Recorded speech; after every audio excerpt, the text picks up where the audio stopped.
Upon entering the world of Harry Potter, one may notice that while the backdrop and characters remain unchanged, the emergence of reincarnated beings introduces a divergent narrative. Fear not. With adept utilization of the Traverser's advantages, once you refine your skills to a point where they can vanquish your own life, all the seemingly errant storylines will appear entirely normal in your eyes.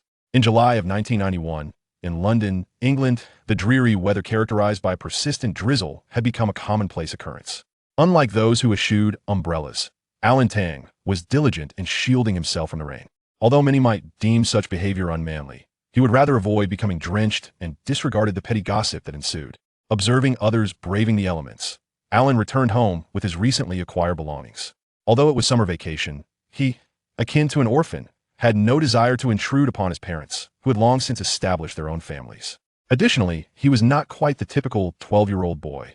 Before his transmigration, he had already reached adulthood, adept at self-sufficiency and relishing in his independence. After all, his parents had not withheld the necessary financial support for his upbringing. With wealth, charm, and freedom, what more could one desire? Particularly this year, he was on the brink of embarking on an entirely new life journey, becoming a wizard and mastering various forms of magic. Indeed, since his birthday the previous year, when his transcendent system had activated, he had realized he was in the world of Harry Potter. Several fortuitous encounters with other wizards, particularly mentions of Dumbledore and Hogwarts, further cemented his understanding. As for why he was starting at a magic school at the age of 12, it was simply due to his birthday coinciding with Hermione's in September, and he would be attending on the very first day of the month. Had he arrived a day earlier, he could have commenced his studies sooner. Nevertheless, this year's enrollment was still timely, and it appeared that his acceptance letter had already arrived. Gazing at the rain-soaked Scottish owl, Alan's sole thought was that the creature was too thin, better suited for a pot of soup. While this thought lingered, he maintained the innocence expected of a 12-year-old. Upon opening the door and observing the owl perched motionless on the welcome mat, Alan placed his belongings aside and took the letter from the owl's leg. With no one watching, there was no need to feign ignorance about the matter. Feeling the still dry envelope, he marveled at the convenience of magic. The wax seal, emblazoned with a shield, indicated its origin. The prominent H surrounded by the images of a lion, eagle, badger, and serpent confirmed it was indeed Hogwarts' crest, the very institution renowned for 7 years of magical education, often fraught with peril. However, he harbored no trepidation, for aside from the final year, when danger loomed, no student had perished in the preceding years. With a bit of caution and prudence, life could remain quite tranquil. With this thought in mind, Alan opened the envelope. Hogwarts School of Witchcraft and Wizardry. Headmaster, Albus Dumbledore, President of the International Confederation of Wizards, First-Class Wizard of the Order of Merlin, Chief Warlock of the Wisengamot. Dear Alan Tang, we are pleased to inform you that you have been accepted to Hogwarts School of Witchcraft and Wizardry. Enclosed is a list of required books and equipment. The term begins on September 1st, and we await your owl's reply by July 31st. Sincerely, Minerva McGonagall, Deputy Headmistress. Familiar content. Alan mused as he retrieved paper and pen to compose his response, not neglecting to offer the owl a plate of delectable fish treats. The specially selected fish were exquisite and delightful. By the time he completed the letter, the plate of fish had been thoroughly devoured. Having enjoyed my fish, you must ensure my letter reaches its destination. However, given the rain, you may depart once the storm abates. Speaking thus, Alan entrusted the letter to the owl. In the magical realm, owls naturally understood human speech. Acknowledging Alan's generosity, the owl was even more diligent in its duties. Having sent the letter, Alan returned to his tasks. With the Hogwarts acceptance letter in hand, it was time to prepare some funds for exchanging into the wizarding currency. No need for excessive pounds. Gold and gemstones will suffice. Upon concluding his errands, he discovered that the owl had already departed, and unbeknownst to him, the rain had ceased. With a sigh of appreciation for its diligence, he commenced his daily magical practice. Though he had yet to attend Hogwarts and hailed from a Muggle family, he possessed a system. This system had bestowed upon him, as a birthday gift at age 11, a unique wand and 2 special spells. Crafted from mithril and meteorite iron, the wand boasted the remarkable qualities of being indestructible and enhancing magical effects while reducing casting time and mana consumption. The only drawback was that the half-meter wand was rather heavy, leading to a noticeable strengthening of his arms after a year of use. The spells he received were the food creation and water creation spells, one alleviating hunger and the other quenching thirst. Notably, these spells were uniquely his, devoid of incantations or specific wand movements, rendering him at a loss as to how to teach them. It is important to clarify that Alan's system was not simply a gift-giving mechanism, but rather a proficiency system. These birthday gifts, as explained by the system, were means of caring for underage hosts.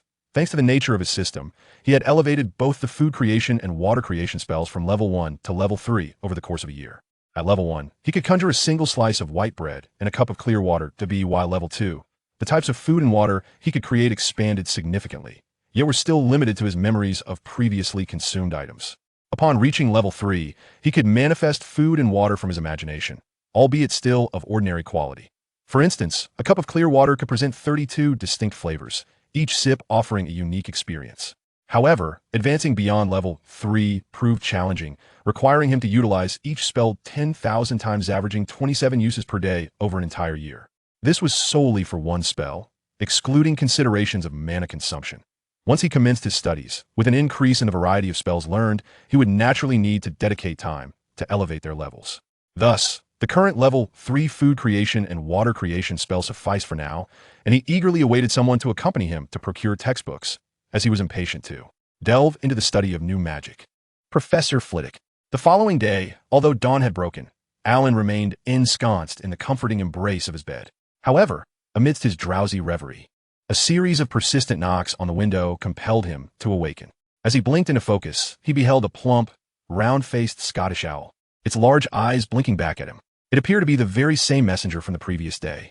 Rising to open the window, the owl swooped in, delivering the letter before gazing at him with its wide, expectant eyes. Alan, though he could not comprehend the language of beasts, discerned a desire for reward in its gaze. Understood. Just a moment. I shall retrieve something for you. While he lacked fish treats, this posed no dilemma for him. With a flick of his wand, he deftly conjured a meal with the charm of food creation. In an instant, the owl beheld a plate filled with delectable dried mice, and upon tasting just a morsel, it felt as though it had ascended to paradise. Ignoring the owl's rapture over its savory treat, Alan turned his attention to the letter. It read, "On July 31st at 9 o'clock a.m., the professor will visit to escort you to Diagon Alley for your textbooks and other supplies." It promised to be an auspicious day, perhaps one on which he would meet Harry Potter. Yet, more than Harry, Alan was curious about which professor would come to fetch him. Fortunately, only 2 days remained until July 31st, a mere fleeting moment. In the blink of an eye, those 2 days passed, and on the morning of July 31st, Alan prepared for the arrival of the Hogwarts professor. Who could it be? As the clock struck 9, the doorbell chimed. Rising to answer, he felt grateful that at 12 years old, his height remained unremarkable. Otherwise, his earlier demeanor might have seemed impolite. Indeed, the visitor was none other than Professor Phileas Flitwick, the head of Ravenclaw House and his future charms instructor. "Hello, young one. I am Professor Phileas Flitwick, the charms professor at Hogwarts. You may call me Professor Flitwick." "Greetings, Professor Flitwick. I am Alan Tang." Although aware that the professor recognized him, a proper introduction was still in order. "Excellent, Tang. Are you all prepared?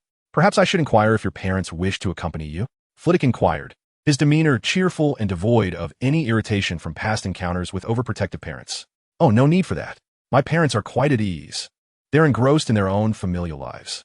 As long as I refrain from any criminal behavior, they grant me the freedom to pursue my desires." Alan replied with a light-hearted chuckle, showing no sign of concern. "Apologies, they do not seem to be the most responsible of guardians. However, should they choose not to join, they shall undoubtedly regret missing this enchanting journey into the world of magic." Flitwick jested, lightening the mood. "Now, then, shall we set off? Do you have any Muggle currency with you?" "Of course, I have been well prepared," Alan responded, slinging his small backpack over his shoulders. "It seems that Tang is eager to set off, so let us hasten our departure, especially since your location is not too far from our destination." Subsequently, the two of them boarded the night bus, the emergency transport service designed specifically for witches and wizards in distress. In Alan's mind, they should either have apparat or taken a Muggle mode of transport. Eventually, once you possess a wand, you may travel by yourself. It is far swifter than the means of transport in the Muggle world, not to mention exhilarating. At that moment, Alan had no time to respond, as the sudden acceleration of the night bus and the rapidly retreating scenery made him feel somewhat queasy. After approximately 10 minutes, the bus came to a halt, and Alan, feeling a bit unsteady, disembarked alongside the exuberant Professor Flitwick. "What a delightful experience, don't you think, Tang?" Professor Flitwick exclaimed with joy, while Alan retrieved a lemon-flavored candy from his bag, grateful for his foresight in packing some snacks. Initially, he intended to offer it to Professor Flitwick to foster camaraderie and perhaps gain a bit of wisdom before parting ways. "Perhaps we can take the night bus back when we return.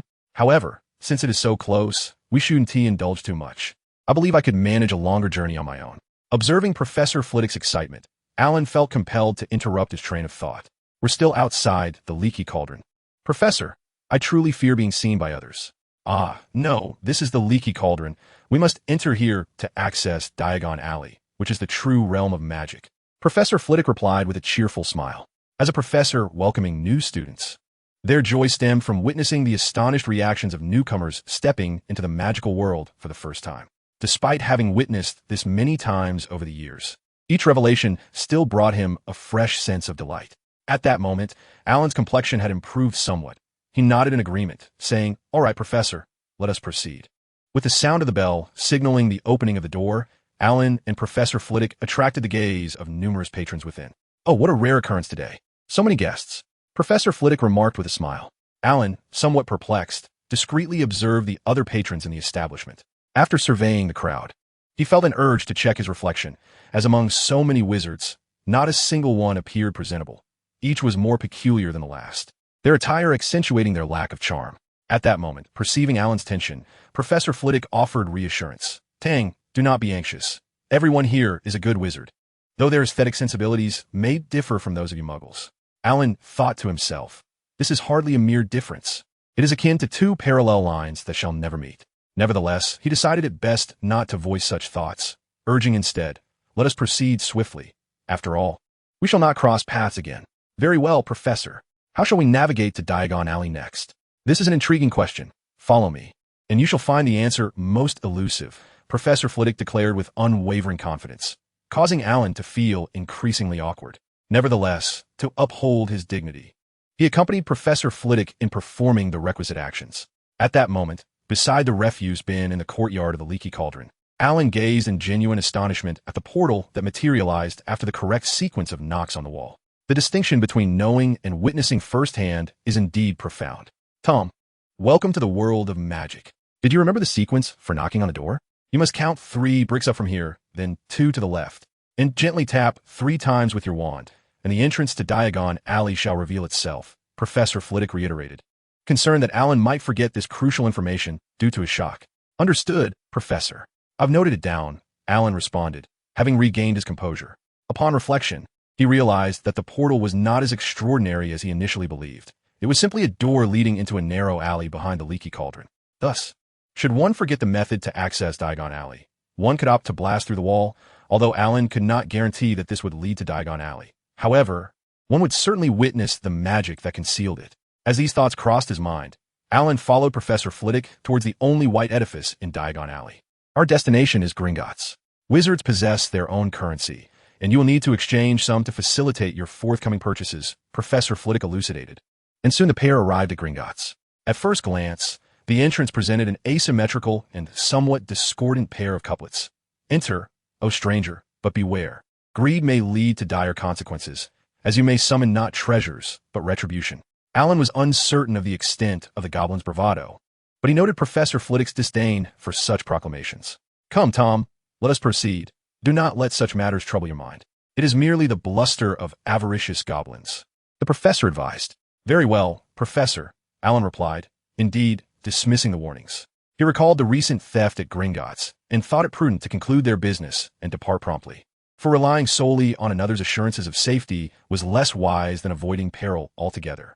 Upon entering Gringotts, Alan was greeted by the sight of 2 rows of industrious goblins. Spotting a goblin that appeared unoccupied, Professor Flitwick approached and stated, "New student from Hogwarts. I require an exchange of some galleons." As he spoke, Alan presented his acceptance letter.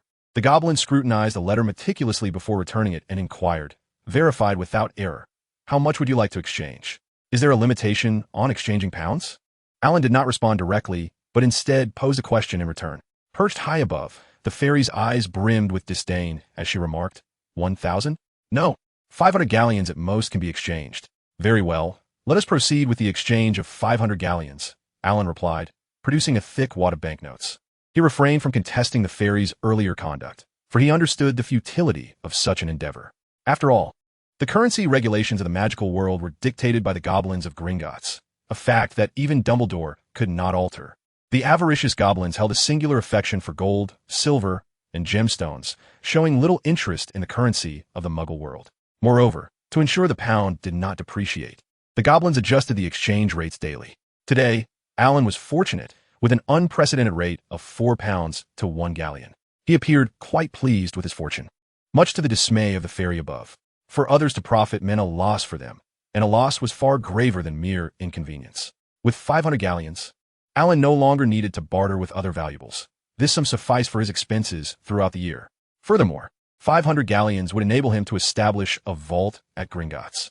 He withdrew 200 for immediate use, while the remainder, along with his gold and jewels, was deposited into the vault. After securing the key, he departed with Professor Flitwick. His generosity stemmed from a clause in their contract stipulating 100-fold compensation for any loss. Frankly, he harbored a desire for his vault to be robbed, as such an incident would yield him a considerable fortune. Upon exiting Gringotts, Professor Flitwick spoke. Next, we must procure your wand, as this task is the most time-consuming. I trust you prefer not to lug around a multitude of items while shopping? Of course, Alan affirmed. Following Professor Flitwick to the only wand shop in Diagon Alley, they paused outside, where the professor inquired, Alan, do you think you can enter on your own? He had welcomed new students too many times, each occasion marked by Ollivander's peculiar greeting, which had left him feeling increasingly awkward. He cherished his own wand, but Ollivander's introductions and evaluations often left him feeling as if he were being judged harshly. He resolved that he would not re-enter this year. Otherwise, he would struggle to regard his wand with the same reverence. Although Alan was puzzled by the professor's request, he acquiesced. Certainly, but where shall I find you once I have acquired my wand? Meet me at Flourish and Blots. I shall go there shortly, Professor Flitwick replied. With that, Alan entered the wand shop, while the professor hastily departed, eager to avoid any scrutiny regarding his precious wand by Ollivander. Upon entering the wand shop, Alan found the decor reminiscent of scenes from the films. Boxes piled precariously to the ceiling and an eccentric shopkeeper. Fortunately, he was not startled by Ollivander's ghostly appearance as Harry had been. Good day, Mr. Ollivander, Alan greeted. Welcome, new student of Hogwarts. Here, you shall discover the wand that is meant for you, Ollivander replied warmly.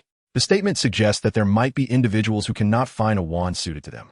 Dear child, which hand do you prefer to use? Upon hearing this, Alan realized he had entered the wand selection phase. He raised his right hand and replied, I am accustomed to using my right hand, sir. Excellent. Please stand still and do not panic. I need to take some measurements of your body to facilitate the discovery of the wand that best suits you.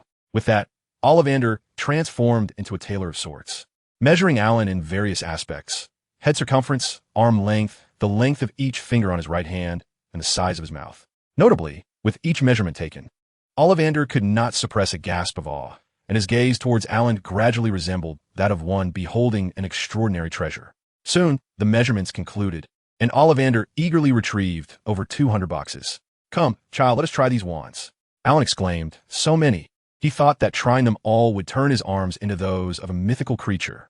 However, there was no alternative. He had to proceed. With over 200 wands, the sheer volume was daunting. Yet, fortune favored Alan, as he discovered the wand that was perfectly attuned to him after sampling fewer than 10.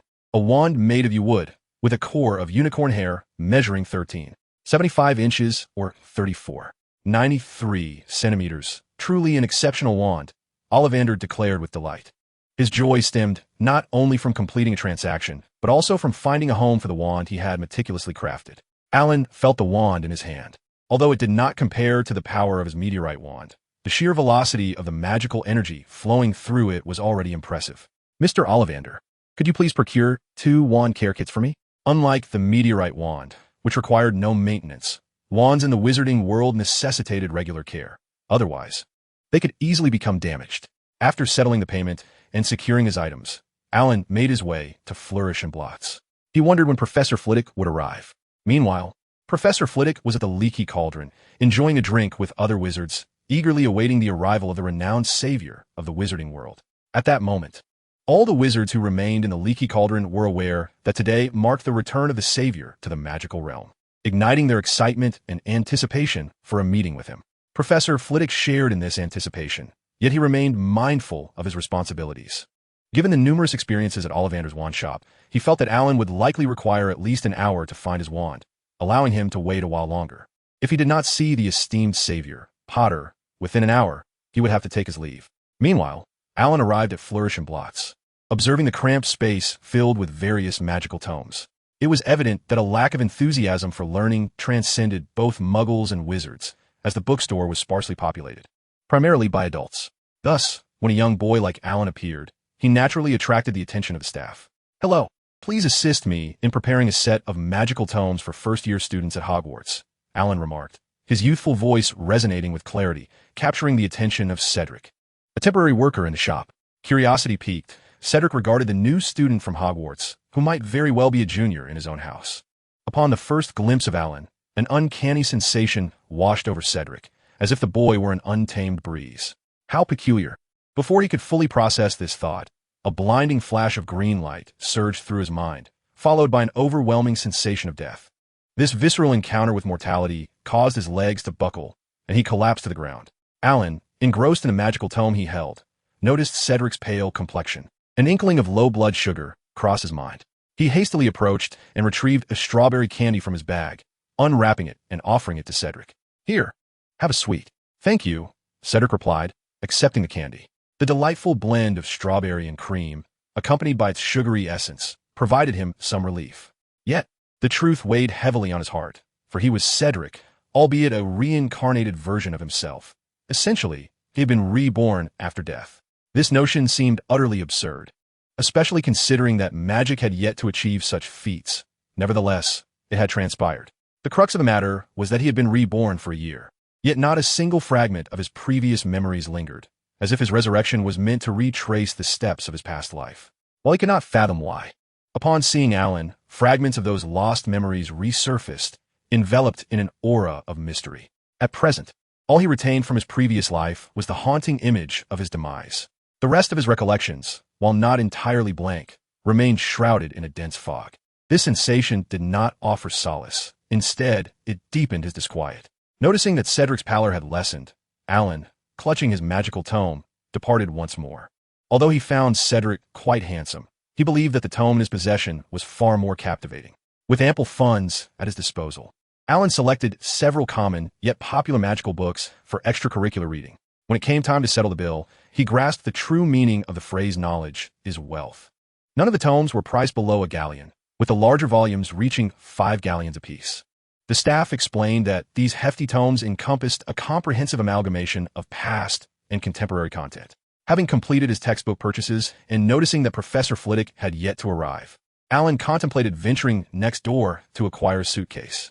Given the quantity of items he intended to procure, he surmised that a suitcase imbued with the undetectable extension charm would be necessary, hoping that such a marvel would not be exorbitantly priced.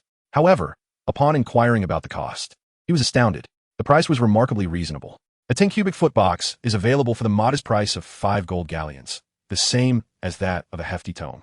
This pricing is justified, as the box bears an official seal, rendering it a legitimate vessel. After all, the undetectable extension charm is one of the spells prohibited by the Ministry of Magic. With this certification, one need not fear inspections by Ministry officials. After promptly paying, Alan tossed the books inside the box and commenced his shopping expedition. However, just as he stepped out, he noticed a handsome young man, pale from low blood sugar, rushing towards him with an anxious expression. "At last, I found you," Cedric exclaimed, his voice brimming with joy. He had not anticipated that after their parting, his memories from a previous life would start to fade, ultimately becoming obscured by a veil of nothingness. With such disconcerting circumstances, he had abandoned thoughts of work and hastened to find Alan. Fortunately, the other had not yet departed. "Greetings, I am Cedric Diggory, also a student at Hogwarts. Please do not be alarmed. I noticed you alone and felt you might benefit from the assistance of a senior like myself."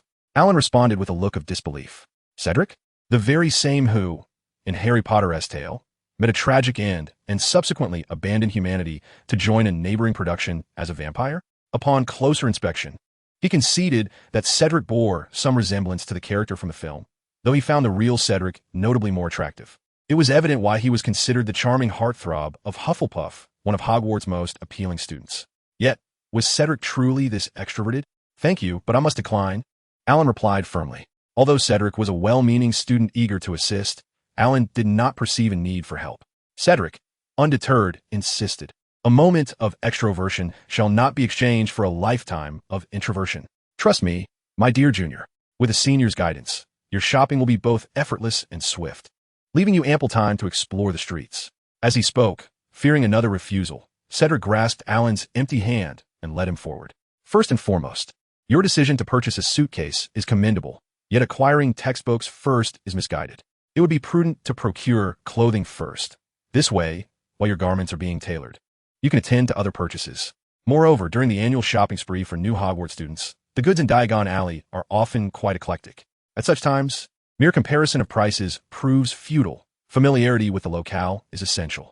Therefore, dear Junior, do not spurn my good intentions. You surely do not wish to squander your funds on inferior items. Though he spoke with a cheerful demeanor, tumultuous waves surged within Cedric's heart. Ever since he took hold of Alan's hand, the foggy remnants of his memories began to crystallize, revealing glimpses of clarity. Although the process was challenging, it marked a significant step forward. At this moment, his curiosity about Alan reached a height reminiscent of his own memories' upheaval. Alan pondered, is this fellow truly Cedric? In this instant, Alan harbored significant doubts regarding the other's identity. Nevertheless, despite his skepticism, he could not help but acknowledge the efficiency with which the other operated. In merely half an hour, aside from the school robe, he had procured everything else. Had it been his own endeavor, it would undoubtedly have taken 2 to 3 hours. Ultimately, there were benefits to be gained, and thus gratitude was in order. Thank you for your assistance. Allow me to treat you to ice cream. Very well. I shall not be polite then, Cedric replied. During those 30 minutes, Cedric had also discerned Alan's character, leading to a less rigid dynamic between them. Of course, this was Cedric's perception. Alan did not share the same sentiment. Not to mention, Alan had yet to introduce himself. Soon, Alan returned with 2 generous servings of ice cream, loaded with toppings. Each enjoyed a portion while engaging in conversation. Cedric enthusiastically extolled the virtues of Hufflepuff House, hoping that his junior would certainly choose to join. After all, this was the only way he could see Alan daily and occasionally indulge in the pleasure of his company. Meanwhile, Alan responded while raising questions about the magical studies from his first-year textbooks, seizing the opportunity to glean knowledge. Thus, their conversation flourished. Once the ice cream was consumed, the school robe had been prepared, prompting Alan to remark on the convenience of magic. Subsequently, they began to await Professor Flitwick's return. He did not keep them waiting long. Within 10 minutes, he arrived at the leaky cauldron. Just as he was about to greet Alan, he noticed Cedric engaged in conversation with him. Although Cedric was a Hufflepuff student, Flitwick held a fondness for this diligent scholar. Apologies, Tang, for my tardiness. But you will never guess whom I encountered at the leaky cauldron. It was Harry Potter. I saw Harry Potter. Without needing anyone to echo his excitement, Professor Flitwick eagerly recounted his previous encounter. Yet, upon hearing Harry Potter's name, both Alan and Cedric's expressions grew somewhat complex. Alan felt a sense of trouble, while Cedric wrestled with inner conflict, as his demise could be attributed to the troubles caused by the very individual in question. Voldemort and Pettigrew. Just the thought of them ignited an uncontrollable fury within him. However, Professor Flitwick did not allow the two to dwell in silence for long. He had not forgotten his responsibilities. Well, Tang, we must be on our way. You still have other items to procure. Alan interjected. Cedric replied, Professor, I have already accompanied my junior to gather everything. Indeed, Professor, Senior Diggory has helped me procure all my items, Alan affirmed. Oh, Diggory, thank you so much, Professor Flitwick said, his cheeks tinged with a hint of embarrassment, as it was rather humiliating that his responsibilities had been attended to by a student due to his own negligence. Alan thought to himself, it truly is Cedric. However, this temperament is hardly Cedric-like. It's nothing, Professor. I am truly delighted to assist a junior, Cedric remarked with a smile. I sincerely appreciate your help. If we were at school, I would surely award you an extra 20 points. With that, Professor Flitwick turned his gaze towards Alan and inquired, Tang, have you completed everything? Are you still here to explore, or are you preparing to leave? All tasks were indeed finished, and it was time for him to welcome the next freshman. However, before departing, he felt compelled to ask Alan, for until he returned him home, his responsibilities lay with Alan. Home, Alan replied without hesitation. Having received his spell book, he was eager to return and delve into his studies. There was no time to waste here. Very well, then let us be off, Professor Flitwick said. Just as Alan rose to leave, Cedric interjected, Junior, now that we are parting, are you not going to share your name with your senior? How had he not noticed this? Yet, previously, Alan had not mentioned it, and he refrained from broaching the subject to avoid disrupting the rapport they had just begun to build. However, it was now imperative to address it. I am Alan Tang, Senior. After introducing himself, Alan followed Professor Flitwick out, while Cedric returned to work at the leaky cauldron. As they walked, Professor Flitwick spoke of Cedric, praising his character, intelligent, kind, and lamenting that he was not a Ravenclaw student. He then subtly extolled the virtues of Ravenclaw House, with the same intention as Cedric to recruit someone into their ranks. Alan readily accepted this, and soon they were discussing spells. Observing Alan's fervent thirst for knowledge, Professor Flitwick concluded that he was undoubtedly suited for Ravenclaw. Thus he took the initiative to elaborate further. As they strolled, Alan felt as though every moment was marked with the knowledge of spells hovering above his head. At that moment, Professor Flitwick suddenly exclaimed with excitement, "Look, there is Harry Potter!" Alan. As he turned to look, his gaze met that of the boy with the green eyes, and for a fleeting moment, he perceived a sense of depth and history within them. Yet, in the next instant, their eyes parted, and they each continued on their way. Alan did not dwell on this encounter. Compared to that, Professor Flitwick's insights into spellcraft captivated him far more. Nevertheless, this chapter was drawing to a close. At this point, Professor Flitwick recalled that he could apparate Alan home. He proceeded to do so. After escorting him home, offering a few parting words, and leaving a ticket, Professor Flitwick departed promptly. "Alan, I love learning." During dinner, Alan purposely employed his newly acquired wand to practice the culinary charm. The dishes turned out to be just as delectable as he had envisioned, though the magical energy expended was somewhat greater. Moreover, what captivated Alan the most was the effortless grace he felt while wielding the wand.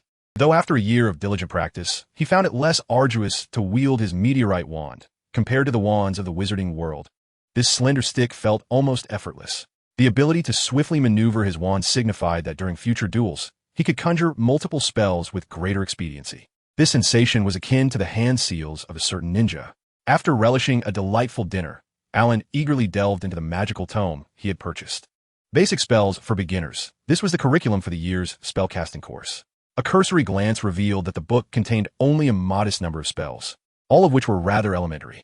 The first spell, the Lumos Charm, was designed to ensure safety for novice wizards encountering magic for the first time, as even failure would yield no adverse consequences. Lumos. Alan intoned the incantation, mimicking the wand movements illustrated in the book. As he waved his wand, tiny specks of starlight emerged along the path of his gesture, creating a visually pleasing spectacle. Upon completing the motion, a small orb of soft, pale light materialized at the wand's tip, gentle and not at all blinding. He had succeeded. With a sense of accomplishment, Alan summoned the system panel. Host, Alan Tang. Skills, Food Creation LV3, 123100000. Water Creation LV3, 153100000. Lumos Charm LV1, 1100. The rudimentary panel clearly displayed the magic he had mastered. The Lumos Charm's energy consumption was minimal, and he mused that he could achieve LV2 of the charm by the end of the night. With renewed confidence, he began to practice earnestly. However, as the night progressed, his proficiency with the Lumos Charm only advanced to 87,100. It was not for lack of effort. Rather, his magical energy had been entirely depleted. In just half an evening, he had reached this level of proficiency, yet the recovery of his magical energy was exceedingly slow. Even after a brief slumber, he awoke feeling somewhat fatigued. This mental weariness manifested in his magical endeavors, rendering each spell cast as if a portion of his very essence was being drained. Fortunately, the number of repetitions required for upgrading the Lumos Charm was not excessively high, allowing Alan to endure the discomfort. Lumos Charm LV2, 1001000. Upon reaching the second level of the Lumos Charm, he comprehended its enhanced effects. Yet at that moment, exhaustion overwhelmed him, and he resolved that a restful sleep would be a more prudent course of action. When he finally opened his eyes, the deep of night enveloped the world outside, casting an unsettling darkness that deprived him of vision. Lumos, calling forth the LV2 Lumos Charm, a brilliant light emanated from the tip of his wand, illuminating the surroundings far more brightly than the first level, akin to the transition from candlelight to electric illumination. Additionally, the LV2 Lumos Charm possessed enhanced functionalities. At that moment, Alan gave his wrist a slight shake, causing the light at the tip of his wand to soar into the air, illuminating the room much like a bulb. Rising from his seat, he descended the stairs. As a series of luminous orbs from his illumination spells ascended, the darkness enveloping the house was utterly vanquished. How economical, he mused.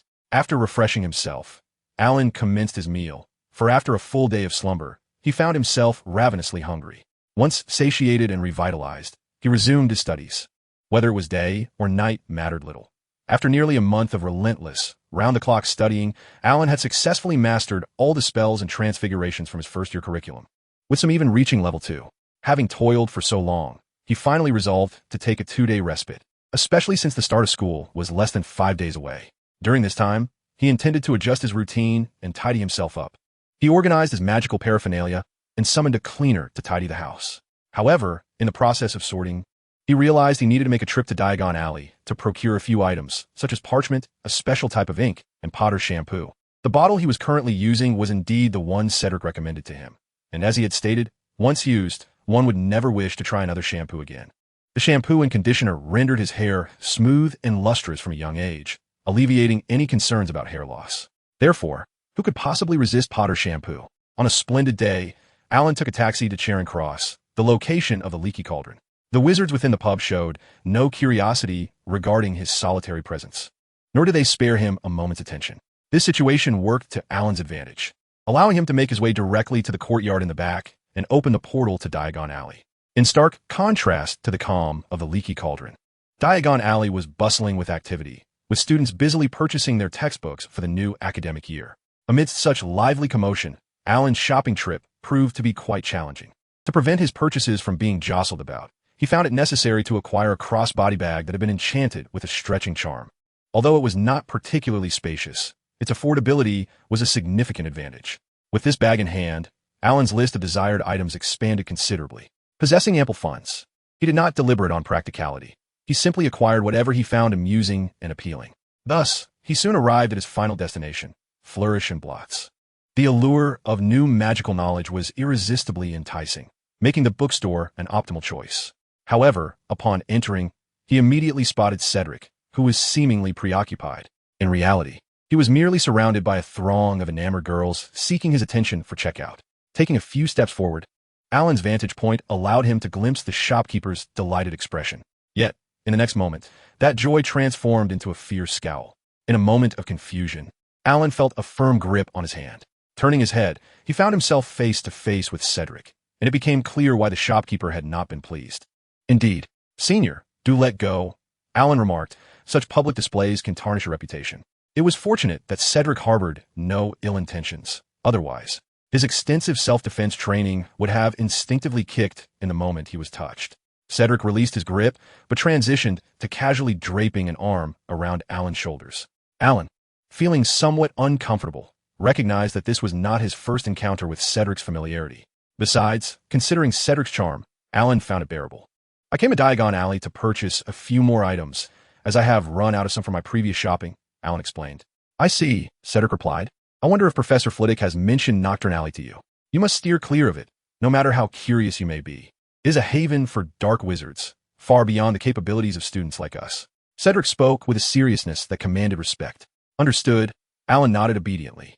He was well aware of his own limitations and had no intention of venturing into such perilous territory. However, it struck him that Professor Flitwick had never broached the subject of Nocturne Alley.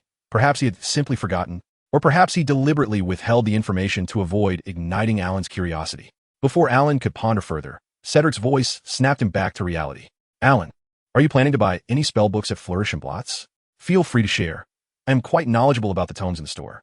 I am looking for some old notes from graduating students, as well as the book Magical Insights," Alan replied. You should avoid purchasing old notes. I've seen those for sale, and they're often vague and lack substantial content, hardly the notes of diligent students. If you need notes, I can lend you mine for my first year. Furthermore, Magical Insights is available in the school library, along with 2 other volumes by the same author. With the school year starting soon, it would be wiser to wait for the free resources, Cedric advised. Alan contemplated Cedric's words and readily agreed. It was evident that one should choose the notes of the diligent over those of the mediocre. Besides, who could resist the allure of free books? Seeing Alan acquiesce, Cedric beamed. "Then, Alan, please share your address with me. I shall send the notes via owl once I return home." Alan hesitated. "I must ask, why can't we arrange to meet in Diagon Alley at a later time?" In the end, Alan did not provide an address, nor was he able to arrange a meeting in Diagon Alley, as Cedric had other matters to attend to in the days leading up to their encounter. Consequently, the day for exchanging notes transformed into a rendezvous on the train on the first day of school. As for how they would locate each other amidst the vastness of the train, Cedric reassured him that there was no need for concern. He would enlist someone to assist them. Thus, without spending a single penny, Alan departed under the watchful gaze of an irate shopkeeper, having exchanged the funds meant for books for 2 custom-made warm garments instead. Upon returning home, Alan refrained from indulging in any further frenzied study during the remaining 5 days, though he maintained the habit of practicing magic each day. By the final day of August, he began to pack his belongings, methodically checking off items on his list. He confirmed that he had packed everything necessary, and after securing his suitcase with a lock, he did not forget to cast a locking charm upon it. That night, as he lay in bed, gazing at the ceiling, Alan felt a sense of anticipation for the magical life that awaited him. Which house would he be sorted into? Ravenclaw seemed likely, given his passion for learning. However, Hufflepuff was also a reasonable possibility, especially since he fancied himself a culinary adept in Chinese cuisine. As for Gryffindor and Slytherin, he pondered, yet believed his chances of being sorted into Slytherin were nearly zero. Gryffindor did not occupy much of his thoughts, as he was unsure how to navigate interactions with Harry Potter, avoiding both enmity and overly close camaraderie. Perhaps a cordial yet distant acquaintance would be the most suitable approach. With these contemplations, Alan soon drifted into slumber. Time passed the stroke of midnight, ushering in September 1st. In his dreams, Alan seemed to hear the mechanical sound of a birthday serenade, though it did not rouse him from his reverie. It was not until the morning alarm rang that he awoke, recalling that the mechanical sound from the previous night was indeed real, a birthday gift bestowed upon him by the system. As the system lacked a dedicated space, gifts were delivered directly into his vicinity. One of the first gifts, a meteorite wand, had been placed directly into his hand, with the magic infused within him instantly. This time, he found a ring adorning his right hand's ring finger and a new spell, the magic restoration spell, emerging in his mind. The ring was a storage ring, bound to him in the same manner as the meteorite wand, impervious to loss or damage, and capable of transforming into a tattoo state when not in use. Its internal space was as vast as a basketball court, able to store living beings, with a time flow that could be adjusted from a standstill to twice the external rate. As for the magic restoration spell, its effect was straightforward. It could swiftly restore his magical energy, mental acuity, and physical stamina, though it did not possess healing properties. In essence, this gift afforded him additional time to hone his spell-casting proficiency, alleviating concerns about the slow recovery of his magical energy. With the storage ring in hand, he looked at the 2 boxes and messenger bag he had purchased, feeling a slight disdain for their inadequacy. However, losing it is out of the question. He has no intention of swapping it either, for his storage ring is designated solely for his own significant belongings, such as his wand. As for whether it might be too spacious inside, Alan is unperturbed. He firmly believes that one day he will fill it to the brim. But for now, he must freshen up, have breakfast, and prepare for school. Fortunately, his home is not far from King's Cross Station, allowing him to take his time. After a satisfying meal, Alan meticulously checked his luggage once more to ensure nothing was forgotten before he set off. Upon arriving at King's Cross Station, he noticed that there were not many others like him pushing luggage carts, and most were muggles accompanied by their parents. Unlike Alan's bold demeanor, they exhibited a certain unease. Yet, it is only natural to feel that way. The presence of Platform 9 certainly defies logic. However, as they observed Alan collide with the stone pillar, curiosity sparked within them. The magical world shuns muggles, and even the station permits entry only to young wizards. Alan was oblivious to the reactions behind him, captivated instead by the figure before him. Standing in front of Alan was the renowned savior of the magical realm, the very infant who had vanquished Voldemort, Harry Potter. "Hi, I'm Harry Potter. Are you a new student this year too?" "I am. Would you like some company?" What would a typical wizard's reaction be upon encountering Harry Potter?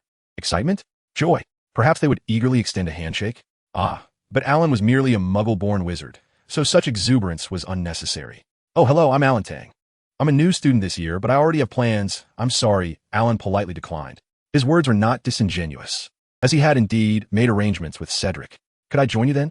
Harry persisted, refusing to give up. This response struck Alan as oddly familiar, reminiscent of Cedric's demeanor.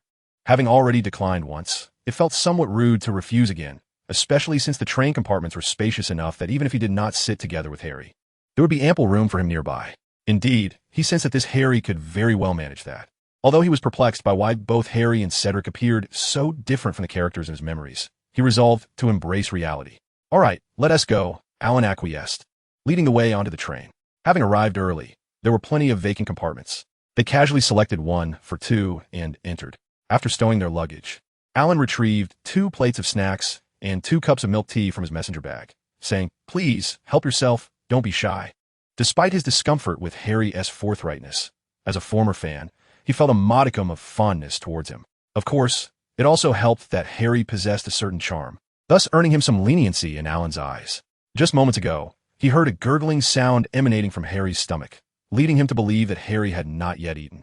Although he could not fathom why Harry's aunt and her family had dispatched him so early, he was certain they would not have provided Harry with breakfast. As he gazed at the exquisite pastries before him, a flicker of surprise crossed Harry's eyes, yet he felt increasingly that something was amiss with the individual before him. He was Harry Potter, yet he was no longer that innocent 11-year-old boy who had narrowly escaped peril. In the recesses of his memories from a past life, he recalled that during his 7 years at school, there had been only one Asian student at Hogwarts, his first love, the epitome of his youthful affection.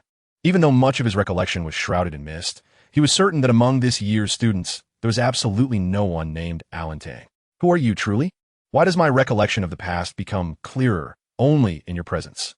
With such thoughts swirling in his mind, Harry began to enjoy the pastries laid before him. Regardless of his current doubts, the most pressing concern was to satiate his hunger, for the 11-year-old Harry was indeed emaciated. After savoring a bite of the delicacy, his previous thoughts were swiftly overwhelmed by the sheer deliciousness of the treat. Even in his past life, he had never indulged in such delectable pastries.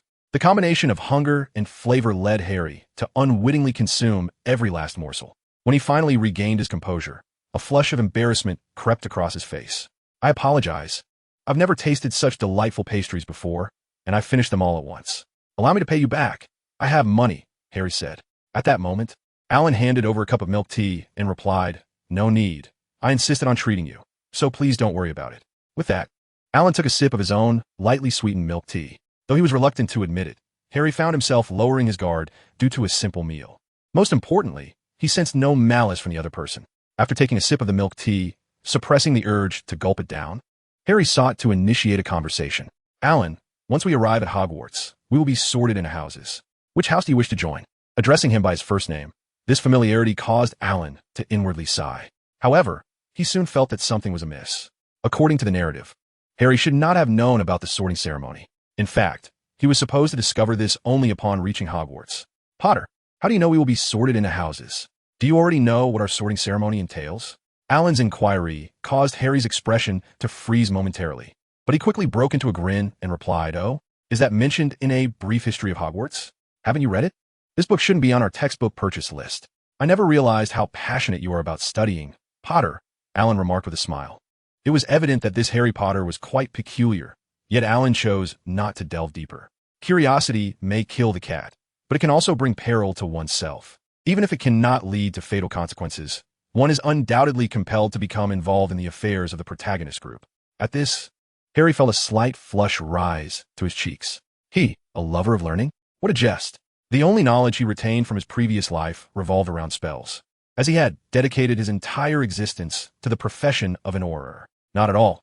I merely regard it as extracurricular reading," he remarked hastily.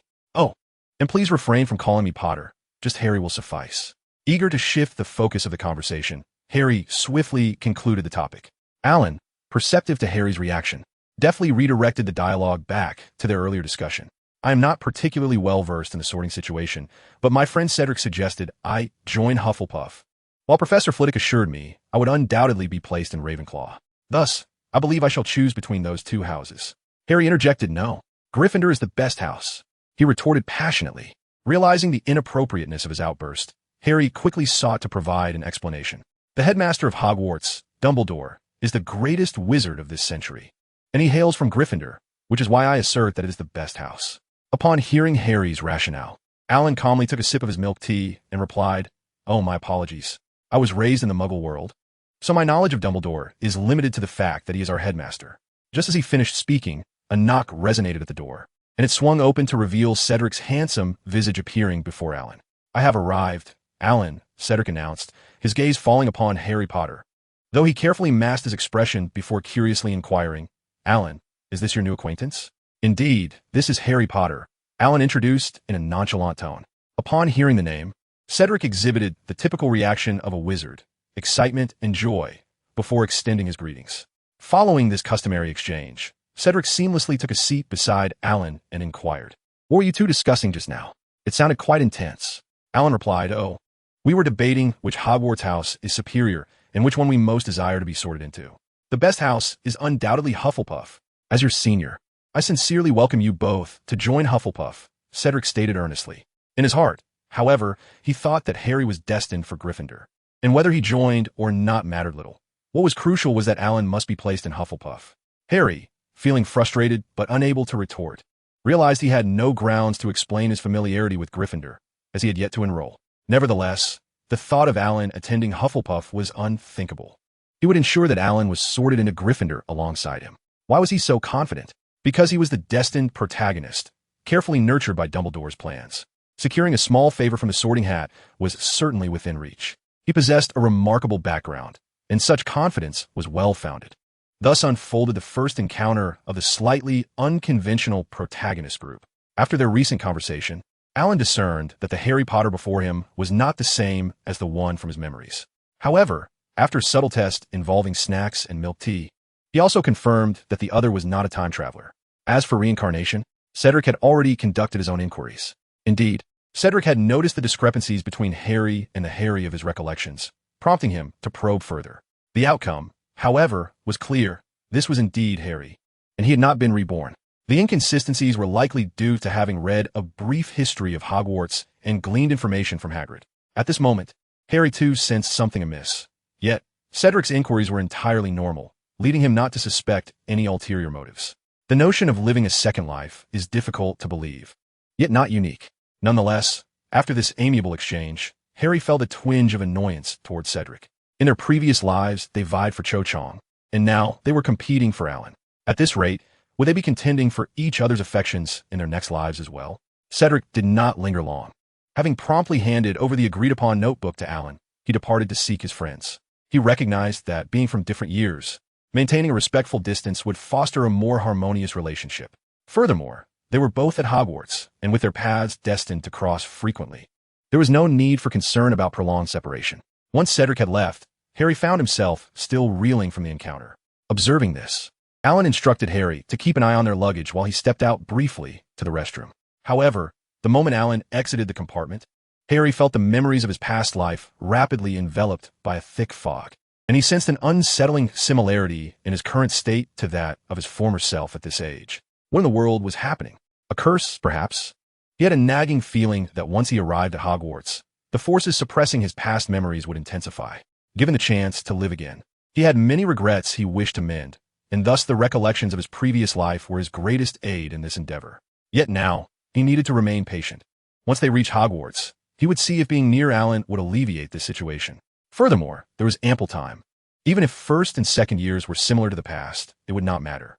With this thought, Harry temporarily suppressed his anxiousness. Just then, the compartment door swung open unexpectedly. Assuming it was Alan returning, he turned to see Ron Weasley, a dear friend from his past life, yet one he had yet to meet in this existence. "Hello, may I sit here? All the other compartments are full," Ron asked shyly. "Of course," Harry replied promptly, reminiscent of his previous life. Following a brief introduction, Ron's reactions felt achingly familiar, invoking a sense of nostalgia in Harry, mingled with a pang of fear. The entire unfolding of events mirrored precisely that of his former life, with the same tone and expressions.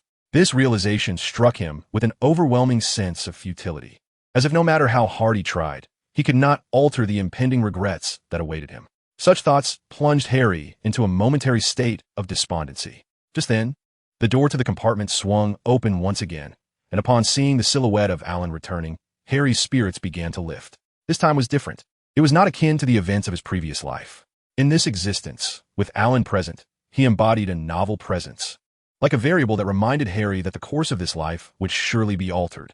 Lost in contemplation, Harry was oblivious as Alan engaged in introductions with Ron. Initially, Ron presented as a shy young lad, yet after exchanging a few words, he gradually relaxed.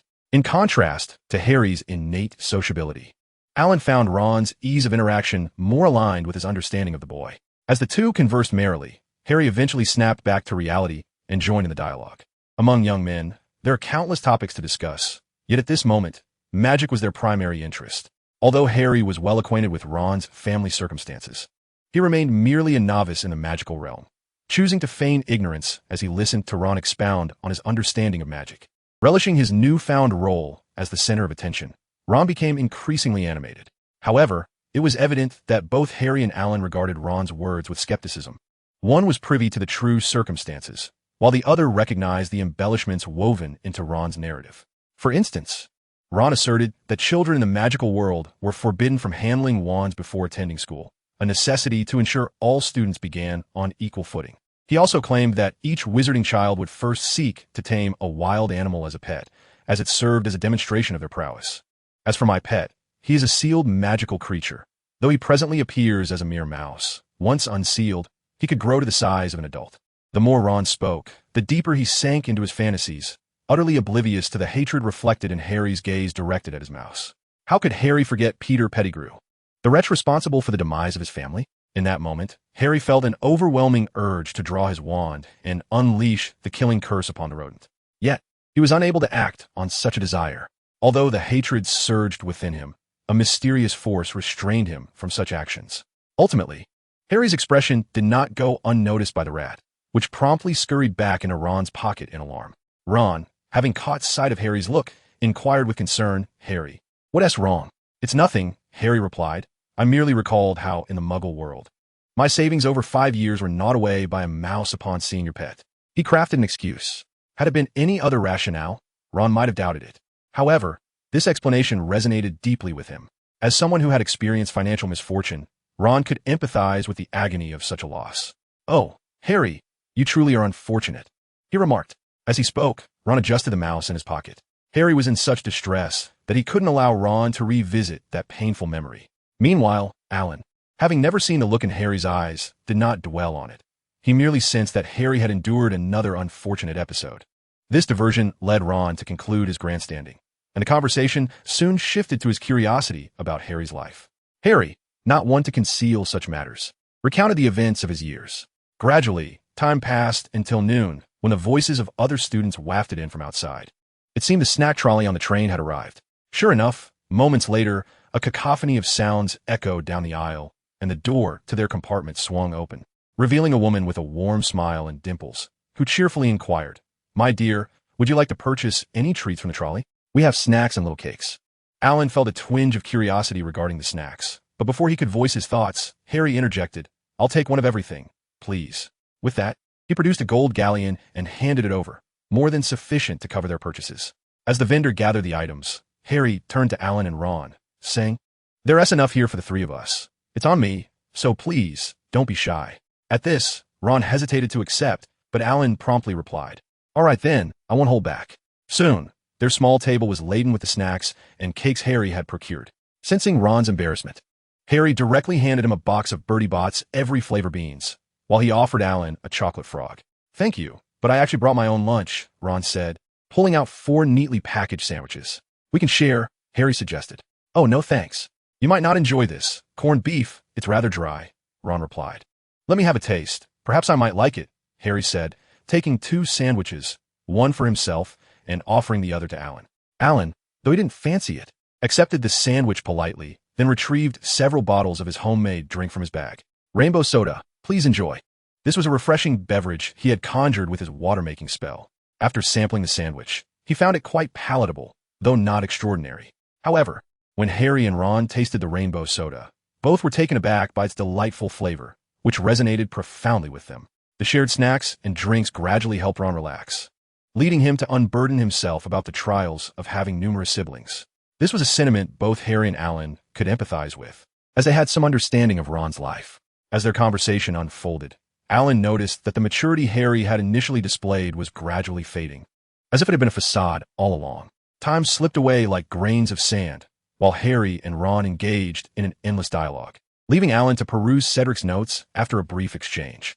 Truly, the notes were comprehensive, a testament to a diligent scholar. Lost in his studies, Alan remained unaware of how much time had passed until a knock echoed through the compartment. Upon opening the door, they were greeted by a boy who exuded weakness, seemingly inviting bullying, and a girl who radiated pride, refusing to bow her head. "Hello, have any of you seen Neville's toad? The one belonging to this person here?" the girl inquired, her tone still dripping with arrogance. "Sorry, we haven't seen it," Ron replied.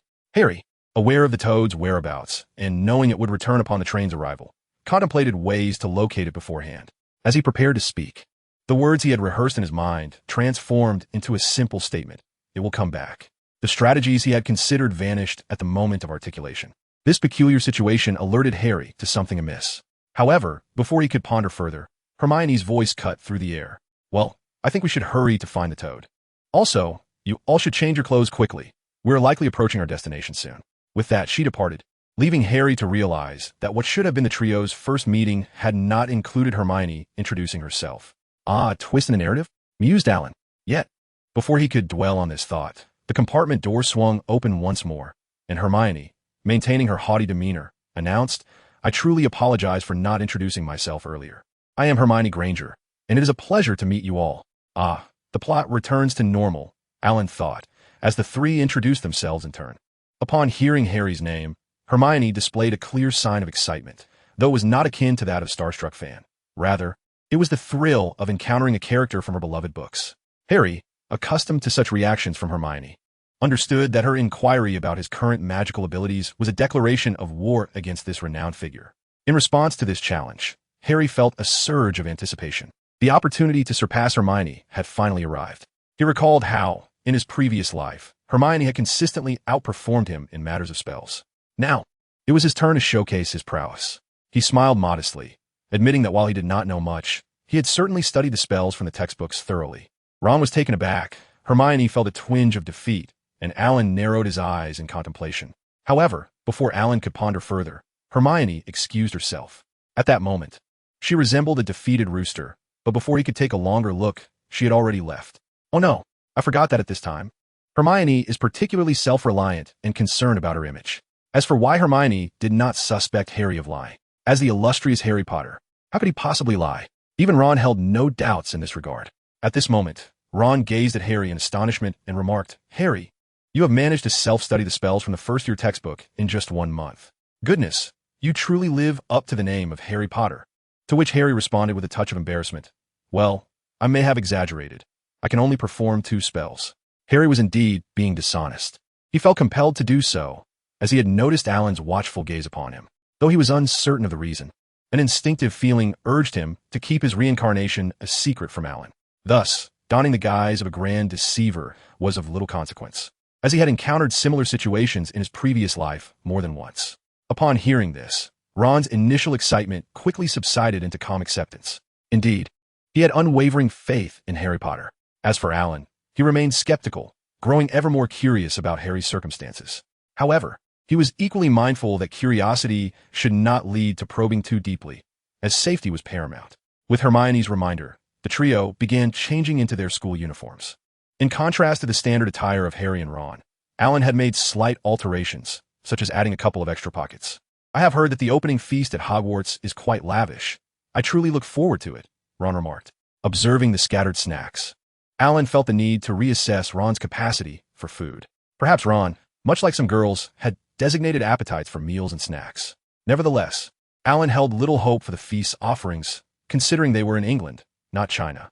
After indulging in the exquisite delicacies conjured by his own culinary magic for so long, how could he possibly relish the ordinary flavors? Though his mind was abuzz with thoughts, he chose to remain silent. Before long, an announcement crackled over the train's intercom. Attention, young wizards. The train will arrive at Hogwarts in 5 minutes. Please change into your school uniforms during this time and prepare to disembark in an orderly fashion. There is no need to carry your luggage, as it will be transported to the school for you. Upon hearing this, Ron grumbled. It would have been nice if we didn't have to lug our suitcases here. Such matters are best left for contemplation during the night. Dreams are more easily realized. Alan jested, adjusting his messenger bag. As for the suitcases, he would leave those to the house elves, while he preferred to keep his bag with him, as he might need to retrieve some of his own provisions if the feast did not suit his palate. 5 minutes later, as the train came to a stop, the excited chatter of students filled the air outside their compartment. Fortunately, the upperclassmen were gracious enough to allow the first years to disembark first. During this time, Alan encountered Cedric, who eagerly exclaimed, Alan, you must be sorted into Hufflepuff. Alan replied, Is that something I can decide for myself?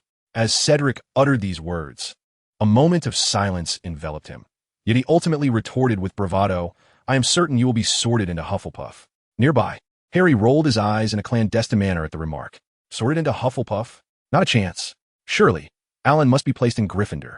At that moment, a robust voice echoed from a distance. First-year students, please gather here if you hear this. Upon looking, the immense silhouette of Hagrid startled several unsuspecting first years. causing them to retreat in trepidation. "Oh, Alan, there's no need to be afraid. This is merely to escort you to the castle." Each year, new students are guided by the school staff across the Black Lake to the castle, Cedric hastily explained, assuming Alan was frightened. "Oh, I'm aware of this," Hermione interjected, her voice ringing out. "It is documented in a history of Hogwarts that this is to allow newcomers to tread the path once traversed by the 4 great wizards who founded the school." At this, Alan nudged Harry with his elbow and remarked, "It is evident that Miss Granger, like you, is well versed in a history of Hogwarts." Harry simply responded with a silent acknowledgement.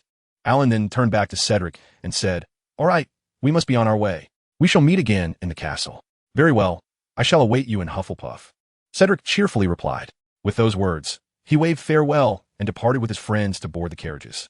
Once they had left, Harry, Ron, and Hermione, in an unspoken agreement, simultaneously declared, "Gryffindor is the best." This shared sentiment made Hermione feel she had found kindred spirits, while Ron no longer found Cedric's arrogance off-putting. Observing their camaraderie, Alan chose to ignore their exchange and instead headed toward Hagrid. Harry, noticing this, urgently called to his companions to catch up. Upon reaching the gathering spot, before Harry could catch his breath, Hagrid's booming voice resonated. "Are all the first years assembled? Oh, Harry, I see you. Come over here. How have you been lately?" As Hagrid bellowed, he effortlessly pulled Harry to his side. In that moment, even with his previous life filled with grand experiences, Harry felt an inexplicable wave of social anxiety. However, since they had arrived last, Hagrid confirmed the count of first years was correct and proclaimed, "Excellent, everyone is present. Now follow me, we shall set off." Gradually, the group departed from the only illuminated station nearby, and Hagrid announced, "Around this bend, you shall glimpse Hogwarts. Upon your first sight, you will undoubtedly fall in love with it." As Hagrid's words echoed, the renowned magical school came into view. Beneath the bright moon, the hazy night draped it in a veil of mystery. In their sight, the castle appeared lofty and distant, as if nestled beneath the moon. Yet with a second glance, it seemed remarkably close, as though taking a single step would lead them within its embrace. It is indeed a peculiar sensation, yet the students find it inexplicably reasonable. This experience is quite enchanting. However, Hagrid, with his blunt disposition, clearly lacks an understanding of romance, and soon roused everyone from their reverie. "Now that you've regained your senses, let us continue our journey. There is still a distance to cover, and the professors and your fellow students are awaiting your arrival." With that, Hagrid lifted his lantern and resumed his stride. In the following minute, Alan witnessed no fewer than 5 individuals stumble. As the sole source of illumination, Hagrid marched ahead, utterly oblivious to the experiences of the younger wizards trailing behind him. After a few paces, Alan could no longer bear it. The stones along the path posed no obstacle for Hagrid, yet for the 11 and 12-year-olds, they were a certain cause for falls. Thus, with a flick of his wand, he uttered the incantation, and a brilliant light swiftly illuminated the surroundings. Alan's actions inspired others to follow suit, though upon closer inspection, it was evident that the majority casting the illumination charm were Muggle-born wizards. Naturally, Alan's charm was the most radiant of all. With the newfound light, their journey became considerably smoother, and no one else tumbled. Of course, the primary reason was that they were nearing their destination, as they were to cross the Black Lake in small boats. When it came time to select companions for the voyage, Alan was promptly whisked away by Harry. Ultimately, Alan found himself aboard the boat with Malfoy and his 2 lackeys. An unexpected turn of events occurred as Harry, Ron, and Neville ended up in one boat, while Alan opted to join Malfoy's vessel, which was conveniently situated behind theirs. "Quickly restore yourselves. Hey, listen up. Each boat can accommodate a maximum of 4 individuals. Do not exceed this limit." Hagrid's booming voice prompted several friends made on the train to separate. What was merely a change of boats felt akin to a poignant farewell. Alan silently labeled them as dramatic. Fortunately, none of them were particularly stubborn children, and soon everyone was assigned to their respective boats. After conducting 3 thorough checks to ensure everything was in order, Hagrid announced, "Everyone settled? We are about to set sail." With that, he tapped his umbrella against the boat's hull, and a fleet of small boats glided across the mirror-like surface of the lake towards the castle. As the boats traversed the water, ripples danced across the surface, startling the stars reflected in the lake, causing them to twinkle nervously. I read in A Brief History of Hogwarts that there is a giant squid in the Black Lake. It is a remarkably gentle creature that protects unfortunate young wizards who fall in. Hermione's voice was soft, yet Alan could hear her distinctly. Nearby students from other boats, having grown up in the magical realm, regarded such tales as commonplace, for they were hardly novel. However, the student from Muggle World were somewhat alarmed. At that very moment, a colossal shadow glided beneath the lake's surface, followed by a gigantic tentacle breaking through the water to catch a breath. This sudden spectacle elicited gasps of shock from those who witnessed it. After all, that octopus was truly immense, and even a mere glimpse could suggest its formidable size. Given such proportions, it was no wonder that not only the Muggle-born wizards, but even those from the magical realm felt a surge of trepidation. In their panic, many sought to distance themselves from the edge of the small boat. However, the vessel was quite cramped, and as 4 individuals jostled for space, it wasn't long before one of the weaker students inadvertently tumbled overboard. The sound of splashing echoed as several fell into the water. The sight of students plunging into the depths, coupled with the unmistakable approach of the enormous octopus, sent screams reverberating through the air. In stark contrast to the relatively composed demeanor of Harry and his friends, on Alan's boat, Malfoy had huddled together with his 2 lackeys. Particularly, his shrill voice surpassed that of 3 or 4 others combined. It was evident he had practiced his high notes. While pondering this, those who had fallen into the water were promptly retrieved by the octopus's tentacles and returned to the boat. This unexpected turn of events somewhat eased the tension and fear among the crowd. Oh ho! What a delightful experience this is, isn't it? Hagrid chuckled, but his words fell on deaf ears. Such occurrences were likely amusing only to him. Noticing the silence, Hagrid shrugged and tapped the small boat with his umbrella, signaling that they should continue their journey. Perhaps due to the earlier incident, the remainder of the trip was marked by a notable hush. Even the enchanting sights of Hogwarts at night failed to capture their attention. Nevertheless, Alan found solace in the tranquility, as it allowed them to conserve some energy for the long trek ahead. Soon, as the boat approached the cliffs and passed through a vine-formed archway, everyone caught sight of the nearby shore. Upon reaching the docking point, the group disembarked in succession, while Hagrid extinguished his lantern and called out loudly, "Now, everyone off the boat. Oh, do remember to check for any belongings left behind. Each year, a few forget something and end up wailing, and I hope you won't be among them." Most paid little heed to Hagrid's words, as they had entrusted their luggage to the house elves. They had come as themselves, so what could they possibly lose? Nonetheless, some took his advice to heart and conducted a quick check. As a result, Neville discovered he had misplaced his toad, and 5 young wizards realized they had left their wands aboard. This incident became a source of amusement for the group, for without their wands, wizards could not perform magic. Once they had confirmed that all was in order, they began to ascend the stairs under Hagrid's guidance. The good news was that there were lights along the path, alleviating concerns about tripping. The bad news, however, was that the stairs seemed endless. Fortunately, they preserved a considerable amount of stamina, although by the time they reached the summit, they were utterly exhausted. At least they were not so drained that Hagrid had to carry them along the way. During their ascent, Hagrid kindly inquired if anyone felt too fatigued, offering to assist them. However, carrying or cradling them would simply not be appropriate. After years of welcoming new students, Hagrid understood that his size was not suited for such tasks. Thus, he had thoughtfully fashioned a large cloth pouch, making it easier to assist. Clearly, this rather embarrassing gesture would only be chosen by those who were genuinely unable to continue. Hagrid felt a tinge of disappointment that no one opted for his help, especially after he cast several hopeful glances at Harry, who resolutely declined. Upon reaching the top, the state of the group had not improved significantly. They were indeed both weary and famished. Aware that the sorting ceremony would require considerable time, Alan felt the need to replenish his energy. Eating? No. Let's not forget the restorative spell he had acquired earlier that day. Retrieving his wand from his messenger bag, he pointed it at himself and uttered the incantation. Rejuvenate swiftly. The faint glow from his wand assured Alan of his successful spell casting, a benefit bestowed by the system that allowed for automatic learning. Within a few breaths, he felt his depleted strength gradually returning, and the soreness in his muscles began to ease. It was indeed a splendid charm. Alan was quite pleased, while Harry, noticing Alan's actions, pondered the nature of that spell. However, before Harry could delve deeper into his thoughts, Hagrid's heavy fist knocking on the door snapped him back to reality. For some reason, Harry felt an unsettling sense of foreboding, as if something significant was about to occur, yet he could not grasp what it was. Soon enough, with a creak, the door swung open, and Professor McGonagall, draped in her emerald green robes, emerged with an expression of stern gravity. This was not to suggest that Professor McGonagall was devoid of warmth. She simply embodied a demeanor that was cold on the surface, yet warm within. For her to be amiable, one must adhere to the school rules. The first-year students, standing alongside Hagrid, found themselves overshadowed by her formidable presence. causing him to speak with newfound caution. After surveying the young wizards and confirming their numbers, Professor McGonagall finally spoke. "Well done, Hagrid. I shall take it from here." With that, Hagrid departed. "I am willing to sacrifice Malfoy's blonde hair." Without uttering a word, Professor McGonagall merely stood there, her years of teaching authority effortlessly commanding the attention of all the young witches and wizards. While it was true that the students were too weary to engage in much conversation at that moment, as silence enveloped the room, Professor McGonagall addressed them. "Welcome to Hogwarts. Please follow me."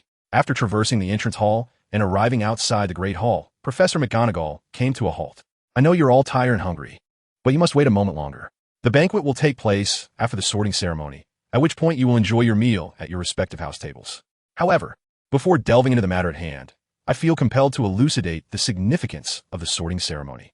This pivotal event marks the beginning of your journey, as the house you are assigned to will serve as your home during your years at Hogwarts. You will dine, reside, and study alongside your fellow housemates. Your conduct will either augment or diminish the house points, culminating in the honor of the House Cup awarded to the house with the highest score at year's end. I urge you, regardless of which house you find yourself in, to strive earnestly for its glory. Shortly, the sorting ceremony will unfold before the entire school community. I recommend that you take this moment to compose yourselves, as it will undoubtedly enhance your spirits." This last remark was an impromptu addition by Professor McGonagall. It is quite apparent that these young witches and wizards do not resemble students, but rather, they appear as though they are fleeing from some calamity. With that, Professor McGonagall departed. As soon as Professor McGonagall exited, everyone began to adjust their attire. They assisted one another, and soon, all were presentable, turning their conversation to the impending sorting. I overheard an upperclassman on the train mention that we would need to perform a display before the professors, who would then determine our suitability for their respective houses. One girl spoke up, prompting a flurry of discussion among the group. "That's not true," another chimed in. "My mother told me we need to cast a spell." "That was ages ago," a boy countered. "My father said this year's sorting involves dueling with others, and only the victors may enter their desired house." The debate escalated, creating cacophony of voices. Amidst this chaos, Ron, with a grin, interjected, "Harry, what they're saying is all wrong. Fred, George, and I have seen the new student sorting ceremony. This year, we must evade the pursuit of ghosts. I spent my entire month's allowance on ghost-repelling charms from George and Fred." As he spoke, Ron produced several peculiar little wooden figurines from his pocket and distributed them among Harry, Alan, and Hermione. He felt an inexplicable urge to act upon seeing Hermione's anxious expression. Harry accepted the figurines with a smile, fully aware that George and Fred had concocted this ruse to swindle Ron's pocket money. The actual sorting ceremony posed no danger, or did it? At that moment, Harry's smile faltered. Why could he not recall what the sorting ceremony entailed? He knew it wasn't tea, as the others had described, yet the true answer eluded him. It felt as though his memory of this event had been forcibly obscured. This had been the case previously, but with Alan by his side, his recollections would resurface. Why, then, was it that even with Alan present, his memory remained clouded? Upon reflection, it became evident that not all of his memories were flawed. Initially, when Alan was absent, he could not remember that he had been reborn. The memories of his past life were entirely absent. However, at this moment, he realized that he was reborn, albeit with his previous life's memories veiled by some mysterious force. Contemplating this, Harry's panicked emotions started to subside slightly. Just then, he noticed the sudden presence of another individual before him. Looking up, he beheld a golden-haired boy, exuding an air of arrogance. So familiar, I should know him. As Harry mused, the boy spoke up. "Hello, Malfoy. It's a pleasure to meet you, Harry Potter." Malfoy. Indeed, he is Malfoy, an insufferable, conceited little brat whose nature is not beyond redemption. "Oh, hello, I am Harry Potter," Harry thought, his body instinctively responding. Their small hands clasped together, eliciting a smile from Malfoy. However, this reaction incited Ron's displeasure. Though he refrained from voicing his thoughts, despite Ron's silence, his expression conveyed everything. Coincidentally, Malfoy caught sight of this clearly, which aggravated him. Freckled face, red hair, and tattered robes. "You must be a Weasley," Malfoy remarked disdainfully. Ron offered no reply, harboring genuine disdain for Malfoy. Yet Malfoy interpreted Ron's silence as cowardice and scoffed. Turning to Harry, "I think you should carefully consider the type of friends you choose. They should be beneficial to you. Don't you agree?" This statement unmistakably forced Harry into a dilemma. Choose Malfoy or Ron. Despite Harry's faintly favorable recollections of Malfoy, this one sentence soured any good impression he had formed. Of course, I am well aware of the kind of friend I need. One who is sincere and devoid of ulterior motives. Harry's straightforward response altered Malfoy's demeanor. Interest had always been of paramount importance to the Malfoy family. Very well, you'll undoubtedly regret this decision today, Malfoy coldly retorted before striding away. However, before departing, he and his two lackeys deliberately collided with Harry and Ron. Though the Weasley family was not affluent, they had never lacked for nourishment, and Ron's fondness for food had ensured his physique was not easily toppled. But Harry was different. He was still too small and frail, easily pushed aside even by Malfoy. Stumbling, Harry crashed into Alan, who steadied him by gripping his arm. "Harry, you really ought to eat more," Alan remarked, observing Harry's gaunt form. "Yes, I will," Harry replied, though his mind was troubled. Just as Alan had caught him, it felt as though some hidden memories were being erased by an invisible force, reminding him of the upcoming sorting ceremony and that he would be late for tomorrow's transfiguration class. At that moment, Alan released him, and the gradually clarifying memories were once again obscured. This outcome further solidified Harry's understanding that he must keep Alan close. "Oh dear God, please bless Alan with a place in Gryffindor, preferably in the same dormitory as mine. For this, I am willing to sacrifice Draco Malfoy's golden locks." This is indeed a clandestine maneuver. Harry fervently made his wish, and he faintly perceived a few strands of Draco's golden hair cascading down as he sprinted by. He was uncertain whether his wish would come to fruition, for in his previous life, Draco had begun to suffer from severe hair loss shortly after graduation. Fortunately, he later consumed a considerable amount of potions, which preserved Draco's appearance. However, he soon found his memories of Draco's later life elusive. This sensation was truly vexing. At this moment, Harry felt an overwhelming desire to be close to Alan, as the forced concealment of such memories was distressing. Just then, Ron's sudden scream snapped Harry back to attention. Following Ron's gaze, he beheld the resident ghosts of Hogwarts. "Harry, look, the ghosts have appeared. I believe our sorting ceremony is about to commence," Ron whispered, his hands trembling uncontrollably around the small wooden figure he had purchased. At this moment, Harry wished to inform Ron that the sorting ceremony was not conducted in such a manner. He was merely being deceived by George and Fred. Yet, as he opened his mouth to speak, he found himself unable to utter a word, as the same obstruction re-emerged.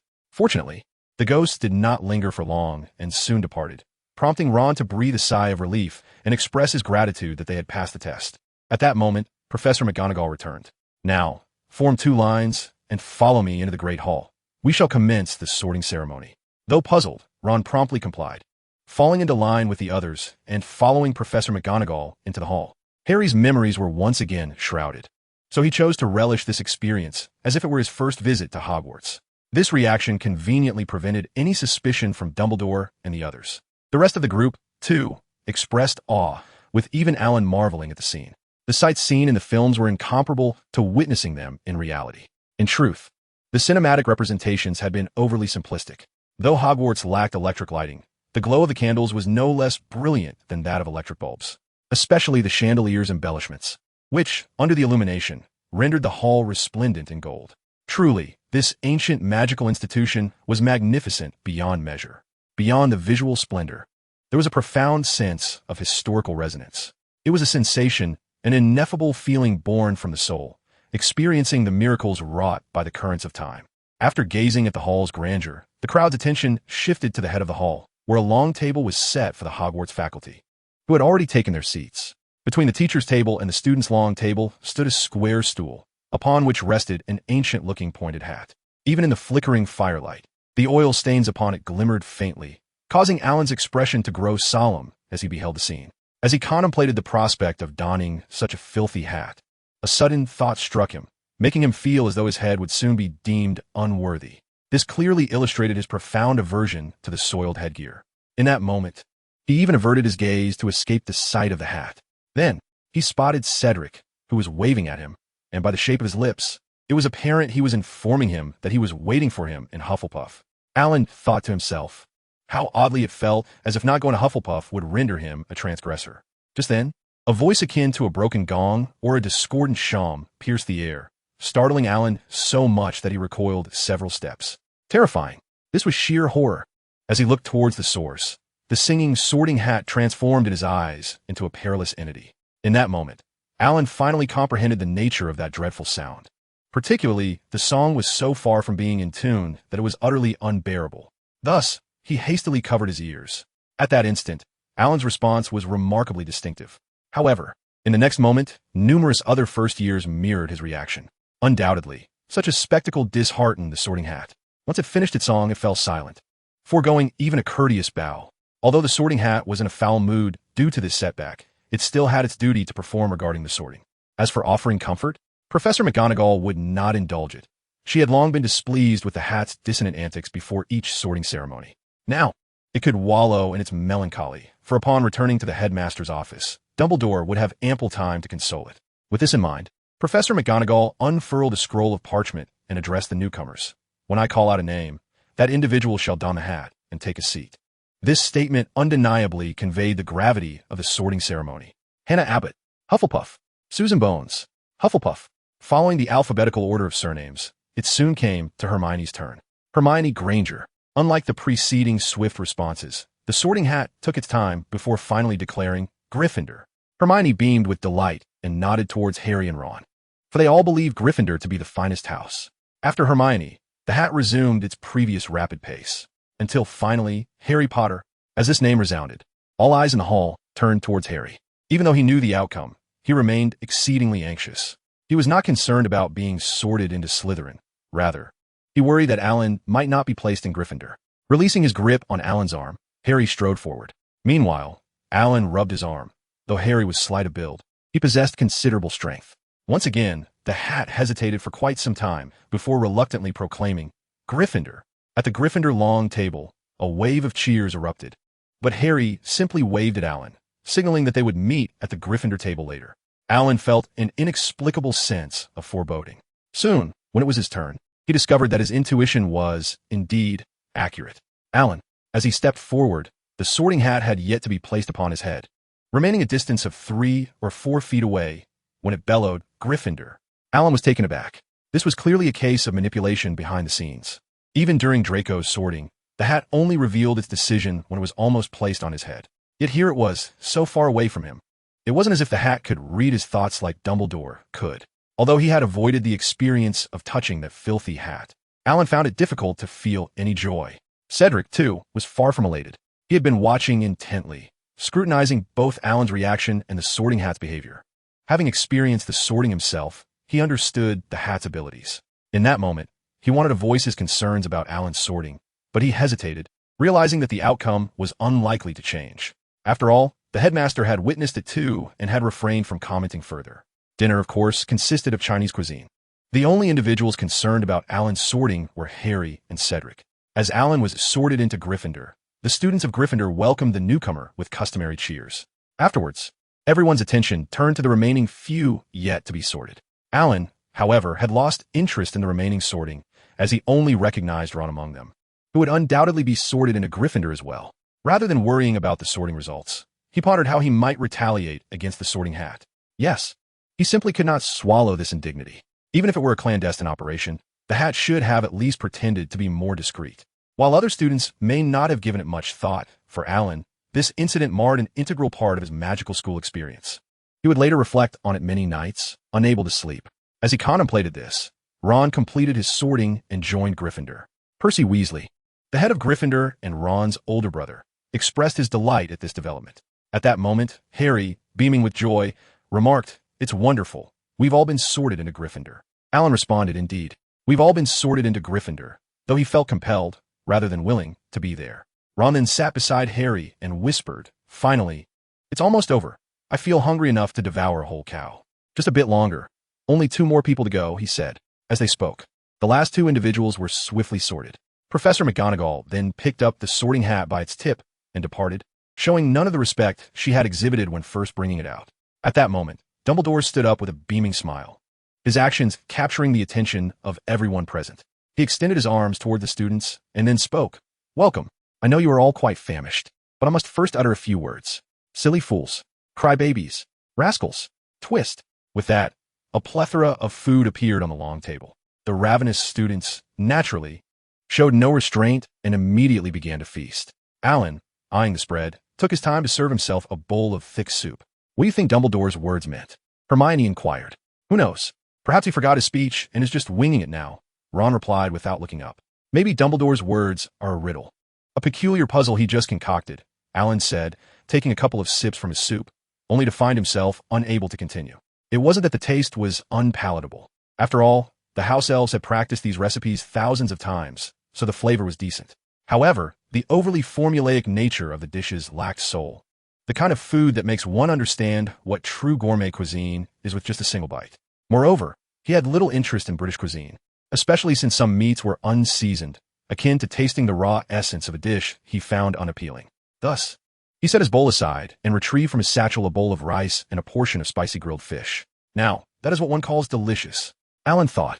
The moment the fragrant, spicy fish was unveiled, its intense aroma boldly enveloped the scents of the other dishes on the table. It also delivered a sensory assault to the surrounding students, leaving them dazed and drooling. With a mouthful of rice and a piece of fish, Alan felt his palate thoroughly satisfied. Indeed, this was what one would call enjoyment. He noticed the longing expressions of his peers, but had no intention of sharing. For this dish was genuinely spicy. Sharing it might very well result in a number of students being sent to the infirmary on the very first day of school. After a while of indulging, Alan found himself sweating from the heat, prompting him to pull out a bottle of soda from his bag. Watching Alan savor his meal only intensified the cravings of the others around him. As for why they didn't simply ask the house elves for a similar dish. That was because they did not believe the house elves could prepare such a recipe. Ultimately, Ron could no longer resist temptation and spoke up. This dish is quite spicy. You might not be accustomed to it. While initially addressing Ron, Alan included the others upon noticing their eager gazes. It's just spicy. I've been munching on chili peppers every day during the summer, Ron asserted. Alan replied, all right then, let me preface this by saying that this dish is exceptionally spicy. If you are prepared, then let us enjoy it together. Thank you for your generosity, came the response, and soon, half of the large fish had vanished. As the diners indulged in the grilled fish, their faces flushed crimson and their lips appeared as though they might bleed. Despite the overwhelming spiciness, the exquisite flavor compelled them to yearn for another bite. Observing their enthusiasm, Alan produced several more servings of the extra spicy grilled fish he had prepared. No one could resist the allure of delectable cuisine. Alan anticipated that the night would be lively until dawn. Even those unaccustomed to spice would undeniably experience a fiery sensation from beginning to end. Of course, Alan made this clear and provided a cautionary note. However, the Gryffindor Lions were not ones to shy away. In fact, to demonstrate their bravery, they regarded consuming the peppers as a test of valor. Ron eagerly participated, but after sampling a single pepper, he withdrew. The peppers here were far more potent than the sweet peppers he had eaten during the summer break.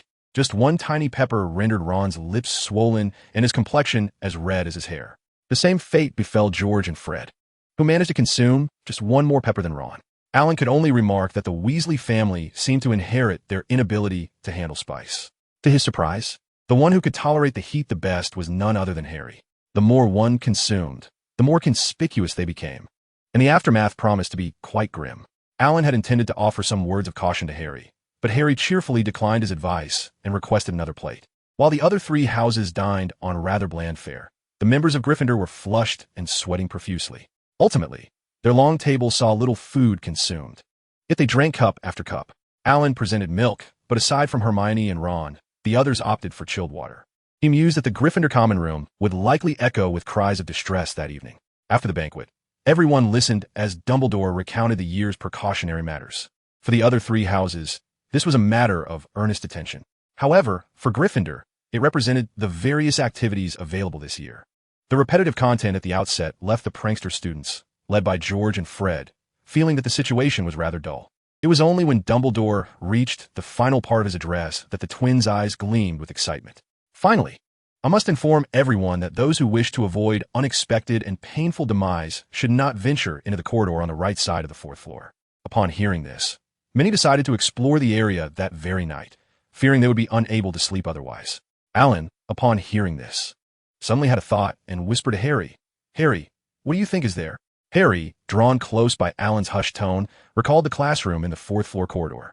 "I think it could be a trap set by the professors specifically designed to catch those disobedient and curious students who venture too close," he replied.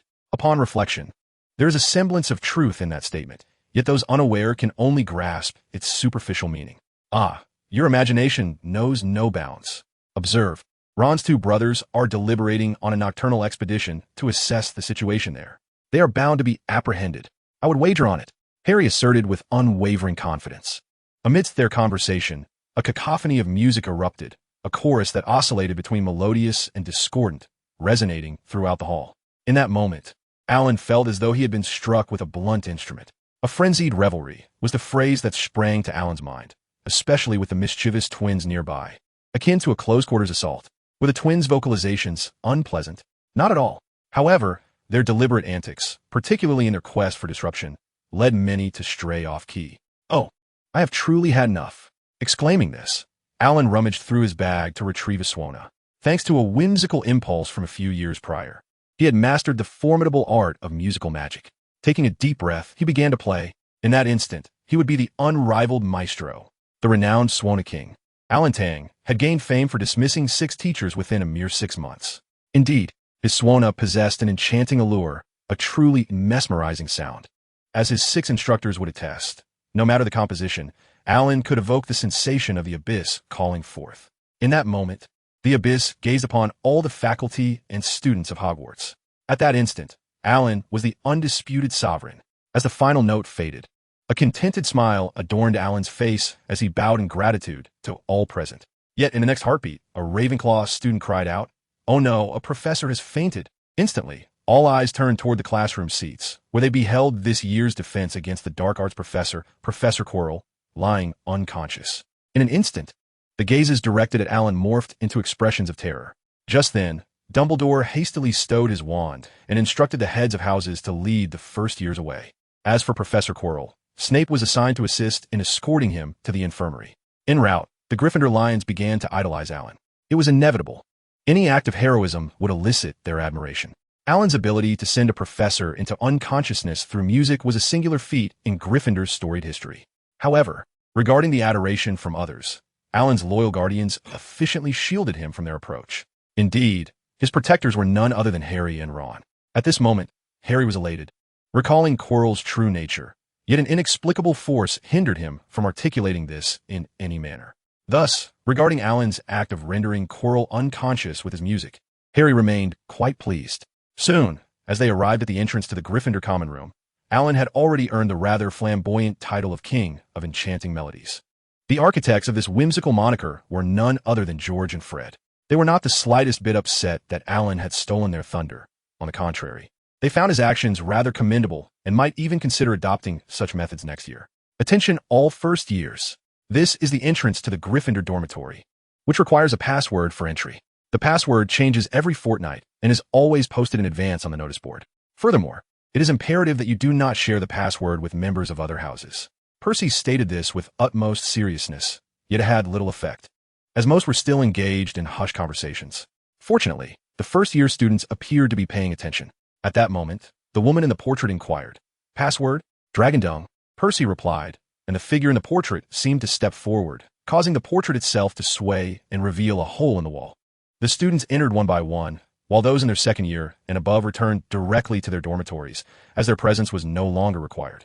The first-year students, however, continued to listen to Percy's instructions. The girls' dormitory is to the left, while the boys' dormitory is to the right. Your names are inscribed on the doors, and your luggage has already been delivered to your rooms, so make sure to rest early, Percy concluded before departing. The group exchanged glances and began to search for their respective dormitories. Unlike the others who were diligently searching, Harry made a beeline for the dormitory he remembered from his previous life. Upon arriving, he saw the names on the door: Harry Potter, Neville Longbottom, Ron Weasley, Alan Tang. Harry, the dormitory is correct, but why have the roommates changed? Although transitioning from 5 to 4 was rather pleasant. Especially since Alan was in the same dormitory, he wondered about his original roommates, Dean Thomas and Seamus Finnegan. Just as he pondered this, he heard their voices nearby. Looking over, he realized that his former roommates had been assigned to different dormitories. Harry couldn't help but smile. This life is truly wonderful. He then set off to find his new roommates. When Alan arrived at the dormitory door alongside Harry and saw the names, he was momentarily stunned. So, the sorting was like this, and the dormitory assignments followed suit. Meanwhile, Harry sincerely thanked Malfoy, considering he had sacrificed Malfoy's golden hair. At that moment, Malfoy, in the Slytherin dormitory, was screaming at the object in his hand. He, the handsome young Malfoy, was losing hair. Though it was not a significant amount, it was certainly not a promising trend. No, I must write to my father. Oh, I should also consult my godfather. He is a master of potions and must have a remedy to resolve this nightmare. Late at night, A weary Malfoy left his godfather's quarters with vacant eyes. At this moment, he understood precisely why Professor Snape held the top spot on the professor's blacklist, a position he had maintained for years. Terrifying. It was utterly horrifying. Although the potion to treat his hair loss had been concocted, it required his full participation. Of course, he did not need to brew it himself. He was only responsible for handling the potion ingredients. Like the others, it was tolerable, but the singular encounter with the slug left him with an indelible shadow.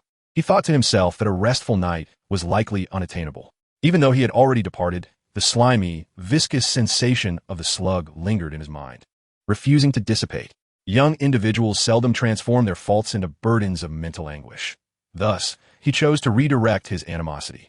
Severus Snape was not someone he could afford to offend, especially given that he was his godfather, so that option was swiftly dismissed. After much contemplation, he reached a conclusion. It was all Potter's fault. Meanwhile, Harry Potter, the object of his thoughts, had just sneezed, causing his complexion to shift dramatically. Oh, for heaven's sake! He sensed that this sneeze was undoubtedly a result of someone disparaging him from behind. Under different circumstances, he would have brushed it off without a second thought. But not now, as he found himself in a state where the slightest disturbance could lead to chaos. In fact, at this moment, most students of Gryffindor House were similarly affected. The cause was, of course, the heavy, spicy roasted fish they had consumed, accompanied by icy water. Upon returning to their dormitory, they had barely begun to unpack their belongings when the pangs of discomfort in their bellies prompted a frantic rush for the lavatory. After a couple of such incidents, they understood why Alan had specifically advised them against overeating and consuming cold drinks afterward. They yearned to turn back time to when they had eaten the roasted fish, vowing that they would have restrained themselves and avoided icy beverages. Yet for the younger students, such a wish remained a mere fantasy. The older students, who were enrolled in all elective courses, possessed time turners, but those were scarce commodities. Fortunately, among the four in their dormitory, only Harry suffered from the stomach ailment. Ron and Neville had eaten sparingly, while Alan, accustomed to such feasts, remained unfazed. This fortunate circumstance allowed Harry to have the lavatory all to himself. To prevent Harry from becoming severely dehydrated, Alan promptly prepared some diluted salt water for him. As for additional care, Ron made Harry's bed, while Neville helped organize their belongings. Half an hour later, Percy knocked on each door, delivering potions he had specifically retrieved from Madame Pomfrey in the infirmary. Although Madame Pomfrey initially insisted that all patients come to her, she relented upon hearing the number of affected individuals. The potions in the magical world were remarkably effective. After 5 minutes of consuming the remedy, Harry's distress subsided, though the burning sensation remained unabated. It was fortunate that Percy managed to procure a potion for his ailment. There was no way he could have informed Madame Pomfrey that Gryffindor's backside had turned crimson. Lying on his bed, Harry's face was pale, and he resolved never to be arrogant in this regard again. Just then, Ron and Neville returned from their showers. "Harry, are you feeling better now?" Ron inquired. "Alan, you've acquired an entirely new title out there," he added with a smile. Alan could instantly tell that this newfound title was unlikely to be a flattering one. Before he could voice his disinterest, Neville divulged the information. "Alan, now everyone is calling you the culinary demon." Alan, laughter echoed through the room as Ron remarked that despite their current circumstances, if given the chance to choose again, everyone would still opt for food. Harry chuckled at this, admitting that he too would choose food, for it was indeed an irresistible delight. "Alas, it is a pity it is too spicy," Ron lamented, as he could not handle the heat, and even the most delectable dishes could only entice him to take a few timid bites. Alan, rendered speechless by this, simply muttered something about taking a shower before departing. Upon his return, he discovered the three of them gathered in a circle, indulging in snacks. "If my memory served me correctly, Ron and Neville, you both just washed up, did you not?" he inquired. "Ah, it matters not. We can always wash up later. Come, this is our dormitory's inaugural gathering," Ron replied cheerfully. Upon glancing at the assortment of snacks, Alan was overwhelmed by a sense of meagerness. This was not a disparagement, but rather an honest observation, as he had previously witnessed gatherings featuring various leftover treats. "Oh, these snacks are merely what was left uneaten on the train, as well as items no one particularly enjoys," he explained, making Alan's sentiments understandable. Nevertheless, as a member of the dormitory, he felt compelled to offer some support, feigning to retrieve items from his messenger bag, but actually pulling exquisite pastries from his storage ring. He declared, "Allow me to contribute some provisions." Indeed, sharing food and drink embodies the simplest form of human connection, a truth that remains ever relevant. As the meal progressed, Neville began to shed his shyness and shared his experiences. When comparing their individual struggles, Neville and Harry found themselves equally matched. Some might argue that Harry had it worse, given his aunt's disdain for him. However, Neville faced considerable pressure from his grandmother and relatives, who expected him to bear the weight of the Longbottom family's honor, a burden that could easily lead to despair for anyone else. Particularly challenging was Neville's ongoing struggle to awaken his magical abilities, which intensified the pressures he faced. His uncle even resorted to throwing him from the second floor, hoping that danger would ignite his latent powers. Such actions would be inconceivable for the Dursleys. Despite their dislike for Harry, 2 hours of gathering yielded an hour and 40 minutes of ending. While Neville and Ron lamented until tears flowed, Harry and Alan merely recounted their own experiences. Soon, it was time to rest, for classes awaited them the following day. As the lights dimmed and moonlight streamed through the window, Harry, Ron, and Neville felt immensely grateful to share this dormitory. As for Alan, he was already practicing magic within the confines of his storage ring, a habit he had maintained for a year and was reluctant to interrupt. As for the possibility of being discovered, their beds were draped with curtains, allowing him to slip into his storage ring undetected. An hour later, Alan returned, finally ready to succumb to slumber. A new day dawned, and Alan awoke early. This was his first experience of cohabiting with others in many years, which made the adjustment somewhat challenging. However, while he struggled to acclimatize, Harry, Neville, and Ron were blissfully asleep, their deep slumber evident even from Neville's undisturbed state. Habitually checking the time upon waking, Alan discovered that the Hogwarts dormitories were devoid of even a single clock. Fortunately, he had come well prepared. He rummaged through his suitcase and unearthed an exquisite mechanical alarm clock. Electronic devices were prohibited at Hogwarts, but mechanical ones were permitted. Despite their susceptibility to damage in the magical environment, he believed it would endure for at least a year. Glancing at the time, he noted it was only 7:12. After a moment's contemplation, he set the alarm for 7:40, allowing ample time for everyone to rise, have breakfast, and reach their first Transfiguration class. As for himself, he decided to forego the Great Hall for breakfast, having little hope for the morning fare at Hogwarts. However, he did not wish to eat in the dormitory either. Upon entering the common room, he found it completely empty, seizing the opportunity to conjure a sumptuous breakfast for himself using the spells for food and water. He prepared a feast of dumplings, shrimp dumplings, tea eggs, meat porridge, and a large cup of sweet milk. The notion of leftovers was unfathomable. At his age, with the daily exertion of climbing stairs, how could he possibly not finish? Just as he was halfway through his meal, other Gryffindor students began to emerge from their dormitories, preparing to head to the Great Hall for breakfast. Upon seeing Alan, they greeted him, expressing mild curiosity about his breakfast before departing. With classes looming, they preferred not to transform into jet-propelled warriors during lessons. They assumed Alan was indulging in the sort of delicious food that came with terrifying aftereffects. Unbeknownst to them, Alan remained oblivious to their assumptions, and even if he were aware, he would not feel compelled to clarify.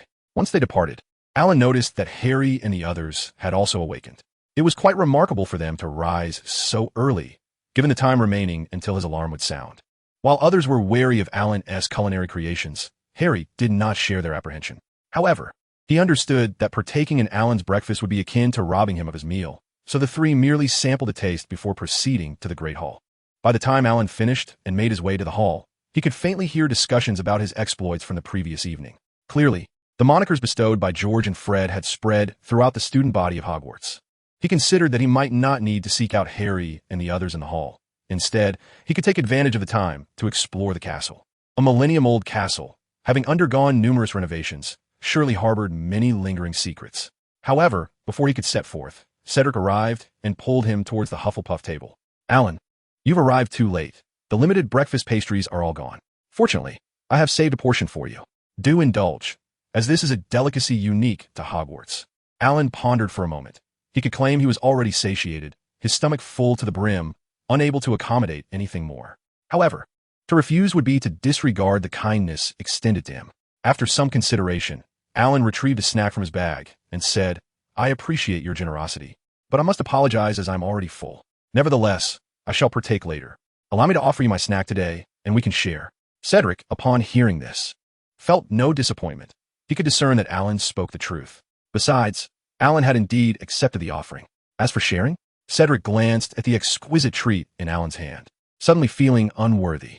Though merely a plate of rabbit-shaped confections, they appeared almost lifelike. He could comprehend the complexity if magic were involved, yet these were purely handcrafted. As a student of Hufflepuff, known for their love of food, he understood the effort that such creations demanded. Seeing Cedric's lack of response, Alan placed the treat directly into his hands. Thank you. Cedric eventually accepted it. How could a food-loving badger refuse? However, he did not consume it immediately. Instead, a thought struck him, and he said, Alan, if the school meals do not suit your palate, I can take you to the kitchen at lunchtime. That should resolve the matter. He had noticed the previous evening that Alan had eaten his own provisions, and suspected the same would be true this morning. He wished to assist Alan, for it was unreasonable to expect him to rely solely on his own food daily. Alan considered this and agreed. This way, he could also justify the food he had brought. Very well, where should I wait for you at noon? I have a transfiguration class in the morning. Let's meet in the Great Hall. I will guide you to the kitchen afterward. It is adjacent to our common room, Cedric replied. All right. After agreeing, Cedric continued to share some insights about the castle, notably emphasizing the poltergeist peeves. After a while, Harry arrived with Ron and Hermione. Alan, we should be on our way. The castle's staircases are ever-changing, and I anticipate it may take us some time, Harry remarked, casting a wary glance at Cedric, recalling his intention to whisk Alan away. Potter speaks the truth. Alan, it is indeed essential to allow yourselves some time to acclimate to navigating on your own. Should you find yourselves lost, do not hesitate to seek assistance from the portraits on the walls. I wish you the best of luck in reaching your classroom without unnecessary detours, Cedric offered, his warmth evident in his words. He noticed Harry's gaze but dismissed it. He was confident in his merits and would surely shine. Soon after, Alan followed Harry and the others to find their transfiguration classroom. The class commenced at 9 o'clock, and with it being only 8:20, they had ample time. As Harry, who was leading the way, reflected on their journey, he was certain that this time they would not be tardy for their first lesson. He was well acquainted with the route, and given the ample time they had, coupled with Hermione's accompaniment, it would indeed be a cosmic injustice to arrive late. However, as they walked, Harry was momentarily taken aback by the sudden appearance of a door before him. He knew that Hogwarts Castle was home to a myriad of doors, but this particular door, manifesting so unexpectedly, was a novelty he had never encountered in either of his lifetimes. Moreover, observing the path they had taken, it dawned on him that they had been transported here by the moving staircase, which had now swiftly departed, leaving them unable to retrace their steps. Thus, it seemed imperative that this door be opened. At Hogwarts, the grand entrance was not merely opened at whim, a fact Harry was acutely aware of. Yet, the emergence of this unprecedented scenario stirred an insatiable curiosity within him. Meanwhile, Hermione and Ron were uncertain about whether they should venture inside, and if so, how they might accomplish that. They had yet to attend a charms class, although Hermione had taken it upon herself to study in advance. Her repertoire of spells was limited and did not encompass the unlocking charm. Observing the trio momentarily frozen in indecision, Alan promptly drew his wand and aimed at the lock, uttering the incantation Alohomora. With a satisfying click, the door was unfastened, drawing the attention of the three. There was no time to deliberate further. They had but one course of action. Oh wait, there's also the option of jumping down and seeking the staircase anew, Alan added nonchalantly. The suggestion of leaping off the ledge was delivered with such calmness that Harry and Hermione remained unfazed, while Ron's jaw dropped in shock. Noticing Ron's astonishment, Hermione eagerly provided clarification. Due to the staircase's mobility, safety measures have been implemented on the floor to ensure that young wizards do not suffer fatal injuries from a fall. It may hurt quite a bit, but it is designed to prevent serious harm. This is documented in A Brief History of Hogwarts. Harry nodded in understanding. Though he had not gleaned this information from the book, Hermione's assertion sufficed to quell any need for further justification. All right, let us proceed, Alan declared, stepping forward and casting a light charm as they entered, illuminating the dismal surroundings. What they encountered resembled a dilapidated corridor more than a room, with walls adorned by portraits that lacked the enchantment of animated imagery. Regrettably, the portraits bore no names, rendering their identities a mystery to the group. After approximately 5 minutes of walking, they arrived at a dead end, where another closed door waited. Utilizing the unlocking charm, once more they stepped through, only to realize that their location was somewhat askew. Is this an abandoned classroom? Ron expressed his disappointment. I believe not. This must be someone's clandestine hideout, Alan responded, intensifying the brightness of his Lumos spell. It was then that the three beheld an assortment of fresh litter strewn across the floor, along with a conspicuous wooden sign reading, Weasley S. Wizard Wheez's Experimental Base. Such an evident name requires no further contemplation. Even she, who is unfamiliar with the Weasley twins, could easily deduce the outcome. Huh! Having found this place, I must certainly threaten them for a hush fee, Ron exclaimed with hearty laughter. In response, both Alan and Harry gazed at him in bemusement. A hush fee? It seems George and Fred might truly resort to stitching Ron's mouth shut. Moreover, would George and Fred truly feel threatened by this? Nonsense. They could simply relocate, as there is nothing of value here anyway. Besides, I believe our utmost priority is to depart swiftly. I certainly do not wish to arrive late for our first class, particularly one taught by the head of Gryffindor House. Speaking thus, Alan strode purposefully towards the door. At his words, Harry and Hermione hurriedly pulled Ron along to keep pace. Upon exiting, they discovered they had arrived on the 8th floor, not far from their common room. Having delayed for so long, they now needed to hasten their journey. To avoid Harry leading them astray again, Alan requested Hermione to take the lead this time. Hermione, deserving of Alan's trust, guided them adeptly, and as the four of them rushed into the Transfiguration classroom, the bell rang for class. Wonderful, Professor McGonagall hasn't arrived yet, Ron exclaimed with a sense of relief. At his words, Alan and Harry paused momentarily, but quickly returned to their seats, since they had arrived late. Only the last row was available. Just as they settled down, the cat on the podium leaped down and transformed into Professor McGonagall. I am pleased to see that none of you are late. However, I do not recommend that students arrive at class just in time. Professor McGonagall's words were clearly directed at them. The three boys, Alan, Harry, and Ron, were rather thick-skinned and brushed it off, but Hermione, in contrast, felt her face flush with embarrassment. Sitting in the front, Malfoy turned around, ready to mock Harry, remembering how Harry had disrespected him the night before during the sorting ceremony.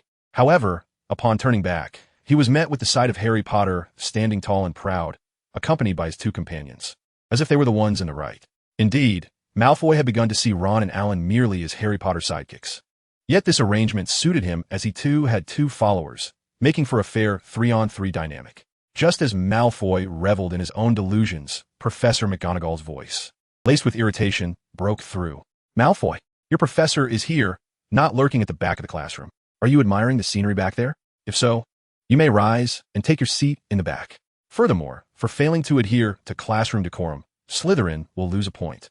Professor McGonagall's furious admonition elicited silent laughter from the Gryffindor students. The one who felt embarrassed now was Malfoy. Rising, he hastily made his way to the last row. Observing Malfoy's approach, Alan courteously offered him a seat. Then, Malfoy, with a scowling visage, took a seat beside Harry. Alan, let's ship this couple. Harry, equally sullen, felt the gap between himself and Alan widen significantly, as though their connection had plummeted from 5G to a mere 3G. How could he endure such a situation? Yet, despite their mutual discontent, there was no choice but to endure as Professor McGonagall began her lecture. Transfiguration would prove to be the most intricate and perilous magic you would learn at Hogwarts. Therefore, I must forewarn you, anyone who dares to misbehave in my classroom will be shown the door and barred from returning. I hope you will conduct yourselves with decorum. With her warning delivered, Professor McGonagall demonstrated the art of transfiguration, allowing the students to witness its effects firsthand.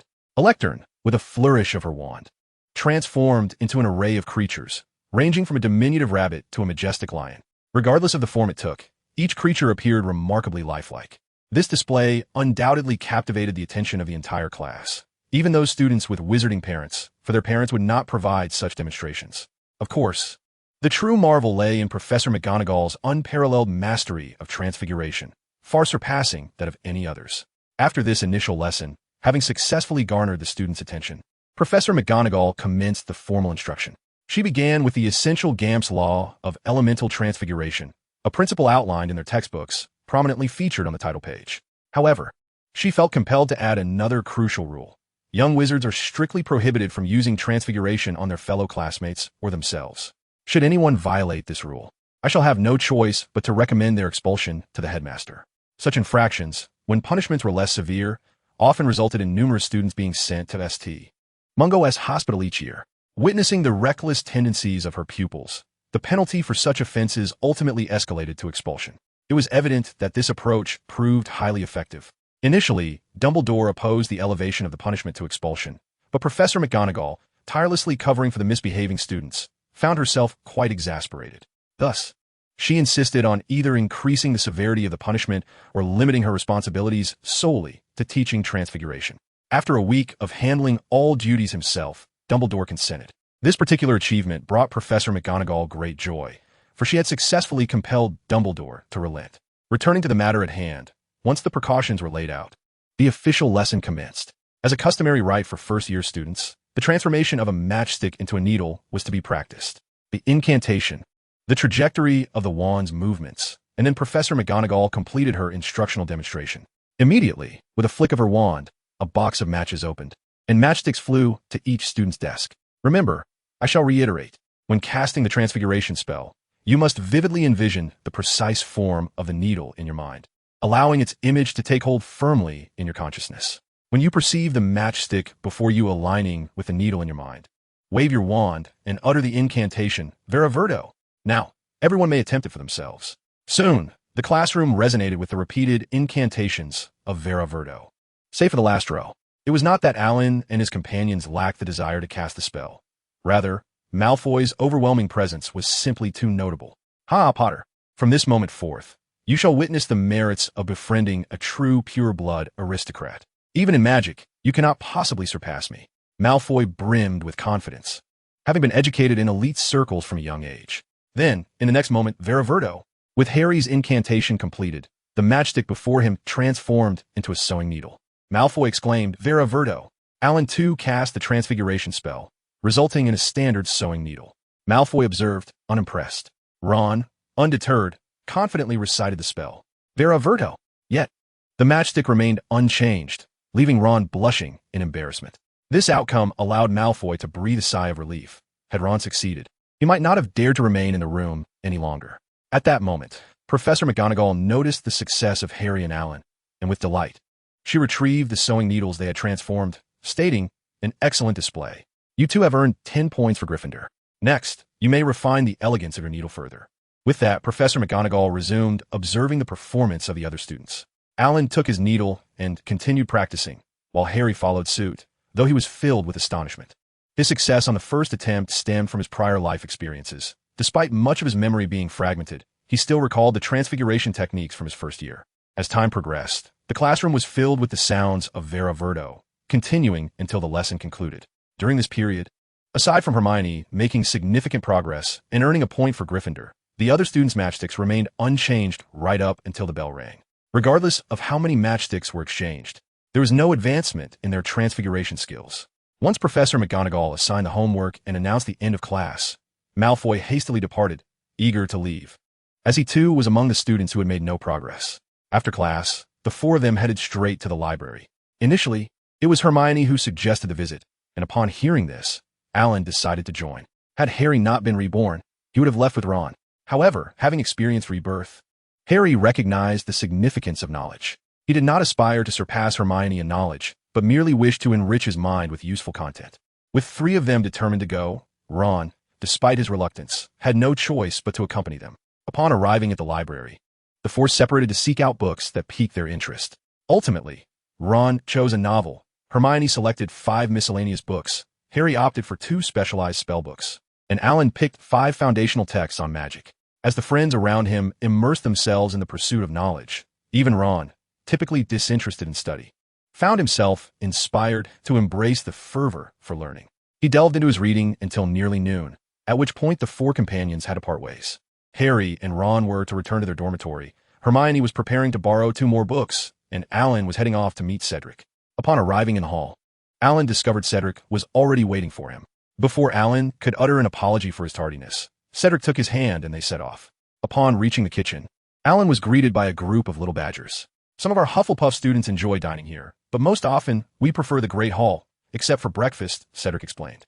Alan listened intently as Cedric approached a house elf. Excuse me, sir, is there anything I can assist you with? The house elf, Dobby, inquired with earnest eyes. Indeed, my friend has a palate that does not quite favor traditional British fare. Would it be possible for you to prepare some of his favorite dishes? Cedric replied with a warm smile. Of course. It is the duty of Dobby to ensure young wizards are well fed. What would you like to eat? Dobby will do his utmost to prepare it for you, the house elf eagerly responded. Alan interjected, there are many dishes I enjoy, but considering the usual provisions in Hogwarts kitchen, it may be quite challenging to replicate them. I have a particular fondness for authentic Chinese cuisine. If you are unfamiliar with the dishes, I can provide recipes. I regret to inform you that Dobby cannot prepare authentic Chinese delicacies. However, if you have recipes, Dobby can certainly make them, the house elf assured him earnestly. Very well, I trust you, Alan said, retrieving paper and pen from his satchel to jot down some simpler dishes. To aid Dobby in avoiding any confusion, he specified precise measurements for the ingredients. Fortunately, Alan possessed some culinary skills, so this task was not overly daunting for him. With a meticulously detailed recipe in hand, Dobby was indeed able to craft what Alan deemed acceptable fare. The taste and aroma were satisfactory. However, for someone accustomed to exquisite cuisine, the final essence fell somewhat short. Nevertheless, overall, it was deemed adequate. Finally, with heartfelt thanks from Alan and Cedric, Dobby departed joyfully, leaving the two to relish their lunch. The meal, though only mediocre for Alan, was deemed delightful by Cedric. In Cedric's eyes, the most exquisite dish of the day remained the pastries Alan had gifted him that morning.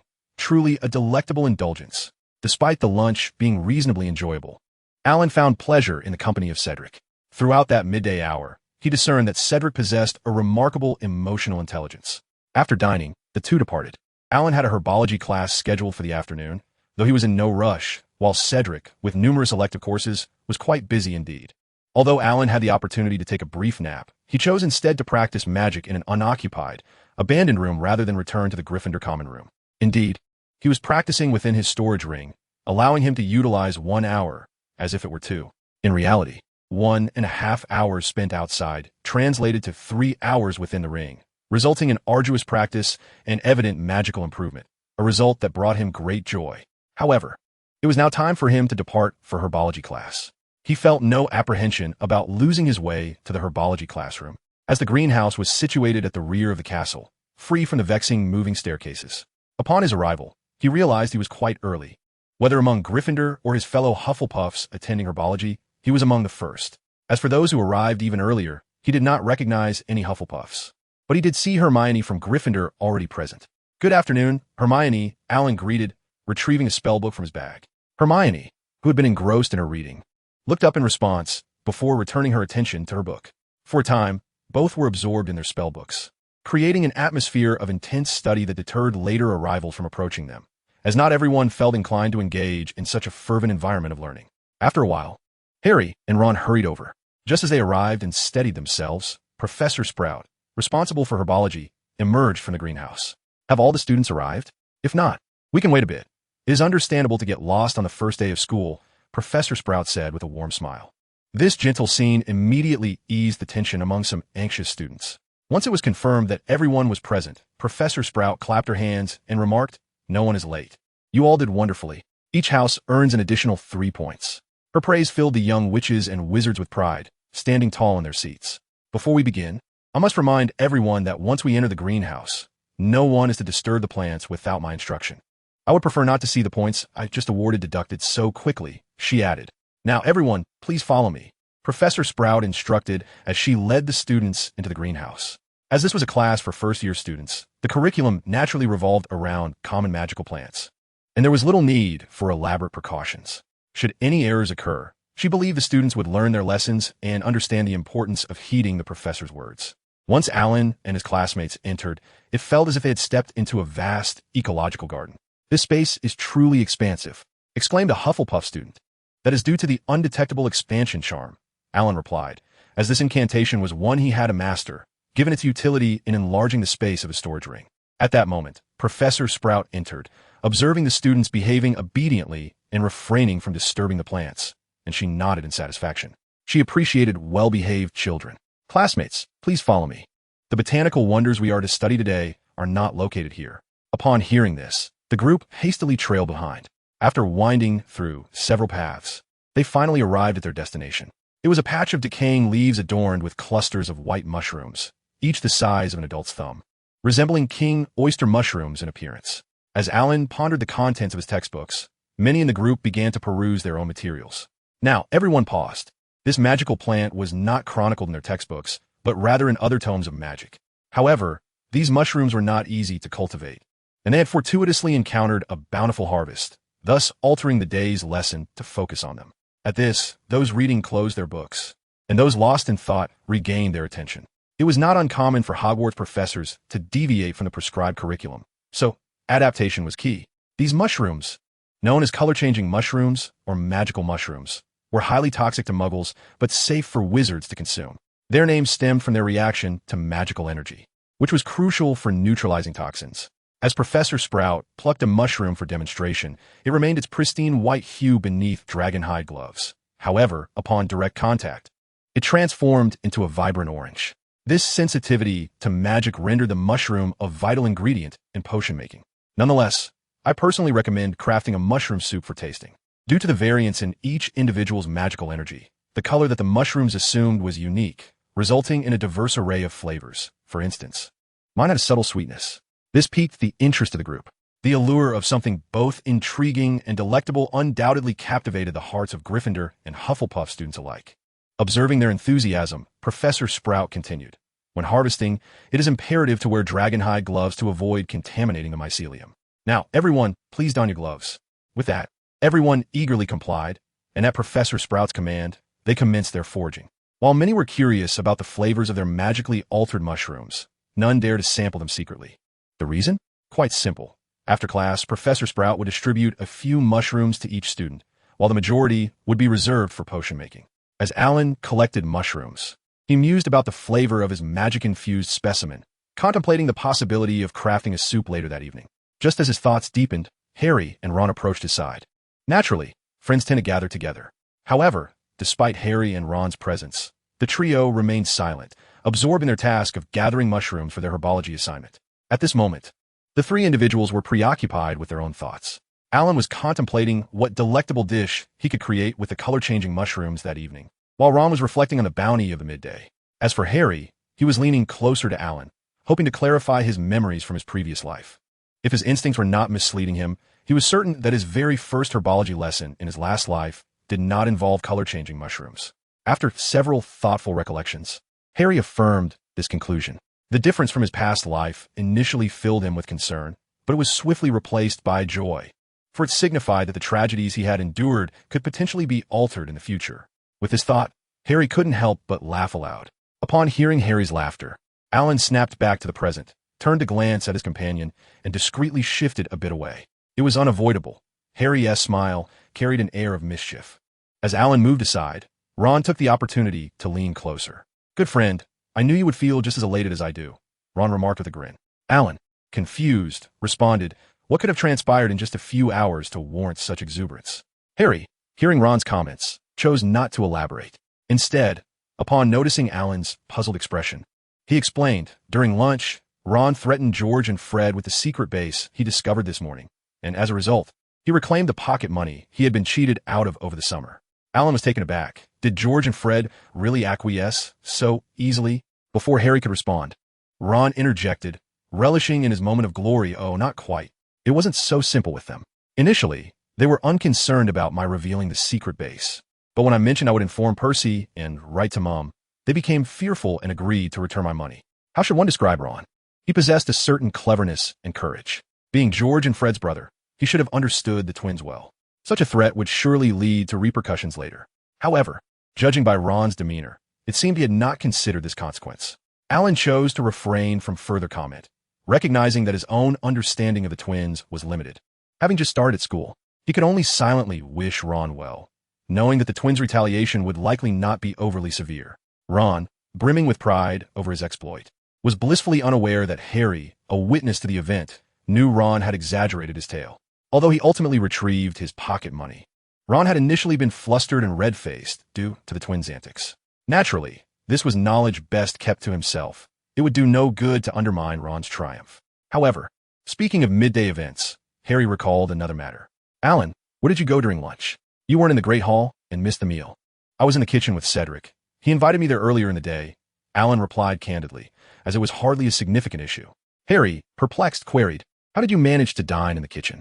Harry felt an unsettling sense of having his home invaded. "Is there a limited edition dessert in the kitchen that isn't available in the Great Hall?" Ron inquired curiously.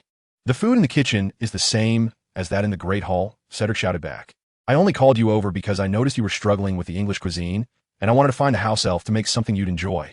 Such matters were difficult to conceal, especially since many Hufflepuff students had witnessed him and Cedric dining in the kitchen. In Hogwarts, the spread of rumors was undeniably swift. The incident of numerous Gryffindor students transforming into jet-propelled warriors had already circulated widely. The only reason it hadn't become the headline news at Hogwarts was that newer stories had taken precedence. After listening to Alan's response, Harry realized that Alan actually disliked English cuisine, a detail he had overlooked. In Harry's mind, the delectable food at Hogwarts was universally appealing. And even though Alan's meals differed from theirs last night and this morning, he assumed it was merely a matter of not wanting to waste his own provisions. Alan, let us eat together tonight. Harry extended an invitation. Sure, Alan readily agreed, as his culinary skills had returned to normal. The first-year class was not lengthy, and before the group could finish harvesting the color-changing mushrooms, the lesson time had arrived. Professors at Hogwarts did not extend class time, so Professor Sprout promptly announced the end of the lesson. Naturally, she did not forget to distribute 4 color-changing mushrooms to each student, along with an assignment related to them. Compared to the homework from Transfiguration, Professor Sprout's herbology assignment was undoubtedly more relaxed. The task involved describing the taste of the color-changing mushrooms altered by their magic. Essentially a culinary report. This assignment was well received, and many students eagerly set out to prepare their mushrooms after class. Some, in their impatience, began to eat the mushrooms raw right after they changed color. While consuming them raw posed no toxicity, the flavor was certainly less appealing than when cooked. Eager to savor the color-changing mushrooms, Ron enthusiastically rallied a few others to complete the assignment. Given that it was the first day, Hermione was quite pleased with Ron's proactive attitude toward his work. However, Harry and Alan, who understood Ron well, chose not to expose him. Others were also equally motivated to finish their assignments, and aware that the kitchen would be bustling, Alan led the group back to the Gryffindor common room. Upon returning to the common room, they found a corner to set up for their culinary endeavors. A small stove, charcoal, ceramic pots, and a grill were laid out. As Alan retrieved the items, Harry and the others were left astonished. Alan, you've prepared an impressive setup. It's just a precautionary measure, Alan replied. Now that the tools are all here, how do you plan to cook? At this, Ron and Hermione exchanged glances, falling momentarily silent. They, unfortunately, had no cooking skills. In that moment, Harry felt compelled to step up. Though his culinary skills may be limited, there exists a particular dish he excels at. Mushroom soup. Allow me, for I can prepare the mushroom soup, he declared. I shall roast the mushrooms.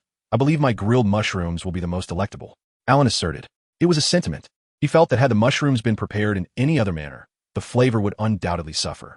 Upon hearing about the grilled mushrooms, Ron and Hermione felt inclined to learn. Believing that roasting mushrooms would be simpler than making mushroom soup, they promptly gathered their tools and set about completing their herbalism assignment. Before they commenced, the little mushrooms were effortlessly handled.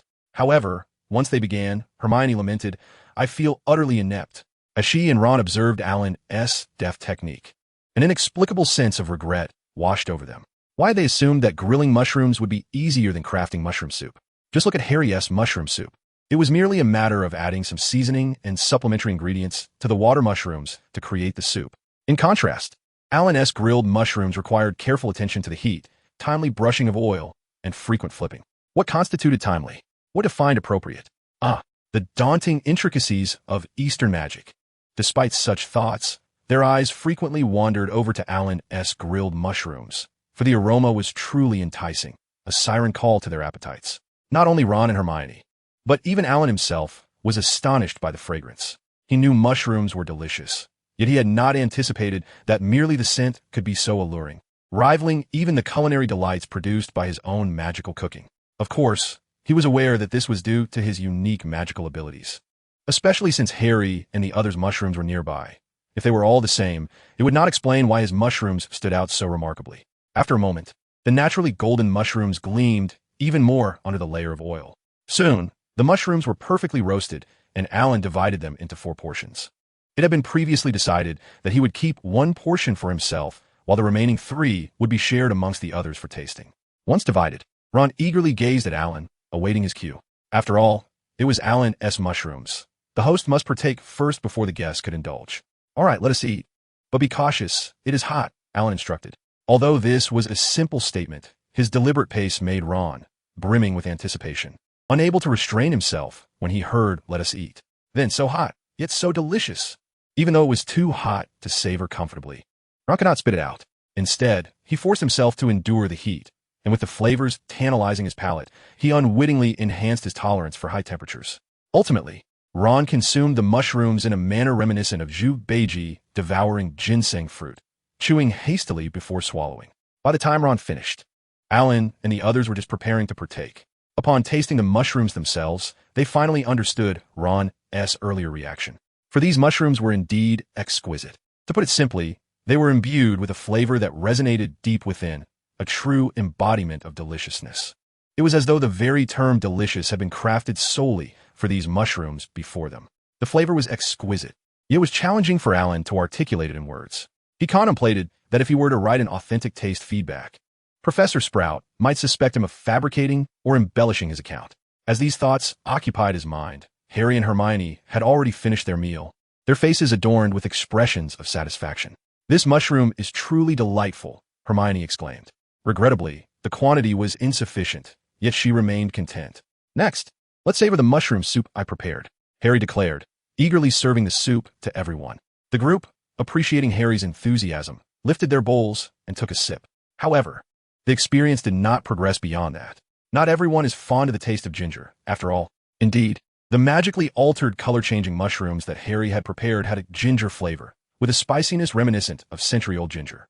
The taste, upon consumption, merely warmed one's stomach. It was noteworthy that this flavor could not be detected by mere scent. It was only through tasting that one could truly appreciate it. Alan surmised that Harry's mushroom soup was better suited for the older students. As for their youthful cohort, it was best left untouched.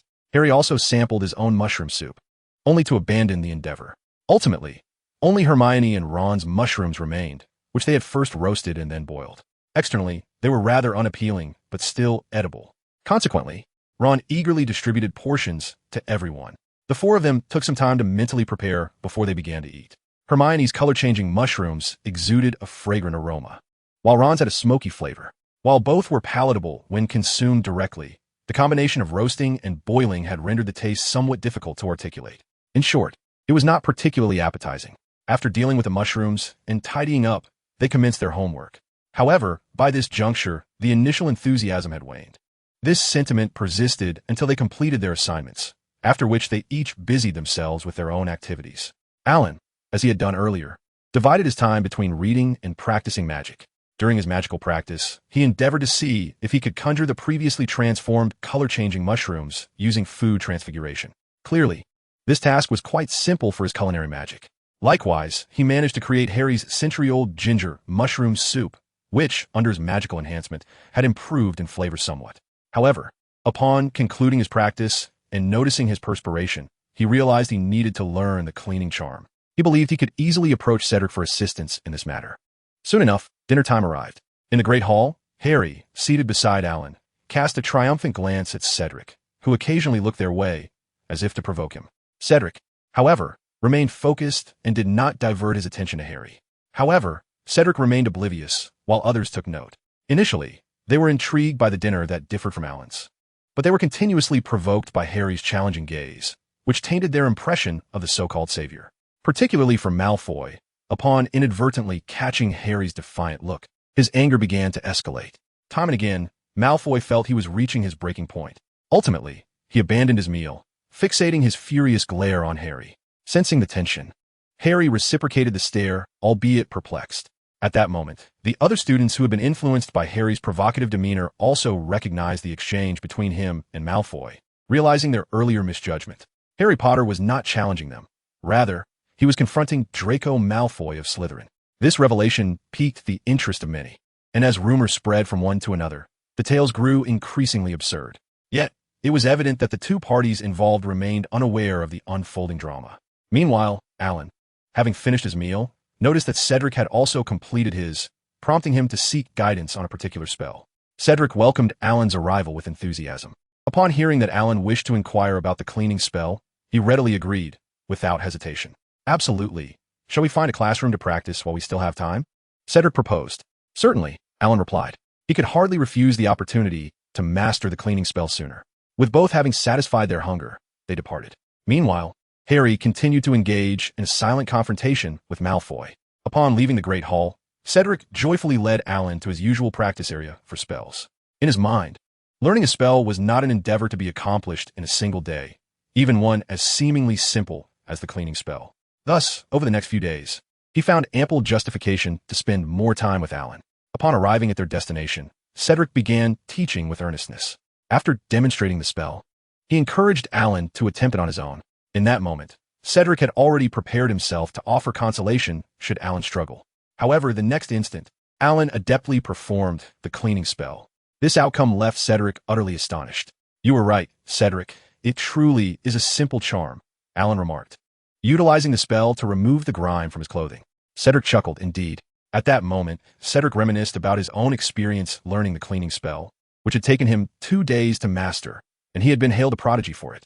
If he was a genius, then what did that make Alan? A genius among geniuses?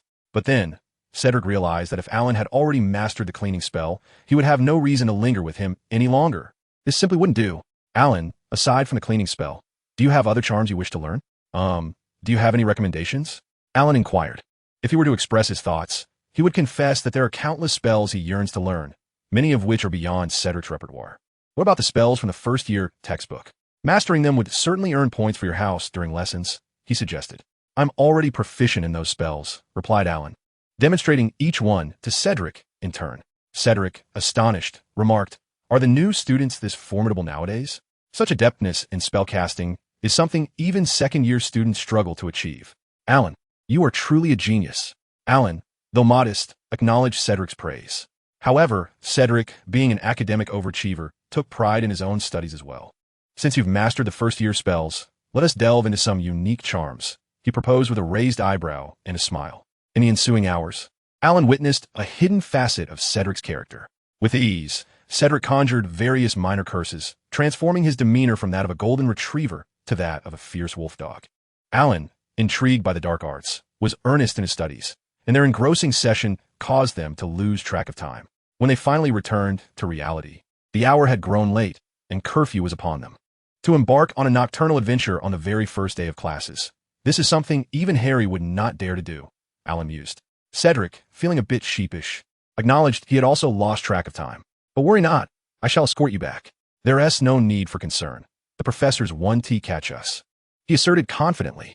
At that moment, the disillusionment charm he had just learned proved invaluable. No, I can manage on my own, responded Alan. Oh, here, take this as a token of gratitude. No refusals allowed. As he spoke, Alan handed Cedric a box of treats along with a portion of roasted mushrooms. Cedric, unable to voice a refusal, thought to himself that Alan's snacks were simply too delectable to decline. Yet, he felt compelled to accompany him, uneasy about Alan navigating the way back alone. He had a foreboding feeling that if Alan ventured back alone, he would surely be caught by a professor. Come on then, I shall see you back. As a new student, you are unfamiliar with the staircases, and it would be easy to become lost, he said, opening the door to the abandoned classroom. In the next moment, his smile faltered. His intuition had proven correct. Good evening, Professor Dumbledore, Cedric stammered, feeling utterly frozen. This was his first time being caught during curfew, and by none other than the headmaster of Hogwarts himself. Upon hearing Cedric's greeting, Alan could not help but twitch at the corners of his mouth. The very first day of classes, and he found himself embroiled in such a predicament. With that thought, he approached as well. Good evening, Professor Dumbledore. The headmaster, upon seeing the two, greeted them with a warm smile. Good evening. I am delighted to see your enthusiasm for learning. However, it is now past curfew, and I believe it is time for you to return to your dormitories for some rest. Upon hearing this, Alan felt a sense of relief. It was truly wonderful that Dumbledore did not pay him much attention. All right, headmaster, we shall return now. This time, it was Alan who spoke first. After bidding farewell to Cedric, he hurriedly departed. Dumbledore did not offer any further remarks, merely casting a glance in the direction Alan had taken before he too made his exit. Ascending the staircase swiftly, fortune smiled upon him as he encountered no errant staircases nor ran into any patrolling professors, allowing him to return safely to the Gryffindor common room. Upon entering, Alan spotted Harry, Ron, Neville, and Hermione clad in their pajamas. Wonderful. Alan, you have finally returned. If you hadn't come back soon, Harry and the others would have ventured out to find you, Hermione remarked, a hint of fatigue evident in her voice, likely due to her recent efforts to dissuade Harry and the others from worrying. My apologies. I was with Cedric studying spells, and I lost track of time, Alan explained. Studying spells? What spells? Hermione interjected before Harry could respond, her curiosity piqued. In response, Alan produced his wand and demonstrated a cleaning charm, a rather convenient spell. Would you agree? He refrained from mentioning the other spells he had learned, fearing it might overwhelm Hermione and the others, given the numerous spells he had acquired in just a few hours. Indeed. Fortunately, you weren't caught by any professors upon your return. Well, I believe we ought to rest now. Good night, everyone, Hermione said as she took her leave. After exchanging good nights, Alan and the others headed back to their dormitory. It was a mundane day, Tuesday. Despite it being only the second day of classes, Alan felt as though half a month had passed.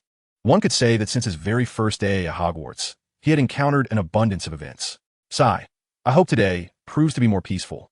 The day consisted of 2 classes, one in the morning and one in the afternoon, with one of them being History of Magic.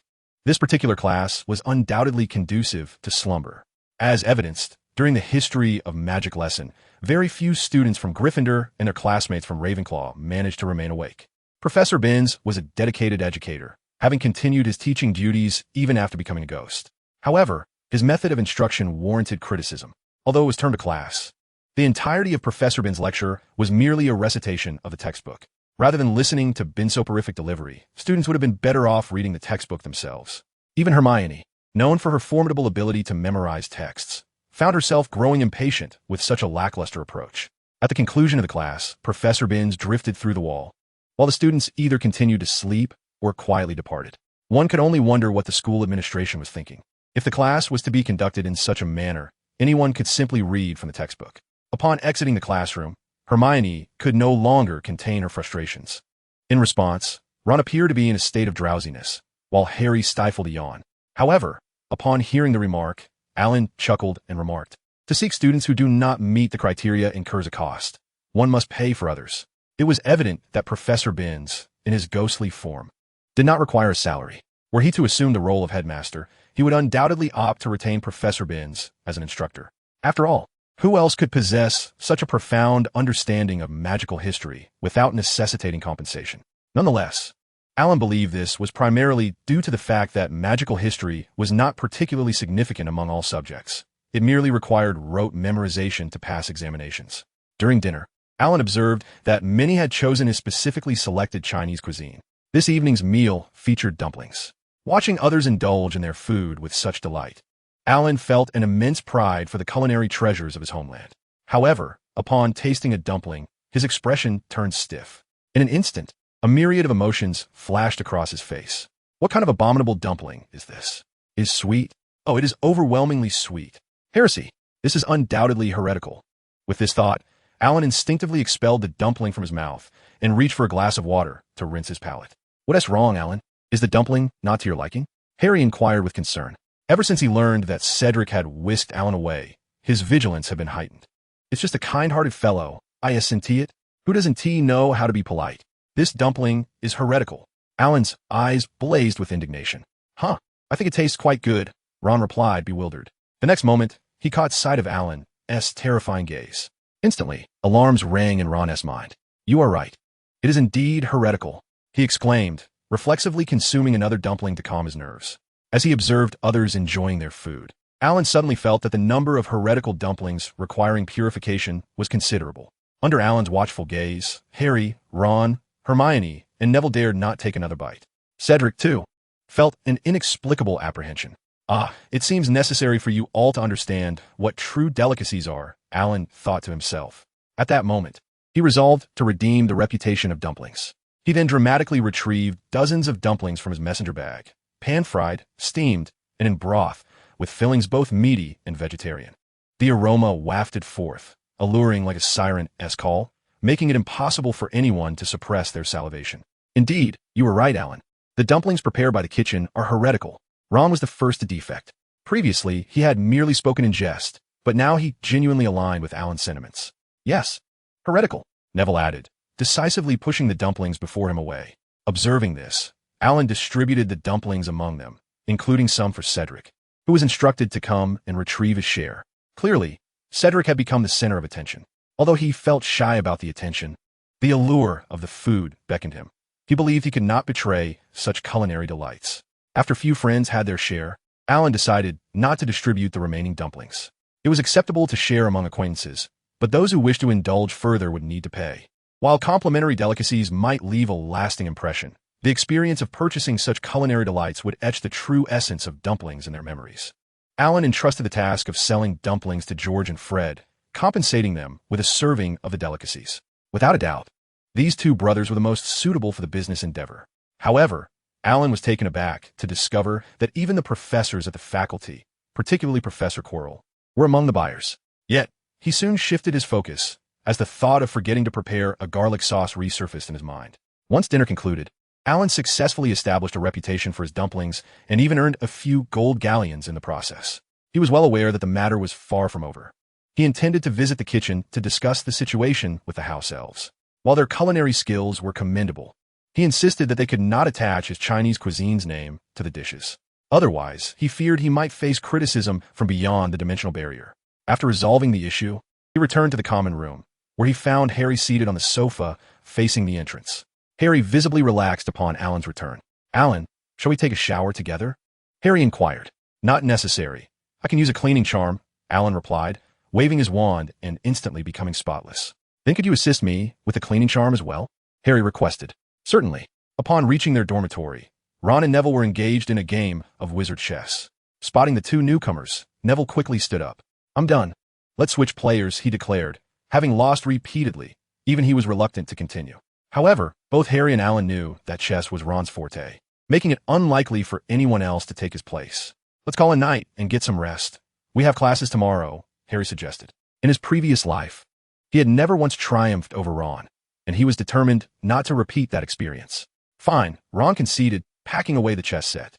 Soon, the room was plunged into darkness, and the four friends engaged in quiet conversation before drifting off to sleep. On the morrow, a new day brought fresh challenges. Early in the morning, everyone busied themselves with breakfast before heading to class. By a stroke of irony, the first lesson of the day was defense against the dark arts. Although the day was splendidly sunny, upon entering the classroom, they were met with an atmosphere reminiscent of midnight. The windows were drawn tightly shut with curtains, blocking out any light, accompanied by an overpowering stench of garlic. At that moment, Professor Quirrell seemed to embody the essence of a sentient garlic bulb. As the students gathered, the classroom door was sealed. Within mere minutes, the garlic odor intensified to a level that stung the eyes, almost as if it were fermenting in the warm air. "Professor, may we request to open the windows?" A brave Gryffindor lion ventured. It would have been preferable if one could overlook the tears streaming from his eyes due to the pungent aroma. "Unfortunately, I fear that is not possible. Currently, I find myself in a state of retreat from the light and the wind." Chilo stammered with great difficulty. "However, Professor, if this continues, we shall be driven to madness." The students of Slytherin could no longer contain themselves. They are the elegant Slytherins, not mere garlic-scented serpents. "Very well, let us proceed with the lesson." Chilo disregarded the Slytherin students' pleas and continued to read his lesson. Hermione was nearly beside herself with frustration. With Professor Binns yesterday, and now Professor Chilo today, could there be yet another instructor to follow? Rather than this method of teaching, it would be far better for them to study independently. Such a waste of time, and an ordeal to endure. Hermione, discontented, had many grievances she wished to voice. Just as she prepared to turn to Harry and the others for a chat, she was startled by what she saw upon twisting her head. At that moment, everyone around her was donning gas masks. Not only the Gryffindor students, but the Slytherins followed suit. As for the origin of the gas masks, a lesson in transfiguration, perhaps. Indeed, the initiator was none other than Alan. Initially, he thought he could endure the garlic aroma, but once the classroom door was shut, that scent became a torment. Fearing he might shed tears before the class concluded, he opted for the gas mask. Although he began with a standard mask, it was evident that it proved ineffective. Once he set the precedent, the others quickly followed suit. After all, no one wished to be overwhelmed by the pungent garlic odor, especially in a class comprising both Gryffindor and Slytherin. As for why Alan crafted masks for Slytherin students, it was simply because they had paid for them. They were not well acquainted, and with the two houses' strained relations, who would so kindly assist without compensation. At this juncture, Hermione accepted the gas mask Alan offered without a second thought and donned it herself. Instantly, the atmosphere in the classroom shifted to an odd one. The dimly lit room, flickering candlelight, a professor cowering while exuding a garlic stench, and a group of students clad in gas masks, their gazes fixed intently upon him. Occasionally, murmurs of conversation arose, as if they were deliberating some dreadful matter. In truth, however, it was merely Alan pondering what to have for lunch. The overpowering garlic scent reminded him of delightful dishes like garlic shrimp, garlic oysters, and garlic pork. The more he thought, the more he craved, and thus his gaze toward Chilo was tinged with eagerness. Eagerness for what? To inquire where Chilo procured such potent garlic, for the aroma was indeed formidable. Chilo sensed that peculiar gaze, and, for reasons unknown, felt as if he were the meat upon a chopping board. He sought to identify the source of that gaze, but the bizarre masks obscured his vision. In this state of mind, the student's disguises only heightened his anxiety. Fortunately, the first-year lessons were brief. After a short while, he was able to conclude the class. After class, Chilo departed hastily, followed closely by the other students. There was no alternative. Alan had reverted his transfiguration, causing the gas masks to return to their original forms. The pungent aroma of garlic drove everyone to flee as though their lives depended on it. However, once they exited the classroom, they realized that, after an entire lesson, they had inadvertently absorbed the garlic scent themselves. At that moment, each of them resembled a walking garlic essence. Yet, soon after, with Alan casting a cleaning charm, the students of Gryffindor were relieved of the garlic odor. "This is indeed a splendid spell. I believe I should learn it," Hermione remarked. Many shared her sentiment, for, akin to the adage that one only regrets not having studied when the time comes, it is in moments of genuine need that the absence of certain spells becomes acutely felt. Study, study. At that moment, the Gryffindor Lions had developed a newfound fervor for learning. This mindset facilitated a smooth continuation of their subsequent classes. Not to mention, aside from Alan and a few others, the remaining Gryffindor students had earned a commendable 10 points from the professor, showcasing their positive attitude. However, such enthusiasm could not be sustained overnight, as it would diminish with the dawn. The following day, the Gryffindor Lions could only aim to maintain a state of not losing points. To Alan, the lack of deductions was attributed to the day's schedule, which consisted solely of charms and herbology classes. Neither Professor Flitwick nor Professor Sprout were inclined to penalize students. After dinner, the group began their assignments in the common room. Although Ron initially planned to postpone his work until the weekend, he found himself unable to concentrate when he saw the others starting their tasks. Being new students, their first week's assignments were not particularly overwhelming, allowing them to complete most of their work in about an hour. Of course, this pace applied to Alan, Hermione, and Harry. Ron and Neville still had a considerable amount to write. Tomorrow marks the last day before the break. How swiftly time flies, Hermione mused.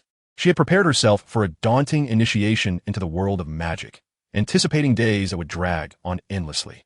Yet here she was, confronted with a reality far different from her expectations. Hermione's remark caused a subtle stiffness to appear on Harry's previously relaxed features. Indeed, tomorrow was Friday, and the only class scheduled was potions. Harry's feelings toward Professor Snape were complicated, as Snape had undoubtedly made a lasting impression on him during his student years. Having endured 6 years of torment in his previous life, he vowed not to suffer the same fate again. "I'll preview the potions textbook," Harry declared. Starting tomorrow, Snape would not be able to trouble him over potions anymore. Potions class Friday. When Alan awoke that morning, he was surprised to find that he was not the first to rise in the dormitory. "Harry, how come you're awake so early?" Alan whispered. Their beds were adjacent, so Harry could hear him without much effort. Upon hearing this, Harry lifted his head, momentarily stunned before seemingly regaining his composure. "Good morning, Alan. I was merely contemplating today as potions class, and it kept me awake." Alan replied, "Brother, your apprehension is evident. It's just potions class. There is no need to fret." Harry remained silent, letting out a heavy sigh. He couldn't help but feel a tinge of envy towards Alan, who was blissfully unaware of the impending dread. Snape's sharp tongue was an experience that lingered in one's memory for a lifetime. Noticing Harry's demeanor, Alan raised an eyebrow and continued, "What has the potions professor done to you? After all, you are the illustrious Harry Potter. To this day, I have yet to encounter a wizard who does not admire you." Harry thought to himself, "You will soon see." However, he refrained from voicing this sentiment and instead shifted the topic. "Do you wake up this early, every day?" "Pretty much. The early bird catches the worm," Alan cheerfully responded. "What does that mean?" Harry inquired, puzzled. "Nothing much. I'm heading to the common room to study. Would you like to join me?" Alan offered. "Never mind. It's still early. I think I should catch a bit more sleep to avoid dozing off during potions class," Harry declined. "All right, then I shall take my leave." With that, Alan slung his satchel over his shoulder and departed. He indeed needed to review the content from the potions textbook. While he could self-study spells at home, potions was another matter entirely. Even a single misstep could transform a healing potion into a cauldron of magical acid. Although he knew Harry would attract Snape's ire, should Harry manage to handle the questions without difficulty, it would be the other Gryffindor students who would bear the brunt of Snape's wrath. Thus, he felt compelled to prepare diligently. Lost in his studies, time slipped by swiftly. To Alan's perception, he had only been reading for a mere 10 minutes. Yet Harry and the others were already awake and preparing for breakfast. During breakfast, both Harry and Alan grew somewhat taciturn, their minds preoccupied with the impending potions class. Hermione sensed their unease, but before she could inquire, she was interrupted by a flurry of owls delivering letters. Numerous owls swooped in, and the group deftly shielded their breakfasts. In the next moment, along with the owls, a shower of feathers descended. "Hey, Harry, look! That's Hedwig!" Ron exclaimed, drawing everyone's gaze toward the familiar owl, which was carrying a letter. Upon landing, Hedwig presented the letter to Harry, nuzzling affectionately against his hand. "Thank you for your hard work, Hedwig," Harry said, offering her some bread and meat from his breakfast. He then opened the envelope, already suspecting who the sender might be. After quickly scanning the contents, he discovered, just as in his previous life, an invitation from Hagrid to visit him. Naturally, he would not decline such an invitation, as Hagrid was a dear friend. In the afternoon, Hagrid extended an invitation for me to visit his abode. "Would you care to join us?" "Certainly," Ron replied eagerly, unable to contain his enthusiasm for a rare opportunity to venture out and enjoy some leisure time. The sentiments of the others mirrored his, for after a week of diligent study, a respite was well-deserved. Upon receiving unanimous agreement, Harry began to compose a response to Hagrid. Once Hedwig had departed with the letter in her beak, the group resumed their breakfast. Soon, as the meal came to a close, Harry suggested, "Let us proceed to the potions classroom." Ron, perplexed, interjected, "Brother, there remains an hour until potions class. There's no need to rush." They were already aware of the classroom's location, not far from the Slytherin common room. As a Gryffindor, Ron was reluctant to linger near the den of snakes. However, the outcome was evident. The 4-to-1 vote compelled Ron to acquiesce and join them. Where did those 4 votes come from? Harry, Hermione, Alan, and Neville constituted the majority. Arriving at the potions classroom, they were among the first to arrive, as even the Slytherin students preferred to maintain their distance from their daunting head of house when unnecessary. Once seated, the 4 of them retrieved their textbooks and began to study. Ron, feeling momentarily sidelined, realized he had no choice but to engage as well. Before long, other students began to trickle in. Just a minute before the class bell rang, the door to the potions classroom swung open with a loud bang, and Snape strode purposefully toward the podium. His rapid pace caused his cloak to flutter behind him, reminiscent of a living bat. This image was not lost on more than one observer. As Snape reached the podium, the class bell rang punctually. Without wasting a moment, he produced the attendance sheet and commenced roll call. The atmosphere was oddly reminiscent of being summoned to an execution. Amidst this ambience, the classroom was filled solely with the sounds of names being called and responses given. When Snape reached the names of the other students, he swiftly moved past them, pausing only at Harry's name. "Oh, yes, Harry Potter, the illustrious newcomer," he remarked, his tone dripping with derision, prompting a few Slytherin students to stifle their laughter. Unfazed by this reaction, Snape continued with the roll call, disregarding everyone except for Harry, including his own protege, Malfoy. Once attendance was completed, Snape carelessly tossed the attendance sheet aside. "You are here to learn the precision and rigor of potion making, as this does not require the frivolous waving of wands. Many of you may find it hard to believe that this is indeed magic. I do not expect you to truly grasp the marvel of the simmering cauldron, emitting fragrant wisps of steam. You may never truly comprehend the ethereal enchantment that courses through the veins of humanity, stirring hearts and clouding wills. I can impart to you the means to elevate your reputation, forge glory, and even stave off death. Yet, there exists a stipulation. You must not be the simpletons I frequently encounter." In that moment, all stood tall, unwilling to acknowledge their own folly. Then, Snape's vacant gaze fixed directly upon Harry. "Potter, what would be the result if I were to add powdered daffodil root to an infusion of mugwort? Quite an effective poison." "Professor," Harry responded with poise. The sudden inquiry from Snape drew the attention of all towards Harry. Alan murmured, "A familiar scene is about to unfold. It would concoct a potent sleeping draught known as the elixir of life." "Professor," Harry continued calmly. Alan remarked, "Well, due to Harry's unusual demeanor, the narrative has veered off course. A studious Harry is indeed a rarity." Harry's composed demeanor astonished not only Alan, but even Snape, who had conducted inquiries into Harry's past since his enrollment. As for viewing him with newfound regard, that was simply inconceivable. In Snape's mind lingered a singular thought, a pair of perfectly fine eyes housed within such an unfortunate visage. "Next question. If I were to ask you to locate a stone of dung, where would you search?"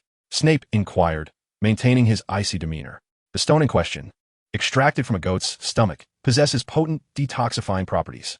Harry continued to respond unfazed.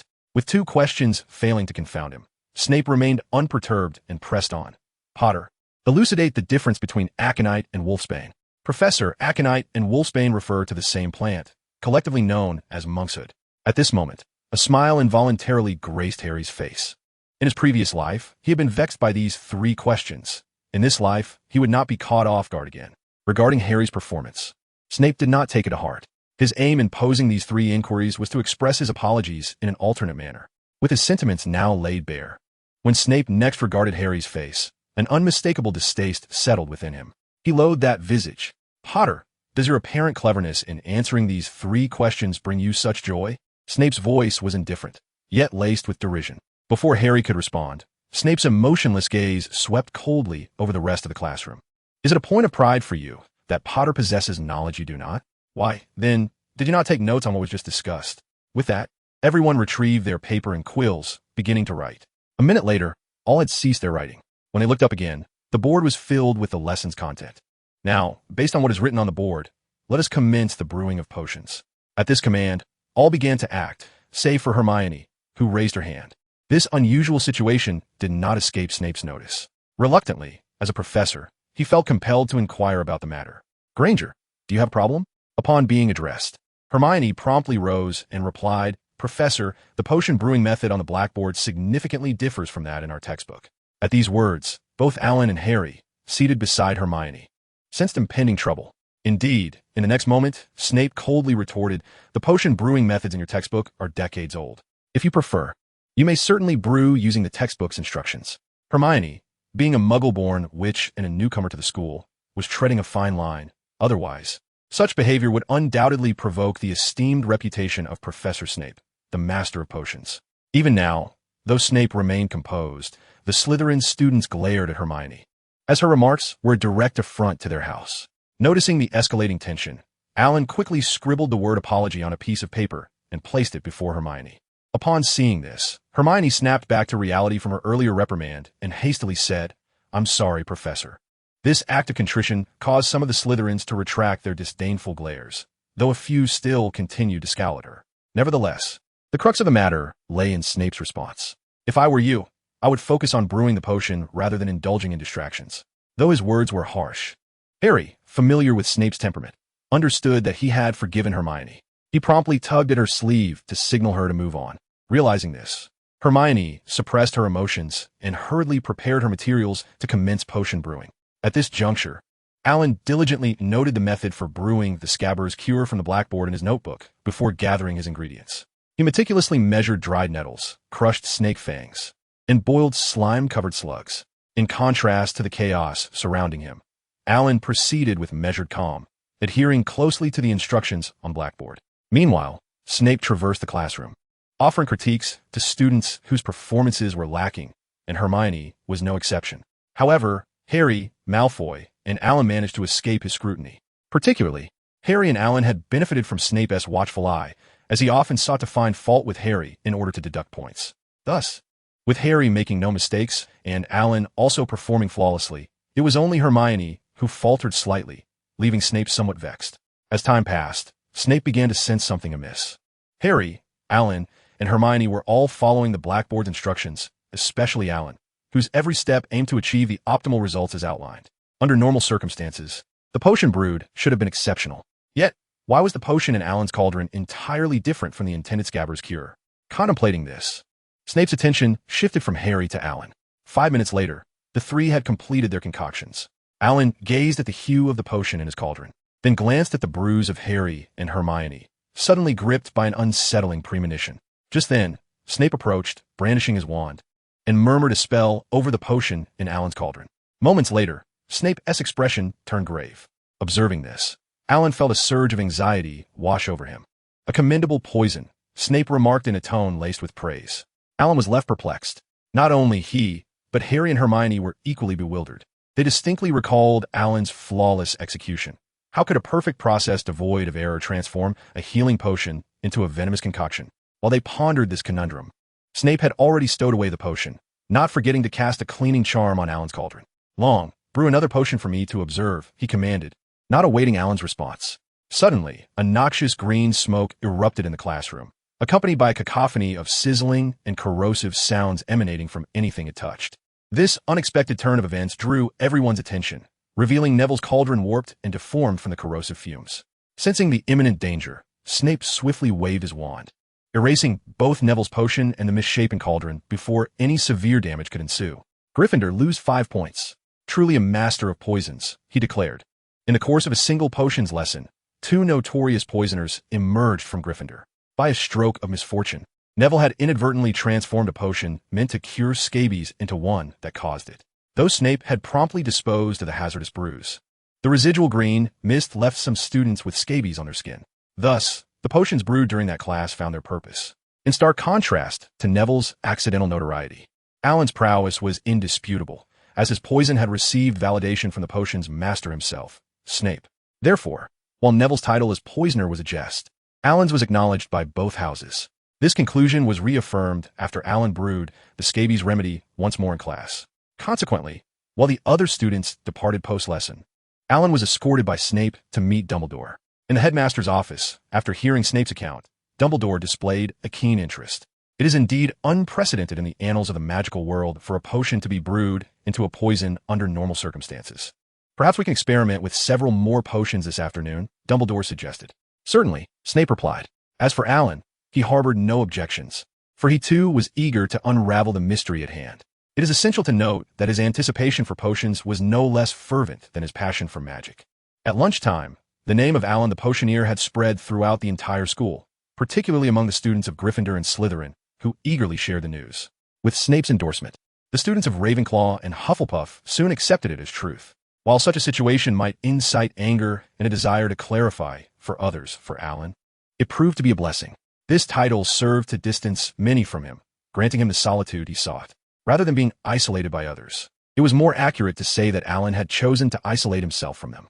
Of course, his close friends remained steadfast, particularly Cedric, who would have preferred to remain glued to Alan, sharing every meal and moment together in an effort to shield him from this predicament.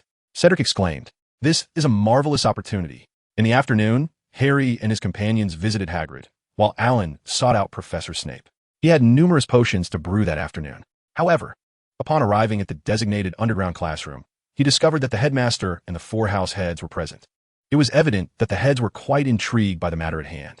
After exchanging greetings with the headmaster and the heads of houses, Snape promptly presented Alan with several different potion recipes, including those for healing, poison, and pain relief. Naturally, Alan committed these recipes to memory, for they represented a wealth of knowledge, albeit one that might not translate into riches for him. Once he had memorized the recipes, Alan commenced the brewing process, immersing himself completely in the task at hand, oblivious to the professor's scrutiny. 3 hours later, he had successfully brewed several potions, without needing any prompting from the professors. Alan realized that all of them were indeed poisons. It was clear that any potion brewed by him would inevitably transform into poison, a unique talent of his own. As Snape remarked, he did not forget to collect the poisons. After testing a previous vial, he discovered it was an exceptionally potent new poison, which piqued the interest of the master potion maker. Alan thought to himself, "This talent is more trouble than it's worth." Before he could ponder further, Snape continued, "Now that the issue has been established, we must discuss whether Mr. Tang should continue attending potions class." Alan was taken aback, questioning how such a thing could lead to the cancellation of his potions lessons. Snape explained that since Tang's potions would inevitably be poisonous, the fumes could potentially endanger his fellow students. "I certainly do not wish to deal with the aftermath of such disasters each time," he added, as he neatly stored away the poisons. Professor McGonagall initially considered rejecting the idea, but after listening to Snape, she acknowledged the validity of his concerns. The implications were dire. Each class would place the other students in jeopardy. At that moment, Dumbledore interjected, "However, we cannot deprive a student of their right to learn. Given Mr. Tang's unique talent, perhaps he should refrain from brewing potions and instead assist his classmates. Indeed, it is a method worth exploring. I believe we can experiment to see whether the potion aided by Tang will ultimately transform into a poison." Snape, with an impassive countenance, uttered words that left Alan feeling disheartened. Alan replied, "There is no need for that. He isn't that malicious." However, after assisting Snape in brewing a cauldron of potions, he realized he had grossly underestimated his own talent. He indeed possessed a remarkable toxicity. Even when merely assisting with the preparation of certain ingredients, the resulting potion bore poison. The more involved he became, the more toxic the final product turned out to be. Such results prompted Alan to feel it necessary to voluntarily resign from potions class. After all, this damned talent was undeniably poisonous. Yet, before he could voice his thoughts, Snape had already stored away the finished potion and stated, "In the upcoming potions class, Tang will handle the theoretical knowledge and assist in maintaining discipline." Alan responded with a bewildered expression. This is certainly an excellent idea. Since you suggest it, let be so. Dumbledore, with a cheerful demeanor, decided the outcome. Alan inquired, so, did something transpire without my knowledge? Uncertain of the dealings among the adults, Alan did not refuse. Poison would be poison. At worst, he could later adopt a strategy of combating poison with poison. With the experiment concluded, Alan departed alongside Professor Flitwick, eager to discuss some spells. The remaining professors, including Professor Sprout, took their leave, while Professors McGonagall and Snape stayed behind. Severus, might you enlighten me as to why you chose to retain that child? Professor McGonagall asked. Dumbledore continued to smile, yet his gaze shifted towards Snape. Indeed, nothing had occurred that Alan was unaware of. The decision to keep him was made by Snape, the professor of potions. As the one in charge of the potions class, he held the authority to determine Alan's presence. Upon hearing this, Snape produced 2 vials of potion along with some of the materials Alan had processed, stating, though the final product is a poison, it retains the original effects of the potion. Perhaps we can control the effects by reducing the dosage. The materials for brewing potions had undergone a transformation in his hands, allowing him to research more potions. In simpler terms, he required Alan to serve as a tool to prepare more altered potion ingredients. Dumbledore and McGonagall fell silent, having initially believed Severus had acted out of kindness. It seemed they had overthought the matter. Very well, Severus, you must ensure his well-being. Rest assured, I will not allow him to brew potions in class. In the Gryffindor common room, upon returning from Professor Flitwick, Alan had completely shed any discontent regarding his potential as a poison master. If he lacked the talent for potions, so be it. His prowess in spells sufficed.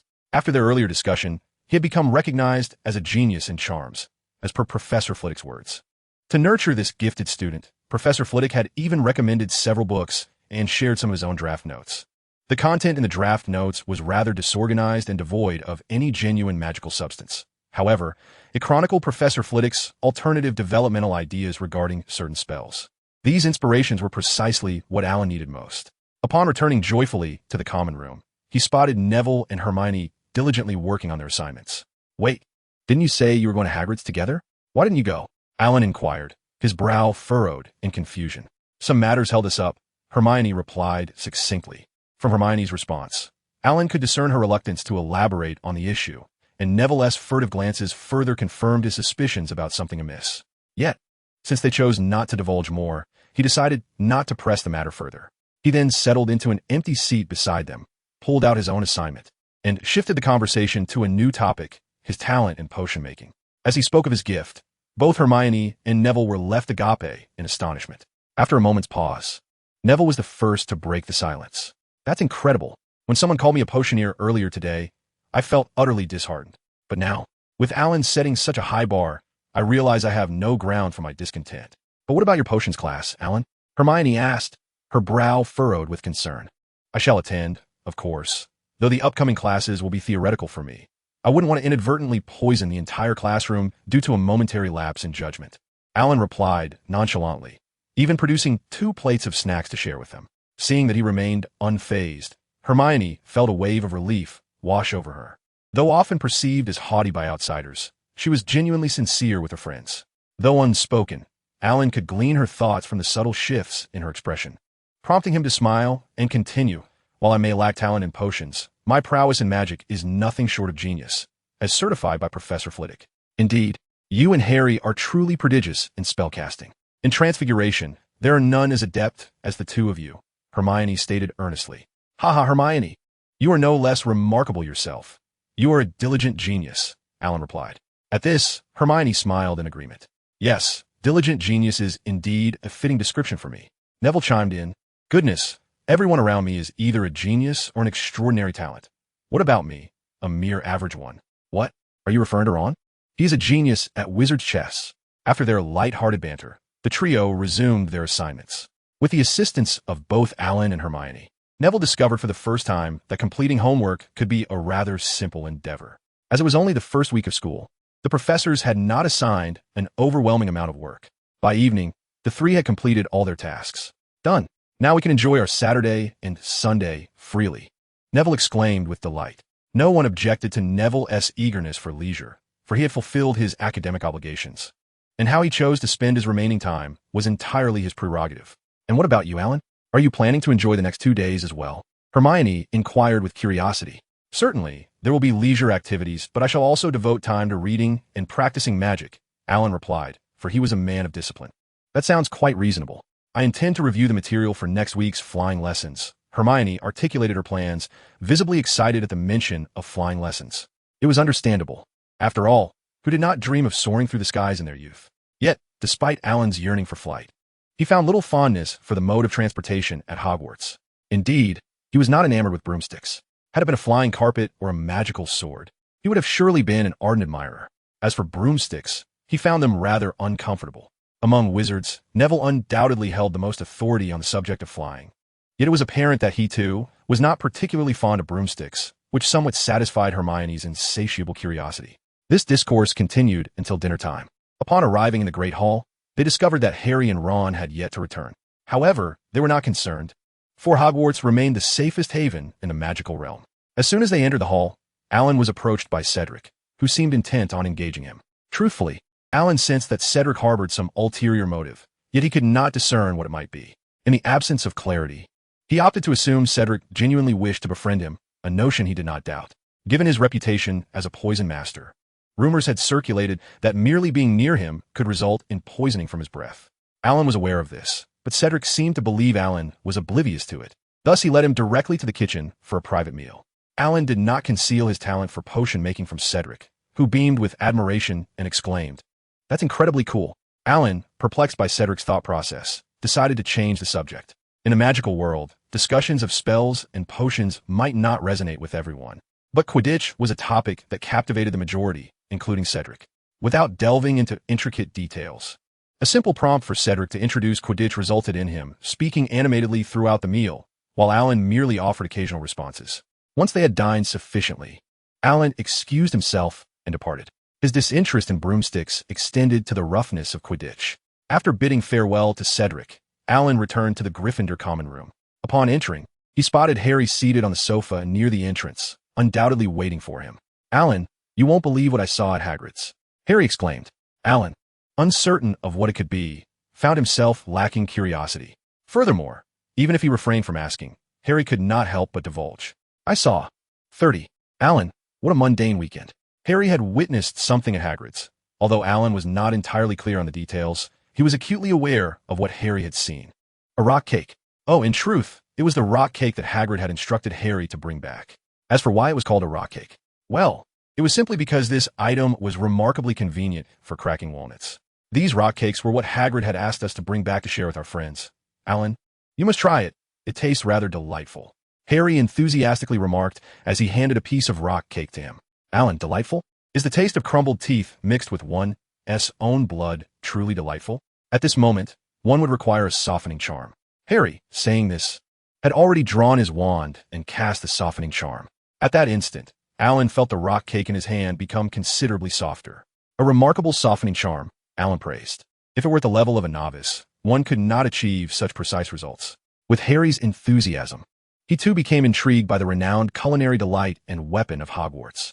After tasting a small piece, he found it quite palatable, albeit a touch too sweet. "Thank you. I shall cherish this weapon," Alan remarked as he tucked the rock cake away. "Harry, a weapon? Well, that is a rather vivid description." At this moment, Harry recalled the topic he had failed to mention earlier. "Alan, I saw a newspaper at Hagrid's that reported a burglary at Gringotts. And that very vault is the one from which Hagrid and I procured items when we visited Diagon Alley." Harry spoke in hushed tones, prompting a sigh from Alan within. Was it truly wise to share such matters with him? If I understand correctly, although a burglary occurred, it appears nothing was lost, which is indeed fortunate. Moreover, is bank robbery all that strange? Does it not occur frequently in our Muggle world? Alan replied calmly. Harry, listening to Alan's explanation, it indeed seemed not to be a matter of great consequence. Exactly. The reason he shared this with Alan was merely to articulate what he wished to convey through him. During the afternoon, he and Ron remained at Hagrid's, during which he had completely lost the memories of his past life. Thus he was curious and eager to explore as he had in his previous existence. Upon returning to the castle and hearing Alan's name, he began to recall that he had been reborn, and fragments of his past life memories emerged. When he remembered that Hagrid had taken the Philosopher's Stone from the vault, he wished to inform Hermione and Ron of this revelation. However, each time he was on the cusp of expressing it, he inexplicably forgot and shifted the topic. After several attempts, his patience was nearly exhausted. Yet, this experience elucidated the extent of the constraints he faced. Alan's uniqueness thus became the avenue through which he sought to convey the truth. However, the outcome was quite evident. Alan exhibited little interest in the matter. Never mind. As long as no one is harmed this year, I shall take matters into my own hands if need be. Once a novice, twice a master. This time, should he take the stage again, he would undoubtedly achieve superior results. However, for the coming year, it was imperative that Alan be involved. As for this year, nurturing their bond was the priority. Suddenly, he overheard Neville and Ron discussing Alan's new moniker, Heisenberg. Unable to contain himself, he burst into laughter. The next moment, he found Alan staring at him. Harry felt as though he could almost visualize the decline in Alan's regard for him. In reality, Alan was preoccupied with George and Fred behind Harry, who were experimenting with their prank candies. Thus, a misunderstanding was born, leading Harry to make earnest efforts to mend their friendship. Alan, let's take a bath together. I'll scrub your back. Alan, would you like some snacks? I'll fetch some from the twins. Alan, are you tired? I can sing you a lullaby. Alan, he replied with an exasperated tone. Even with Alan's typically good-natured demeanor, he could not withstand the barrage of Harry's antics. Harry, right now, immediately, return to your bed and sleep. From this moment on, do not let me hear your voice again, Alan said, suppressing his frustration. Well, what if I talk in my sleep? Harry asked with a cheeky grin, finally having piqued Alan's interest. Trust me, you absolutely do not want to talk in your sleep. Otherwise, I will stuff Ron's stinky sock from today into your mouth. Alan declared fiercely. No, Alan, you can't do that. Ron interjected. Just when Harry felt grateful for his brother, Ron continued. These are my only good socks. You can use my other ones. All right, I will, Alan replied with utmost seriousness. After a playful exchange, Harry eventually returned to bed, fearing that if the banter continued, Alan might demonstrate firsthand what it meant to be a master of poisons. After a restful night, the first thing Harry did upon waking was to glance at Alan's bed, only to find it empty. It appears he is still upset, Harry thought. Nevertheless, he steeled himself, undeterred by adversity. Thus, on that Saturday, Harry embarked on a quest to locate Alan. From dawn till dusk, he ran until his legs felt weary, yet Alan's figure remained elusive. Even enlisting the help of others yielded no results. For a moment, he began to wonder if Alan had been kidnapped by Quirrell. As for leaving Hogwarts, he dismissed the notion. His memories from his previous life had not vanished, indicating that Alan was still within the castle. The question remained, where could he be? The answer lay in Alan's storage ring. As he had previously informed Hermione, his weekends were dedicated to reading and practicing magic, allowing him to utilize 2 days' worth of time within the ring. As for leisure, he would indulge in that, but not today.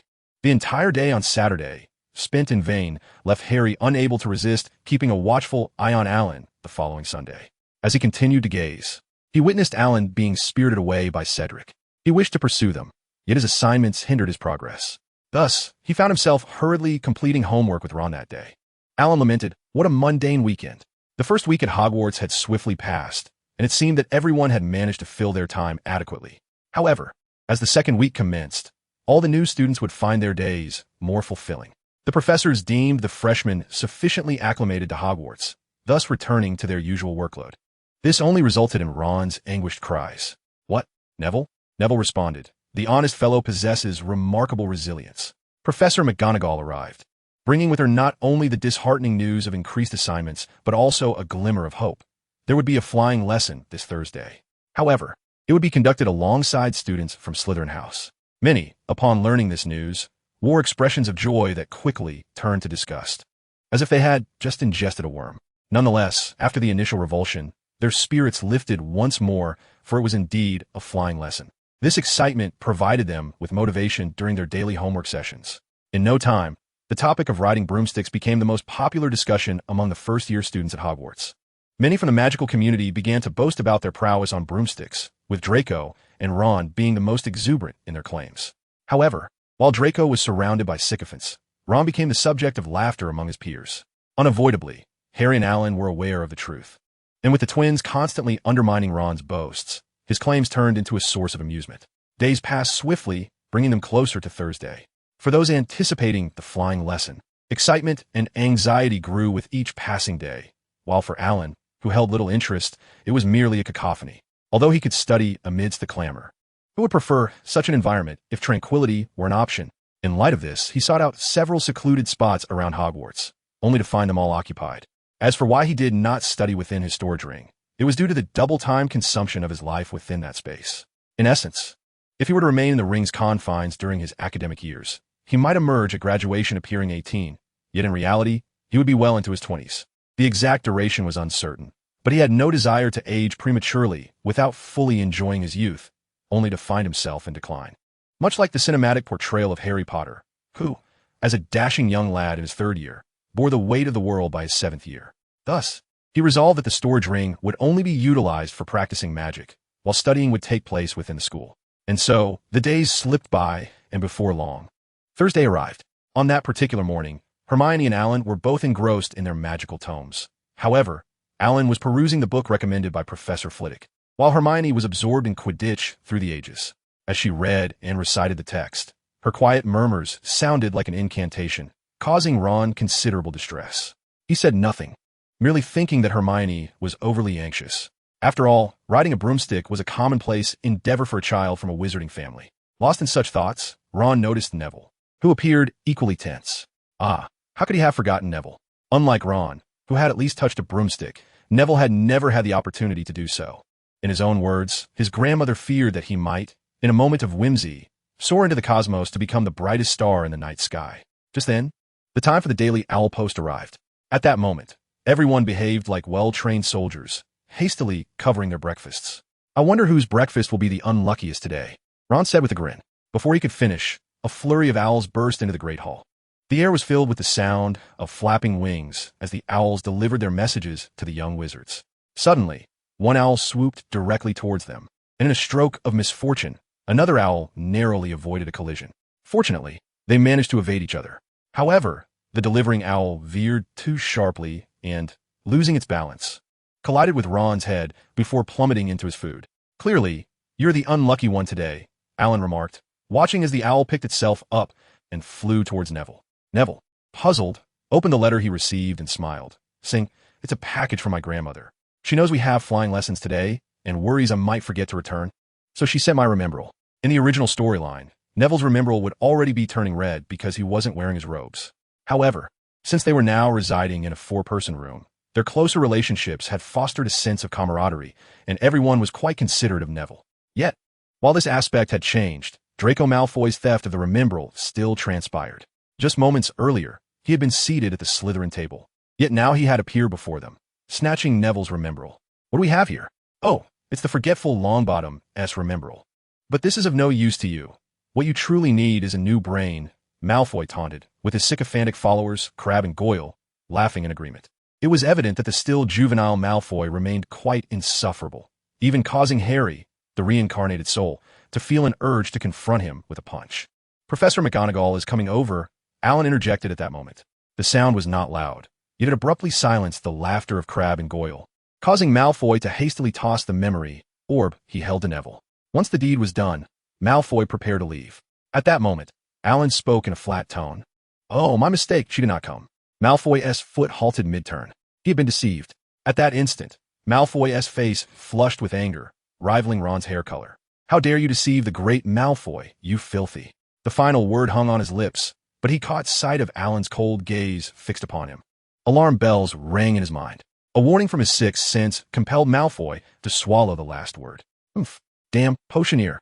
If that word could not be uttered, he would simply choose another. In response, Alan averted his gaze and resumed reading, replying nonchalantly, "Oh, understood." "Malfoy." Just then, Harry interjected, "Professor McGonagall is coming." "Huh, Potter, do you think I would stumble into the same pit twice? Trying to deceive me with Professor McGonagall. Do you take me for a fool? Even if Professor McGonagall arrives, so what? I merely played with Longbottom's memory orb. That was blatant theft, and you insulted him." Ron interrupted Malfoy. That is all in the past. Who will know now?" Malfoy scoffed. "I know, Malfoy. Due to your actions, Slytherin will lose 5 points." At that moment, Professor McGonagall's cold voice rang out, shifting Malfoy's smile onto Ron's face. "Malfoy, damn it. This time I was not deceived." Flying lessons. The weather on Thursday was bright and sunny, yet for Malfoy, it felt as cold as winter. Though displeased about the point deduction, he realized that no amount of argument would change the outcome, and he needed to leave quickly. Remaining any longer, he feared he might be unable to resist throwing a punch at the grinning Weasley. Malfoy's retreat only served to amuse Ron further, leading him to excel unusually in his morning classes. However, before long, the afternoon arrived. Half an hour before flying lessons commenced, Alan was escorted by Hermione and the others to a clearing outside the castle. This would be their flying lesson venue. Such enthusiasm to arrive early for class. Even Ron was supportive. Yet, upon arrival, with ample time before class began, the area transformed into a grand stage for boasting. Regardless of whether they had ever ridden a broomstick, everyone spoke with great confidence, as if they had secretly flown when no one was watching. In this environment, Alan and Hermione continued to peruse their spellbooks. As they focused on their reading, time swiftly passed until it was time for class. Just as Alan was putting away his spellbook, Madame Hooch, the flying instructor, arrived. Before they could even discern her features, her fiery voice reached their ears. "What are you all dawdling for? Quickly, gather around a flying broomstick. Hurry, do not linger." No sooner had she spoken than she strode confidently before the crowd, allowing them to behold the striking figure of Madame Hokey, a cascade of short gray hair and eyes sharp as a hawk. Under her gaze, timid students darted towards the flying broomsticks like startled rabbits. Meanwhile, the bolder ones, like Alan, approached at a leisurely pace, making their way to a broom that barely resembled one. Why, you ask? Because Alan had never encountered a broom with bristles so short. No more than 3 centimeters, in fact. It was less a broom and more akin to a mere stick. TSK. One could wield it as a monkey stick, he mused internally. Glancing at his peers, he found their brooms were similarly unimpressive, save for those belonging to Malfoy and Harry. Now all eyes on me. You are to stand to the left of the broomstick, place your right hand above it, and vividly imagine the broom flying into your grasp, articulating your desire with emotion. Madame Hokey's voice jolted Alan back to attention. However, as he processed her instructions, a wave of discomfort washed over him. Was he to express affection toward a stick? While Alan ruminated, his companions began their attempts. The first to succeed was, predictably, Harry. He merely extended his hand, and the broom scuttled towards him like an eager admirer. As for the others, well, they were the true admirers. With a stoic expression, Alan reached out towards the stick beside him, devoid of emotion as he commanded, "Rise." Clearly, he lacked Harry's innate talent for flight, for the stick remained unmoved. "Rise." This time, his tone was infused with feeling, though his thoughts revolved around how he would gladly fund the school for a proper broom if this one refused to comply. He was convinced that Professor Snape required such resilient wood for his potion brewing endeavors. Suddenly, the broom soared towards Madame Hokey, startling her. Surveying the broom before her, she could hardly muster joy. As the professor of flying lessons, she was not accustomed to such mockery in her teaching tools. "Whose broom is this? Remove it at once," she bellowed. Alan approached and grasped the trembling broomstick firmly. "Apologies, Professor, it is mine. It must be my overwhelming emotion that has rendered it so animated." Madame Hokey. Well, one might wonder if she believed him. Having taught flying lessons for so many years, she was certainly aware of the situation at hand. However, after a moment's reflection, she refrained from undermining the proceedings, simply nodding and allowing Alan to return. Upon his return, it became evident that everyone had more or less acquired their flying broomsticks. Whether the brooms had flown to them of their own accord or had been discreetly picked up was of little concern to Madame Hooch. What mattered was that once mounted, the broomsticks would soar. The earlier incident had merely served to assess the students' innate flying abilities. "Now everyone listen closely," Madame Hooch commanded, her tone demanding attention. "The next instructions are crucial. Any miscalculation could result in a perilous fall." Her words silenced the crowd, compelling them to focus intently on her explanation to prevent any mishaps during the lesson. "When I count down from 3, I will whistle, and you're to push off the ground with your legs. Remember to grip your brooms firmly, make a few circles in the air, and then descend promptly." At her serious admonition, the students swiftly acknowledged her instructions. All had mounted their brooms, awaiting the sound of Madame Hooch's whistle. In that moment, Alan's thoughts drifted to Neville's past blunders in the storyline. Turning to look, he was relieved to see that Neville did not appear as anxious as he had in the original narrative. Just as this thought crossed his mind, Madame Hooch began her countdown. Before her words had fully escaped her lips, Alan observed Neville's broom trembling violently, akin to a frenzied steed. The very next instant, at the utterance of the second number, Neville's terrified scream pierced the air. The out-of-control broom whisked him skyward. Alan. It was a rare occasion when Neville escaped trouble, only for the broom to malfunction instead. "Come back, child," Madame Hooch cried out. "My broom is malfunctioning. Help!" Neville's voice echoed from above. In that instant, Madame Hooch's expression shifted dramatically. She cursed the faulty brooms of the school while hastily procuring a broomstick from a nearby student to rescue Neville. Unluckily for her, the student beside her was Alan. His broom had been borrowed, yet his own worn-out broom, akin to a car with a broken transmission, could only maintain a steady speed.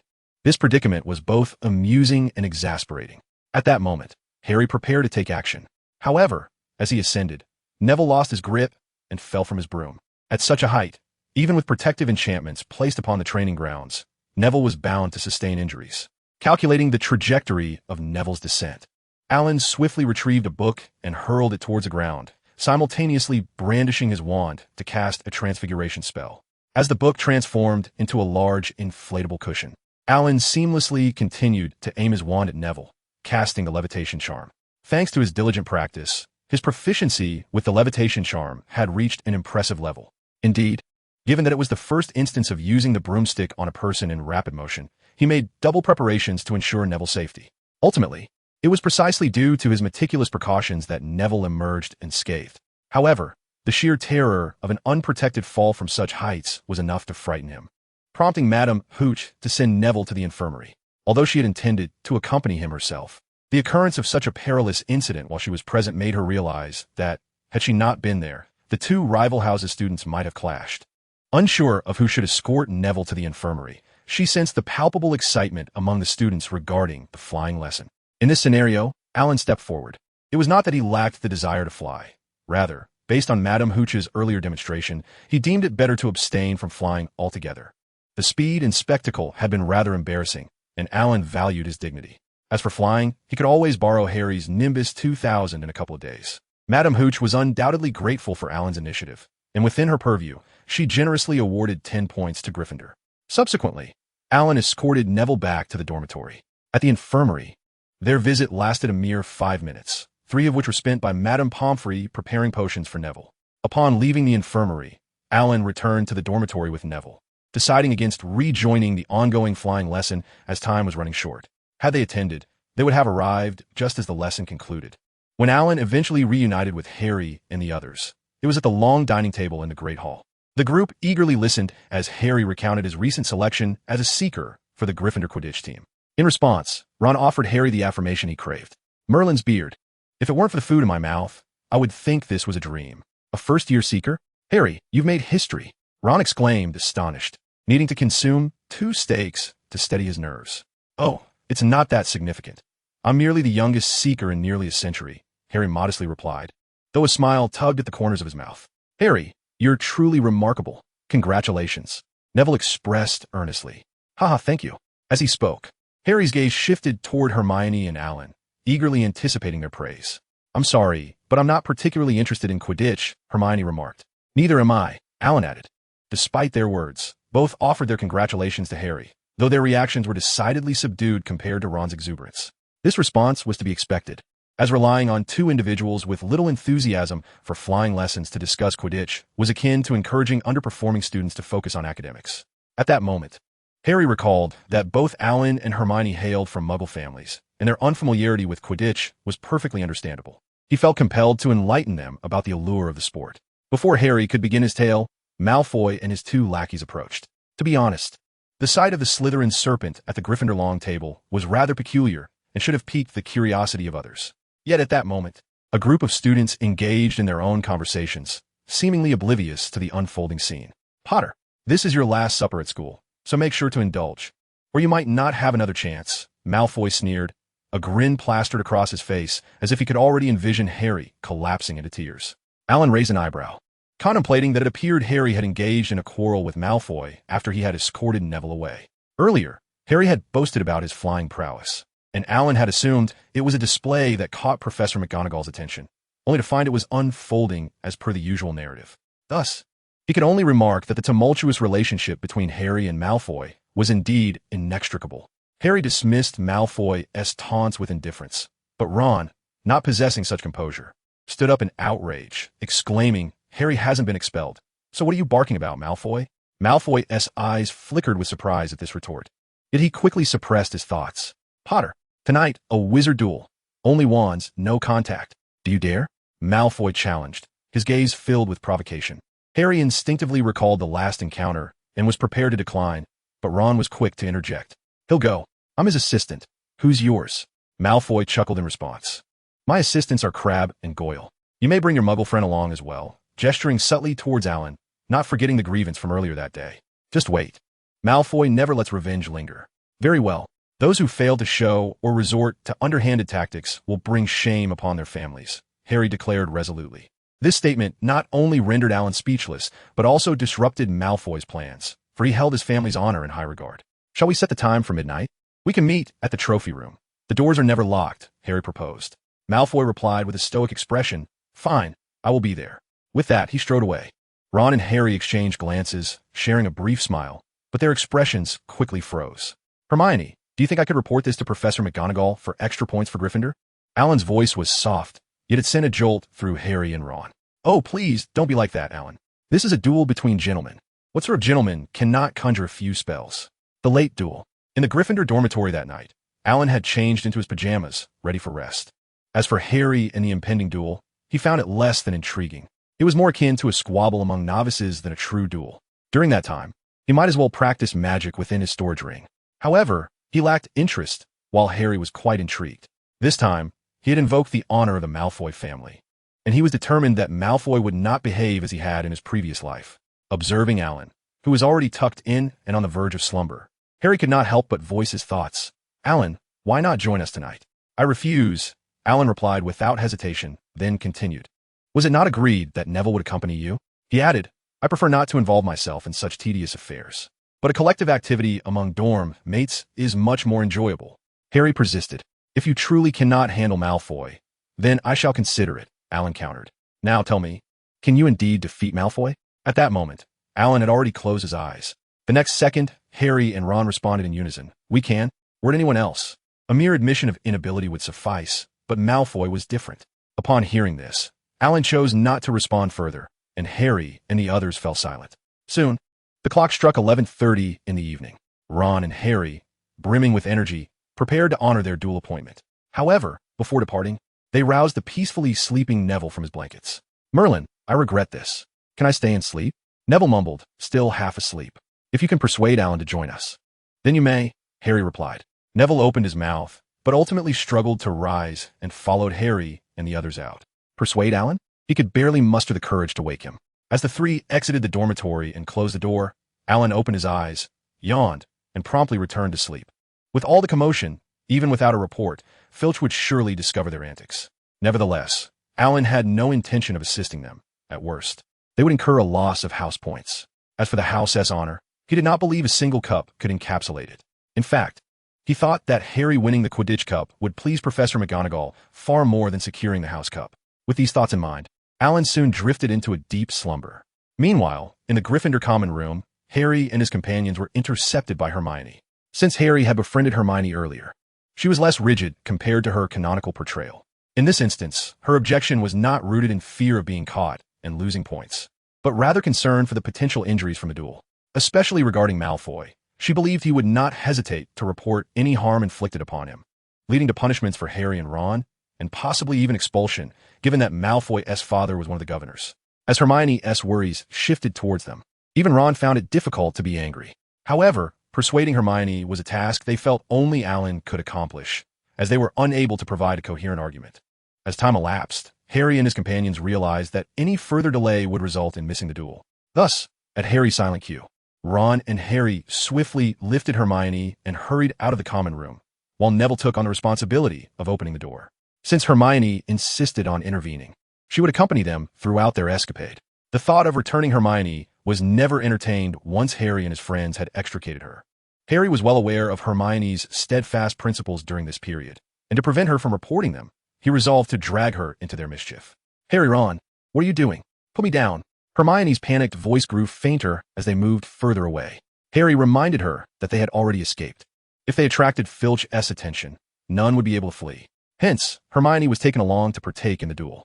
On the third floor in the trophy room, although there was no candlelight, the moonlight shone brightly tonight, casting a silvery glow on the numerous trophies and medals. Why hasn't Team Malfoy arrived yet?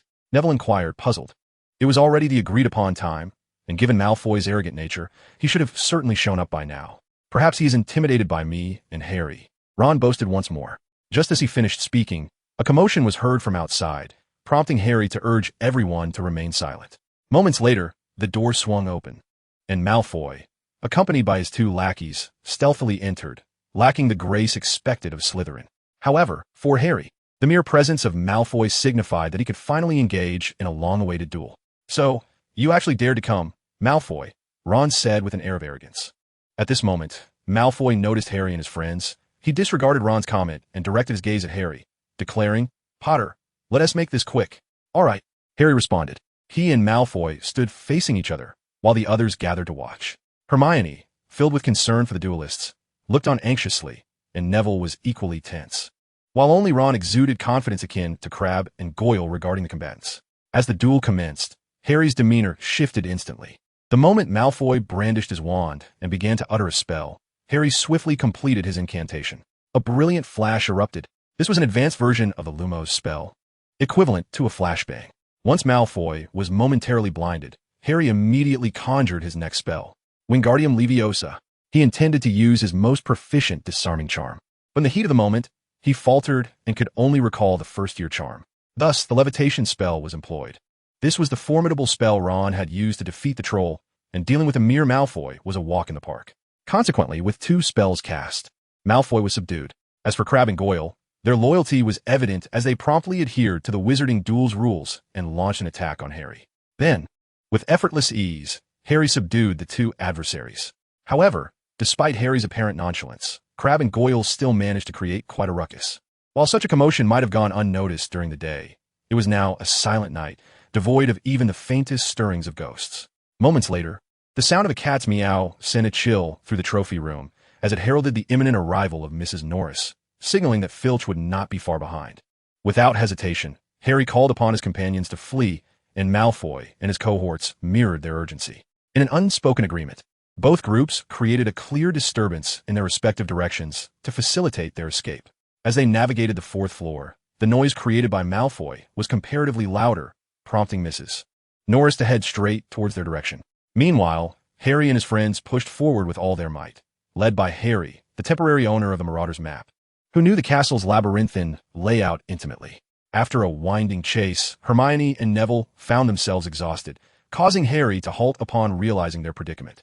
They had run for what felt like ages, and even Mrs. Norris could not possibly catch up, a fact in which Harry held firm confidence. Yet, upon finally reaching a familiar area, they discovered they had only ascended from the 3rd floor to the 4th. After expending so much energy, it was disheartening to realize they had merely traversed 1 level. This only underscored how enchantingly convoluted Hogwarts Castle had become. Arriving on the 4th floor, the classroom that concealed the Philosopher's Stone came to mind. At that moment, however, Harry had no intention of inspecting it further. He was already well aware of its contents, and had no desire for a first encounter with the 3-headed dog, Fluffy. "We should make haste back," Hermione suggested. The vitality of youth allowed them to catch their breath and regain some strength quickly. "Indeed, let us return. I have an unsettling feeling," Neville concurred. "All right," Harry replied, feeling satisfied with the night's accomplishments, ready to return for a well-deserved slumber. Ron, still riding the high of having bested Malfoy, was initially reluctant to leave, but he acquiesced upon seeing his friend's agreement. Though he wished to continue exploring the night, perhaps there would be another opportunity in the future to join Harry. Now on the 4th floor, they prepared to navigate back down the stairs. However, just as they turned, a sharp laugh echoed from an empty classroom. The sudden sound startled the 4, particularly Neville and Ron, who gasped in surprise. Fortunately, they swiftly covered their mouths to stifle any further noise. "We must go, or Filch will certainly be upon us," Hermione urged urgently. With that, the quartet hurried away, but just then, a figure unexpectedly emerged from the wall, causing them to lock eyes in mutual shock. "Oh no, it's Peeves." At that moment, Peeves erupted into a raucous cackle. "Ha ha, naughty students. Here are 4 mischievous night wanderers." The commotion caused by Peeves far surpassed that of Harry and his friends, reverberating through the stillness of the corridor. Such an uproar undoubtedly caused Harry and his companions to blanch, particularly Neville and Hermione, who were struck with the realization that they were doomed to be caught by Filch. While they pondered their fate, Harry seized both of them and sprinted away at breakneck speed. Ron, on his part, managed to keep up. However, just then, a cloud drifted across the moon, plunging the earth back into darkness and obscuring their vision. Despite this, the quartet continued to run, fortunate that the corridor was spacious and free of obstructions. After a while, the clouds parted, allowing the moonlight to cascade once more. As Harry regained his sight, he suddenly noticed something amiss. If his memory served him right, he had been pulling Hermione and Neville along. How was it that Neville had transformed into Ron? Where was Neville? In that instant, Harry was taken aback.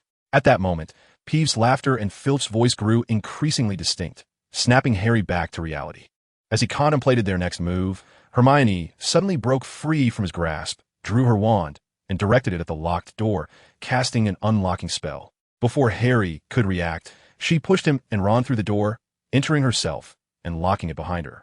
Harry felt an inexplicable sense of déjà vu. As he contemplated this, the voices of Peeves and Filch outside heightened his alertness. Moments later, having failed to find anyone, Filch assumed Peeves had deceived him and cursed as he departed, while Peeves set off to exact his revenge. Harry thought to himself that this scene was becoming increasingly familiar, reminiscent of the time he had narrowly escaped into the hidden chamber of the Philosopher's Stone. However, he believed this time would be different, as he had indeed been running in the opposite direction of the chamber. "Harry," Ron whispered tremulously. This prompted Harry and Hermione to glance curiously in his direction. The three-headed dog. Hermione's complexion instantly shifted from rosy to pallid. Harry's expression also darkened. He had clearly distanced himself from that room. So how had they ended up back here? Moreover, he did not believe he was in a position to confront the Cerberus. The more anxious and fearful he became, the more composed Harry felt. In the next moment, he swiftly drew his wand and uttered a spell. A brilliant light burst forth. Alohomora. With a blinding distraction and an opening incantation, Harry seized the opportunity to pull Hermione and Ron away as the three-headed dog-esque field of vision was disrupted. Upon exiting, he did not forget to relock the door. Then, Harry, Ron, and Hermione collapsed onto the ground, striving to regain their composure. Although this was not Harry's first encounter with the creature, he was well aware that it was Hagrid's pet. However, as the most dangerous magical creature, it poses a significant threat, especially since one cannot ascertain whether Dumbledore had commanded it not to harm students. Thus, he truly relived the anxiety he experienced in his previous life when confronted with the three-headed dog. After a while, the trio calmed their nerves and began to make their way back. As for Neville, well, they had been so startled by the three-headed beast that they completely forgot about him. It was not until they reached the entrance of the Gryffindor common room that they remembered Neville. "Oh no, we forgot Neville."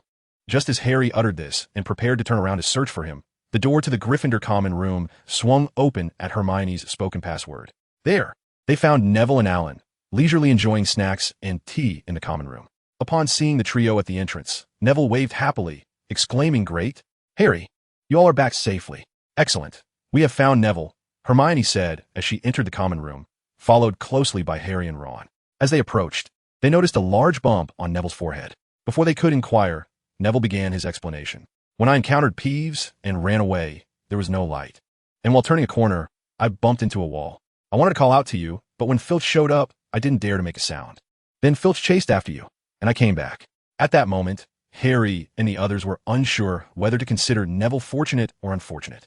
However, the important thing was that everyone had returned. In the Gryffindor common room, despite the quiet night, the space was as bright as day. Indeed, Alan had cast the Lumos charm. At that moment, the four of them, along with Hermione, were gathered together discussing something. Naturally, while conversing, they did not neglect to enjoy the snacks and tea Alan had provided. The thought of whether indulging in such treats at night would lead to weight gain was far from their minds, especially considering their prior physical exertion. As Ron recounted for the 10th time how fearsome and terrifying the three-headed dog was, Hermione frowned and interrupted him. "Is that all you noticed? The big dog that frightened you? Did you not see how misplaced it was standing?" Ron replied. "At that moment, I was too scared to observe my surroundings." It was indeed unusual for anyone to maintain awareness of their surroundings in such a situation. He thought it was likely only Hermione who possessed the presence of mind to look for anything else. "You mean the trapdoor beneath the three-headed dog?" Harry interjected. "Precisely. With such a ferocious magical creature guarding it, there must be something of great importance stored there," Hermione asserted confidently. "Congratulations on your accurate guess, but there are no rewards," Harry thought, intending to change the subject. He was determined not to allow their student life to become tumultuous again due to the Philosopher's Stone. What does it matter what he placed here? This is Hogwarts, after all, and it must surely be something that Dumbledore has left behind. Let's not dwell on it any longer. Indeed, Harry, you are correct. Hermione wholeheartedly agreed with this sentiment. Meanwhile, Ron wore a perplexed expression, having suddenly found himself unable to keep pace with his friend's conversation. He cast a questioning glance at Alan and Neville. One understood but was disinterested, while the other neither understood nor cared. In that moment, he felt an overwhelming sense of alienation. Just then, Alan spoke up. "All right, the late-night snack is over. Everyone should head back to rest. Tomorrow is Friday, and we have Professor Snape's potions class. I assume you would prefer not to be harshly reprimanded for being sleep-deprived during it." The mention of Snape instantly alleviated Ron's feelings of isolation. He thought there could not be a single soul who harbored any fondness for Snape. Alan was right. "Good night, everyone. I shall retire for the evening," Hermione declared, finishing off her remaining milk tea in one swift gulp before rising to leave. As she passed through the entrance to the girls' dormitory, Alan and the others faintly heard the sound of a hiccup. After tidying up the remnants of their snack, Alan and the others also returned to their chambers. However, by the next morning, apart from Alan, Harry and his two companions appeared utterly worn out, their weary expressions suggesting they could fall asleep at any moment. Alan could only hope that they would not be caught by Professor Snape during potions class. After a rather prolonged breakfast, Alan finally left the Great Hall with a satiated Harry and company, heading toward the potions classroom. It was uncertain whether the classroom had been enchanted with invigorating magic. But just before entering, Harry and his friends looked as if they might doze off at any moment. Yet once inside, each of them brimmed with energy. This phenomenon was sufficient evidence of the fear Snape instilled in the hearts of his students. Soon, class commenced, and Snape arrived punctually. As he entered, the temperature in the classroom seemed to drop several degrees under his scrutinizing gaze. After surveying the room, Snape wasted no time, coldly commanding, "Class is in session." With that, he tapped his wand against the blackboard, revealing the potion to be studied that day. "I do not wish to see anyone deviating from the prescribed order of the process." At this, Neville instinctively shrank back. Moments later, observing that everyone had halted their writing, Snape gestured for them to begin brewing their potions. While the others commenced their careful preparations, Alan perused his potion notes, content to observe the proceedings. His unique circumstances rendered Snape hesitant to allow him to brew potions in the presence of so many students. However, his inactivity did not deter others. Indeed, this referred to none other than the Slytherin student, Draco Malfoy. "Professor, I must report that someone is slacking off in class." With that, Malfoy pointed an accusing finger at Alan. Alan, intrigued, turned to see how Snape would respond. "Sit down, Malfoy. Your professor is not suffering from failing eyesight. The headmaster has granted special permission for him to solely attend potions class without the necessity of hands-on practice." Upon hearing this, Malfoy became increasingly irate. His motivation for reporting Alan was rooted in a desire for revenge over Alan's failure to show for their duel the previous night. Even in defeat, he was infuriated by the fact that his opponent had abandoned their highly esteemed confrontation. Now, with the headmaster's approval granted to Alan, Malfoy, the son of a board member, felt an overwhelming sense of jealousy.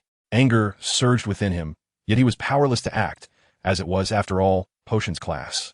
Consequently, Malfoy suppressed his fury and began to brew his potion. Perhaps due to his tumultuous emotions, he made several errors while preparing his ingredients, resulting in a subpar final product. In fact, his score was slightly lower than Ron's, which only darkened his already grim expression. As for Ron, he was so elated that he nearly leaped with joy, relishing the fact that he had bested Malfoy. His exuberance was met with a rather indifferent response from Snape, who deducted 5 points from Gryffindor. Why was Ron able to brew his potion so proficiently? It was not due to any extraordinary talent on his part, but rather the meticulous guidance provided by Alan. Indeed, this was Alan's subtle form of retribution against Malfoy for his unwarranted report. Although Alan could not physically assist, he closely monitored the process to ensure no mistakes were made. Perhaps Ron's aptitude for potions was not exceptionally strong. Thus, his success was merely marginal. Otherwise, had he performed even better, Alan would have been even more pleased. Alan considered the outcome acceptable, but for Ron, it was a matter of pride. From the moment class concluded, he incessantly recounted his triumph over Malfoy and the latter's reaction, from the potions classroom all the way to the Great Hall. Within the brief span of lunch, Ron's accomplishment had become the talk of every student at Hogwarts. As for the deducted 5 points, Gryffindor students deemed it a small price to pay, especially considering it was against the infamous Malfoy of Slytherin. On Friday evening, a rare and beautiful sunset painted the sky with fiery hues. However, Ron found himself confined to the library, gazing longingly out the window. Other first-year students were already frolicking freely outside in the afternoon sun, while he, along with his friends, was ensconced in the library, diligently working with quills in hand. Remarkably, his 3 roommates and Hermione had all opted to devote their afternoon to homework. In such circumstances, how could he possibly choose to venture out alone? "Oh, how I love learning, and learning loves me back," he murmured softly, retracting his gaze from the carefree figures outside to refocus on his unfinished assignment. By the time dinner arrived, Ron felt that every morsel of food he consumed was imbued with the essence of knowledge. With this thought in mind, He made a conscious effort to avoid looking at Alan and Hermione. His relentless efforts throughout the afternoon had left him with a psychological shadow. While Alan and Hermione continued to peruse their spellbooks during mealtime, this sight was rather unfriendly to his state of mind, prompting him to avert his gaze. After dinner, Ron declared he had something to attend to and dashed away. What could he possibly have to do? He must be off to purchase snacks. Hermione stated with a calm, yet certain tone. Harry nodded in agreement. He knew Ron too well. His pocket money never lasted, as it was invariably spent on candies and snacks. Unlike him, who had made prudent purchases. Alan, how splendid to find you. Could you come with me for a moment? A familiar voice snapped Harry back to reality, and he observed Alan rushing towards Cedric. Ah, how frustrating. Yet he forced a smile. Nevertheless, it mattered not. Alan would eventually return, for he was indeed a Gryffindor. Meanwhile, upon reaching Cedric, Alan was about to speak when Cedric preemptively addressed him. Alan, tomorrow the third-year students will be allowed to venture to Hogsmeade. Is there anything you wish to purchase? I could bring it back for you. Alan pondered. Was there truly anything he desired? He seemed to have no particular wants. With food and drink, he possessed the spells for conjuring sustenance and water. As for school supplies, he had adequately stocked up before the term began. Regarding magical items, he believed he should inspect them himself to ascertain what he might wish to acquire. Thus, he replied, I don't seem to have anything I wish to buy. Cedric, surprised by this response, thought that Alan must be unaware of what Hogsmeade offered. He felt compelled to enlighten him, convinced that this would spark some desire within Alan. As for why he, a first-time visitor to Hogsmeade, was so knowledgeable about it, that was a testament to Alan's contributions. With his memories from his past life, he could recall distinctly, allowing him to offer a thorough explanation. However, once he had completed his narrative, Alan found himself even more convinced that Hogsmeade held nothing of interest to him. Yet, seeing the earnest look in Cedric's eyes, Alan contemplated before settling on a request. Please procure some candies for me, specifically those magical sweets. Bring back a variety of the tastiest ones. With that, he retrieved a handful of galleons from his pocket. It was more than necessary. Those candies were not of such worth, though Cedric was inclined to contribute from his own pocket to foster their camaraderie. He found himself financially constrained, unable to be generous. After agreeing to meet on Saturday evening, Cedric took his leave, and Alan returned to the Gryffindor common room. The following day, Saturday, dawned with a vibrancy unmatched by a typical school day. The students, who often struggled to rise early, were today filled with an exuberance that was almost electric. Early in the morning, the lively chatter created a cacophony that disturbed the slumbering. However, their dormitory was no exception. Fortunately, Alan had enjoyed sufficient rest. Otherwise, under such circumstances, he might have demonstrated the sleeping charm he had recently mastered. In the great hall, breakfast time commenced. Having completed his homework the previous afternoon, Ron was now engaged in delightful discussions with Harry about how to spend the next 2 days. The two were thoroughly enjoying their conversation, while Alan and Hermione immersed themselves in their books with equal pleasure. Before long, the familiar sound of flapping wings heralded the arrival of the Daily Mail. Just as they covered their unfinished breakfast, a multitude of owls swooped into the hall. There are an extraordinary number of letters today, Alan remarked, watching the scene of owls colliding due to their sheer numbers. At that moment, Harry rose with excitement, exclaiming, My mail has arrived. As the words left his lips, Alan and the others looked up to see an item being delivered by a coalition of 6 owls. The packaging was astonishingly mundane, so typical that any reasonable person could discern it was a broomstick. In the realm of the Magical Academy, what other broom could it possibly be but a flying broom? Surely, it couldn't be an ordinary broom intended for cleaning the school. Hey Harry, what is that? Ron inquired with curiosity. At this, a profound silence enveloped the group. Even Neville was rendered speechless. This is my newly purchased flying broomstick. You know, I've joined the Quidditch team, so I need to have my own, Harry replied. Oh wow, that is truly enviable, Ron said. Harry believed that revealing his financial status early on was preferable to avoid any lingering resentment from Ron as time passed, reminiscent of their previous life. If only you could be like George and Fred, perhaps by your 3rd year, you could also acquire your very own flying broomstick, Alan suggested. Oh, come on. I could never be like them, Ron acknowledged, displaying a commendable sense of self-awareness. As for jealousy towards Harry, he felt none, only admiration. However, upon reflecting on the origins of Harry's wealth, any trace of envy dissipated. Soon after, Harry invited his friends to witness his test flight. Yet, only Ron and Neville showed interest. Alan and Hermione remained indifferent. Nevertheless, to support Harry's enthusiasm, everyone accompanied him. Unfortunately, as they were leaving the castle with a broomstick in hand, they encountered Malfoy, who bore a foolish grin reminiscent of a simpleton. Upon spotting Harry, Malfoy's expression transformed into one of arrogant superiority. A flying broomstick? You're finished. First years aren't allowed to play with those. He sneered, revealing a malicious grin. Indeed, he intended to report them. Yet, as he finished speaking, he found himself on the receiving end of incredulous looks from Harry and his friends. After a moment, Harry beamed a radiant smile and replied, I am the exception. I've joined the Gryffindor Quidditch team, so I can use this. With that, Harry joyfully departed, while Ron appeared even more exhilarated than Harry himself. This scene left Malfoy seething with frustration, his teeth nearly grinding to dust. Another exception, and it just had to be Harry Potter. He concluded that it was essential to return and write a letter to his father. Harry did not conceal his aspiration to become a seeker. To be precise, it was futile to hide it, as his future practices could hardly go unnoticed. Much like in his past life, where Professor McGonagall and Wood advised him against revealing his identity, it ultimately became common knowledge.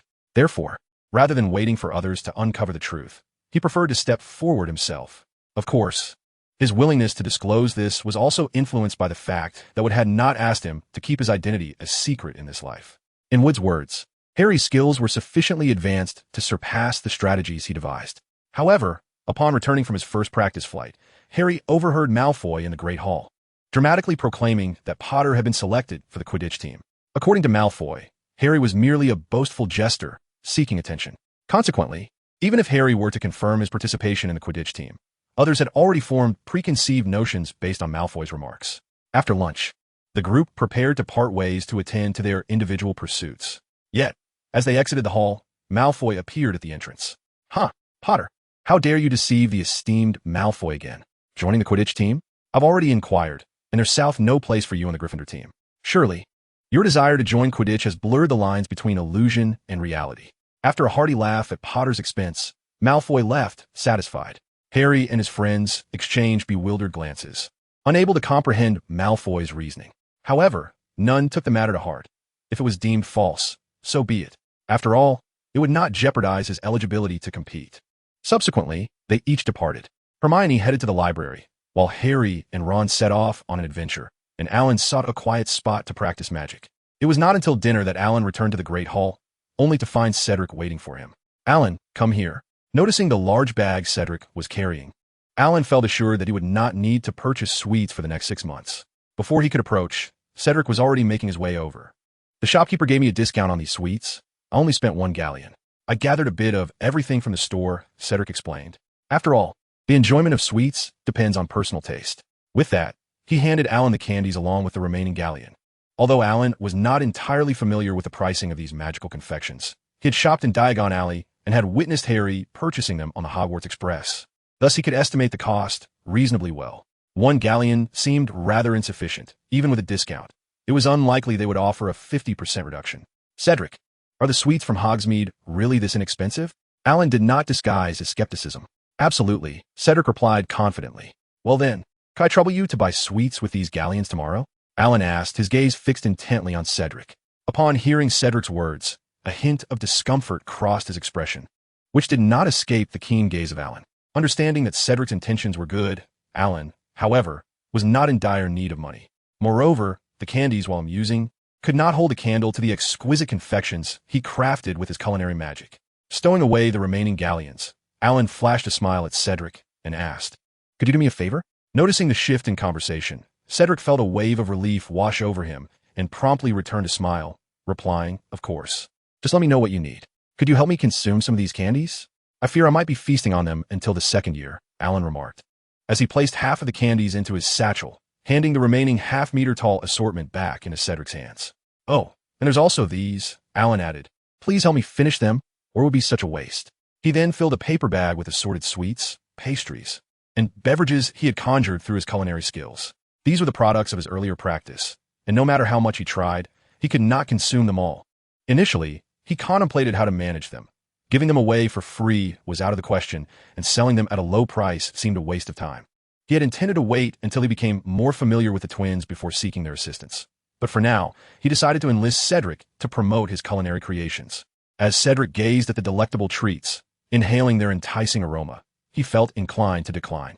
Sensing Cedric's hesitation, Alan preemptively urged, "If you consider me a friend, you must not refuse."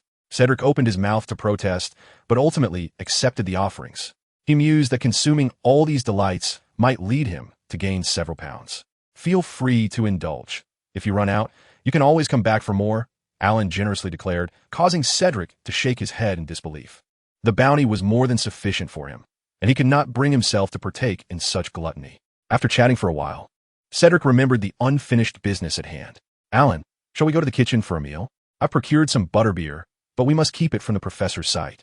Although butterbeer was not genuine ale, the professors would certainly disapprove of first-year students sampling it, though indulging in secrecy was permissible. After a moment's contemplation, Alan agreed.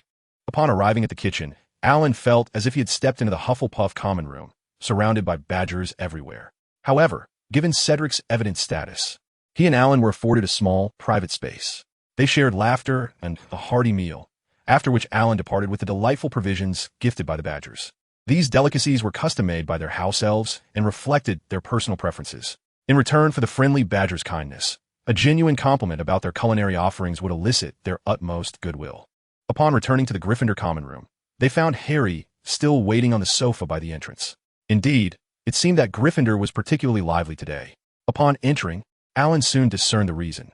George and Fred, the twin brothers, were engaged in selling the items they had procured earlier that day in Hogsmeade, with sweets comprising the majority of their offerings. At that moment, Alan spotted Ron, who was joyfully emerging from the crowd with a large bag of candy. Upon seeing Alan, he waved cheerfully. In no time, Ron squeezed through the throng and approached the two, exclaiming with delight, "I bought candy for our little soiree in the dormitory tonight." No problem. That evening, Ron unveiled his stash of sweets to commence the small gathering of the four. Harry contributed some butterbeer, which he had purchased from the twins, while Neville brought forth a selection of flour cakes, a reward he had earned by assisting Professor Sprout. As for Alan, he presented the treats gifted to him by the little badgers. Amidst laughter and merriment, the hours swiftly slipped away, leading them into the latter part of the night. With the following day being a holiday, the group felt little concern for the time. However, their biological clocks remained intact, and it was commendable that they had managed to stay up for so long. Consequently, yawns began to spread like contagion, and soon enough, each retreated to their respective beds for rest. The next day, Alan was roused by his internal clock, accustomed to rising early to attend to his affairs, while Harry and the others discarded their alarms and continued to slumber. By the time they reconvened, it was dinner time. What? Lunch? Oh. He and Hermione had lost track of time in the library, which resulted in a rather late lunch. During dinner, Ron animatedly recounted the details of Harry's training, his heartfelt enthusiasm far surpassing mere words, elevating Harry to near-legendary status in Ron's eyes. The only evident reaction came from Neville, as Hermione and Alan were engrossed in their studies. In the afternoon, Alan and Hermione exchanged reading lists. Hermione recommended several commendable spellbooks to Alan, while he shared the list provided to him by Professor Flitwick. Consequently, their minds became saturated with knowledge. Nevertheless, both Alan and Hermione offered unwavering moral support for Harry's training. After discussing Harry, Neville nervously yet proudly spoke of his accomplishments in Professor Sprout's class. In the fortnight since the term began, it was evident that everyone, save for Ron, had identified their goals. As for Ron, perhaps his objective lay in fostering good relations with the other Gryffindor students, as he had been making friends with them apart from his usual companions. As a new week commenced, each individual's demeanor had shifted. They were no longer the carefree students of their initial days, but had developed aspirations to strive towards. Following the passage of 2 weeks, Cedric's unexpected visit momentarily pulled him from his focused academic routine. "Cedric, how is it that after just half a month, you've gained so much weight?" Alan couldn't contain his curiosity and blurted it out. "Cedric, well, it's not entirely my fault. Alan's delectable treats have been irresistible, leading me to indulge rather frequently. Over the course of 2 weeks, my once chiseled face has taken on a more rounded appearance. However, truth be told, you do look better this way. You were too thin before, almost as if you were perpetually starving," Alan added. "Cedric, all right, thank you for the compliment. Alan, do you still have those desserts and snacks?" Cedric quickly redirected the conversation to the main topic. "Yes, as long as you're eating, there's plenty," Alan responded, conjuring a large paper bag while swiftly filling it with food. After a fortnight of effort, his culinary creations were piled high, and Cedric's visit was indeed a great help. What a thoughtful Cedric, always appearing when needed. In no time, a 1-meter-high paper bag was filled to the brim. "Here, start with these. Once you've finished, come find me, and you certainly won't go hungry." "Cedric, sigh, Alan. I came to see you because others from Hufflepuff College wish to purchase your culinary creations. Cedric finally revealed the purpose of his visit. Upon hearing this, Alan blinked, thinking that the food he had conjured could finally be cleared out. His recent frenzied practice of magic had been overwhelming, while other spells were manageable. The food and water he conjured could not be disposed of.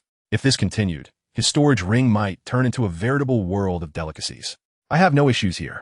Cedric, you can help me sell them. You can take them at cost price and set your own selling price, allowing you to earn some pocket money, Alan proposed. He simply didn't have the time to sell things himself, so he needed to enlist help. Cedric wanted to refuse, but Alan would not give him the chance. Friends don't get to say no. Cedric, all right, I understand. Seeing Cedric acquiesce, Alan quickly packed 4 more large paper bags of food for him. This should suffice for your time selling in Hufflepuff. The quantity isn't grand, but neither is the spare change of Hufflepuff students. Those little badgers, like Ron, would never save their pocket money without purchasing snacks. All right, how much do these cost? Cedric inquired. This caught Alan off guard. He hadn't considered that yet. If he priced too low, he would feel cheated, yet too high would seem unfair to Cedric. Let us discuss this together. An impulsive idea took over an hour to refine, much of which was spent persuading Cedric. Alas, the boy was too earnest, worried about losing money, which led to a significantly inflated wholesale price. Meanwhile, the selling price was set just a copper or 2 above the cost price. Fortunately, his eloquence prevailed, and through the principles of friendship, he managed to persuade Cedric time and again. Once the pricing was finalized, Alan escorted Cedric back to the entrance of the Hufflepuff common room, for he had not employed the undetectable extension charm on his belongings. Upon their arrival, Alan took his leave.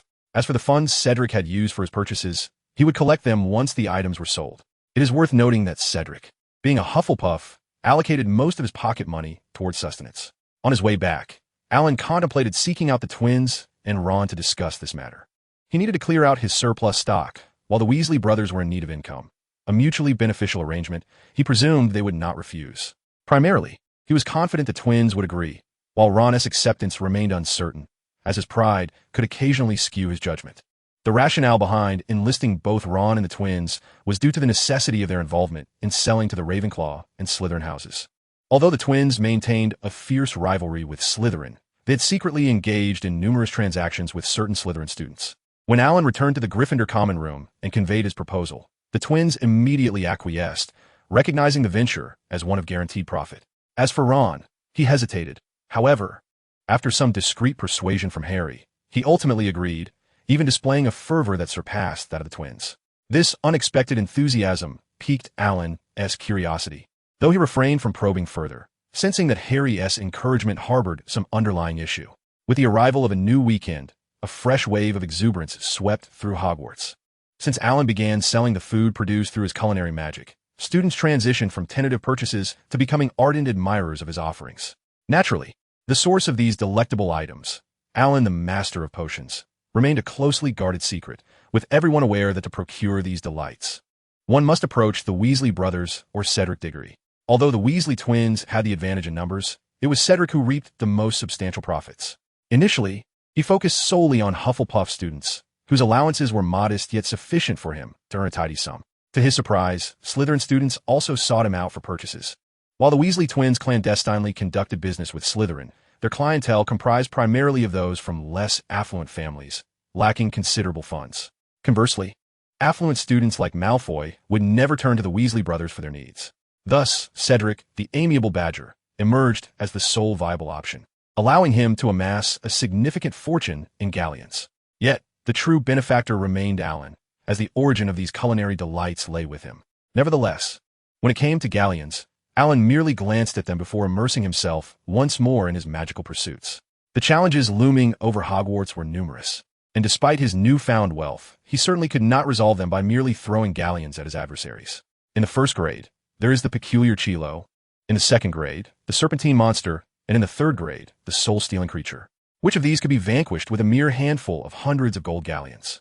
Thus, it is evident that true strength lies within oneself. A fervent love for learning naturally leads to remarkable progress.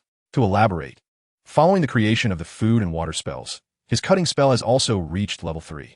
Remarkably, just a little over a month into the new academic year, he has already enhanced his proficiency in the cutting spell, illustrating the extent of his diligent practice. The reason for prioritizing the upgrade of the cutting spell is that it is one of the few spells in the first grade curriculum with offensive capabilities. In contrast, spells like the levitation charm, illumination charm, and unlocking charm lack any lethal force, leaving him with a sense of insecurity. Of course, the cutting spell is not particularly powerful in its own right, as it was originally devised for seamstresses to cut fabric. However, upon reaching level 3, its efficiency is markedly improved, with a reduction in energy consumption by 300 and an enhancement in magical intensity by 300. In simpler terms, Alan can now wield the cutting spell using only 1/3 of the original magical energy, while achieving 3 times its former potency. Should he amplify his magical energy, the strength of the spell will naturally increase. Consequently, what was initially a mundane utility spell has become more formidable in Alan's hands and many offensive spells. Despite these achievements, Alan remains unsatisfied. His daily training regimen continues unabated. Time passes steadily, and the countdown to October's departure draws near. In the penultimate lesson of the month, during the charm class, Alan's levitation charm also ascended to level 3. This accomplishment is attributable not only to his repeated practice, but also to their recent focus on the levitation charm throughout their lessons. For Alan, this is a simple and commonplace spell, yet for others, aside from him, Harry, and Hermione, few have succeeded with ease. In such circumstances, continuous practice of the levitation charm was inevitable. As academic overachievers, Alan and his companions naturally became the go-to sources for others seeking guidance on the levitation charm. This dynamic significantly augmented Alan's practice frequency, leading to his proficiency reaching level 3. Fortunately, with the persistent assistance of the 3 diligent students, the levitation charm has been grasped well, requiring only a bit more refinement to ensure flawless execution. Thus, on the last day of October, coinciding with a Thursday charm class, Professor Flitwick finally announced that the next lesson would cover different material. Of course, he did not neglect to remind the less proficient students, including Ron and Neville, to practice diligently. Neville has truly exerted himself, yet he still falls short of mastering the spell. As for Ron, his focus has shifted entirely towards entrepreneurial endeavors, aiming to profit handsomely from the upcoming Halloween festivities, leaving him with little time for magical practice. Despite Harry and Alan's encouragement, Ron remains steadfast in his decision, and they cannot compel him to return to his studies. After the afternoon lessons concluded, an air of excitement and joy enveloped everyone, for tomorrow marked the celebration of Halloween, and tonight was destined for revelry. As they traversed the path, a lively group animatedly debated their costumes for the evening's feast. In contrast, Alan and his companions remained silent on the matter, primarily because Ron, who relished such discussions, was absent, occupied with his own affairs. Yet, despite their lack of costume chatter, they fervently discussed the necessity of returning in time for the grand dinner. Particularly, Harry was incessantly reminding Hermione, as if fearing she might be delayed by unforeseen circumstances. Alan found Harry's behavior peculiar, akin to him knowing of an impending giant attack and urging Hermione to avoid being alone at all costs.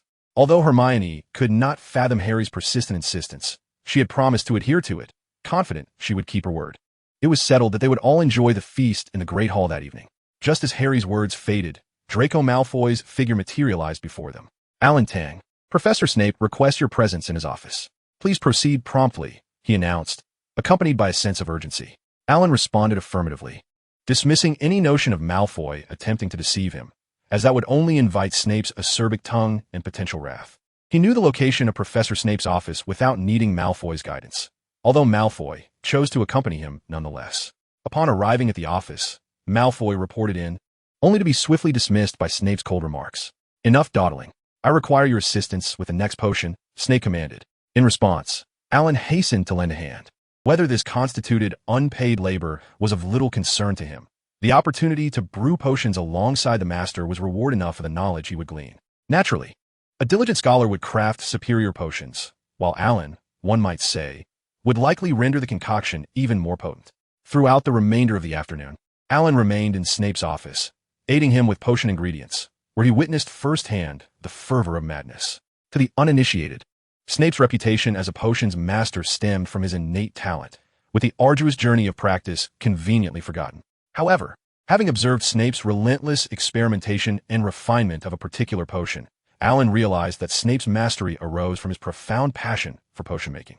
Even if one lacked extraordinary talent, such enthusiasm could ultimately forge a true potions master.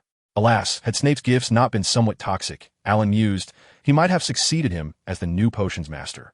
With these thoughts, Alan adeptly completed the preparation of a new batch of potion ingredients. The potion he was brewing required ingredients that had to be freshly processed within the last half hour, necessitating his repeated efforts each time. From the notes imparted by Snape, Alan had become quite adept at handling potion materials after only a few attempts, consistently achieving the desired results. This proficiency momentarily stirred a sense of regret in Snape. Had Alan's talent been more ordinary, he would have gladly devoted additional time to mentoring him. After numerous trials, evening had fallen, and Snape decided to pause his work, for a lavish dinner awaited his attendance. Let us conclude for now. I need to revise the formula, and I shall summon you when next required. You may leave, Snape stated in an indifferent tone. Understood, Professor, Alan replied and departed. Upon stepping outside, he realized his hair was slick and his attire bore an array of complex odors. He recognized these scents as a byproduct of potion brewing. Prolonged exposure rendered his clothes permeated with their essence. While he had employed a cleaning charm, the outcome was less than satisfactory. Sighing, he thought, it's still early, I should take a shower. At that moment, a flicker of gratitude washed over him for his lack of extraordinary potion-making talent. Were he immersed in it daily, he would inevitably become a greasy man. With this in mind, he hurried back to the Gryffindor common room. Upon arrival, he found it deserted. The other students were likely gathered in the great hall awaiting dinner. After a refreshing wash, Alan emerged revitalized. Indeed, the Potter family shampoo reigned supreme in the wizarding world. It worked wonders. Other shampoos left his hair oily even after prolonged washing, whereas the Potter brand cleansed it thoroughly in one go. Reflecting on Snape's perpetually greasy hair, he felt a twinge of pity, but soon dismissed such thoughts. Time was of the essence. He needed to make haste to the great hall, lest he miss the warm meal. Surely, dinner must be imminent. With this thought, Alan exited the Gryffindor common room and swiftly made his way toward the great hall. Yet, a nagging sensation lingered in his mind. Something fell forgotten. It wasn't until he reached the second floor that a nauseating stench assailed his senses, prompting the realization of what he had overlooked. The troll, preoccupied with other matters. He had completely forgotten about the troll incident. Yet, the underlying reason for his oversight was perhaps rooted in a subconscious belief that this encounter would not pose true danger. However, upon witnessing the troll firsthand, Alan understood that reality deviated sharply from the narrative he had memorized. In the original tale, Ron had levitated the troll's club using a levitation spell, inadvertently striking its vulnerable spot. Yet, now faced with the troll, Alan comprehended the sheer improbability of such a fortunate coincidence. Moreover, as the original narrative described, the ogre was rather simple-minded and slow to react. Yet now, it seemed that Alan's presence had not gone unnoticed. The ogre caught a whiff of his scent and charged forth with alarming speed. Without a second thought, Alan perceived a ravenous hunger in the ogre's eyes, a clear indication that at this moment he had become its prey. Alas, what misfortune! Why, the target shifted to me. It must still be the beginning of the banquet. The ogre's appearance was far too premature. With such thoughts racing through his mind, Alan tightened his grip on his wand. At that moment, he did not expect the events to unfold as they had in the original tale. Relying on a scripted battle was less prudent than hoping the ogre would stumble and fall from the upper floor. In that instant, the ogre made its move, swinging its colossal wooden club downwards. Observing this, Alan promptly cast a level 3 levitation charm. What? To levitate the ogre's club? Certainly not. The target of his levitation charm was none other than himself. With the level 3 charm, combined with the techniques he had learned from Professor Flitwick, he gained the ability to maneuver swiftly. As he evaded the blow with ease, Alan did not forget to counterattack with another level 3 cutting charm. At the moment he uttered the incantation, the ogre's skin erupted violently, sending a copious spray of blood forth. Following that, Alan continued to chant his spells. Swift recovery. The healing charm cast upon himself would replenish the considerable magical energy he had expended in his previous attack.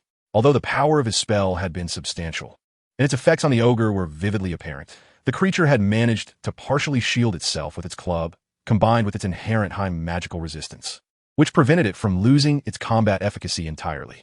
Watching the wounds on the ogre gradually mend, Alan could not suppress a frown. High magical resistance, coupled with a natural recovery ability, he would certainly need to learn several more offensive spells. Now, with his magical energy significantly restored, it was time to resume the battle. He could not afford to grant the ogre a moment to heal. Vine Whip. The transfiguration spell transformed the fragments of the wooden club on the ground into massive vines that ensnared the ogre. Of course, considering the ogre's formidable strength, Alan did not believe his transfiguration could truly bind it. What he sought was the opportunity that would arise as the ogre struggled to free itself from the vines. Apparate. Unlocking charm. The door burst open. Unlike the meticulous operation of the Alhambra charm, this was an earlier version of the unlocking spell, which directly blasted a hole in the door to open it. Alan now directed this spell at the ogre's rear entrance. After all, magic is inherently idealistic. Thus, how could the ogre's backside not be considered a door? Boom! The scene that unfolded was akin to a grotesque explosion, blood mingling with a foul stench. The reality of the situation was as dreadful as it was vivid. Alan wrinkled his nose at the noxious aroma, yet he did not hesitate to unleash his next spell. Wingardium Leviosa. The levitation charm caused a stone from the ground to rise into the air. Vine Whip. The transfiguration spell transformed the levitating stone into a spear as thick as an arm. Wada Devasi. This incantation propelled the object forth like a bullet, and with it, Alan aimed the hovering spear at the gaping maw of the giant, which wailed in agony. In a flash, the 2-meter-long spear pierced through the monstrous creature, bound by vines. From top to bottom, what a time magical resistance. Its insides remained quite vulnerable. It was over. Now it was time to clean up. The giant possessed remarkable vitality. Yet Alan was no fool. Even though the creature appeared motionless, he refrained from approaching. After all, one could never be too careful. A dying serpent could still strike. Thus, he resorted to potions. While he could not concoct a healing elixir, he was adept at brewing poisons. He retrieved several vials of his homemade toxin and, employing the levitation spell, sprinkled it upon the giant's wound. Instantly, the giant began to change color at a visible rate, transforming into an unhealthy shade of emerald green. Although the giant was green by nature, this hue was distinctly alarming. After a moment, Alan cast another potion. This particular vial contained a highly corrosive poison, aimed directly at the giant's eye. From the eye to the brain, this single vial would suffice. Once the deed was thoroughly completed, he felt reassured enough to commence the cleanup. Opening the window, he invoked the levitation spell, Wada Devasi, and with 2 incantations, the giant was sent hurtling towards the forbidden forest like a bullet. Concerned about insufficient magical energy, causing a mid-flight drop, Alan expended nearly all his magical reserves for this levitation spell. Consequently, he felt somewhat drained, though he still had enough power left to cast a restoration spell on himself. Quickly restore. Upon invoking the spell, Alan began to cleanse the bloodstains on the ground, utilizing a cleaning charm alongside the supplies he had stockpiled from Diagon Alley. Specifically designed for the stubborn stains of the magical realm, he diligently worked. As he was tidying up, sudden footsteps echoed in the air. He looked up to find Harry, Ron, and Hermione panting heavily. Seeing them, Alan greeted them cheerfully. "What brings you here?" To him, he appeared amiable. However, to Harry and his friends, it seemed horrifying. Despite Alan's efforts to avoid being splattered by the giant's blood, the ground was still soaked. There he stood, amidst the pool of blood, wielding a mop like a brush, inscribing peculiar magical symbols on the floor. In this world of magic, it was challenging not to leap to terrifying conclusions in such a situation. Yet in reality, Alan was merely cleaning, whimsically tidying wherever his thoughts led him, resulting in the strange patterns that adorned the area. Harry and his companions soon regained their composure. And just as they began to consider this a meticulously orchestrated Halloween prank by Alan, the scent of blood yanked them back to harsh reality. "Alan, have you killed someone?" Ron blurted out, his words unfiltered and striking. As soon as those words were uttered, the previously tense atmosphere dissipated, leaving even the pale-faced Hermione speechless as she turned to Ron, utterly perplexed by the absurdity of his statement. "Ron, you truly overestimate me. I have not committed murder. I merely encountered a troll, which attacked me, and I defended myself," Alan replied. As he spoke, he cast a duplication charm, producing a mop for each person. "Now that we are here, let us assist in tidying up." "Ah, no wonder it smells so foul," Ron remarked, preparing to begin the cleanup. Yet, Hermione's complexion remained ashen, her voice trembling as she said, "Alan, I believe we ought to leave this place. It is far too dangerous." That was a troll. Upon hearing this, Ron's sluggish mind finally caught up, and his face turned pale as well. As a child from a pure wizarding family, he was well aware of the terror that trolls instilled. "We should flee," Ron urged. "Do not worry. The troll has already departed. It is now in the forbidden forest," Alan reassured them. Harry and his companions exchanged bewildered glances. "Alan, did you drive the troll away?" Harry inquired, curiosity piqued. "No, I did not drive it away. I killed it," Alan responded. His words rendered the 3 of them speechless. Even Harry felt that he would not stand a chance against a troll. He would merely evade until a professor arrived. Yet, Alan had slain the troll? That was hard to believe, but the substantial amount of blood on the ground compelled him to accept the reality. Alan, what method did you employ to kill the troll? Harry pressed, his intrigue mounting. It was not just Harry. Ron and Hermione shared the same curiosity, for they were all first-year students. Why was it that only Alan exhibited such prowess? Transfiguration, levitation, severing, throwing, unlocking, and poison. The troll we encountered was likely still juvenile, making it relatively manageable, Alan detailed. Harry, among those spells, they were familiar with all but the throwing charm. Yet, such simple spells against a troll seemed futile, merely offering a tickle rather than a genuine threat. Especially the unlocking charm. What purpose would it serve against a troll? Open the door and welcome the esteemed troll? Seeing that Harry was inclined to inquire further, Alan preemptively interjected. If you wish to learn more, let us finish cleaning first. Also, how did the three of you end up here? Shouldn't you be dining in the Great Hall? Oh, Harry noticed you were missing and intended to sneak away to find you. When Hermione and I discovered this, we decided to accompany him, Ron explained. Then, recalling the evening meal, he urged, let us hasten our efforts. Tonight's feast promises to be quite lavish. With that, Ron sprang into action with remarkable enthusiasm, his energy infectious. Thanks to Ron's diligence, the relatively minor task was swiftly completed. Once they gathered their belongings, the four of them departed.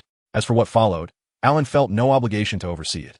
Hermione contemplated informing a professor, but with the silent coordination between Harry and Alan, she was soon persuaded otherwise. Meat. Let us return for delicious roasted meat, Ron exclaimed. Regarding the origin of the troll, Harry and Alan were well aware that it was a formidable guardian specifically conjured by Quirrell to protect the Philosopher's Stone. Although the demise of the troll would not significantly affect Quirrell, Harry and Alan relished the thought of thwarting him. For Alan, this situation hardly constituted revenge. After all, he had endured an unsolicited attack from the troll, a testament to his own strength, for if he were weaker, he would have been reduced to mere pulp by the very troll Quirrell had unleashed. With such musings, Alan's indignation simmered ever more fervently. However, the years stretched ahead, and he was in no rush for retribution. As they traveled, Harry and the others could not restrain their curiosity about how Alan had vanquished the troll. Alan, without reservation, recounted the details of the encounter. Initially, one might have expected Hermione, the sole girl among them, to be overwhelmed by such a terrifying tale. To their surprise, she was quite intrigued, pressing Alan for further details, while Harry and Ron reacted with expressions of mock pain. Before long, the quartet arrived near the Great Hall, where they observed a throng of students hastily departing under the guidance of their head boy. The four exchanged bewildered glances, perplexed by the apparent panic. At that moment, Percy, the head boy of Gryffindor, emerged with the first years and spotted Alan and his friends in the distance. After conferring briefly with the female prefect beside him, he hurried over. Before he even reached them, his reprimanding voice echoed. You four, what are you doing wandering about? Quickly, return to the line. We are heading back to the Gryffindor common room. Ron could not help but retort. We weren't wandering. We just arrived. What on earth is happening? Why is everyone leaving the hall in such a rush instead of enjoying the feast? Relieved that his friends were not fleeing, Percy relaxed slightly. Otherwise, he would have had to contemplate how to punish the disobedient quartet. There's a troll on the loose in the school. Now get back in line. You are not permitted to wander. He emphasized with a firm tone. Understood, Ron replied curtly, leading the way back to the group. As for Alan's earlier encounter with the troll, Ron chose not to mention it. Given Alan's reaction, it was clear he preferred to keep it under wraps.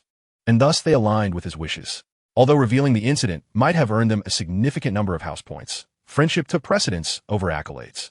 Especially for Ron, who had benefited considerably from Alan's assistance, even managing to save a bit for next year's book expenses. The value of friendship loomed larger in his heart. As they walked in formation, Alan, Harry, and Ron wore relaxed expressions, for the troll had been defeated. In contrast, Hermione frowned, her demeanor notably grave. Soon, under Percy's guidance, the group returned to the Gryffindor common room, where George and Fred seemingly materialized beside Alan. Alan, do you still have any food on you? Indeed. He practiced magic daily, and the food conjured by his creation spells had not yet been exhausted. Hey, my brother and I are planning to purchase some provisions for our Gryffindor dinner. For just 2 silver sickles, you can feast for free. You supply the ingredients, and we'll handle the sales. We'll split the profits 70-30. How does that sound? The twins chuckled mischievously. The venture in a buffet sales would undoubtedly yield profit. Exactly. I suggest you take a look back. At his words, the twins turned in confusion, only to behold the banquet food designated for the Great Hall arriving right there. Clearly, with free food available, their plan had been thwarted. With that, Alan strode over to where Harry and the others were. he was intercepted by the twins. While Ron and Harry did not eavesdrop, but instead hurriedly began to claim the food sent by the house elves. Alan transfigured some cutlery and filled it with his favorite dishes before finding a quiet corner to enjoy his meal. Just as he settled down, Hermione approached with her own food. As she drew near, Hermione whispered, "Alan, I think you should inform the professor about the troll. I just inquired with some others, and it seems this troll appeared unexpectedly and fainted Professor Quirrell. I suspect someone smuggled the troll in, intending to wreak havoc at Hogwarts. Your experience might provide the professors with crucial clues." Alan nodded in agreement, replying, "You're absolutely right. I will inform Professor McGonagall." To be honest, he initially wished to avoid Quirrell's scrutiny, which was why he had erased his traces. However, he soon considered, could the wizarding world lack the means to investigate clues? Especially here at Hogwarts, the domain of the most formidable white wizard. Given Dumbledore's cautious nature, he surmised that the latter could undoubtedly deduce how he had dispatched the troll through magical means. So, since concealment was no longer an option, he would choose transparency. As for the danger posed by Quirrell, he believed Dumbledore would not remain idle, especially since Harry was his dear friend. Moreover, the storage ring was his greatest safeguard. The reason for informing Professor McGonagall rather than Dumbledore was simply that she was the head of his Gryffindor house. The following day, Alan approached Professor McGonagall, bringing Harry and the others along. He did not withhold any details about the events he had experienced, recounting the entire process to her in detail. Professor McGonagall's demeanor shifted from solemnity to astonishment, ultimately culminating in praise for Alan's adept handling of the situation and his mastery of magic. Nonetheless, she soon regained her serious expression, stating, "While your response was indeed impressive, I must apologize on behalf of the school for putting you in such unnecessary danger. I will relay this matter to the headmaster, but due to your bravery, I believe you have earned Gryffindor 20 points." Once the discussion concluded, Alan and the others departed from Professor McGonagall's office. However, at this moment, Alan found himself in possession of a notebook containing Professor McGonagall's notes on beginner transfiguration. This was a form of compensation from Professor McGonagall to Alan, despite the fact that the matter did not directly concern her. The notebook sparked Hermione's envy, while Ron regarded it with trepidation, as if it were some formidable creature lurking in the depths. Throughout the ensuing week, Alan remained vigilant, fearing that Quirrell's mind might suddenly turn to vengeance against him. Yet, as the week progressed, Quirrell maintained his guise, spending his days hidden away in his office, only emerging for classes. Moreover, there was no word from Professor McGonagall or Dumbledore, as if the incident had been swept under the rug. Alan's greatest curiosity lay in whether Quirrell was aware that the troll had met its demise at his hands. However, this state of affairs did not endure for long, for soon the Quidditch match was set to commence. Quidditch held little allure for Alan, but for others, it was a siren's call. Take, for instance, the 3 other members of their dormitory who engaged in nightly discussions about Quidditch that lasted a couple of hours.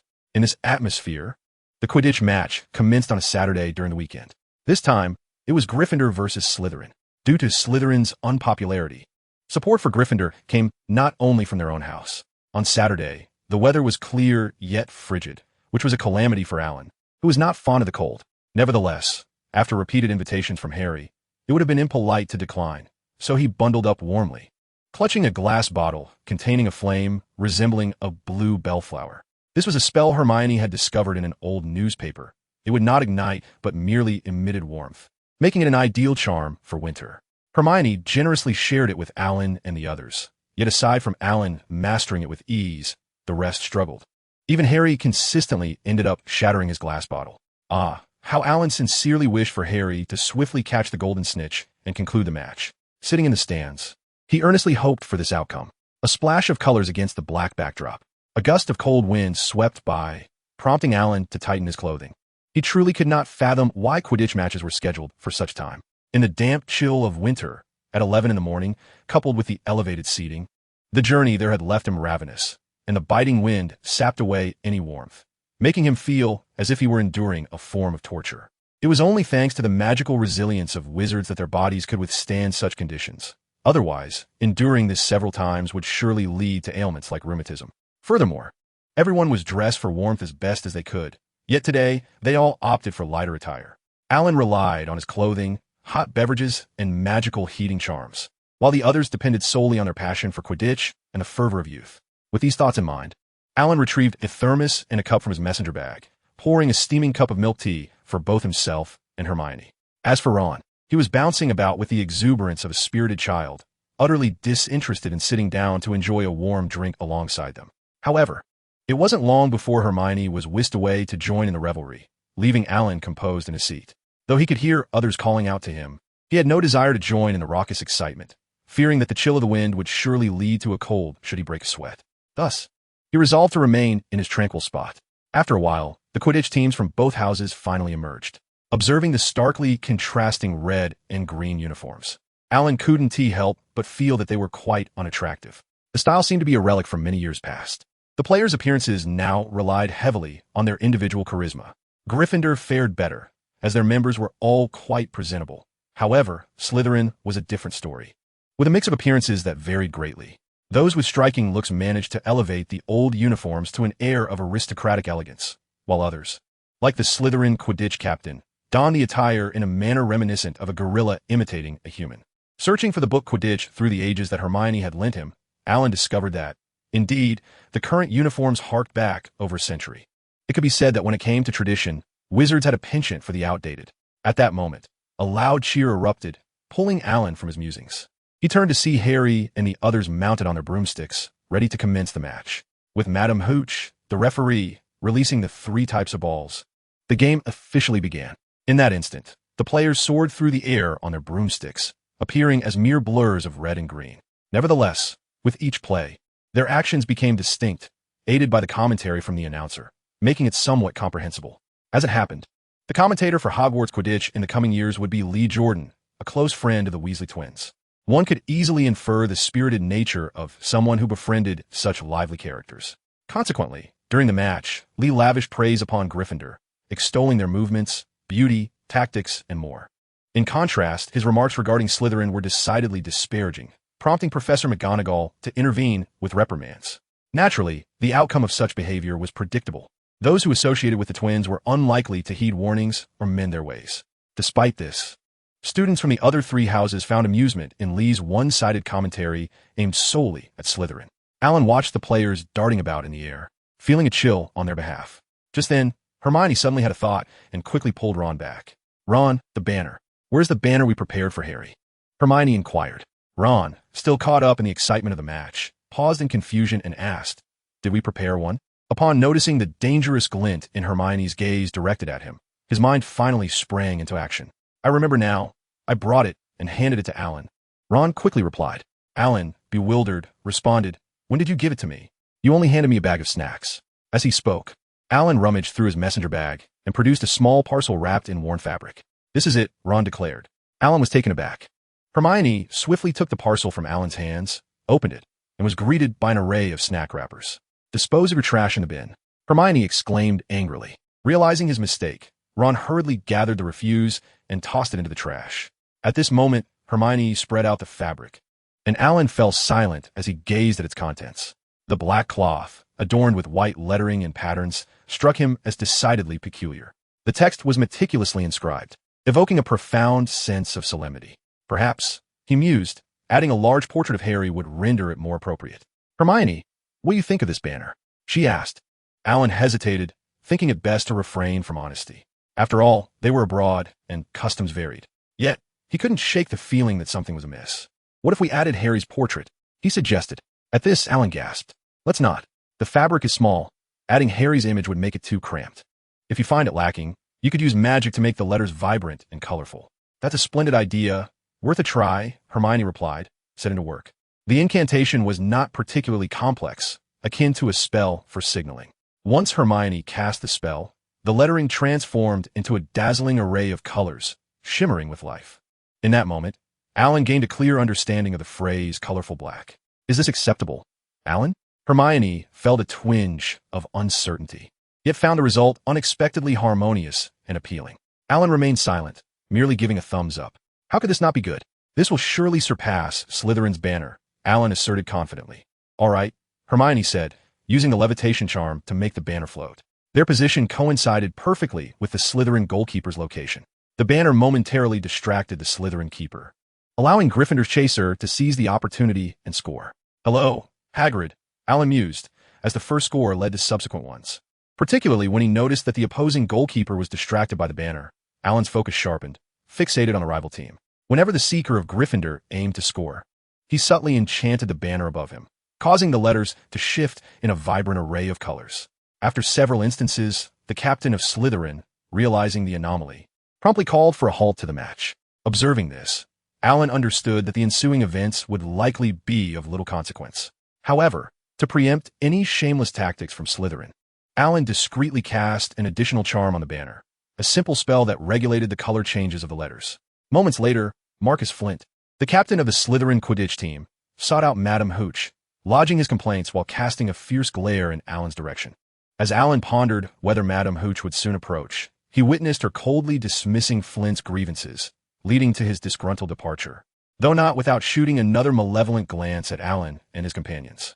This blatant behavior was evident to anyone with a modicum of sense, particularly to Wood, who harbored concerns about any potential new schemes from Flint. He focused intently on him, eventually noticing the banner towards which Flint's gaze had wandered, thus comprehending why their scoring had been so effortless moments prior.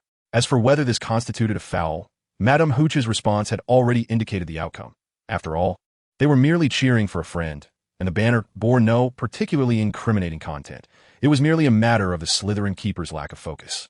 "Harry, your friend has done brilliantly," Wood exclaimed, enveloping Harry in an exuberant embrace, leaving Harry momentarily bewildered. The others, equally curious, listened as Wood recounted his discovery. Upon hearing this, laughter erupted among them.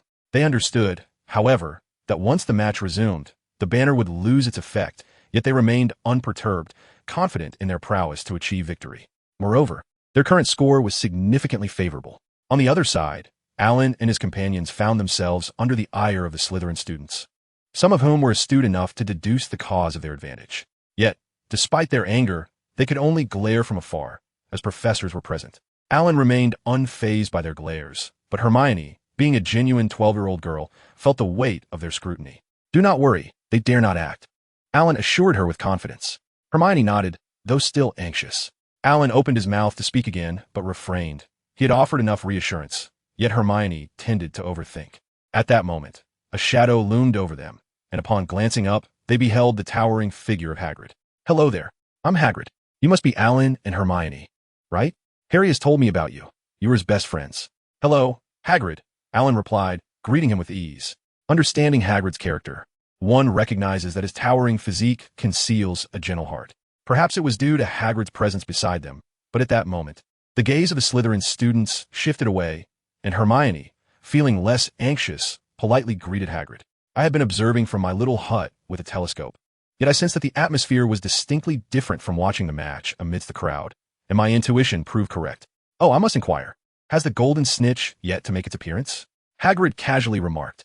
Indeed, neither of the seekers has caught sight of the elusive snitch, but I believe discovering it a little later wouldn't be too detrimental, as Gryffindor currently holds a scoring advantage, Alan replied. Upon hearing this, Hagrid realized that the score had indeed widened, much to his chagrin. "Oh no, what bad luck. When I arrived, the score was quite even, and I missed the match while on my way, leading to this gap. It must have been an exhilarating goal." Alan raised an eyebrow and chuckled. Indeed, it was quite spectacular. The Slytherin team even paused the match because of it. Hagrid became even more intrigued, but just as he was about to inquire further, Harry swiftly maneuvered on his broomstick. This action unmistakably indicated the appearance of the snitch. The snitch, worth 150 points, could determine victory for whichever team captured it at this moment. Consequently, both teams intensified their struggle. Without committing fouls, they protected their respective seekers while simultaneously attempting to hinder the opposing team's seeker. However, the Slytherin team displayed a notable lack of sportsmanship had Harry not evaded in time. He would have been collided with on multiple occasions by the opposing players. In such instances, Alan's approach was one of aggression, while Hagrid resorted to loudly calling out the word foul. As no rules had been breached, no players were ejected, and amidst this fierce contest, the golden snitch once again vanished from sight. At that moment, Harry sensed an issue with his broomstick, having encountered a similar predicament in a previous life. He understood the cause. He had anticipated this situation long ago. "Thank you, Professor Snape," he thought inwardly as he began to chant the counter curse repeatedly. If it were merely Snape, the outcome would be a stalemate with Quirrell, but now that Harry himself was involved, Quirrell's malevolent spell was significantly diminished. Under these circumstances, his broomstick managed to move slowly. If he could evade Quirrell's gaze at this juncture, the problem would be resolved. As for Quirrell targeting him again upon reappearing, Harry would deny him the opportunity, considering the Nimbus 2000 speed was unmatched this year. While Harry maneuvered cautiously, Hermione in the stands detected something amiss and immediately seized Hagrid's telescope to investigate. Indeed, someone was casting a dark curse on Harry's broomstick. I have encountered such cases in the book Quidditch through the ages. To cast a malevolent curse upon the flying broomstick, one must closely observe Harry as he recites the incantation. With this assertion, Hermione swiftly declared, "I've found it. It's Snape."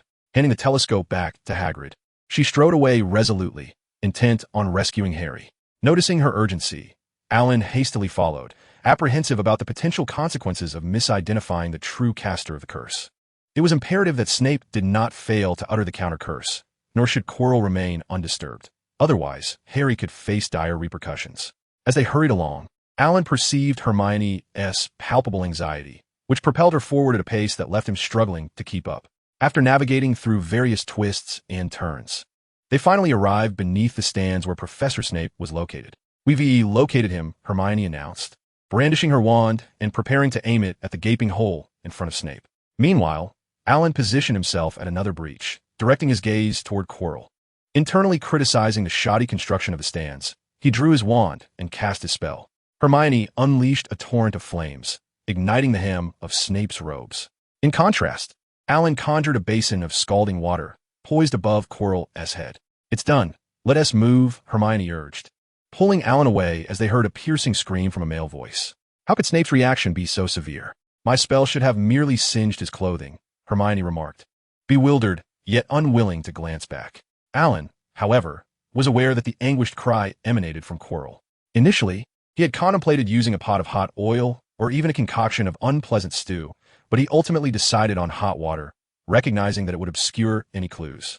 If he had opted for the oil or stew, the delectable enhancement of his water-conjuring spell would likely have drawn attention to him. In contrast, boiling water, regardless of its quality, remained simply that, boiling water. Upon returning to their own stand, they found that the match had concluded, with Harry triumphantly capturing the golden snitch through sheer determination. Alan found it utterly perplexing how Harry managed to secure the snitch in such a manner. As they walked back, Ron excitedly recounted Harry's tactics. Harry moved slowly to lull the Slytherin seeker into complacency. When he spotted the snitch, he accelerated suddenly, performing a remarkable feat of catching the snitch without any prior indication. This revelation rendered Alan, Harry, and Hermione momentarily speechless. Although Alan and Hermione had not witnessed the event firsthand, they understood that Harry's sudden burst of speed was due to the dispelling of the curse. Harry, for his part, wished to avoid further discussion of the matter, as it did not constitute a particularly thrilling victory for him. To prevent Ron from reiterating his tale like a parrot, Harry swiftly diverted the conversation. "While riding on the broomstick earlier, I noticed that Professor Quirrell was injured, with his entire face and hands turning a bright red and blisters forming." "Professor Quirrell? But I aimed my spell at Snape," Hermione remarked, perplexed. "Oh, it was my doing. I merely had a slight tremor and failed to aim properly, accidentally injuring Quirrell," Alan stated in a rather nonchalant tone. Upon hearing this, only Ron seemed to believe him. Harry and Hermione, however, were not convinced. After all, Alan had personally vanquished a troll, so how could he miss his mark? Nevertheless, since Alan asserted it, they chose to entertain that notion. As for the idea of apologizing to Quirrell for the accidental injury, Harry had no such inclination. Hermione did, albeit fleetingly. Having spent considerable time with Alan and the others, she was no longer the obedient girl from the original narrative, though her studious nature remained intact. In the following 2 weeks, Alan and his companions found their defense against the dark arts classes to be self-study sessions. Quirrell, despite his injuries, did not take a leave of absence, yet he also did not conduct lessons. The students were sympathetic, as Quirrell, with his scalded appearance, had become nearly unrecognizable due to his extensive blisters. Primarily, it was Quirrell's refusal to seek medical treatment that prolonged his suffering. Under such circumstances, Alan and his peers resorted to self-learning the subject. Fortunately, the first-year curriculum in defense against the dark arts did not delve into particularly complex topics, which facilitated their independent study. However, in contrast to this class, other subjects offered no opportunity for leniency, with an increase in assignments that left Ron and Neville in despair. Truth be told, the workload was not excessively burdensome. It was merely that Alan, Hermione, and Harry were accustomed to completing their assignments promptly, which inadvertently compelled Ron and Neville to join in. What posed no challenge to Alan and his friends became time-consuming for Ron and Neville. Despite their frequent lamentations, they never surrendered. The silver lining was a notable improvement in their academic performance, along with ample leisure time on Saturdays and Sundays to indulge in play. However, Hogwarts was relatively small, and with certain areas restricted, there were only a few places available for recreation. During this time, Harry did take Alan and Hermione to visit Hagrid. It was during that visit that Alan learned firsthand the meaning of a big mouth being unable to keep secrets. Indeed, Hagrid lived up to his reputation, having grown up on a diet of truth serum, while the group merely engaged in casual conversation. When Hermione expressed her desire to have a pet, but was unsure whether to adopt a dog or a cat, Hagrid enthusiastically offered his advice. A dog. Look at my Fong. How loyal and adorable he is, though a bit timid. But my other dog, Fluffy, is quite different. He is not only adorable, but has 3 heads and a towering physique. Unfortunately, I've lent him to Dumbledore to guard something on the 4th floor. Otherwise, I would love for you to see him. Despite their efforts to steer the conversation elsewhere, Hagrid could not help but divulge everything he knew. The emphasis. After Hagrid spoke, he remained oblivious to the fact that he had inadvertently disclosed a secret. Hermione and Ron were left in a state of astonishment, considering they had encountered the 3-headed dog on the 4th floor. Meanwhile, Harry and Alan were rendered speechless. Alan wished to distance himself from the situation, while Harry had no intention of engaging in the events of the past life. Hence, he refrained from discussing the Philosopher's Stone with Ron and the others.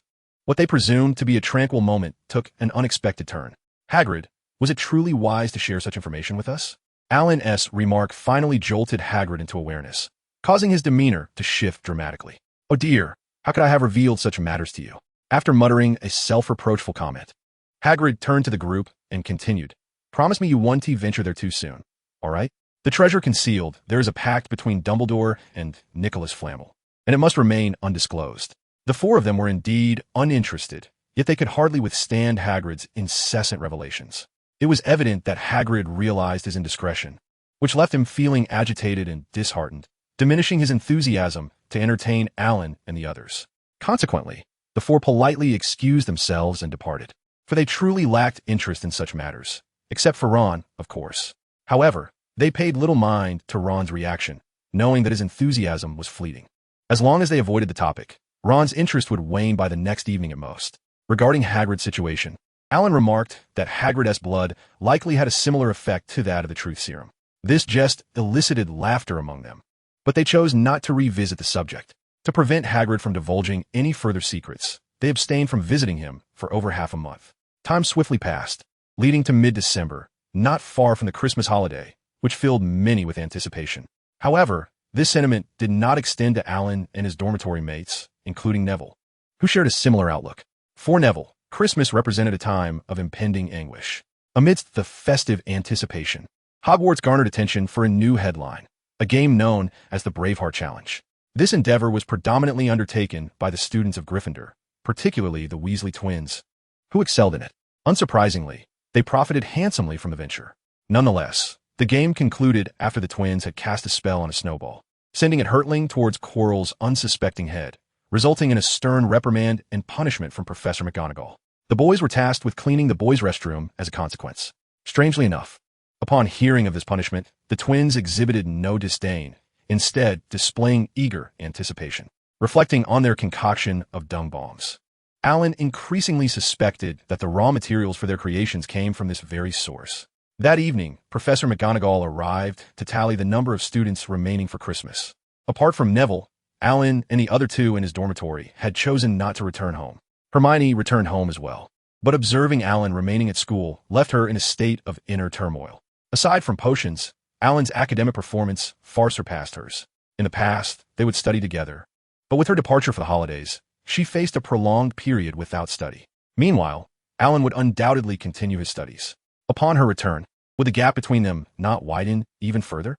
Despite her turmoil, Hermione had not registered to stay at school, thus she had to return home. Nevertheless, she resolved that upon the commencement of the new term, she would carve out an additional hour each day for study. A week later, on the eve of their holiday, a Friday, they had only 1 potions class. Unlike others who relied on cauldrons for warmth, Alan had equipped himself with considerable comfort. Draco Malfoy, ever resentful, had repeatedly sought to report him to Snape, yet to no avail. It was not that Snape was particularly considerate. Rather, it was due to Alan's assistance in handling various potion materials during his leisure that granted him such privileges. After failing to best Alan, Malfoy shifted his focus to Harry. However, the outcome was equally apparent. Malfoy's derisive jests fell flat, as Harry paid him no mind, rendering Malfoy's antics foolish. After a fit of impotent rage, there were no further developments, for Harry chose to ignore him and departed with his friends. On their way to the Great Hall, they encountered Hagrid, who was dragging a massive fir tree. "Oh, the holidays are almost upon us," Hermione remarked, a hint of discontent in her tone. "Indeed, that is splendid news," Ron replied, unable to suppress a grin. Meanwhile, Alan pondered whether he had gathered all the gifts he needed. As Alan mused, Hagrid noticed Harry and his companions trailing behind. "Hello, everyone," Hagrid greeted cheerfully. "Hello, Hagrid. Do you need assistance?" Ron inquired. Hagrid was about to decline, but Alan had already drawn his wand and cast a levitation charm. "Though you possess great strength, I believe this will be much less taxing," Alan suggested. "Indeed, it has made things considerably easier." "Thank you, Alan," Hagrid replied. As they conversed, the group proceeded towards the Great Hall. Along the way, Hagrid extolled the hall's beauty. Upon arrival, they discovered that Hagrid's praises were well-founded. During breakfast, the hall remained in its usual state, but in less than half a day, it had transformed into a magnificent spectacle. The walls were adorned with cascading garlands of holly and mistletoe, and 12 towering Christmas trees graced the hall. Some adorned with sparkling icicles, while others flickered with hundreds of candles. Additionally, some were being decorated by the professors. Observing the professors' adeptness, Alan surmised that such a decorating style had been practiced for many years, though it was a novel experience for them. At lunchtime, the first graders were utterly astonished by the beautifully decorated auditorium, while the older students appeared entirely unfazed. It was evident that Alan's assumptions were correct. After lunch, as was customary on Fridays, the afternoon was designated for homework. Having grown accustomed to this routine, Ron no longer complained about doing assignments the day before holiday. However, his silence did not imply a lack of ulterior motives. Ron was tasked with the homework for defense against the dark arts, which merely required copying content from the textbook, while Harry and Alan were engaged in their potions and charms assignments. Each student was working on different tasks, and once the holiday commenced the following day, Ron planned to borrow their work as a reference, thereby expediting his own. Lost in such daydreams, Ron spent the entire afternoon without completing his defense against the dark arts homework. After dinner, Alan was summoned by Cedric. It had been a while since he had seen Cedric, primarily due to Cedric's increased course load in his third year. Nonetheless, it was fortuitous that Cedric sought him out. Otherwise, Alan would have had to initiate contact, particularly since he needed to prepare a Christmas gift for him. It was imperative to give it in advance, as once Cedric returned home, the distance would be considerable. As for employing an owl for delivery, that was rather impractical. The Hogwarts owls have been overwhelmed with requests lately, with everyone busy sending gifts. One must remember that the cost of an owl was not negligible, and not every student could afford one. Regarding Christmas gifts, Alan had prepared his with gold galleons. While he could not guarantee that Cedric would appreciate them, he was certain they would be worth their price. For Cedric, he had selected a custom-made quill, priced at 3 galleons, with the feather theme being particularly costly. Oh, he had also chosen a similar gift for Hermione, believing that a top student would find it most beneficial. As for Harry, Ron, and Neville, their gifts were simpler, a premium care set for a broomstick, the latest version of wizard chess, and a rare magical plant. Although he had yet to present Harry and his friends with their gifts, Cedric was overjoyed upon receiving his. As for whether it was too early to unwrap gifts, neither Alan nor Cedric gave it much thought.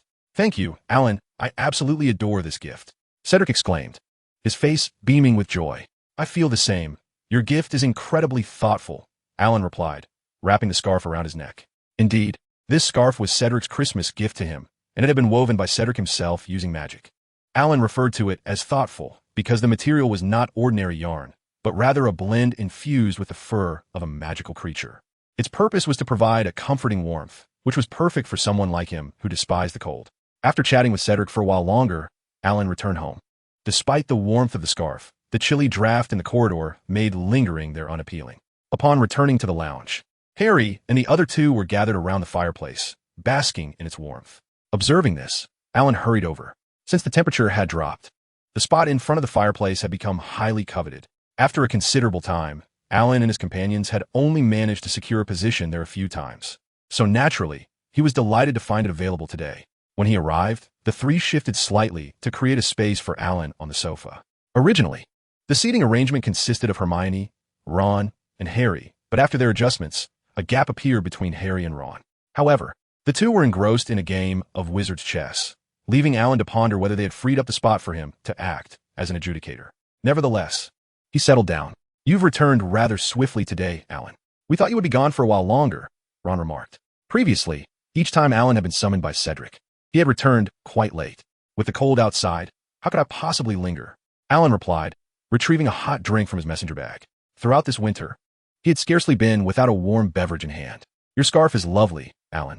Did you just purchase it? Hermione noticed the difference and pointed it out. No, this was a Christmas gift from Cedric. With the holidays approaching, the owls have been quite busy lately, so he gave it to me in advance, Alan explained, removing the scarf. After warming himself by the fire for a while, he felt quite toasty, even starting to perspire. By the way, Hermione, I have your gift ready as well. I'll give it to you shortly. That's wonderful. I will prepare the gifts I have for you all as well. Hermione replied. She had previously borrowed some owls, but it seemed that would no longer be necessary. With that, Hermione hastily rose to return to her dormitory to fetch the presents. At that moment, Harry and Ron gazed expectantly at Alan, who rolled his eyes and retorted. I prepared your gifts too. You'll receive them on Christmas Day. Since they all shared the same dormitory, exchanging gifts was exceedingly convenient. Can't we have them early? Ron implored, his eagerness evident. No, Alan firmly declined without hesitation, reaching into his messenger bag to pull out a bag of marshmallows. With time to spare, they decided to roast marshmallows to pass the time. Having done this before, Harry and Ron had developed a synchronized approach. What did they coordinate? Naturally, they transformed the marshmallow skewers using transfiguration. Thus, when Hermione returned with the gifts, she found the trio roasting marshmallows over the fire. It was amusing that although 3 people were roasting marshmallows, all the finished treats seemed to have found their way into Ron's stomach. Without further thought, Hermione placed the 3 gifts in front of them. Judging by their sizes, Harry and Ron's gifts appeared to be of similar dimensions, likely of the same type. In contrast, Alan's gift was somewhat larger, yet it was easy to discern its contents. A magical tome, one of the best-selling novels of the moment. Indeed, it is a novel by Gilderoy Lockhart. In response, Alan expressed his gratitude, thankful to Hermione for reducing his textbook expenses for the upcoming year. As for Harry and Ron, their gifts consisted of candies, specifically the currently popular chocolate confections. After exchanging gifts, Harry and Ron eagerly invited Alan and Hermione to indulge in their chocolate treats. Ultimately, out of a large jar of chocolates, Hermione and Alan consumed only 2 pieces, while the remainder was devoured by Ron and Harry. With such a high intake of sugar, Alan surmised that he would soon witness a change in the physiques of the two. As for any attempts at discouragement, it was unlikely that they would heed his advice. Once they finished, the hour grew late, and after exchanging goodnights, they retired for the evening. However, before drifting off to sleep, he did not forget to present Neville with his Christmas gift. In return, Neville gifted him a flower specimen, which, due to the magical nature of their world, was remarkably fresh. As he leaned closer to inhale its fragrance, he was pleasantly surprised by this thoughtful gift. The following day, as dawn's light began to break, the children eager to return home found themselves unable to sleep. While Alan's dormitory remained quiet, the raucous noise from the corridor proved irresistible. Yet, only Alan was roused from slumber. The other 3 continued to sleep soundly. Once awake, Alan decided to forego any further rest and resumed his usual routine. He had not contemplated the notion of a holiday break, as Christmas held little significance for him. When he eventually made his way to the Great Hall for breakfast, he discovered that Hermione and Neville had already finished their meal and were preparing to depart with their luggage. The first years were rather unfortunate, as they had to take a small boat across the Black Lake to the station, just as they had upon arrival. This was a requirement for first years, and due to the time it consumed, they had to set off earlier. After exchanging brief farewells, Hermione led Neville on their way. See you after the holiday. The commencement of the Christmas holiday began with the castle's emptiness. The usual chatter and lively noise that filled the halls had transformed into a serene silence. However, this tranquility lasted a mere half-hour for Alan before it was abruptly disrupted. Although the absence of other students was palpable, the vivacious Weasley twins remained, creating a commotion that rivaled a crowd of 20. Consequently, Alan sought a quieter place to practice magic. The room of requirement on the 8th floor was undoubtedly the ideal location to fulfill his needs. Thankfully, he had not forgotten how to locate it. Gathering his belongings, he made his way to the 8th floor. I require a warm place to practice magic, he thought to himself as he paced in front of the tapestry depicting the giant troll beating up a hapless student 3 times. Suddenly, a door materialized from the wall. Upon opening the door, the temperature and decor within perfectly met his expectations. Consequently, Alan commenced his studies, diligently practicing magic. With his basic needs for sustenance taken care of, He remained in the room of requirement throughout the day. The fruits of hard work are invariably rewarding. Though his magical proficiency had yet to ascend, he had completed a significant portion of his assignments. As evening descended and he returned to the dormitory, he discovered the Weasley brothers and Harry engaged in a lively commotion. However, his arrival provided Harry and Ron, who were feeling beleaguered, with an opportunity to call for a temporary truce. "George, Fred, let's pause for a moment," Harry suggested, then turned to Alan with curiosity, inquiring, "Where have you been today?" "Ron and I searched for you everywhere." "Oh, I found an empty room to practice magic and brewed a couple of potions," Alan replied candidly. His burgeoning talent in potion making was already well known. Otherwise, his bold admission would have surely led to Percy taking action. The diligence and determination Alan exhibited left everyone, save for Percy, feeling somewhat overwhelmed. Even Harry, who was not particularly fond of studying, sensed the weight of it all. Noticing their reactions, Alan beamed and retrieved a few roasted sweet potatoes from his messenger bag. Freshly roasted and delectably warm sweet potatoes. "Would you care for some?" "Absolutely." This time, even Percy joined in without hesitation, for the aroma of the roasted sweet potatoes was truly enticing. As it turned out, the taste was just as delightful, leading Alan to offer each person another to satisfy their cravings. Having feasted, the hour grew late, signaling that it was time for all to retire. Although it was merely the first day of their holiday, for Harry and Ron, the carefree enjoyment felt as though it had spanned several days. Yet, regardless of their excitement, they soon succumbed to slumber, for tomorrow heralded Christmas and the unwrapping of gifts. Harry and Ron eagerly anticipated Alan's present. With such thoughts in mind, they resolved to rise early the following day. However, as fate would have it, Alan's biological clock remained unchanged, while Harry and Ron enjoyed an even deeper slumber than usual. Without disturbing them, Alan levitated his gifts to the common room. The offerings were modest, intended solely for Harry, Ron, and the twins. Ron received candies. The twins were bestowed with whimsical prank items, and Harry's gift was a spellbook. Unlike Hermione's scholarly tomes, Harry's magical book belonged to the Potter family. While the contents were not overly profound, they provided a fresh perspective on fundamental magical principles. Alan found this personal collection intriguing and could not resist delving into it in the common room. This state of affairs persisted until George and Fred made their entrance. Having not anticipated their gift-giving, Alan had not prepared anything for them. Fortunately, his prior stockpiling had yielded sufficient supplies, allowing him to prepare gifts in time. However, in comparison to other gifts, Alan felt that bestowing gold galleons upon the twins was the most fitting expression of their sentiments. Indeed, the outcome corroborated this notion. Alan presented each of them with 2 gold galleons, a pragmatic gift that elicited abundant praise from the twins. After their compliments, the duo departed to attend to other matters, while Alan resumed his immersion in a tome of magic. Gradually, he became engrossed, only to be jolted back to reality by Ron's eager voice, eager to share. "Alan, can you guess what gift Harry received?" Alan replied, "I'd rather not guess." "What manner of gift is it?" he inquired with feigned curiosity. Ron, on the verge of revealing the surprise, hesitated, glancing furtively around before whispering, "Let us return to the dormitory to discuss it. Harry will demonstrate it for you. You will be utterly astounded." Ron's tone was imbued with certainty.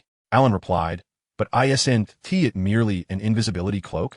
"So, he'll perform for me to elicit a shocked reaction?" With that thought, Ron and Harry beckoned Alan to hasten back. Observing the situation, Alan gathered his gifts and followed suit.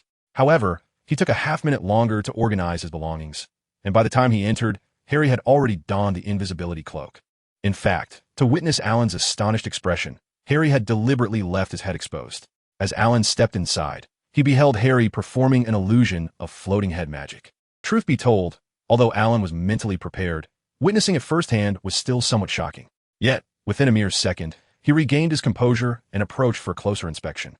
As he drew nearer, Alan could distinctly feel Harry beneath the cloak, which, notably, lacked the ability to mask scent or temperature. In simpler terms, a thermal imaging device would easily locate Harry. The cloak, in that moment, lost some of its grandeur. Nonetheless, Alan refrained from voicing this sentiment to avoid dampening the mood, instead offering a couple of genuine compliments. Subsequently, Ron began to express envy, as he too longed for someone to gift him such a precious item. Of course, Ron merely entertained this thought. He then began to channel Hermione, advising Harry on the necessity of keeping such a gift a secret and cautioning him to take good care of it, lest he lose it. However, Harry seemed somewhat indifferent. The invisibility cloak was indeed a remarkable item, but having possessed one in his past life, he regarded it merely as a keepsake from his parents. "Rest assured, I will take good care of it," Harry quickly interjected, interrupting Ron's rambling. Noticing Ron's delayed reaction, Harry swiftly sought a new topic. "Let us head to the Great Hall and see what delightful food awaits us today." Ron replied enthusiastically, "Sounds good." 2 days hence, as night fell, clouds obscured the moon. In the darkened dormitory, a pair of conflicted eyes widened with intensity. Listening to Ron's mumbled dreams and Alan's rhythmic breathing, Harry felt the urge to rise. Yet he suppressed it. According to the circumstances of his previous life, upon acquiring the ancestral invisibility cloak, he ventured out into the night that very evening and fortuitously stumbled upon the erased mirror. The reflections within it, akin to flowers veiled in mist, imparted to him, for the first time, the profound sensation of familial companionship. He recognized it as an illusion, yet he found himself irresistibly drawn to it. This longing, he realized, was inescapable even with the opportunity of a second life. He even yearned to witness what visions of himself the erased mirror would unveil now. Would it reveal family? Or perhaps a scene where everyone gathered together in the future? He was tempted to look, yet hesitated, for he was no longer the innocent soul he once was. He understood that the mirror had likely been placed there by Dumbledore specifically for him. With a sigh, Harry could not suppress his feelings.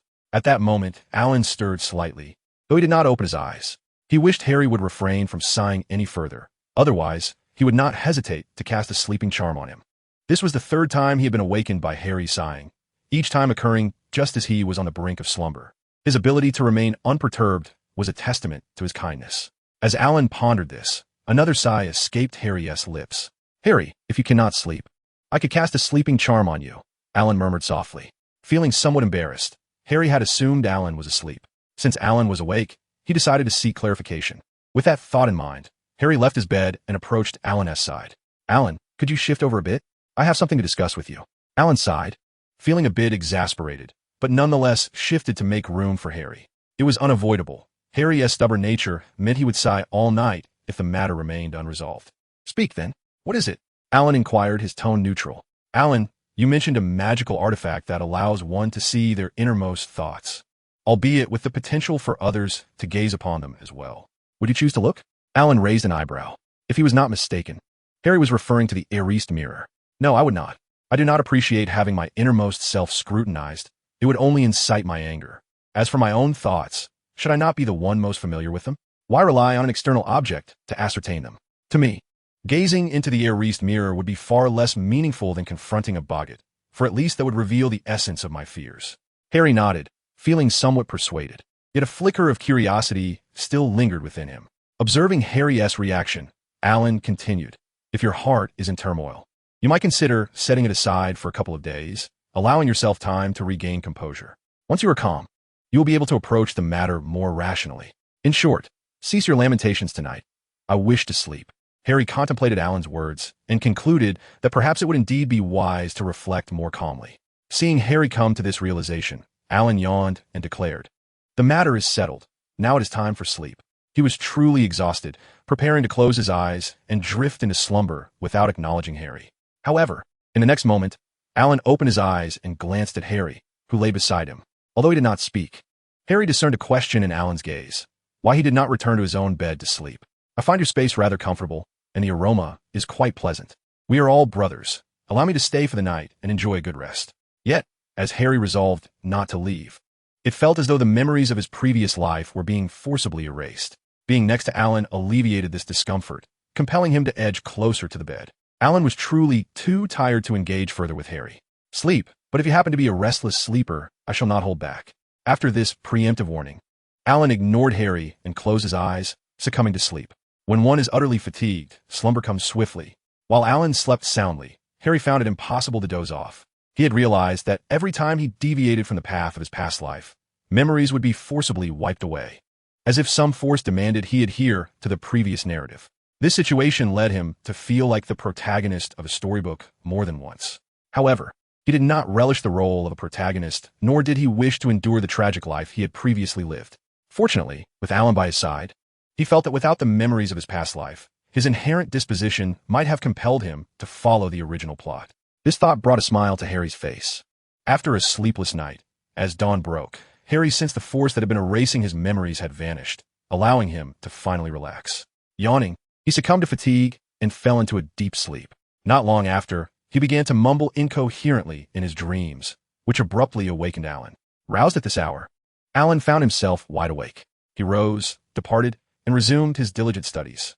The day passed swiftly in focused learning, and, after a long day, Alan was summoned by Snape for assistance following dinner. Clearly, the potion ingredients he had previously helped with had been exhausted. Alan was more than willing to assist Snape, especially during the holidays, as such help often came with extra rewards. After 2 hours of work, he received a set of potions crafted by the Master of Potions, an antidote, the elixir of life, essence of white lichen, and a blood-replenishing potion. Ultimately, the rewards were quite substantial this time. Ordinarily, Alan would not expect such generous compensation, but Snape insisted it was rightfully his, leaving Alan perplexed. Contemplating this, he hurried back to the dormitory. It was late, and although he had a note from Professor Snape that exempted him from being caught by the patrolling Filch, the frigid weather dampened his desire for a nighttime stroll. Ascending the stairs, he found himself unlucky, encountering the moving stairs twice in succession. He had no choice but to begin moving down the corridor. 5 minutes later, misfortune struck again as he encountered the mischievous poltergeist, compelling him to seek refuge in an abandoned classroom. The room was eerily empty, save for an exquisitely ornate, large mirror positioned at its center. Such a situation was undeniably peculiar. The Heiress Mirror, as it was known. Alan wished to dismiss the exquisite mirror as merely an ordinary object within the Forsaken Room. After all, the temperament of wizards varied greatly. Who could say if one had whimsically crafted such a thing? However, as he drew nearer, he noticed an inscription adorning the top of the mirror. Aristrolhequatabacafruatangwohis. At first glance, the words appeared nonsensical, but upon reading them in reverse, they transformed into clarity. I show not your face, but your heart's desire. Thus, this mirror could only be the Heiress Mirror. But how had he come to be here? Surely, it was implausible that Dumbledore had merely found an abandoned classroom to temporarily store it. Who could believe such a tale? Alan certainly did not. It was evident that Dumbledore's ever-suspicious mind was once again restless. Was this a test? He chuckled inwardly. He dared to confront the mirror, but whether it would reveal the truth remained uncertain. Though he regarded the system within him as ordinary, he could not underestimate its potential. A flawed system was still a system. After all, contemplating this, Alan maintained a neutral expression. He could not tell if Dumbledore was observing him from the shadows. Logically, he should have turned and left, yet the thought of being tested ignited a flicker of annoyance within him. Therefore, he resolved to act. Bright light.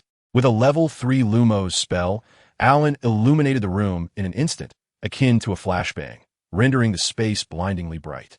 Seizing the moment, he strode forward and, guided by memory, reached for the Heiress Mirror. Collect. With that thought, the Heiress Mirror was safely stowed within his storage ring. Without a moment's hesitation, Alan departed the room and made his way back to his dormitory. If Dumbledore wished to observe him, then let him do so for a while longer. Not long after Alan's departure, Dumbledore emerged from the classroom, his eyes tightly shut, tears streaming uncontrollably down his cheeks. Oh, what a cautious young man he was. Although caught off guard by Alan's sudden action, Dumbledore felt no anger. Rather, he found Alan's use of the illumination spell quite amusing. However, as Dumbledore's vision gradually returned, he surveyed the empty room, and his expression froze in shock. Clearly, he had underestimated his opponent. He may need to reassess his understanding of this first-grade student.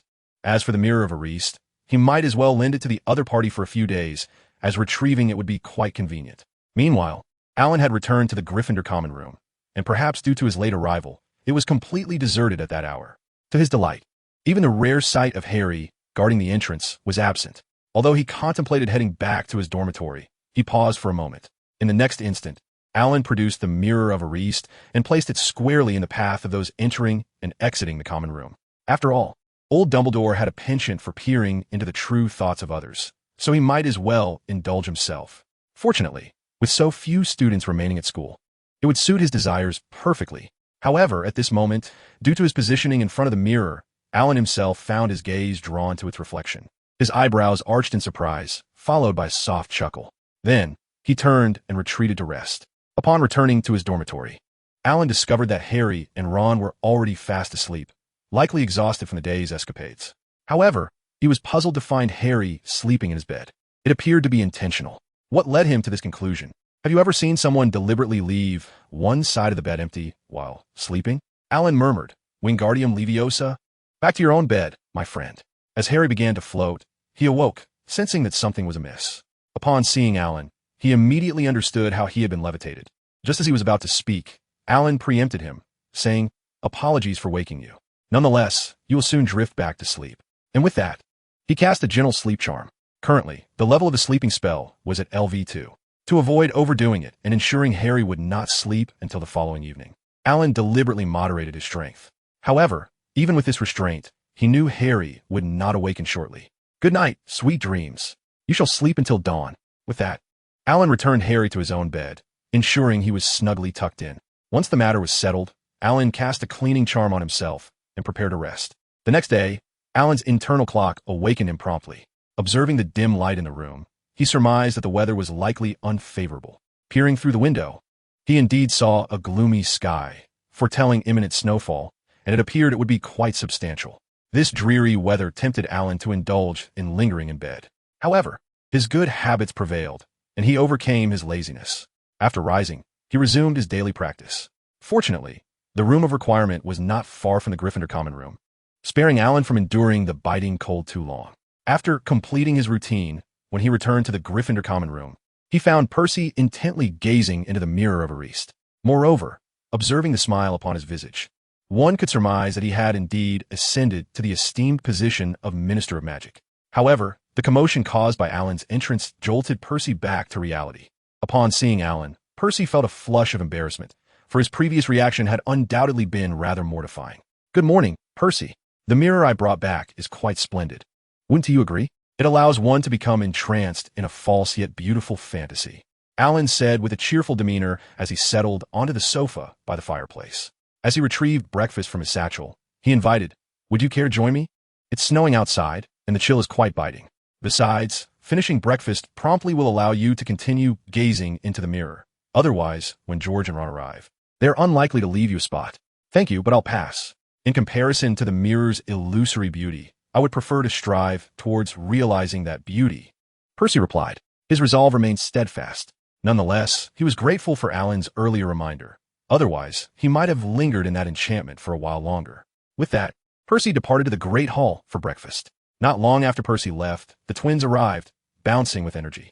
After exchanging greetings, they soon noticed the magical mirror.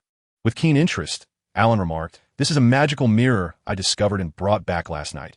It reveals quite fascinating images about oneself. Would you like to take a look?" Upon hearing Alan's words, the twins exhibited evident intrigue. While others might perceive it as a mere prank tool, the twins welcomed the prospect, as it aligned perfectly with their aspirations of becoming the kings of mischief. Such an object promised to impart a wealth of amusing new ideas. Without a moment's hesitation, each twin snatched a large meat bun from Alan and gleefully approached the mirror. "Let me see what the mirror reveals about you," Fred declared, playfully positioning George in front of the mirror. "I am equally eager to find out," George replied, his gaze fixed intently on the enchanted glass. In the next moment, he exclaimed, "What a beautiful scene. It truly makes one yearn to bring it to fruition." With that, George stepped aside for Fred, who wasted no time in gazing into the mirror, a smile spreading across his face. "Hey, you were right, George. This is indeed an exhilarating vision." Having enjoyed their glimpse, the twins turned away from the mirror, linking arms as they sauntered back to Alan's side. "Alan, this mirror is an exceptional magical artifact. Might we borrow it for a spell? We assure you, we will not damage it," they implored. Alan stirred his porridge with a smile as he gently declined. "I'm afraid not. This mirror does not belong to me. I have merely borrowed it temporarily. The owner will be reclaiming it in a few days." The twins, upon hearing this, displayed a hint of disappointment. At that moment, Alan continued, "However, before the mirror is taken back, you may study it here. Oh, do remember not to damage it. Otherwise, you will spend decades of your funds after graduation repaying the debt." Alan was uncertain of the true value of the mirror of Ariste, yet he felt that if he did not emphasize the seriousness of the matter, the twins would likely disregard it. Clearly, the twins took Alan's words to heart, as the eagerness on their faces vanished. "In that case, we shall refrain from touching it," one twin remarked. "Indeed, we cannot control our curiosity," the other added. Alan replied nonchalantly, "Well, not touching it is for the best." At that moment, Ron and Harry's voices echoed as they awoke in the common room. Upon entering, Ron immediately fixated on the delectable breakfast before Alan. Meanwhile, Harry's gaze was drawn to the mirror of Ariste. He had been preoccupied with thoughts about it the previous night, and its sudden appearance this morning felt rather swift. George and Fred, upon noticing the two, exchanged a knowing glance before rising to hoist Ron towards the mirror. "George, Fred, what are you doing? Let me go," Ron shouted, struggling against them. However, as the younger brother who had long been at the mercy of the twins, he had no hope of turning the tables at that moment. Reluctantly, Ron found himself gazing into the mirror of Ariste. From struggling to being entranced, it took Ron merely 2 seconds. He began to chuckle foolishly, lost in a blissful reverie. Hee-hee, student council president, hee-hee, Quidditch captain, hee-hee, George, Fred, sobbing and apologizing. The first 2 titles were acceptable, but upon uttering the last phrase, both Alan and Harry couldn't help but twitch at the corners of their mouths. To speak such words in front of the subject was rather unkind, and George and Fred ought to have dealt with Ron more appropriately. Sharing a glance, they reached a silent agreement. Ron shall join us for breakfast in the Great Hall. Even if we cannot go home for Christmas, as his brothers, we must ensure little Ron has loving companionship. With that, the twins continued to carry Ron and swiftly made their escape. They had no choice but to flee. Otherwise, if Harry and Alan intervened, they might find themselves in a precarious situation. While Harry was manageable, Alan was their benefactor who had brought them wealth. Thus, they resolved to eliminate any possibility of the two pleading for Ron's release. Naturally, both Harry and Alan understood the twins' intentions and did not intervene, knowing that Ron was not in dire straits. At worst, he would simply endure a bit of playful bullying from his brothers. Furthermore, Percy was present in the Great Hall, and should the twins go too far, he would certainly intervene. Now, only Alan and Harry remained in the common room. Alan savored his breakfast, while Harry approached the mirror. "Alan, where did this mirror come from?" Harry inquired as he gazed into its depths. "I found it last night in an abandoned classroom." "It's quite an intriguing magical artifact," Alan replied. Though his explanation remained the same, it left Harry with an unsettling feeling. However, he did not dwell too long on it, directing his gaze toward the mirror. This time, the reflection presented a scene markedly different from that of his previous life. No, to be precise, the images of his parents still lingered within, albeit now as guardians observing him from a distance. Most importantly, after the demise of Voldemort, everyone had safely graduated without incident. After contemplating this, Harry turned and approached Alan's side. Like the twins, he did not stand on ceremony with Alan, immediately helping himself to breakfast to share. After a while of eating, Harry finally spoke. "Alan, what did you see in the mirror?" "Ah, naturally I saw a secret," Alan replied with a cheerful smile. Upon hearing this, Harry's expression transformed into one of exasperation. Wasn't it obvious that everyone's reflections contained secrets? Just as he dared not speak of his own. Nevertheless, he was genuinely curious about Alan's secret. In this new life, he was a student of remarkable talent in charms and potions, and his ability to clarify Harry's memories from the past was particularly intriguing. This situation left Harry feeling that Alan was enveloped in mystery, more so than anyone he had ever known. "How about we each share a general idea? This way, we can keep it confidential while satisfying our curiosity," Harry proposed, his eyes sparkling with excitement. Alan, he truly had no interest in what Harry had seen. Thus, it seemed the outcome would only serve to satisfy Harry's own curiosity. However, after some thought, Alan acquiesced. Dumbledore had released the Mirror of Ariste to probe the desires of his heart, so he might as well provide a hint to avoid drawing further scrutiny. "All right, you go first. They are all here, accompanying us," Harry said, recalling the scene from the mirror, a smile creeping onto his lips. Upon hearing this, Alan assumed, just like the original story, that Harry had seen his parents, so he shared a vague outline of what he had witnessed. As they enjoyed their breakfast, observing Harry lost in thought, Alan couldn't help but smile slightly. He had not lied about his description, but he wondered if Harry would be able to decipher its meaning. A false self, concealing the real fears within. This vague notion left Harry with a peculiar sensation reminiscent of Professor Trelawney's prophecies, all rather cryptic. After pondering deeply, to the point of a headache, Harry found himself at a loss. Ultimately, he conceded that Alan indeed lived up to his enigmatic reputation. When he returned to reality, Harry noticed that breakfast had been entirely consumed by Alan, and Ron had returned, foolishly grinning at the mirror. As for Alan, he had vanished without a trace.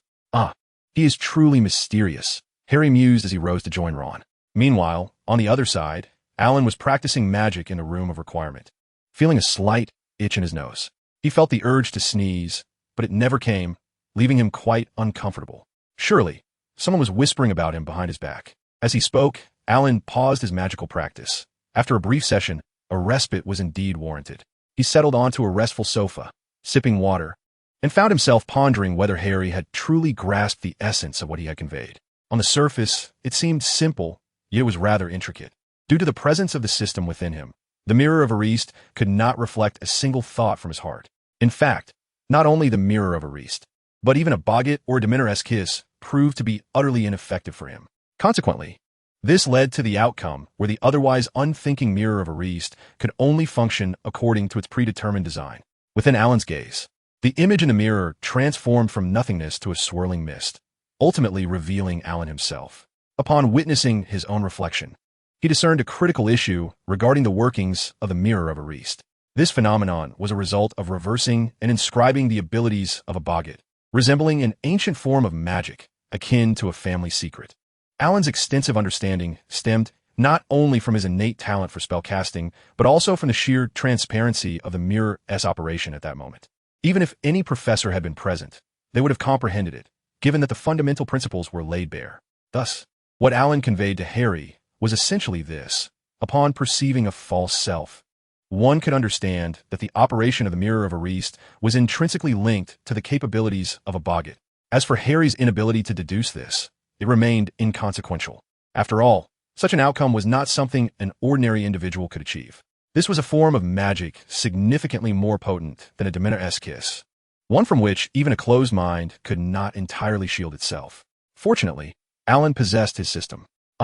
I nearly forgot to mention that the principles laid bare also enabled Alan to comprehend a spell which he named Detection Charm. However, due to his limited theoretical knowledge, his detection charm could only ascertain certain established states. For instance, if he were to cast this spell upon himself, the result would read: human, male, handsome, state, exhausted, gradually recovering.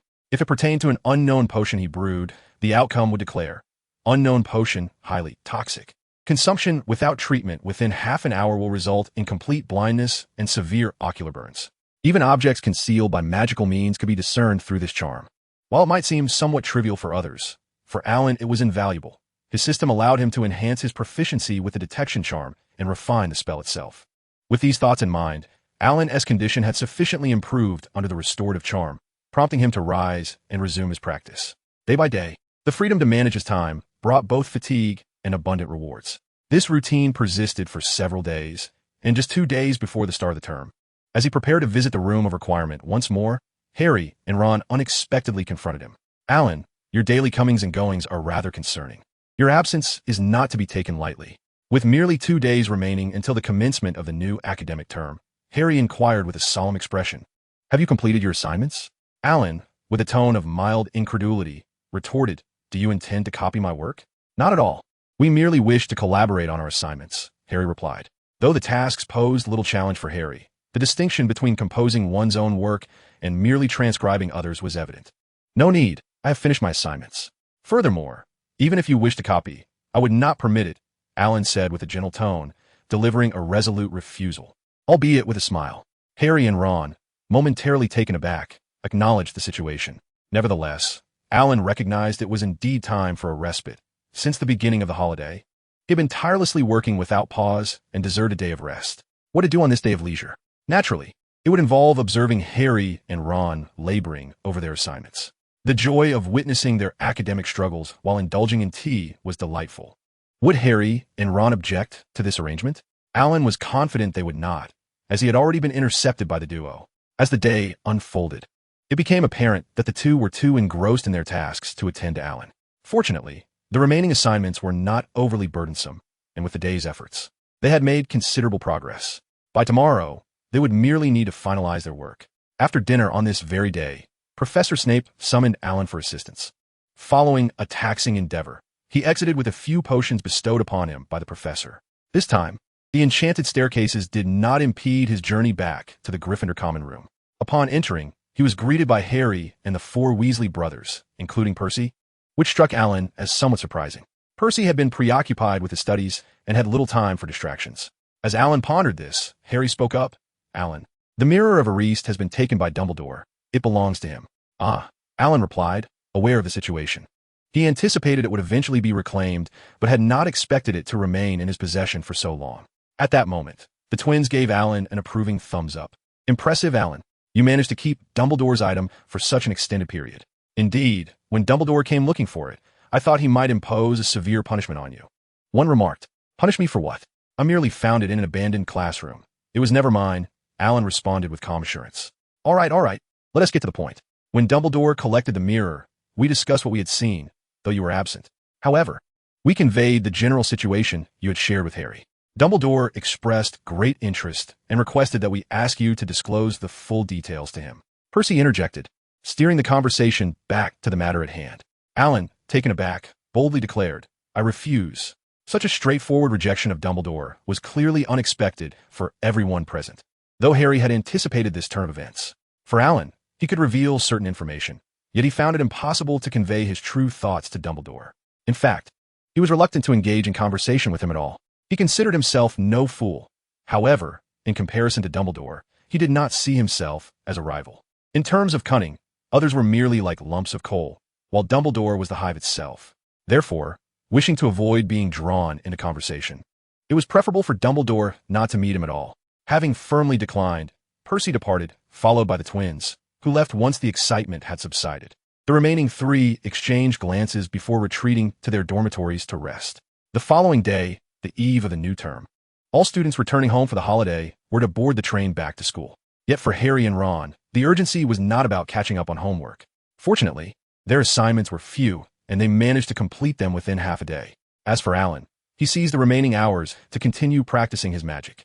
By evening, the students who had returned from the holidays were back at school. When dinner time arrived, Alan had just entered the great hall when the cacophony of noise momentarily overwhelmed him. However, he was quickly brought back to his senses by Cedric's embrace. "Release me. Your ribs are digging into me," he remarked. Cedric, still slender in his third year, embraced him in a manner reminiscent of Harry. Strangely, Alan felt that after returning home for Christmas, Cedric seemed to have lost the weight he had gained over the past 2 months. Cedric, slightly embarrassed by Alan's comment, insisted, "It's not my ribs, it's my wand tucked into my clothes." He then produced his wand from his garment to illustrate his point. Alan remained expressionless, recognizing that the wand had merely been extracted from his sleeve. Yet, understanding Cedric's desire to save face, he chose not to pursue this topic further. Changing the subject, they began discussing the holiday routines. Alan was curious about how Christmas in the wizarding world differed from that of Muggles. Although the Christmas celebration at Hogwarts bore similarities to that of the Muggle world, it was natural for alterations to accommodate the Muggle students given the school's diverse population. There is not much difference, perhaps even less enjoyable than at school. But if I had to pinpoint a distinction, it would be the varying flavors of turkey prepared at each home, Cedric replied. Upon hearing this, Alan fell silent. Turkey was notoriously unpalatable. "Oh, the turkey my family makes is delightful. If you ever have the time, I'll treat you to some, especially the breast. It's tender, juicy, and utterly delicious," Cedric invited, to which Alan promptly declined. "Oh, I'm afraid I'm allergic to turkey. That meat is tough, even for dogs to chew. To savor tenderness, it must be cooked medium rare." "What a pity," Cedric lamented on Alan's behalf. Eager to avoid further entanglement in the turkey discussion, Alan swiftly transitioned to the next topic. As dinner time approached, my friends called out to me, and I made my way over, promising to chat later. It was not that he intended to disregard the other party. Rather, as he had mentioned, dinner had indeed commenced. Although he could have dined at the long table of Hufflepuff, it would have been rather disrespectful to Professor McGonagall to do so on the very first day of school. Thus, I had to leave the conversation for another time.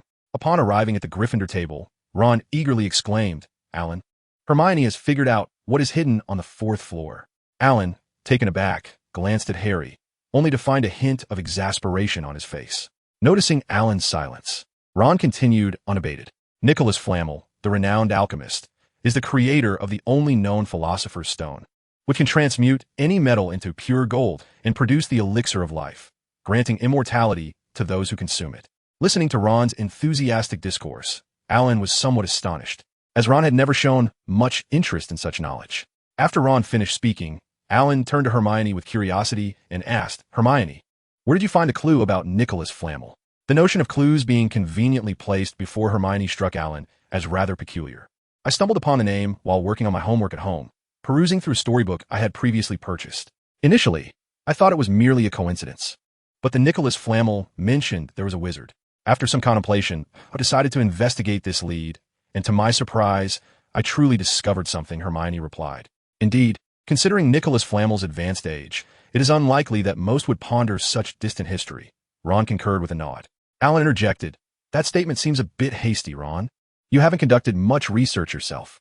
However, even knowing that the room on the 4th floor housed the Philosopher's Stone, Alan had no desire to involve himself in the matter. Just as he contemplated how to persuade Hermione, Harry spoke up. "I believe we should let this matter rest. That location is a designated safe space chosen by Dumbledore. So he must have taken ample precautions. If we meddle, we might inadvertently cause more harm than good. Surprised by Harry's comment, Alan nodded in agreement, saying, I concur with Harry's perspective. While Ron appeared somewhat dissenting, before he could voice his opinion, Hermione chimed in with a smile. It is truly wonderful that we are not acting recklessly. With all three now in agreement, Ron felt his views were no longer necessary to express. Frankly, he was quite vexed at this moment. Among the four of them, their opinions were consistently aligned, leaving him unable to voice his own thoughts. However, before his frustration could escalate, a large chicken leg was placed before him. Well, as long as there was food, all was right. After discussing Nicholas Flamel, Ron eagerly shared with Hermione tales of the Mirror of Ariste. Hermione expressed her envy over their shared experiences, which in turn lifted Ron's spirits. Before long, the group, having satisfied their appetites, returned to their dormitory. As the number of people increased, Hogwarts became quite lively, and similarly, Alan's business flourished even more. After a brief return home, everyone found themselves in possession of a little pocket money. Consequently, George and Fred were quick to focus their attention on their classmates' newfound funds. And as soon as Alan returned to the dormitory, they eagerly sought to replenish their stock. Also intrigued was Ron. The Weasley brothers were impatient to squeeze every last canute from their fellow students. On the first day back after the Christmas break, emotions ran high. Some were sorrowful, while others rejoiced. The sorrowful ones were those who had squandered the majority of their pocket money at the very start of the term. The jubilant ones were the Weasley brothers, who had managed to rake in a hefty profit the night before. Their rapid success even caught Percy's envious eye. Fortunately, as a wholesaler, Alan displayed a modicum of integrity and halted his supply at the last moment, allowing the students to retain a sliver of their remaining funds. With the resumption of classes, the mood shifted, and joy and sorrow faded into the background. The new semester had commenced, and professors were not inclined to exhibit the leniency of the previous term. This semester demanded a rigorous academic commitment. For the younger students, this was manageable. Yet for some underperformers and those preoccupied with other matters, it proved exhausting. Indeed, this referred specifically to Ron and Harry. Ron was content to languish, while Harry busied himself with Quidditch practice 3 times a week, come rain or shine. Why? Because the next match featured Snape as the referee. This development instilled tension in everyone, save for Harry. After all, he had experienced this before and was privy to the underlying truths.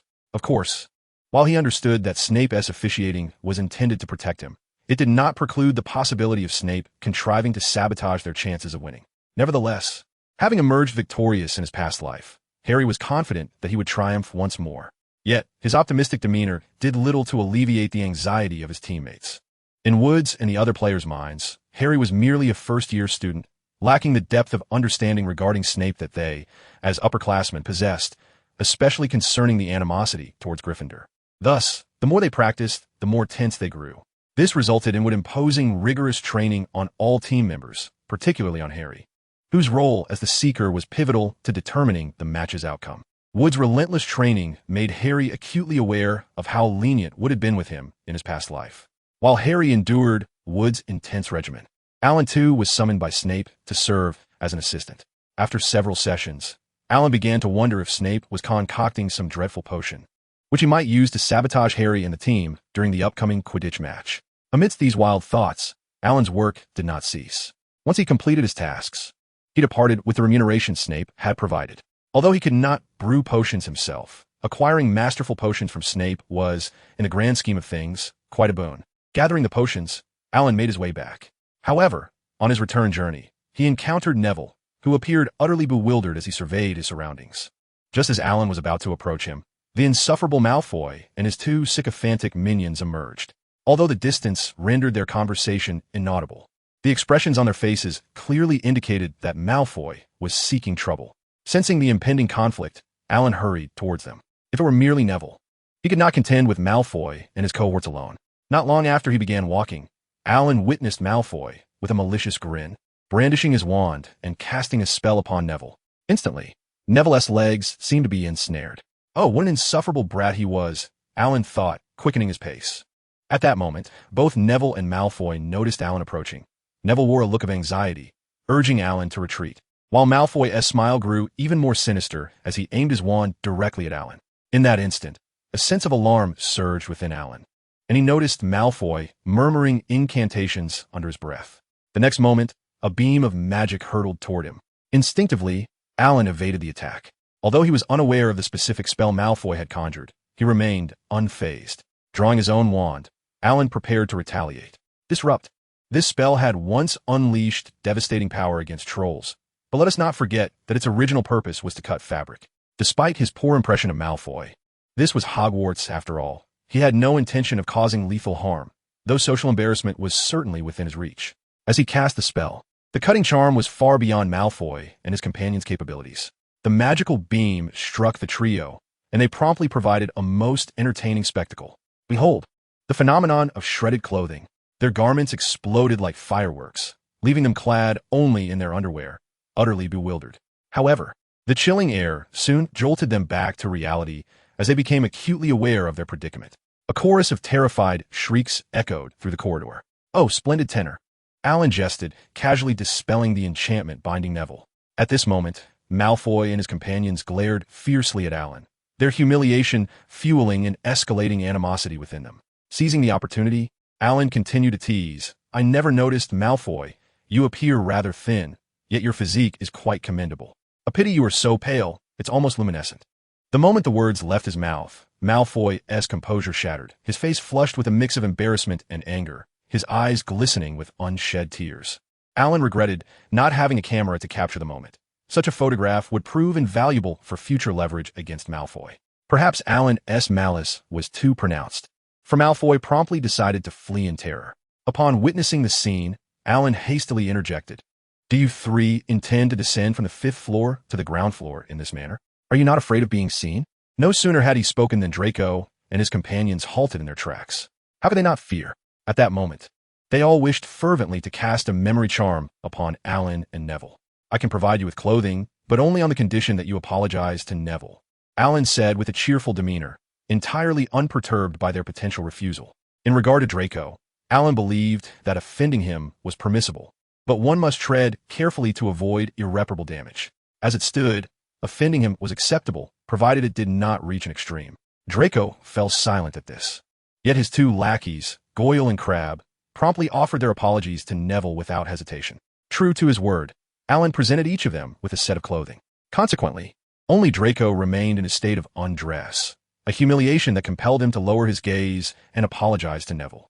Although his voice was barely audible, Alan still handed over the garments. Seizing the moment while Draco was preoccupied with dressing, Alan discreetly led Neville away. Before long, Alan and Neville were met with Draco's furious outburst. "Ah, Alan, what has happened to Draco?" Neville inquired, bewildered. Alan grinned and replied, "Perhaps he is simply too enamored with the Gryffindor robes I bestowed upon him, especially since they bear the resplendent lion emblem I prepared." Neville remarked, "There is certainly something amiss." He held a certain admiration for Alan's audacity, though he doubted he could ever emulate such boldness himself. Curiosity about how Alan had acquired so many outfits lingered in Neville's mind, prompting him to voice his wonder. However, Alan shook his head in denial, stating, "I did not prepare that many garments. Those clothes were conjured using a duplication spell, complemented by some transfiguration. To vent my frustration, I merely replicated 3 sets for Draco and his entourage. I am not so generous." He contemplated the urgency of their return, as the clothes produced by his duplication spell would only endure for a limited time. Meanwhile, Draco and his companions were indeed hastening back to their dormitory. To conceal the glaring, animated lion head emblazoned upon his robe, Draco had shrouded himself in a black cloak through the use of a transformation spell. As for why he did not simply remove it, perhaps it was due to his overwhelming ire, which clouded his judgment. Alan, blissfully unaware of these details, returned to find Harry and Ron engaged in boastful banter. Their conversation resembled a competition of prophecies. One claimed Professor Quirrell was deeply suspicious, while another asserted that a mere whistle could tame the 3-headed dog. One boasted of victory in the next match, while the other prophesied Gryffindor's championship triumph this year. Though the reason behind their discourse eluded him, Alan concluded that their future divination abilities would likely suffer, and he attributed this to Professor Trelawney's influence. After spending some time in the common room, the hour for slumber soon arrived. The next morning, as breakfast unfolded in the Great Hall, Alan was met with expressions that were predictably unsurprising. This vendetta would not go unavenged. After making a fierce declaration, Malfoy left with a flushed face. He could not help but feel enraged at the thought of the events from the previous night. As for seeking revenge, that had not crossed his mind. primarily due to the fear that Alan might expose the situation, leading to mutual destruction. Thus, he resolved to take matters into his own hands, determined to inflict a profound humiliation in return. In the latest defense against the dark arts lesson, all the students had grown accustomed to wearing their gas masks. Thanks to Quirrell's garlic scent, the students' progress in the transfiguration spell had become increasingly evident, much to Professor McGonagall's delight over the past few days.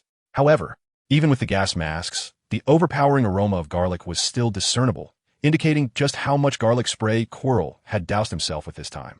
Yet, after a few minutes, amidst the thick garlic stench, Alan detected a foul odor reminiscent of decaying flesh, reminiscent of something that had long since rotted. It was repugnant and instinctively repelled him. Initially, Alan questioned his senses, but as Quirrell passed by him again, he became certain of the source of the putrid smell. It dawned on him that Quirrell's vitality seemed to be waning, likely drained by Voldemort after being parasitized for so long. As this thought crossed his mind, Alan heightened his vigilance. In Quirrell's current state, no one could predict what erratic behavior he might exhibit. One cannot be too cautious. What if Quirrell, feeling cornered and facing certain doom, decided to drag others down with him in his final moments? One should never underestimate a wizard capable of holding a professorship. Despite Quirrell's dismal performance over the past year, Dumbledore would not have appointed him as the defense against the dark arts professor without substantial skill. As Alan contemplated this, the lesson swiftly drew to a close. The bell rang, and Quirrell, more eager than the students, announced the end of the class and hurriedly exited, prompting the students to follow suit. The odor had intensified over the course of the lesson, becoming unbearable for any normal person. Once outside the defense against the dark arts classroom, the students resumed their own activities. Alan initially intended to accompany Hermione to the library. However, on their way, he encountered a Slytherin student who had come specifically to inform him that Cedric was looking for him. Under normal circumstances, Alan would have doubted such claims. But he trusted this particular individual, as he was an assistant to Cedric in establishing sales channels within Slytherin. Given their amicable relationship, Alan accepted the information and promptly made his way to the agreed-upon location. His readiness to believe was also due to the fact that the meeting place was indeed a secret spot that Cedric had previously taken him to, a location where Cedric practiced his magic. He hastened to an abandoned classroom on the first floor, only to discover it was completely empty. This realization instantly alerted Alan to something amiss. If Cedric had invited him, he would have certainly arrived ahead of time. Such a sluggish action, slower than he, was certainly not something the typically aloof Cedric could execute. Who could it be then? It must undoubtedly be a student from Slytherin, Alan mused to himself. With few enemies, he quickly pinpointed his target through the process of elimination. Was it Malfoy who summoned these lackeys? As he pondered, the door swung open, revealing 3 imposing figures clad in school robes. Upon recognizing their attire, Alan confirmed his suspicions. "Are you students from Slytherin's year?" he inquired in a flat tone, subtly grasping his wand in hand. "Third years. Little brat, don't struggle. You're no match for us. Just let us have our way with you," one of them replied. "Did Malfoy send you? What benefits has he promised you?" Alan maintained his calm demeanor. Surrendering without a fight was out of the question, and whether he could hold his ground would only be determined through confrontation. For now, he needed to extract some information. "Huh, why are you so curious, little brat? Just sit back and take your beating," they taunted, brandishing their wands. Sensing their subtle movements, Alan reacted in a mere second, casting the dazzling light charm. The bright flash was particularly effective in the enclosed classroom, rendering everyone momentarily blind. However, as the caster, Alan remained unaffected. The instant the brilliance faded, he struck at the 3 intruders. The first spell he chose was undoubtedly the sleeping charm. Bayu Bayu Bayu. The incantation left no room for failure. Watching the trio collapse, Alan set about his next task, disarming them completely. In essence, he intended to leave them with nothing that might enable a counterattack, ensuring a clean sweep with no lingering worries. As Alan began to divest them of their belongings, the door swung open once more, prompting his vigilant gaze to fall upon a stunned Cedric. "What brings you here?" he exclaimed, astonished. "Shall we go together?" Cedric's unexpected arrival genuinely caught Alan off guard. Could it be that Cedric had sought him out, only to be overheard and manipulated by the Slytherin students? As Alan contemplated this, Cedric hurried inside, promptly shutting the door behind him. The scene before them was indeed explosive and must not be discovered by others. "Alan, you should at least have found a few attractive ones," Cedric remarked with a heavy sigh. Alan was momentarily perplexed by Cedric's words, yet his instincts warned him that this comment was unlikely to be complimentary. "Don't overthink it. These individuals invited me under your name, hoping to give me a severe lesson." Alan succinctly explained the situation. Cedric responded, "Huh? I didn't invite you. Weren't you the one who summoned me? You specifically had one of the Slytherin students convey that to me." With those words, both realized they had been played for fools. To be honest, such an experience is truly infuriating. Even Cedric, with his typically amiable demeanor, harbored a flicker of anger in his eyes. Alan, on the other hand, was far more direct, delivering a sharp kick to a nearby individual. Though he had cast a rather gentle sleeping spell, his kick was not so mild, and it effectively roused the person from their slumber. Just as the figure on the ground began to open their eyes, Alan aimed his wand and uttered the incantation, "Sleep now." This time, he infused a bit more magical power, ensuring that the individual would remain unconscious for at least 2 or 3 hours. Observing Alan's adeptness, Cedric quietly stowed away his wand.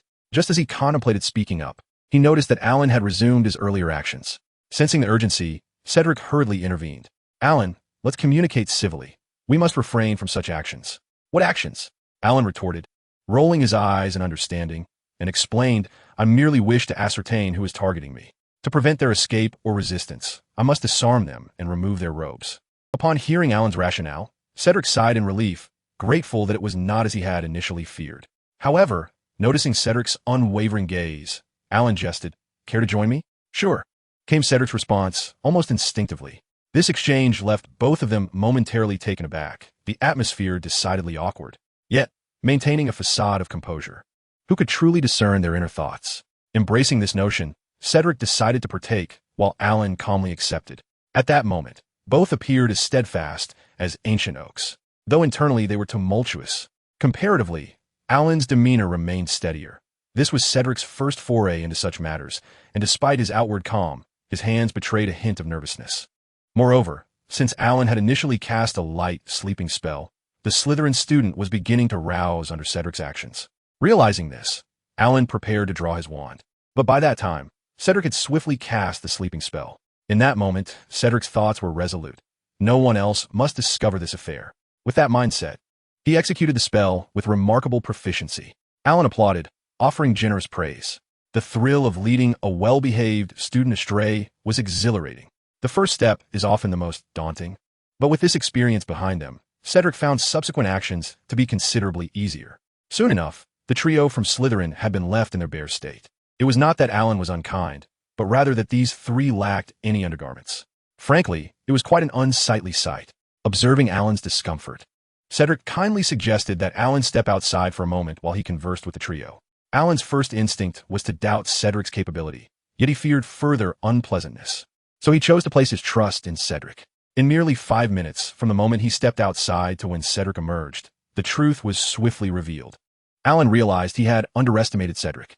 This charming young man, who appeared to be a warm and sunny personality, was, in fact, quite cunning. However, after hearing Cedric recount the actual circumstances, Alan could hardly contain his frustration. So, those three inept individuals sought to curry favor with Malfoy, prompting them to trouble me unprovoked? Indeed. Moreover, they were not as inept as Alan had assumed. They performed commendably among third-year students. Cedric defended them. Alan scoffed at this. If they were not inept, then why did they target a first-year student, especially when they could not even best me, a mere first year? Alan was aware that the three were eavesdropping from behind the door, yet he had no intention of sparing their dignity. As for their furious desire to retaliate, that would depend on whether those three inept fools possessed the capability. After all, their wands and clothing were firmly in Alan's possession. "Alan, perhaps it's best to resolve this amicably. They acknowledge their mistakes. Please return their wands and clothes," Cedric suggested. In response, Alan remained silent, fixing his gaze intently on Cedric, unconvinced that the cunning Cedric harbored a benevolent heart. "They have offered compensation, 100 galleons each," Cedric said with a smile. This amount was not insignificant. For a student from other houses, very few could so easily afford it. However, for most Slytherin students, it was rather commonplace. "So, just 100 galleons? That's rather paltry," Alan retorted disdainfully.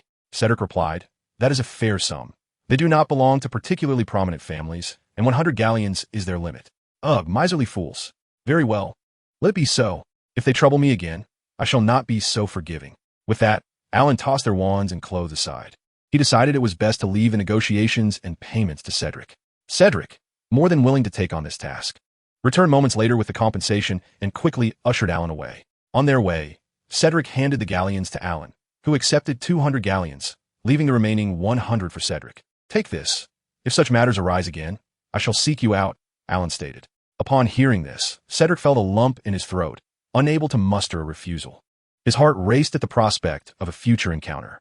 Yet, Alan offered him no opportunity to decline and swiftly departed. Since that day, having led Cedric astray, Alan anticipated retribution from the three inept Slytherins.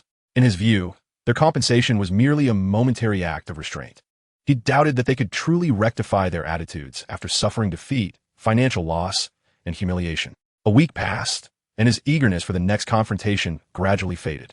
During this period, he did not intentionally choose a suitable moment to pass by those three individuals. Yet each time he did, they would retreat with great reluctance, which left him utterly perplexed. After several attempts, he lost interest. He thought it would be more worthwhile to immerse himself in a few more volumes of magical literature. On Sunday, Alan resolved to take a break and grant his weary mind some respite. He initially contemplated joining Harry and the others for some leisure, but unfortunately, Harry had to attend a training session, with Ron accompanying him. Alan had never quite developed an affinity for Quidditch, and thus lacked the inclination to join them. Reflecting on his acquaintances at school, he decided to seek out Cedric instead. As for how to locate him, that was a simple matter. By offering a delightful treat as an incentive, the friendly badgers of Hufflepuff would surely assist him in finding Cedric. Upon hearing that Alan was looking for him, Cedric felt a tinge of curiosity. When they finally met, before he could utter a word, Alan straightforwardly articulated his purpose. "I'll come to spend some time with you." Observing Alan's expression, Cedric quickly realized that Alan was simply feeling bored. Boredom was easily remedied, and he was more than willing to accompany him. He was well acquainted with many intriguing spots within Hogwarts Castle. "Let us explore the castle together," he suggested.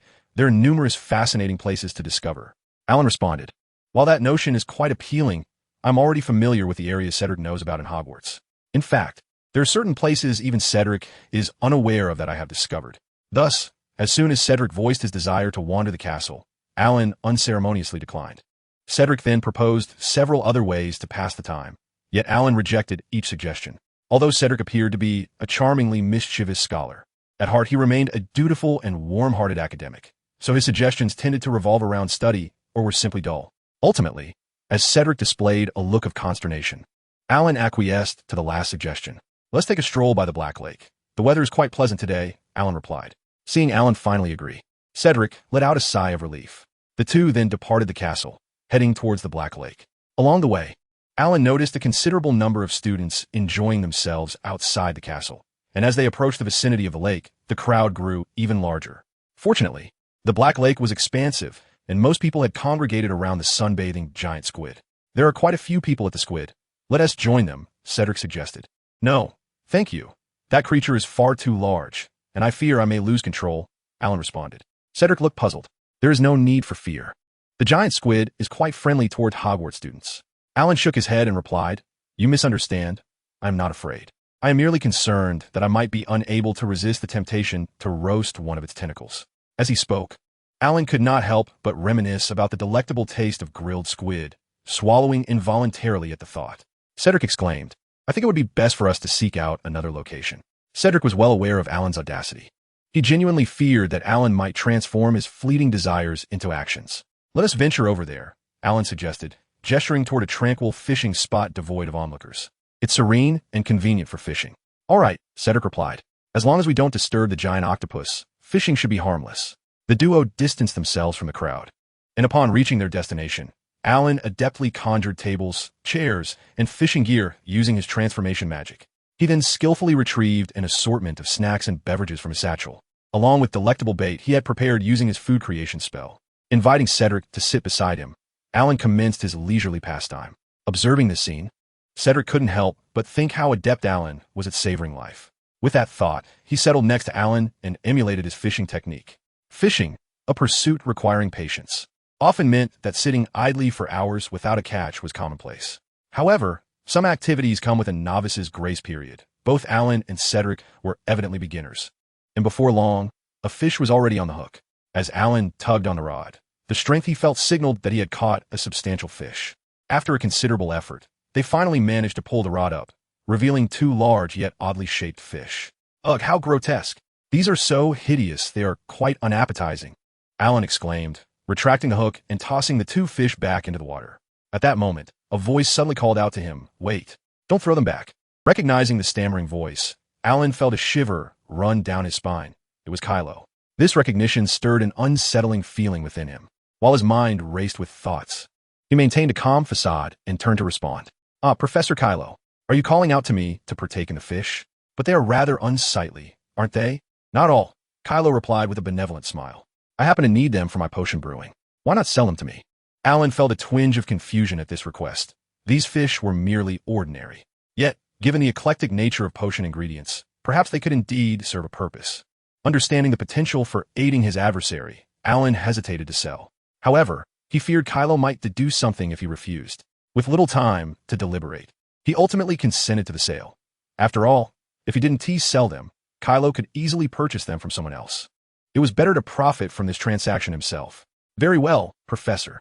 A fair price of 50 galleons, Alan declared, testing Kylo's resolve.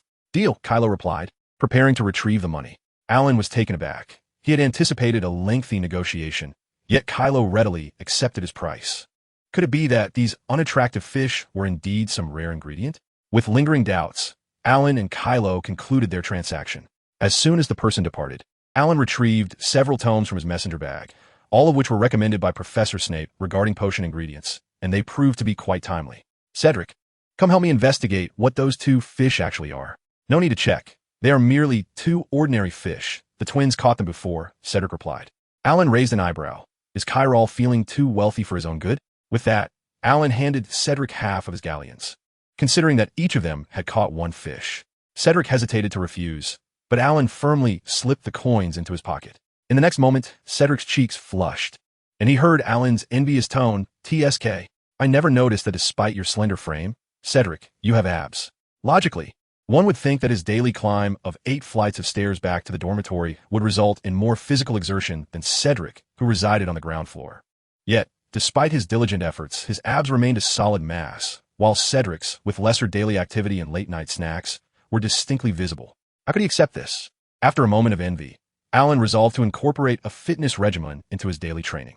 Even though he was already a wizard with magical prowess, the body remained the foundation of life. Cedric, taken aback by Alan's sudden gesture, found himself at a loss for words. Consequently, the two fell into a comfortable silence. However, this tranquility lasted merely 10 minutes, as Cedric's frequent catches soon reignited Alan's envy. One fresh fish after another was reeled in, prompting Alan to assist. An hour later, their bounty was sufficient to sustain them for an entire month. Gazing at their impressive haul, Cedric pondered how to manage it when he overheard Alan muttering, "I wonder if Professor Chiral still accepts fish. With this quantity, we should earn a few hundred galleons." Cedric doubted that Professor Chiral would accept all the fish, as he was not a cat, and, even if he loved fish, he wouldn't purchase such a large quantity at once. At that moment, Cedric spotted a group of students frolicking around a giant octopus in the distance, and an idea sparked in his mind. "Alan, let us feed the giant octopus." Alan replied incredulously, "Feed the octopus? I would rather feed those students." He could hardly eat octopus himself, let alone be expected to feed one. Cedric, however, contemplated the idea and said, "That could work, though I wonder how many would be willing to do it. We might still need to send the fish to the kitchen for the house elves to prepare." Not everyone possessed his versatile skills, capable of both entertaining guests and cooking. "Oh, that's simple. Just like Professor Snape conducts his classes, if we meticulously document the process, there shouldn't be any major mishaps," Alan responded.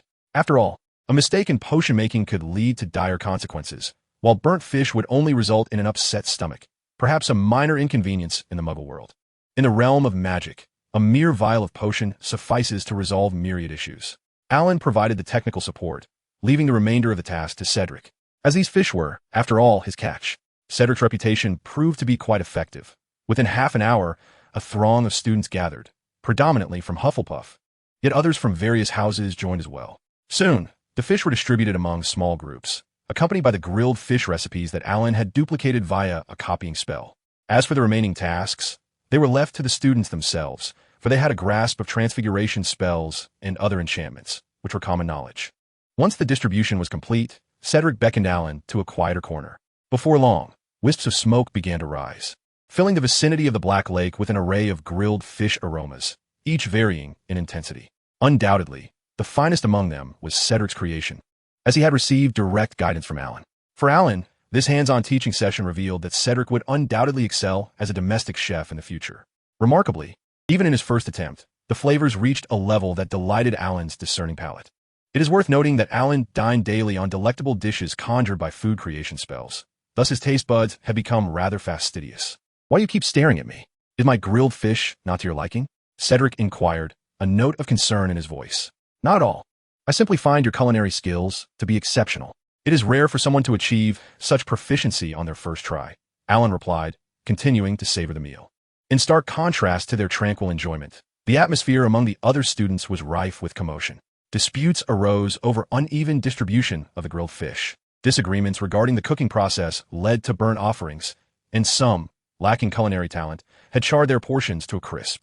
In summary, the gathering was quite lively. As the raucous outdoor feast concluded, the workload for Madame Pomfrey began to swell considerably. However, for Alan, this posed no concern, for Cedric's grilled fish had turned out splendidly. That evening, after arranging to spend time with Cedric again, Alan departed from the kitchen and made his way back to the Gryffindor common room. Upon his return, he encountered Harry and Ron, both wearing expressions of deep discontent, while Hermione was engrossed in her book. "Alan, was the grilled fish at the Black Lake delicious?" Harry asked, a hint of bitterness lacing his tone. "It was quite good. Cedric's culinary skills are impressive," Alan replied honestly. At this statement, he noticed Ron swallow greedily, while Harry's disgruntlement intensified. "Oh, do not be upset. You were at Quidditch practice today, hence we did not call for you. By the way, how did today as training go?" Alan attempted to shift the conversation. Harry remained silent, but Ron enthusiastically recounted Harry's outstanding performance during practice. Alan, however, found himself lacking in knowledge about Quidditch, and thus was unfamiliar with the intricate maneuvers Ron described. After a brief pause in Ron's conversation, Alan swiftly redirected the topic to the matter of Quirrell purchasing the ugly fish. Hermione appeared somewhat puzzled by this, while Harry furrowed his brow in contemplation. Ron exclaimed, "What? 2 fish sold for 50 galleons. What sort of fish is that? We should go fishing next Saturday." His voice brimmed with excitement and envy. "But Harry has a Quidditch match next Saturday," Hermione interjected, casting a stern glance at Ron. "Then let us go the Saturday after," Ron replied eagerly. "Alan, you should be cautious. I have a feeling that his interest in buying fish isn't his true intention," Harry remarked at that moment. Nodding, Alan smiled and replied, "Understood. I will be vigilant." The week passed, and Alan remained wary of Quirrell's potentially nefarious schemes. However, he had not encountered him at all during that time, as even the defense against the dark arts class had been replaced with a study period due to Quirrell's absence. Consequently, the day of the Quidditch match arrived.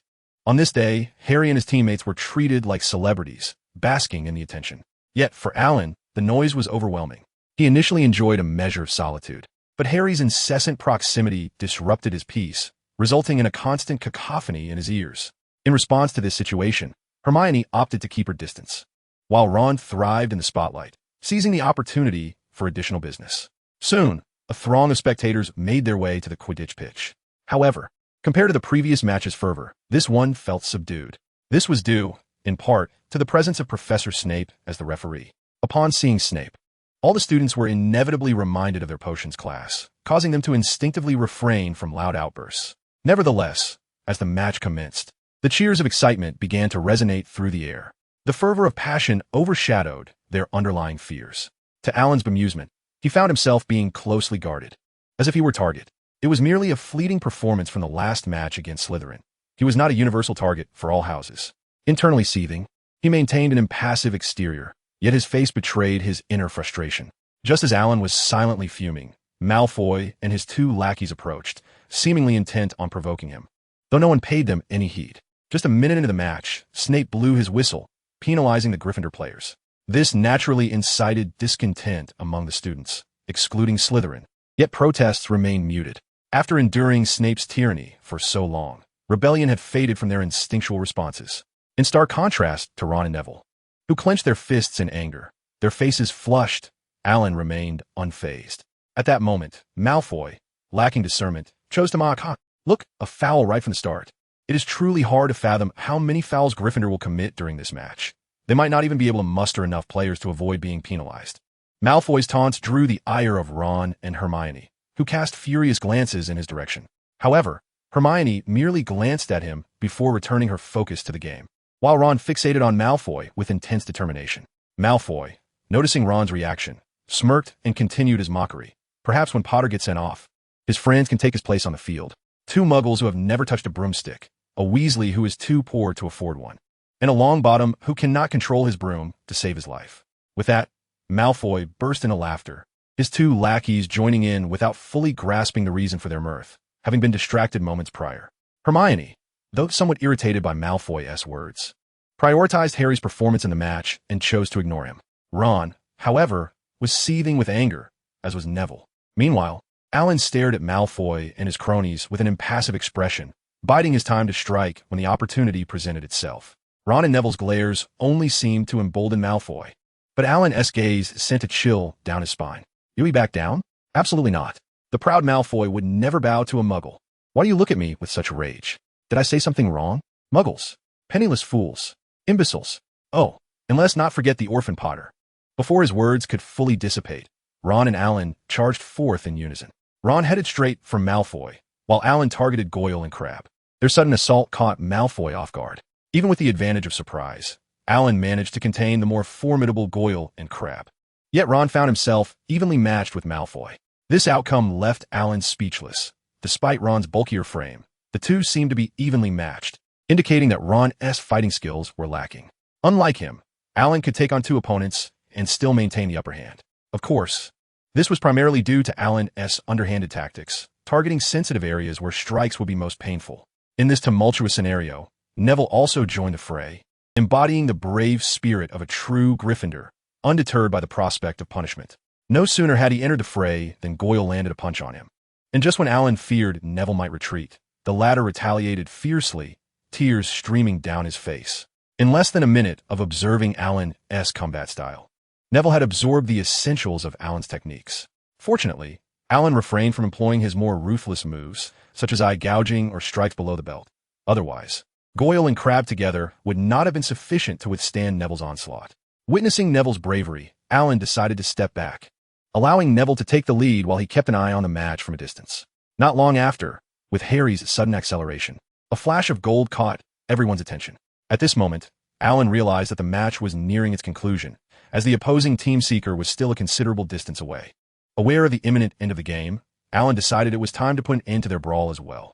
The previous scuffle had loosened him up, and now it was time to showcase his skills. Although his expertise could be deemed merely competent, it was more than adequate to handle Malfoy and his two companions.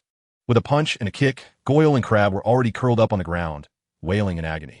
As for Malfoy, Alan refrained from physical confrontation. A mere glance from him rendered Malfoy's already pale face even paler, save for one eye, which had turned a shade of purple from a blow delivered by Ron. "You three will compensate us with 120 galleons, or I shall bring you to tears." As Malfoy himself had stated, among pure blood families, aside from Ron's, even the less affluent were significantly wealthier than ordinary folk. Thus, 120 galleons was hardly an exorbitant sum. For instance, Alan had learned from Cedric that Malfoy and his cohorts always used galleons for their purchases. Malfoy wished to defiantly refuse Alan's demand for compensation. Yet the pained cries of Goyle and Crabbe compelled him to nod in reluctant agreement. He resolved to delay matters until they returned, planning to complain to his godfather and simultaneously write to his father, a member of the Board of Governors. Alan, of course, had anticipated such a course of action, yet he remained unfazed. He knew that a few discreet blows would keep Malfoy in line. Once the matters were settled, the match concluded, and everyone joyfully returned. To them, Harry's ability to capture the Golden Snitch despite Snape's antagonism felt akin to defeating Snape himself. The stark contrast of their long-suppressed emotions prompted a celebration. Thus, Alan reaped a significant reward. The revelry of Saturday night led to an unfortunate consequence on Sunday, as none of the attendees managed to rise early. In the Great Hall, the rare appearance of Quirrell at breakfast revealed a rather empty chamber. The combined number of students from the other three houses was hardly equal to that of Slytherin. This outcome left Quirrell both perplexed and anxious. He had come in search of Alan.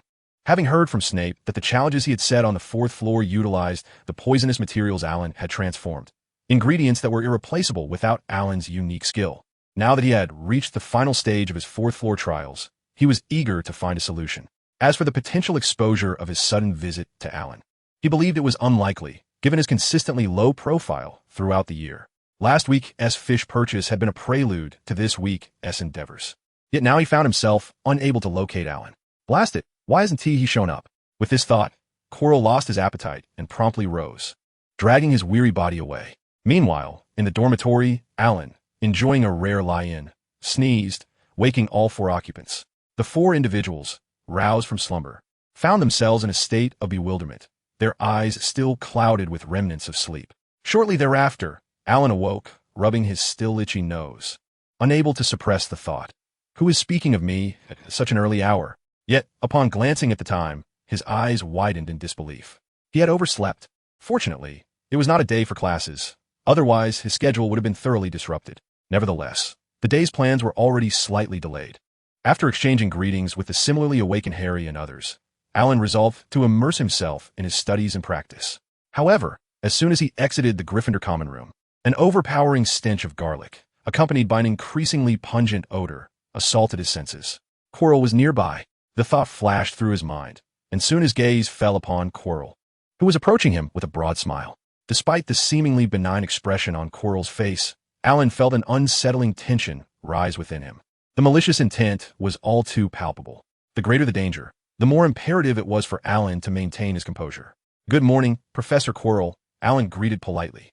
"Good morning, Tang. I have a matter that requires your assistance. Could you accompany me to my office?" Quirrell inquired. Alan thought to himself, this is not merely an inquiry. It is a command. Clearly, the old fool's confidence has grown, revealing his true intentions. "Of course. I also have several academic questions I wish to discuss with you. Professor Quirrell, I'm certain you can assist me with those as well." Since there was no escaping this, he resolved to extract some benefit from the situation. "After all, I am quite adept in my studies," he added. Quirrell chuckled amiably, leading Alan to the defense against the dark arts office. Along the way, Alan politely posed numerous inquiries regarding magical theory, and Quirrell indeed provided answers, albeit subtly probing into Alan's affairs. "Aside from my studies, I am also involved in business. Oh, I must visit the headmaster this afternoon. He has ordered a substantial quantity of snacks from me, and he is one of my major clients." "Professor, would you care to place an order?" Alan asked. "Thank you, but I must decline. I am currently researching a potion for curse breaking, which requires considerable funds." Leaving little for indulgences, Quirrell replied with a smile. Alan feigned disappointment, fully aware of Quirrell's ulterior motives. It seemed that Professor Snape had arranged an exceedingly secure setup on the 4th floor, although he was unaware of the specifics. He had been assisting in the creation of numerous toxic potion ingredients during this period. As for Professor Snape, he had left no trace behind, yet he did produce results. From what Alan had gathered, it appeared to be a rather unique poison. One thing he could ascertain was that the ingredients required for the potion's preparation had to be transformed by him. It seemed that Quirrell was indeed seeking the very poison he had modified. Truth be told, Alan had no desire to comply with such demands. However, he hesitated, fearing that the ailing Chilo might send him to the underworld prematurely. Fortunately, Chilo mentioned needing to meet Dumbledore at noon, which suggested he would not employ the soul-stealing curse against him. Soon, Alan entered the office for the defense against the dark arts class and was immediately engulfed by darkness, not due to any action from Chilo, but rather the overwhelming odor that nearly made him faint. The scent emanating from Chilo was already unbearable, compounded by the various aromas from potions brewed in his office. This stench, if intensified, could rival that of a gas bomb. While contemplating this, Alan pretended to listen to Chilo recount tales of his past. The narrative was utterly fabricated, yet it contained numerous hints regarding the reformation of potion ingredients. Before long, once the absurdities concluded, Chilo extended an invitation to Alan. "Tang, could you assist me?"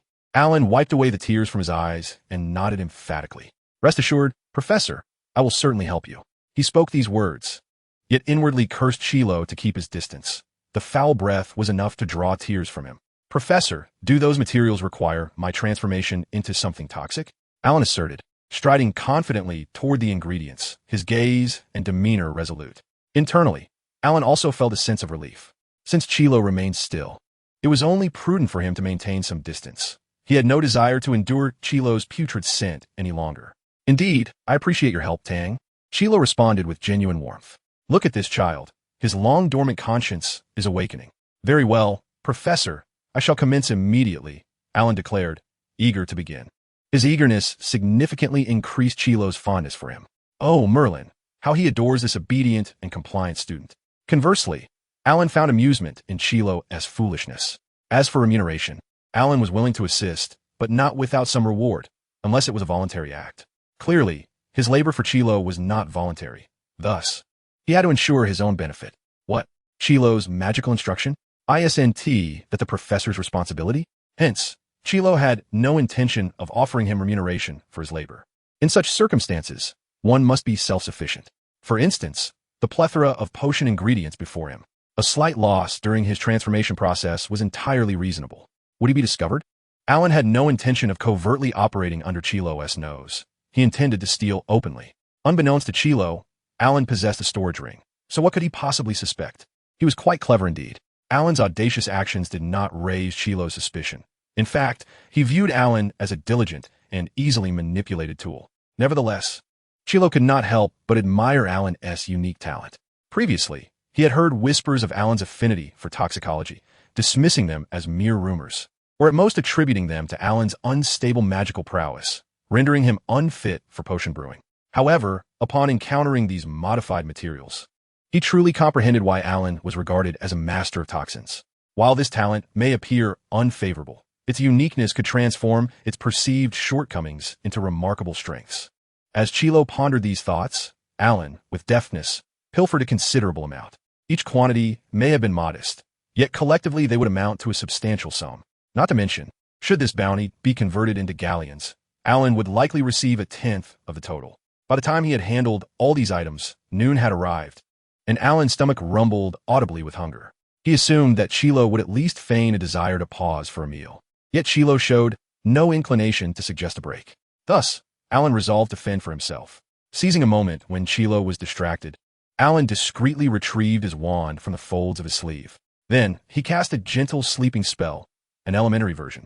This enchantment was easily resistible, yet Alan had no intention of resisting. After casting the spell, he returned his wand to his storage ring and, with the slightest touch of drowsiness, demonstrated what it meant to fall asleep instantly. This sudden commotion caught Chilo's attention. Observing the unconscious Alan, despite his reluctance, Chilo had no choice but to hastily carry him to the infirmary. This was Hogwarts, and he lacked the audacity to commit harm on Dumbledore's territory. He had initially hoped to extract more from Alan, aware that persuading him to return would not be so effortless again. Alas, it seemed fortune was not on his side. With this thought, Chilo prepared to step outside and summon a couple of students to assist in transporting Alan to the infirmary. He himself could not venture there, as it was as much a forbidden zone as the headmaster's office. Madame Pomfrey's medical expertise would easily unveil his true condition. To avoid exposure, he had to maintain his distance. Even in his own injuries, he relied on brewing potions independently. Just as Chilo exited, Alan opened his eyes. The sleep spell had been cast lightly, allowing him to feign slumber and control his awakening. The reason for his timely revival was simple. He realized he had yet to claim the treasures. The potion ingredients rightfully belonged to him as remuneration for his efforts, and it was entirely reasonable for him to take a portion. However, Alan believed that Professor Chilo was a generous man and would undoubtedly offer a gratuity. Thus, the various notes on Chilo's desk became the desired tokens of appreciation. Duplicating them in pairs, he collected the replicated notes while marveling at the convenience of magic. Once he had swiftly secured his haul, Alan reclined once more, even casting another gentle sleeping spell upon himself to ensure he remained undetected, carefully resuming his original posture. Not long after, Quirrell returned with assistance, and coincidentally, it was Cedric and Harry who accompanied him. Who could fathom how the two ended up together? Surely, it could not be the prelude to a pursuit of Autumn Jean. While Alan was lost in thought, Cedric and Harry noticed the unconscious Alan and, in their haste, disregarded Quirrell's stammering attempts to explain, rushing past him to reach Alan. He.S. just fainted. We understand, Professor. The priority now is to get him to the infirmary, Harry interjected. At that moment, Cedric had already lifted Alan into his arms. Professor, we shall take him to the infirmary now, Cedric declared, and before he could finish, he was already on his way out, carrying Alan. Harry, seeing this, hurried after them, paying no mind to Quirrell. As for Alan, he soon realized he was being carried in a princess hold. Rather than feeling embarrassed, he was astonished by Cedric's strength. Moreover, as he listened to the rhythm of Cedric's heartbeat, he couldn't help but admire. He actually has pectoral muscles, although his abs seem to be absent. Having pectoral muscles seems quite normal. After a moment of envy, feeling they had distanced themselves from Quirrell's office, Alan decided to drop the pretense and opened his eyes. Hey, Cedric, put me down. I'm fine. How can you be fine? You just fainted, Cedric replied, still not setting him down or slowing his pace. Alan chuckled softly. I was pretending. Otherwise, Quirrell wouldn't let me leave. To avoid leaving any traces, I even cast a sleeping spell on myself. Cedric frowned at this, clearly displeased with Quirrell's actions. However, knowing Alan was unharmed, he finally set him down, remarking, "Alan, you are truly thin. You should eat more." Alan thought to himself, "Thin? I have a perfectly standard physique." Yet, despite having run quite a distance while carrying him, Cedric showed no signs of fatigue. Remarkable stamina, Alan mused, eager to inquire about Cedric's training regimen. Before he could voice his thoughts, Harry, panting, caught up with him. "Cedric, you run too fast." He then turned his attention to Alan, concern etched on his face. "Alan, are you all right? Your face is so pale. We should hurry to the infirmary for a checkup." Alan waved his hand dismissively. "No need. I'm fine. I was just feigning unconsciousness to leave. There's no need for a checkup." But you, Harry, seemed to lack stamina. Despite Cedric's long strides allowing him to cover ground swiftly, it hadn't been long, yet Harry was panting heavily. Observing Harry's slender frame, Alan redirected Cedric's concern towards Harry. "You should eat more. Once your body is nourished, you won't feel so weak." Harry, taken aback, exclaimed, being told he was inadequate and weak. Even as a child, he found it hard to accept. After all, he was a boy first and a child second. At this moment, Cedric, a youthful yet profoundly mature adult, could not suppress the upward curve of his lips, while Harry's face flushed with indignation. He yearned to retort. Yet what could he say? After all, Alan had merely stated the facts without any ulterior motives. What could Harry do but lament his plight? He briefly recounted the hardships he endured at his aunt's home, hoping for Alan's sympathy. However, instead of receiving Alan's compassion, he found himself on the receiving end of Cedric's sympathy. "Who would have thought your past was so miserable, Harry?" Such an experience is truly Cedric's words trailed off as Harry failed to hear the conclusion. He sensed that Alan might have grasped his thoughts, leading him to feel somewhat awkward and eager to change the subject. "Alan, what did Professor Quirrell want to see you about?" In response to this inquiry, Alan was forthright and candid. Upon hearing his words, Harry's brow furrowed. He was aware of Quirrell's intentions to seize the Philosopher's Stone. Yet he was taken aback to learn that Snape had altered the arrangement of the challenges. "Did you notice a foul odor when you entered?" Alan inquired once more. "A foul odor?" "No, I didn't, Harry replied, puzzled, and Cedric shook his head in agreement. However, Alan was perplexed. He was certain that Quirrell bore that repugnant stench. The fact that Harry and Cedric could not detect it left him with questions, yet he chose not to dwell on them. Thus, the matter seemed to reach a conclusion. Or so Alan thought, while Cedric and Harry were far from satisfied. As they engaged in a debate over him, Alan observed them in bewilderment. He was well aware of his endearing nature, yet at this moment, he longed for solitude. After all, the notes he had copied from Quirrell awaited his perusal, and he had no desire to squander time with the two. Seizing the opportunity when they were distracted, Alan discreetly slipped away. "To the room of requirement I go." Upon examining Quirrell's notes, Alan lamented the unfortunate fate of the professor. Quirrell possessed undeniable talent. The magical theories and potion hypotheses documented within were a testament to his brilliance. Yet, it was a pity that he chose to associate with Voldemort. Aligning himself with Voldemort meant enduring dire consequences, akin to starving for days while accumulating debts. The reason? Naturally, Quirrell had to sustain the parasitic Voldemort. "Such fine treasures, I shall graciously accept," he mused as he gathered the materials. Alan did not forget to take a moment to inform Professor Snape about Quirrell's summons. As for what transpired next, he had neither the time nor inclination to concern himself with it. The Quidditch match concluded, and the next holiday, the Easter break, was fast approaching. Along with it came the professor's burdensome affection, a weight so heavy that it left no room for mischief among the students. Indeed, this referred specifically to the mischievous twins, George and Fred. For Alan, however, his days were remarkably free, to the extent that he assumed the role of the Mischief King, temporarily becoming the enigmatic prankster spirit of Hogwarts. This peculiar turn of events was attributed to Malfoy and his two lackeys, who had refrained from incurring any losses, prompting Alan to clandestinely engage in his mischievous antics, employing bags and bludgeons, and launching dung bombs. Yet, due to Malfoy's constant collaboration with the Slytherin students, the only victims of Alan's pranks were the Slytherins themselves. Within a mere fortnight, this prankster spirit had become a subject of intrigue for both students and the school's ghosts alike. However, this phase came to a definitive end when Malfoy dispensed compensation. As for whether anyone would suspect Alan, the answer was a resounding no. He had deftly shifted the blame onto Quirrell. After all, Quirrell had been mysteriously absent due to potion-related matters, rendering any accusations against him inconsequential. The sum of 120 galleons was equitably divided among Alan, Ron, and Neville. as it was a fitting reward for their triumphant 3 versus 3 battle.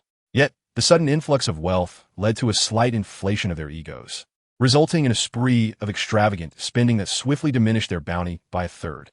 Alan learned of this debauchery from Harry, as he had sought out Cedric during that time. In the brief span of 2 weeks, Alan noticed that Cedric had lost considerable weight. Observing this transformation, Alan became curious about whether Cedric's well-defined pectorals and abs still remained intact. With such thoughts in mind, he approached Cedric with a playful eagerness to explore his abdominal muscles. Upon seeing how much weight Cedric had shed, Alan expressed his concern, urging him to eat more and promising to provide sustenance whenever needed. Alan then presented Cedric with a hearty, high-calorie meal. Despite his weight loss, Cedric's sculpted muscles remained impressively defined, a fact that left Alan feeling envious. Since Cedric had not lost his physique, Alan resolved to encourage him to indulge in more food, hoping to restore the prominence of his chiseled muscles. Perhaps Alan's intentions were too overt, as Cedric, even without deep contemplation, could easily deduce his motives. Finding Alan's actions amusing, Cedric graciously accepted the gift. The truth of Cedric's weight loss was simply due to a rapid increase in his height, and thus, Alan's offerings perfectly catered to his needs. Now, Cedric could only hope that when they next met, Alan would not be moved to tears. This thought brought an even broader smile to Cedric's face. Similarly, Harry, who was also indulging in hearty meals and rigorous training, was determined to impress Alan with his stamina during their next encounter. As the days passed, Easter approached swiftly. Although Halloween had granted a holiday, students were not permitted to return home. To prevent mischief during the break, every professor assigned a considerable amount of homework. However, for Alan and his peers, who had always been diligent in their studies, these assignments posed little challenge. Thus, during the first 3 days of their holiday, while others reveled in leisure, Alan and his friends dedicated their time to the library, diligently completing their work. After 3 days of intense assignments, all of them managed to complete their tasks, with Ron being the last to finish. Upon completing his work, Ron was on the verge of tears from sheer exhilaration. At last, it was done, and now he intended to indulge in 2 days and nights of sleep. Not even a dragon riding Merlin could disturb his slumber.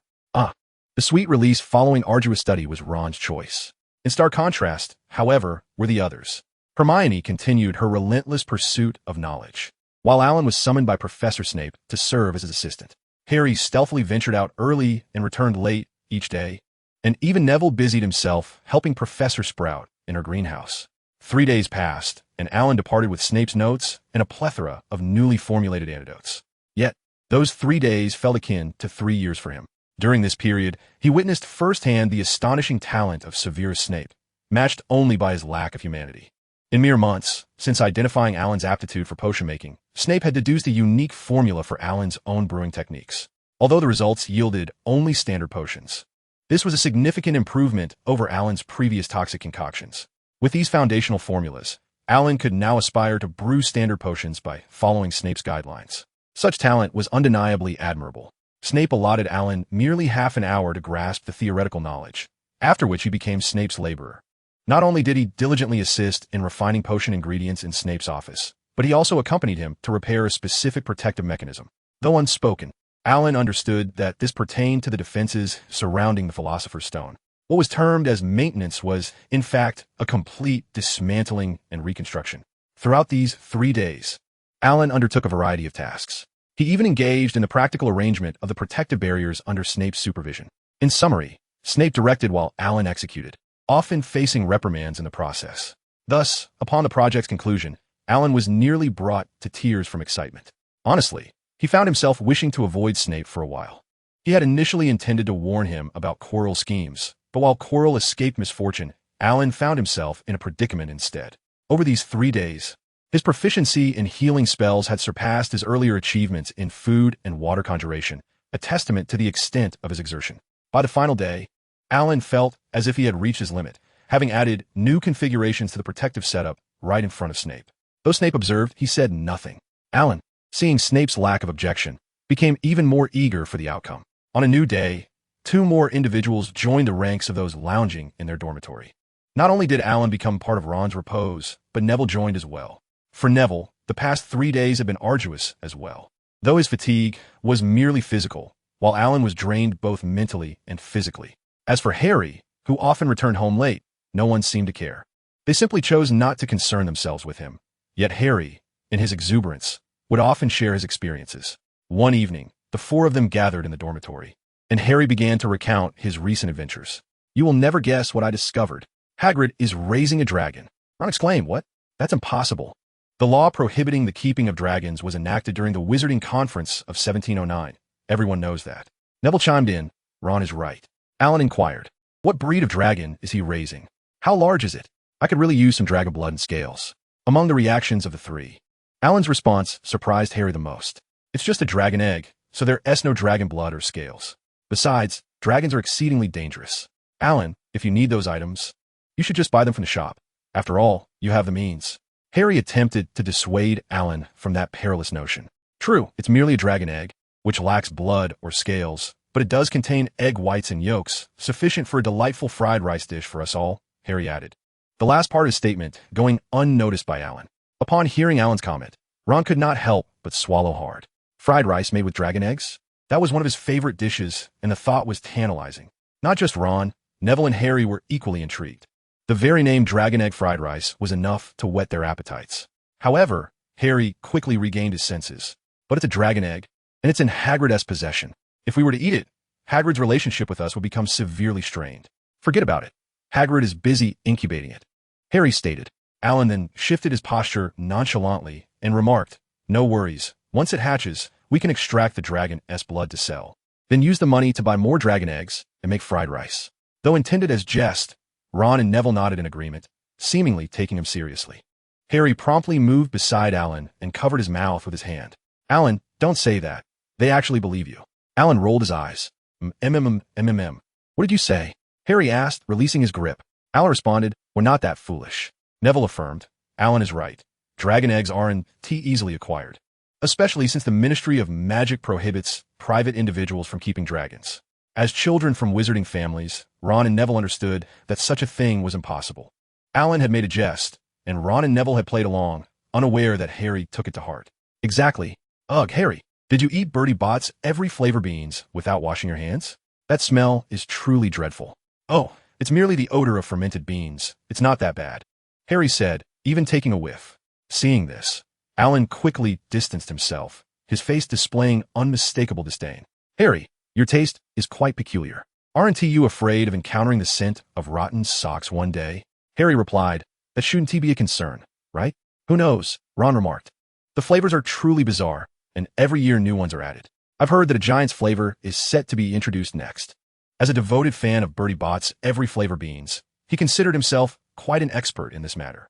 Alan, who had faced a giant before, was acutely aware of how unpleasant its taste could be. He could only conclude that the wizards of the magical realm were remarkably resilient. At this point, the conversation began to veer into uncomfortable territory, prompting Harry to suggest a new topic. "How about we visit Hagrid tomorrow?" he proposed. Ron and Neville immediately agreed, their curiosity about the giant evident, while Alan had little desire to go, especially since the dragon had yet to hatch. Just as he was about to decline, Harry bounded over, covering Alan's mouth as he exclaimed, "I know you'll go, Alan." As the new day dawned, bringing fresh emotions, Alan found himself devoid of any interest in the unhatched dragon egg, particularly on such a sweltering day when a visit to Hagrid's would mean enduring the heat. Surprisingly, Hermione expressed considerable interest. Alan surmised she was simply eager to see what the dragon, often depicted as a kidnapper of princesses in fairy tales, was truly like. After all, which young girl hasn't harbored such fantasies? An hour later, they arrived at Hagrid's hut. Observing the tightly shut doors and drawn curtains, the group fell silent. Harry stepped forward and knocked on the door. "Hagrid, are you in there?" "Who is it?" came two voices in unison, followed by the sound of Hagrid's footsteps approaching. Recognizing Harry's voice, Hagrid quickly opened the door, albeit just a crack. The moment the gap opened, a wave of heat rushed out to greet Harry and the others. "Oh, it's you. What brings you here?" Hagrid exclaimed, looking around as if to ensure no one else was present. Once he confirmed their privacy, he ushered them inside, saying, "Come in quickly." Harry entered first, with Alan bringing up the rear. As soon as Alan stepped inside, he felt as though he had entered a steam room. The experience was quite disconcerting. "What brings you all here today?" Hagrid asked, pouring tea from a kettle into cups that for him were mere small mugs, but for the others resembled large tankards. The oppressive heat made the idea of hot tea unbearable for everyone except Hagrid. However, during their journey, Harry had briefed them on the essentials of dragon hatching, so no one suggested opening a window. As a result, Just a few minutes in, Ron was already sweating profusely. Nevertheless, their gazes continually drifted toward the dragon egg sizzling over the fire. Noticing their attention, Hagrid soon became aware of their fascination. Such circumstances rendered him incapable of concealment, let alone the act of deception, which he was inherently incapable of. You have also observed, it seems my attempts at hiding have revealed numerous inadequacies. Hagrid, upon rising, approached the dragon egg and joyfully began to introduce it to everyone. I won this during my visit to Hogsmeade on my day off, though I suspect the individual was more eager to rid themselves of this small nuisance. However, for you, it is indeed a burden. This is a dragon, a ferocious beast. Hagrid, are you certain you can care for it? Hermione interjected. No, it is not a burden for me. Moreover, I have been diligently studying. I will certainly look after it. As he spoke, Hagrid unreservedly revealed various books he had borrowed during this time. The Species of Dragons in Great Britain and Ireland, From Egg to Rebirth, A Guide to Raising Dragons, and Raising Dragons for Leisure and Profit. Upon seeing these volumes, Alan was quite certain that Hagrid had never possessed such a fervor for learning during his school days. He casually picked up one of the books, perusing the sections on hatching and feeding. Had it not been within the realm of magic, he would have deemed the contents utterly absurd. Take feeding, for instance. After hatching, one must feed a bucket of brandy mixed with chicken blood every half hour. Those in the know realize this is for nurturing a hatchling. Unaware individuals might think the intention was to intoxicate the dragon for a roasted hatchling feast, perhaps due to having kept it a secret for so long. Hagrid's desire to share was now at its peak. Throughout this time, Hermione's every attempt at persuasion was met with Hagrid's obliviousness. Denying him the chance to raise a dragon felt akin to depriving a wizard of their wand. At this point, Hagrid was impervious to any further argument, and eventually, Hermione ceased her objections. After half an hour, they could no longer tolerate the stifling heat inside and stepped outside. To be fair, even Ron and Neville, who were immensely curious about the hatching of the dragon egg, found themselves unwilling to re-enter. The temperature had become unbearable, almost akin to being steamed alive. Before long, everyone had departed. Upon returning to the castle, they dispersed. Since they were already out, Alan, like Hermione, opted to head to the library to study. With less than 3 months until the holiday, it also signified that the plotline involving the basilisk in their second year was drawing near. He needed to seize the dwindling time to enhance his proficiency in the spells he had learned. Unexpectedly, Alan found that simply mentioning to Hermione that there were less than 3 months until the end of the term made her noticeably anxious. For a full hour, Hermione dedicated herself to organizing her revision plan. Aside from her own, Alan and the others had theirs as well. However, compared to the simplistic plans of Harry and his friends, Hermione's schedule was so rigorous it seemed she wished to study without pause throughout the day. The intensity of her determination was palpable. Of course, Alan did not share this burden, as Hermione recognized he did not require such measures. After all, Alan was a diligent student who practiced magic daily. Fortunately, Hermione did not compel Harry and the others to revise during the final days of their holiday. As the holiday came to a close, Hermione diligently embarked on her revision plan. Ron yearned to voice his opinion that it was rather premature for such preparations. Yet seeing everyone else engaged in their studies rendered him mute. The atmosphere of relentless competition began to permeate their small group, gradually spreading its influence. This situation brought joy to Professor McGonagall, who, aware of the underlying reasons, generously awarded 10 points to her house. The spirit of competition flourished. This routine persisted until one day, Hagrid sent a note via Hedwig, Harry's owl, bearing the simple message, "It's about to hatch." This interruption momentarily halted their mutual striving. After class, the group hurried to Hagrid's hut. The saying "better late than never" aptly applied to Alan and his companions. Just as the 5 of them arrived, still panting for breath, cracks began to appear on the dragon egg. In less than 5 minutes, a hatchling emerged. While the others were captivated by the newborn dragon, Alan discreetly collected the eggshells, knowing that in the magical realm, dragon hatchlings do not consume their shells, which are in fact a valuable ingredient for potion making. Alan had previously mentioned this to Hagrid, who had consented. Of course, Alan did not acquire them without cost. He exchanged 5 barrels of brandy for them. The brandy conjured through the water-making spell was far superior to any Hagrid could procure externally. With the eggshells secured, Alan noticed Ron, in a moment of audacity, reaching out toward the hatchling. Quickly, Alan pulled Ron back. "Don't let it bite you. It's venomous." As the joyful holiday came to an end, Alan, Hermione, and Neville swiftly returned to their academic pursuits. However, Ron found it impossible to concentrate on his studies, as he was continually preoccupied with thoughts of Norbert. At times, He would even find himself laughing uncontrollably in dreams about Norbert, the name Hagrid had given the young dragon. A week passed, and Norbert had tripled in size since his hatching. Alan had researched and discovered that such rapid growth was quite rare, even among dragons nurtured by their mothers. It could only be attributed to Hagrid's unique nurturing talents. From the pumpkins in his garden to the three-headed dog Fluffy guarding the castle's third floor, and now to Norbert. Hagrid's abilities were undeniably apparent. Alan mused that Dumbledore's decision to make Hagrid the keeper of keys and grounds was somewhat misplaced. He believed Hagrid would excel in raising various livestock. He would wager that if Hagrid were given a pair of pigs, within 2 years, Hogwarts would achieve self-sufficiency. However, such thoughts were mere musings, as Hagrid had a penchant for magical creatures rather than all animals. That weekend, Harry and his friends ventured to Hagrid's once more in an attempt to persuade him. Though termed persuasion, it was primarily Hermione who took on the task. Knowing this, Alan chose not to join them, for he had his own engagement. His companion was none other than Malfoy. Yes, Malfoy, perhaps due to his recent dedicated studies. Malfoy was brimming with confidence and prepared to seek retribution, boldly and openly. Thus, Malfoy issued a challenge to Alan. This matter was kept discreet from Harry and the others, for if they were to learn of it, they would undoubtedly rally together, causing a commotion that would echo throughout the entire school. Alan had no desire for such notoriety and thus sought to avoid it. In a certain abandoned classroom on the first floor, Alan arrived as agreed.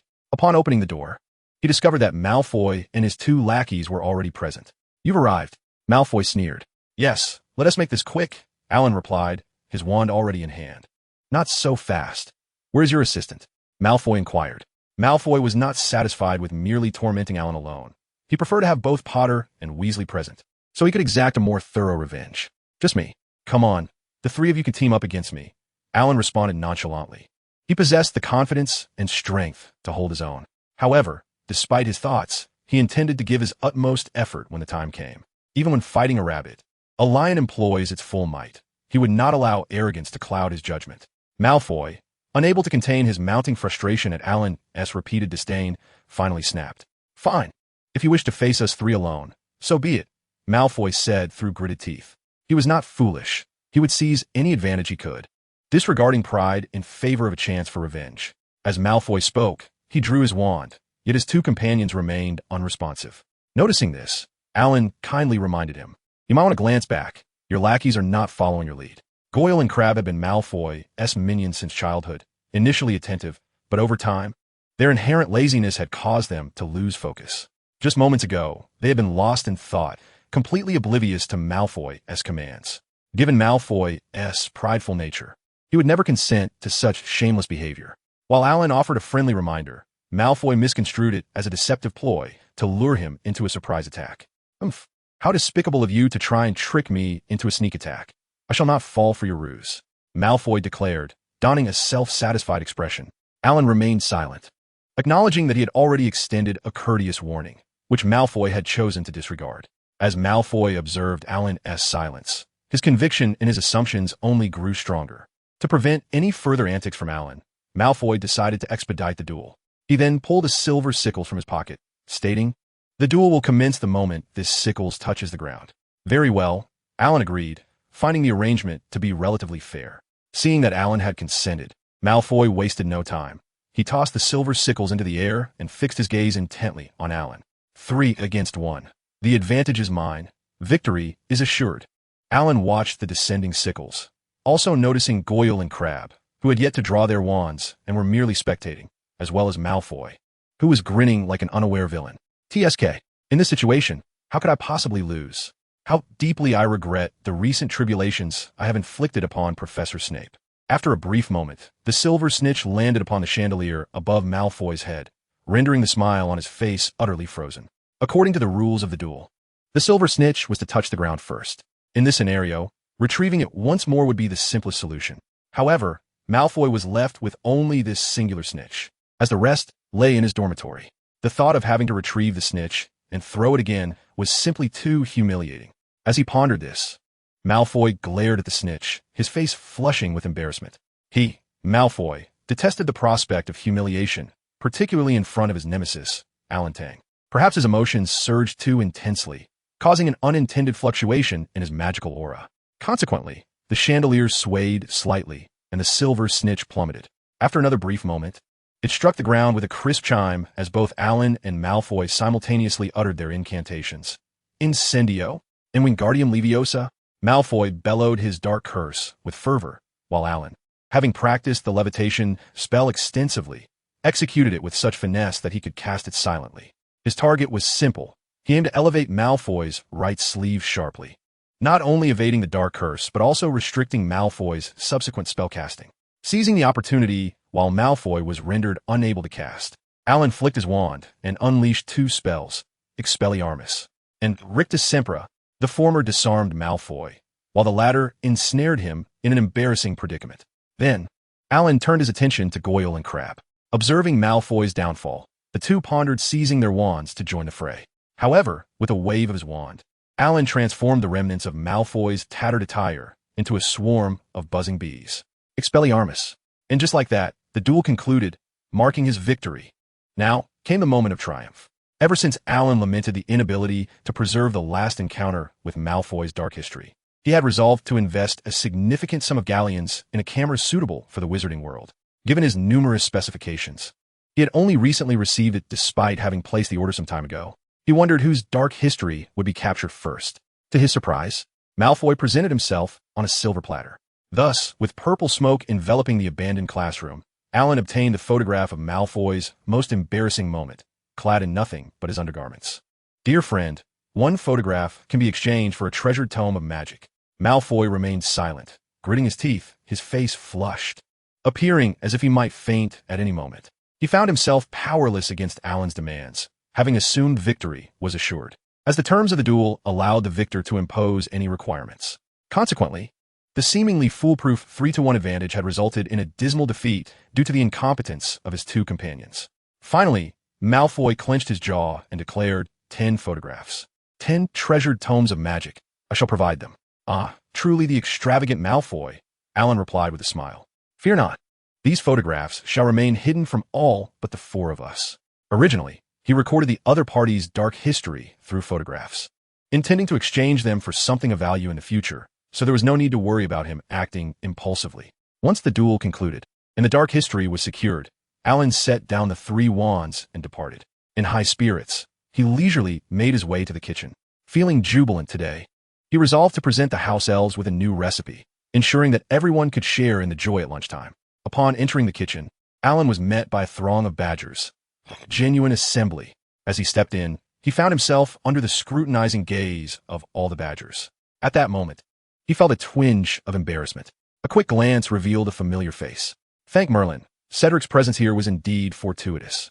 Alan spotted Cedric, who also noticed him. Before Alan could use Cedric as an excuse to escape, Cedric spoke up, alleviating his discomfort. Alan, are you here to see me? Yes, I came to find you, Alan replied. Recognizing Alan's unease, Cedric stood and ushered him out. Once outside the kitchen, Cedric elucidated the situation. Tonight, our house is hosting a small gathering, but everyone must contribute to the food, which explains the crowd in the kitchen. Ah, I see. What dish are you preparing, Cedric? I'm baking cookies. I'll save you a portion. Alan thought to himself.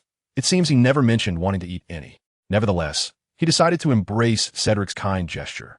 Speaking of cookies, I initially came to the kitchen to teach the house elves a new recipe. You can take this one and impress the others first, then pass it on to the house elves. With that, Alan pinned down the recipe for ice cream. Cedric did not decline. Upon receiving the recipe, he grasped Alan's hand and led him back to the kitchen. Once inside, the badgers once again turned their attention to him. But this time, Alan felt less awkward. It's perfectly normal for everyone to admire my good looks, he mused, using the thought as a form of self-affirmation, quickly dispelling his earlier discomfort. However, in the next moment, Cedric pulled him aside. Alan, please sit here for a moment. I will prepare the first bowl for you to taste and provide your feedback. With that, Cedric busied himself. Alan had anticipated feeling bored in the meantime, but to his surprise, he discovered that he was quite popular. Snacks, cookies, and delightful treats were all offered to him by the gathering of badgers. In their words, they urged Alan to sample their offerings, for the deliciousness of the snacks he provided had left all the badgers utterly enchanted. Thus, they believed Alan must possess exceptional culinary skills.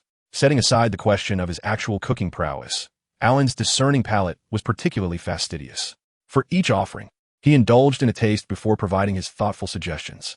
It must be said that although this group of badgers is not particularly aged, their culinary skills are remarkably sophisticated.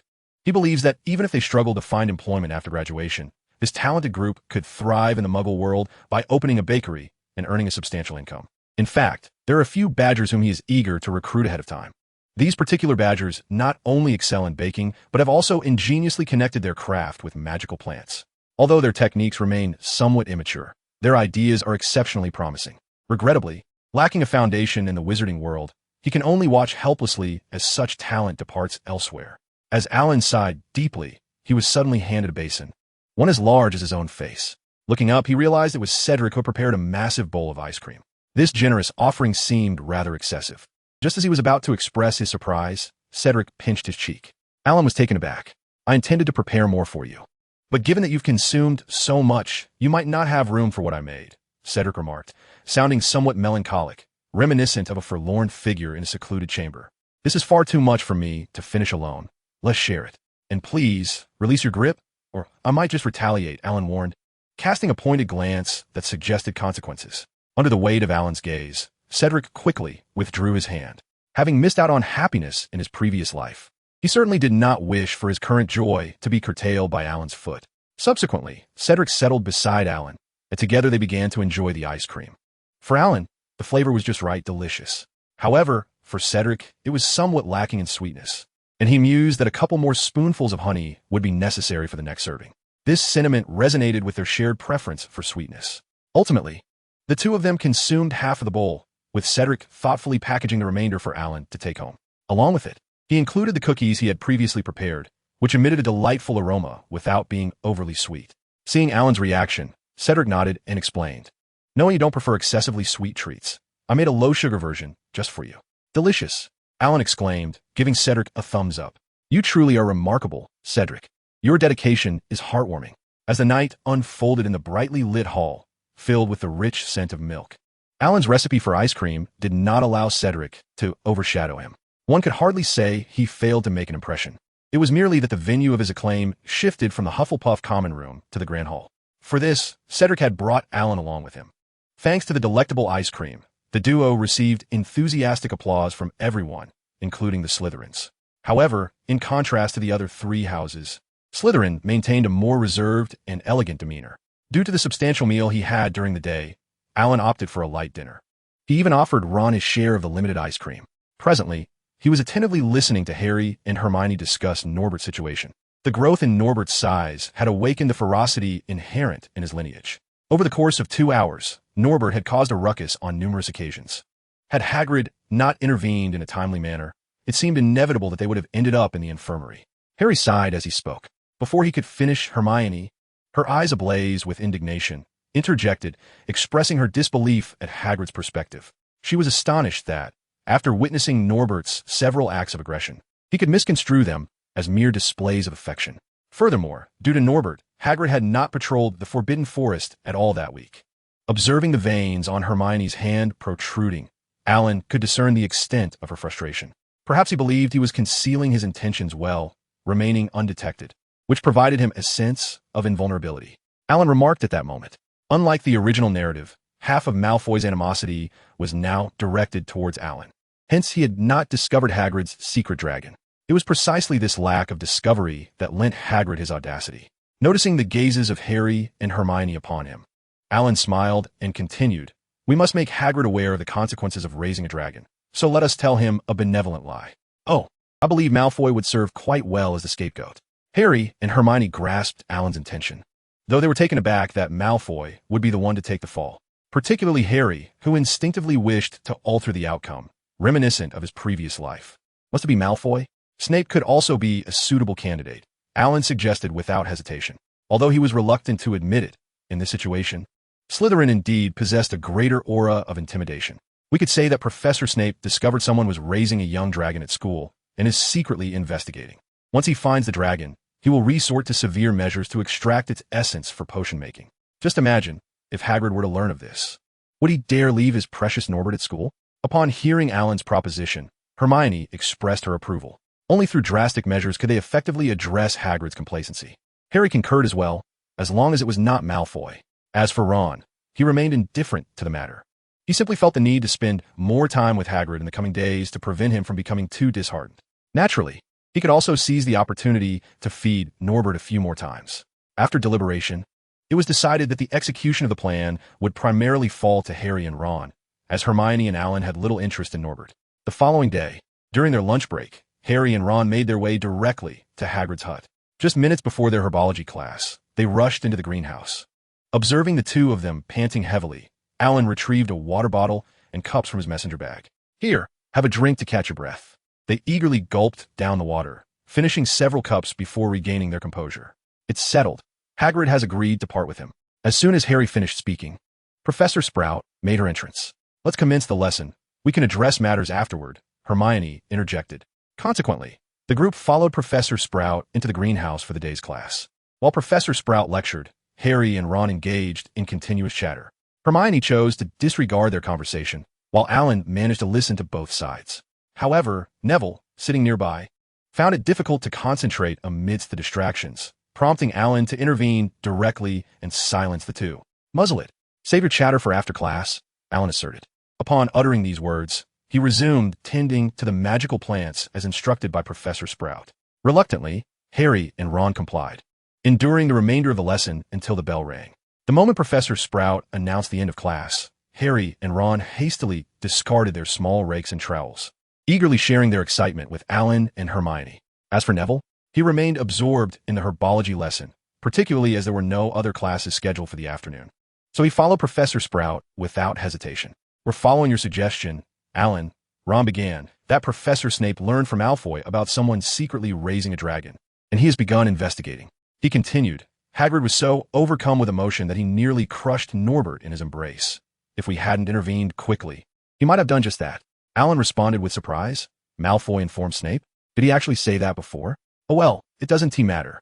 Both of them are rather insufferable," Ron replied, "and let's not forget about Goyle and Crabbe. They were the ones who first discovered the lead, which they relayed to Malfoy, who then informed Snape." Understanding Ron's intentions, it appeared he was keen to involve everyone he disliked in the blame. However, it seemed Hagrid was not suspicious. Rather, knowing so many were aware of Norbert's situation only heightened his anxiety. Ron's subsequent remarks confirmed this notion. Hagrid's complexion turned pale upon realizing the extent of knowledge others held about Norbert, and he nearly fainted several times. Ultimately, without needing our suggestions, Hagrid devised a plan to send Norbert away. In the end, he decided to enlist his brother Charlie, who worked at a dragon sanctuary, as they were never short of dragons there. "That is what I thought," Ron exclaimed, smacking his forehead. "I need to write to Charlie. I was so preoccupied with sharing the good news that I nearly forgot." At this, Alan handed him paper and a quill. "Write quickly. Once you're done, we'll head to the Ollery, which is conveniently nearby." "All right," Ron replied, taking the materials and starting to compose his letter. After finishing the note and locating Hedwig in the Ollery, the young owl was elated at the prospect of delivering the message to such a distant destination. With the letter sent, the group dispersed to attend to their own affairs. Hermione immersed herself in her books. Alan practiced his spells, while Harry and Ron prepared to visit Hagrid to share the good news. As dinner time approached, Alan and Hermione realized that Harry and Ron had yet to return. Assuming the duo had merely succumbed to their playful whims, they thought little of it and finished their meal before heading back to the common room. As night deepened, students gradually retired to their dormitories for rest. However, Alan and Hermione remained, engrossed in their books and taking notes while awaiting the return of their friends.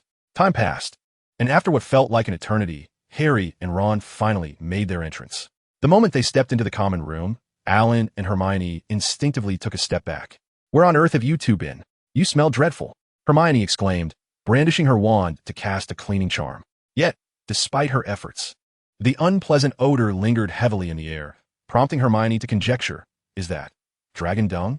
Ordinary scents yielded to the cleaning charm with ease, but the aromas of certain magical creatures proved resistant, particularly that of dragon dung, which was a veritable nightmare for Hermione, having experienced its tenacity during herbology class. At this juncture, Alan had donned a protective mask, his voice muffled as he interjected, "That is undoubtedly the case. You two didn't happen to fall into a pile of dragon dung, did you?" Truth be told, Alan had little desire to return to his dormitory that night, fearing he would be plagued by nightmares. Seeing Alan's reaction, Hermione quickly transformed her own mask with a transfiguration spell. Harry and Ron, feeling wronged and frustrated, spoke up. "Don't even mention it. It's all Malfoy's fault. If it weren't for him, we would have been splattered with dung while trying to hide Norbert." Intrigued, Alan moved closer, but but the stench was unbearable. Quickly, he retrieved several bottles of shampoo and deodorant from his satchel, advising, "You two should wash up first. Hermione and I will wait here for you, and then we can discuss this matter in detail." The two, repulsed by their own odor, hurried off to the washroom with the supplies. Though they had departed, the foul smell lingered, albeit less stubborn than the scent they carried. A few spells later, the odor dissipated. Once the two had removed their masks, Alan produced some snacks, confident that they were undoubtedly famished after their ordeal. However, after a considerable amount of time had elapsed without their return, curiosity piqued within Alan. "Hermione, wait here. I'll go check on them." "All right," Hermione replied, returning to her studies. Alan ventured forth, only to find the two trapped in a stall. "Thank goodness you're here. Alan, we didn't bring any clothes. Could you fetch us some pajamas from the dormitory?" Alan replied, "So, did you two practice a transfiguration spell to run away from home?" With a flick of his wand, Alan transformed the leaves they had brought into robes. "Put these on and go change in the dormitory." With that, Harry approached him, ready for the next turn of events. "Harry, when did you develop abs?" "We agreed to have well-defined abs together, yet you seem to have betrayed us. Moreover, how could such a slender figure possibly achieve such a feat? Are you starving?" Without waiting for Harry's response, Alan departed, unable to reconcile with this revelation. Unless he too acquired abs, he could not accept it. Upon returning to the common room, it wasn't long before the two changed into their pajamas. As they arrived, they were greeted by an array of food laid out on the table. Famished as they were, they rushed over and began to devour the feast voraciously. After a brief indulgence, feeling somewhat satiated, the two finally turned their attention to more pressing matters. Earlier that afternoon, the two had ventured to Hagrid's to visit Norbert, only to encounter Malfoy along the way. You all know Malfoy's incessant taunting. He never misses an opportunity to deride others. Ron retaliated with a few sharp remarks, and before they knew it, a scuffle ensued. Fortunately, they weren't caught by a professor, and after the altercation, everyone dispersed. Little did they expect that Malfoy had stealthily followed them. As they approached Hagrid's hut, they spotted him, leading to yet another argument. Upon hearing the commotion, Hagrid emerged, and upon seeing Malfoy, he feared that Norbert had been discovered and frantically urged Norbert to flee. At this point, Harry couldn't help but sigh, and Alan and Hermione exchanged complex glances. Ron, swallowing the juice in his mouth, continued recounting the story. "Fortunately, I reacted swiftly and landed a punch on Malfoy, allowing Harry to quickly talk Hagrid down, thus preventing Malfoy from discovering Norbert. After Malfoy was driven off, we deliberated on relocating Norbert, fully aware that Malfoy's character would surely lead him to report us. Consequently, Harry and I took Norbert, carefully packed by Hagrid, to the edge of the Forbidden Forest to hide. Indeed, Malfoy called Snape, but unfortunately for him, he didn't find us, and each of us lost 10 points. Perhaps it was Snape's formidable presence that frightened Norbert so much that he made a mess, leaving us unable to let him make any noise, thus resulting in our current predicament. Ron didn't view this as a negative outcome, considering he had struck Malfoy twice that day, which he deemed quite a victory. However, Alan and Hermione felt genuine sympathy for their misadventures. In light of today's events, Hagrid realized he must expedite Norbert's departure and would proceed with caution henceforth. Harry added that this was the sole benefit derived from the day's occurrences. "You both had quite an eventful day," Alan remarked, "truly befitting protagonists, with an abundance of troublesome encounters. Yet, it appears this matter is far from resolved." However, Alan had no intention of getting involved. He merely wished to hear the gossip. With the story concluded, it was time to rest. Waving goodbye to Harry and Ron, who were still eating, Alan and Hermione made their way back to their dormitories. The following day, Alan realized that his suspicions had not been unfounded. Indeed, the matter was far from resolved. Although Harry and Ron had escaped capture the previous day, Snape had announced their delayed punishment today. The two were tasked with cleaning, a long-standing tradition of discipline at Hogwarts, which they accepted without protest. However, what Alan did not anticipate was that during their evening cleaning duties, the two would secretly visit Hagrid to feed Norbert. Subsequently, one fateful night, Alan witnessed Ron suffering a bite from Norbert. Within a mere half hour, Ron's injured finger had swollen to the size of a carrot. In response, Alan offered Ron a vial of his homemade antidote, but Ron, recalling Alan's prowess in potion making, merely acknowledged Alan's goodwill without consuming the potion. Consequently, the next day, he found himself nursing his swollen hand as he made his way to the hospital wing. At the same time, Hedwig returned with a letter. However, Harry had been summoned by Wood, and Hermione had taken Ron to the hospital wing, leaving Alan to collect the letter on their behalf. "Come on, Ron, drink your potion," he said as he entered the hospital wing. Upon arrival, he discovered that the beds were once again filled and Madame Pomfrey was busily attending to the patients. Alan could only muse on the reckless tendencies of wizards, particularly those from abroad, who seemed to excel in the art of self-destruction. As he pondered this, his gaze fell upon Hermione, whose distinctive hair made her stand out amidst the crowd. Striding over, he found Ron clutching his hand in muted agony. Despite Ron's cries of pain, Hermione offered no comfort, for Alan had provided a potion the previous day, which Ron had stubbornly refused to take. Instead of solace, Hermione simply advised him to endure. Madame Pomfrey would be along shortly. Alan approached and handed over the letter he had brought. "Here's a reply from Charlie. Could you read it for me?" "I'm in too much pain to focus," Ron replied, his voice tinged with a hint of tears. Seeing his distress, Alan did not hesitate. He unfolded the letter and read it aloud. "Dear Ron, how are you? I was delighted to receive your letter. I'm thrilled to have adopted that Norwegian Ridgeback, but getting it to my location is quite a challenge. The best solution, I believe, is to send it to a few friends of mine who are visiting next week. The only trouble is we must ensure that no one sees them smuggling a dragon. Would you be able to bring the Ridgeback to the highest tower of the castle at midnight on Saturday? They can meet you there and discreetly take the dragon away under the cover of night. Please respond as soon as possible. Love, Charlie." After reading the letter softly, Alan placed it beside Ron. "Oh, this is splendid news. I can hardly wait to reply to Charlie," Ron exclaimed, a smile breaking through his discomfort. Having experienced the events of the previous night, he had come to a clear understanding of how perilous it was to privately raise a dragon, especially considering that it is merely a young dragon. The trouble it has caused has entirely extinguished his curiosity about the magnificent creatures. Indeed, his hand could not even manage to write a letter. Merely lifting it was a Herculean task. "Can anyone assist me in composing a reply? I fear my ability to write will be compromised for the foreseeable future," Ron inquired. "Hermione, could you take the helm?" "I shall seek Madame Pomfrey," Alan suggested. "Very well," Hermione replied, promptly retrieving paper and quill to begin drafting the response. Meanwhile, Alan hastened to find Madame Pomfrey. Although he was but a first-year student, he was capable of delivering potions, allowing Madame Pomfrey to attend to Ron's needs more swiftly. Madame Pomfrey did not decline Alan's offer of assistance. Had it been anyone else, she might have hesitated, but with Alan, a student well regarded by several professors, she felt assured. After providing her instructions, Madame Pomfrey strode purposefully towards Ron's bedside. Alan wheeled the cart to the designated bed and, upon arrival, encountered a flushed Draco Malfoy. Indeed, the infirmary had revealed Malfoy, albeit in a rather feeble state. "Malfoy, this is the potion you are to consume. Begin with the purple vial, then, after 5 minutes, partake of the clear one," Alan instructed, presenting the effervescent purple potion before Malfoy. Malfoy remained silent, accepting the potion with a grimace. He detested its flavor, yet in the presence of his adversary, he was reluctant to reveal any sign of weakness. Gritting his teeth, he swallowed it in one gulp.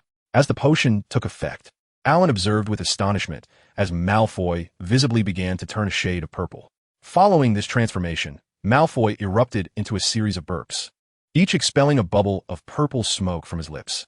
This spectacle elicited a smile from Alan, while Malfoy experienced a profound sense of embarrassment. Although this was a typical reaction to the treatment, displaying such a humiliating response before Alan, his rival, felt utterly mortifying. Alan sensed Malfoy's distress. Ordinarily, he would have left the scene, but Madame Pomfrey had instructed him to remain vigilant, not only to ensure the timely removal of the purple bubbles, but also to guarantee that Malfoy consumed the second potion punctually. "Rest assured, I shall not divulge this to anyone else," he reassured, embodying the professionalism expected of a temporary caregiver. "Now, suppress those burps." With that, Alan endeavored to suppress his amusement, managing a polite smile. He had no intention of mocking Malfoy. 5 minutes later, Alan presented the second potion to Malfoy. However, the mortified Malfoy appeared disinclined to respond. Observing this, Alan took it upon himself to assist. After all, this was a directive from Madame Pomfrey that must be adhered to. "Come now, Malfoy, it's time for your medicine," he said with a smile, though his actions were decidedly less gentle. Malfoy did not wish to resist. Yet in his ailing state, he was no match for Alan. Ultimately, after finishing the potion, Alan tidied up his belongings and remarked, "Malfoy, as a noble, you ought to understand the importance of politeness. To express your gratitude." He had not intended for it to come to this. But what choice did he have after that wretched creature had just threatened him? Malfoy, upon gazing at the smile on Alan's face and recalling the torment he had just endured, spoke the weighty word "thank you" with a tearful expression of humiliation. As the words left his lips, he shed tears of disgrace. Alan, however, paid no heed to this. After all, It was that loathsome creature who had earlier threatened to have his entire family killed. Though aware that such words were uttered in anger, it was nonetheless infuriating. Of course, even if the threat were genuine, he would not fear it. His estranged parents were rumored to be preparing for emigration, leaving him to fend for himself without concern. Returning to the matter at hand, after ensuring Malfoy took his medicine, Alan proceeded to dispense medication to the other beds. Each patient remaining was quite agreeable, making Alan's tasks significantly less burdensome. Unbeknownst to him, their amiability stemmed from witnessing his earlier actions. In the infirmary, the words of the doctors and temporary nurses held great weight. Unable to resist, they naturally opted for the more favorable course of action. Once the medication rounds were complete, Alan reported to Madame Pomfrey and then sought out Ron. Upon arriving at Ron's bedside, he found Harry had also come, and they were joyfully conversing. From Ron's demeanor, it was evident that, if nothing else, the pain from his wounds had considerably diminished. After chatting for a while, Madame Pomfrey began to usher them out. Bidding farewell to Ron, the three departed the infirmary and made their way to the Ollery to send a letter, after which they intended to visit Hagrid to share the good news. This time, Alan accompanied them. At the Ollery, Hedwig was elated to learn she would be delivering messages once again, joyfully circling Harry for a while. For Hedwig, having work was a blessing. Having resided in the Ollery for nearly a year, her opportunities to assist in delivering items had been few and far between. Such a situation, for owls, implied a lack of importance and a failure to fulfill their responsibilities. Much like house elves, it was their duty, and prolonged inactivity would render them outcasts among their kind. But now, Hedwig was finally stepping up. The trio was unaware of Hedwig's joy. However, knowing she had returned from a delivery not long ago, Alan generously gifted her a bag of premium feed to care for her. With that, Hedwig set off with vigor to deliver her message. The speed at which she flew was astonishing. One might mistake her for a hawk if they did not know better. Subsequently, the three of them proceeded to visit Hagrid. Harry had been there several times since Norbert's hatching, while Hermione and Alan had not visited much. As they journeyed forth, Harry imparted to his companions the gravity of their situation. The trepidation evident in Ron's hands signified the peril that the creature, Norbert, now posed. Thus, vigilance was paramount. Attention, and yet more attention. Naturally, both Alan and Hermione comprehended the urgency of the matter, and, as they arrived before Hagrid's hut, Harry took the initiative to knock on the door, and neither of them deterred him. "Knock, knock, Hagrid, it's Harry. Could you open the door?" After uttering these words, Harry stepped back a couple of paces. Half a minute later, the door creaked open slightly, revealing Hagrid's weary gaze. "Ah, it's Harry. Come in quickly," Hagrid exclaimed, swinging the door wide and simultaneously catching the errant Fong, who attempted to flee. Upon entering the abode, they beheld the charred remnants scattered about and the bandages adorning Fong, a stark testament to Norbert's ferocity. Just as these thoughts crossed their minds, Norbert made his entrance. His menacing eyes, the readiness to unleash fire from his gaping maw, and the faintly shimmering scales all signified that Alan and the others had become his intended prey. Observing Norbert's fearsome demeanor, Alan had already drawn his wand, and Harry followed suit. Hermione initially felt a pang of fear, yet upon witnessing the resolve of Alan and Harry, she steeled herself and grasped her wand as well. Had Hagrid been privy to their reactions at the outset, he would have surely intervened in alarm. However, he was now acutely aware of Ron's hospitalization, and his guilt rendered him more accepting of their self-protective instincts. "Hagrid," Charlie has replied. "He will take Norbert to the highest tower of the castle at midnight on Saturday." Harry relayed the encouraging news to Hagrid. The initial joy that lit Hagrid's face soon faded into a bittersweet sorrow for Norbert, leading him to embrace the creature and weep silently. Yet, Hagrid's strength was well known, and to Norbert, it felt as though he were being subjected to violence. Thus, Norbert began to thrash about. "Norbert, your mother knows you are reluctant to part, but please do not cause a scene. This is for your own good." Hagrid spoke with a quivering voice, exerting more force to subdue the struggling dragon. At that moment, Norbert's wrath surged, and he unleashed a torrent of fire. "My little Norbert, do not behave this way. You will expose yourself, and Professor Snape will brew you into a potion," Hagrid warned anxiously, deftly applying a hold to Norbert's throat to quell the flames. This treatment only incited Norbert's fury further, as his tail lashed violently, causing Alan and the others seated at a distance to feel a jolt beneath them. "I suddenly realized that Norbert's departure is not only a boon for Hagrid, but also a fortunate turn for Norbert himself," Alan remarked. Those aware of Hagrid's protective intentions could see the truth, but those unfamiliar would undoubtedly misconstrue Hagrid's actions as dragon training. "You are absolutely right, Alan. Norbert's departure is indeed beneficial for him. Hermione concurred wholeheartedly. Harry found himself unable to counter this assertion. After all, Hagrid's brand of affection was one of overwhelming intensity, a style of love that most creatures could scarcely endure. After a while, Hagrid noticed that Norbert had finally calmed down, and he released his grip on the uniform. "Norbert, your mother truly misses you," Hagrid said, wiping away a tear of sorrow. Although Norbert could not comprehend Hagrid's words, he sensed that Hagrid had momentarily lowered his guard. He contemplated a counterattack, yet understood that he was no match for Hagrid. Thus, Norbert's gaze shifted towards the three diminutive companions of the giant. Fierce, yet possessing a semblance of intellect, he seized the opportunity while Hagrid was distracted by his tears, mustering a bit of strength to lunge at Alan and the others. This sudden assault prompted the ever-vigilant trio to instinctively retaliate. However, in comparison to the swift incantations of Alan and Harry, Hermione was a fraction slower. Sleep, the sleeping charm, employed at this juncture, was indeed most fitting, as it would inflict no harm while swiftly subduing Norbert. Under normal circumstances, even if Norbert were but a young dragon, his inherent magical resistance would not be easily overcome by the first-year student spell. Particularly for Hermione, despite her efforts to keep pace with the talents of Harry and Alan and having learned the charm, her proficiency was still rather superficial, yielding less than optimal results. Harry, too, was still merely a first-year student. Yet, Alan was a different story. With a level 3 sleeping charm, he could exert the power of 6. Thus, the magical beam of the sleeping charm that emanated from Alan astounded everyone. However, as Norbert collapsed to the ground with a thud, the commotion snapped them back to reality. At this moment, Alan's enigmatic prowess intrigued Harry far more than Norbert's predicament. Yet, since Alan remained reticent about it, the matter would remain unresolved. Before long, the trio departed, preferring not to return until Saturday, when they would bid farewell to Norbert.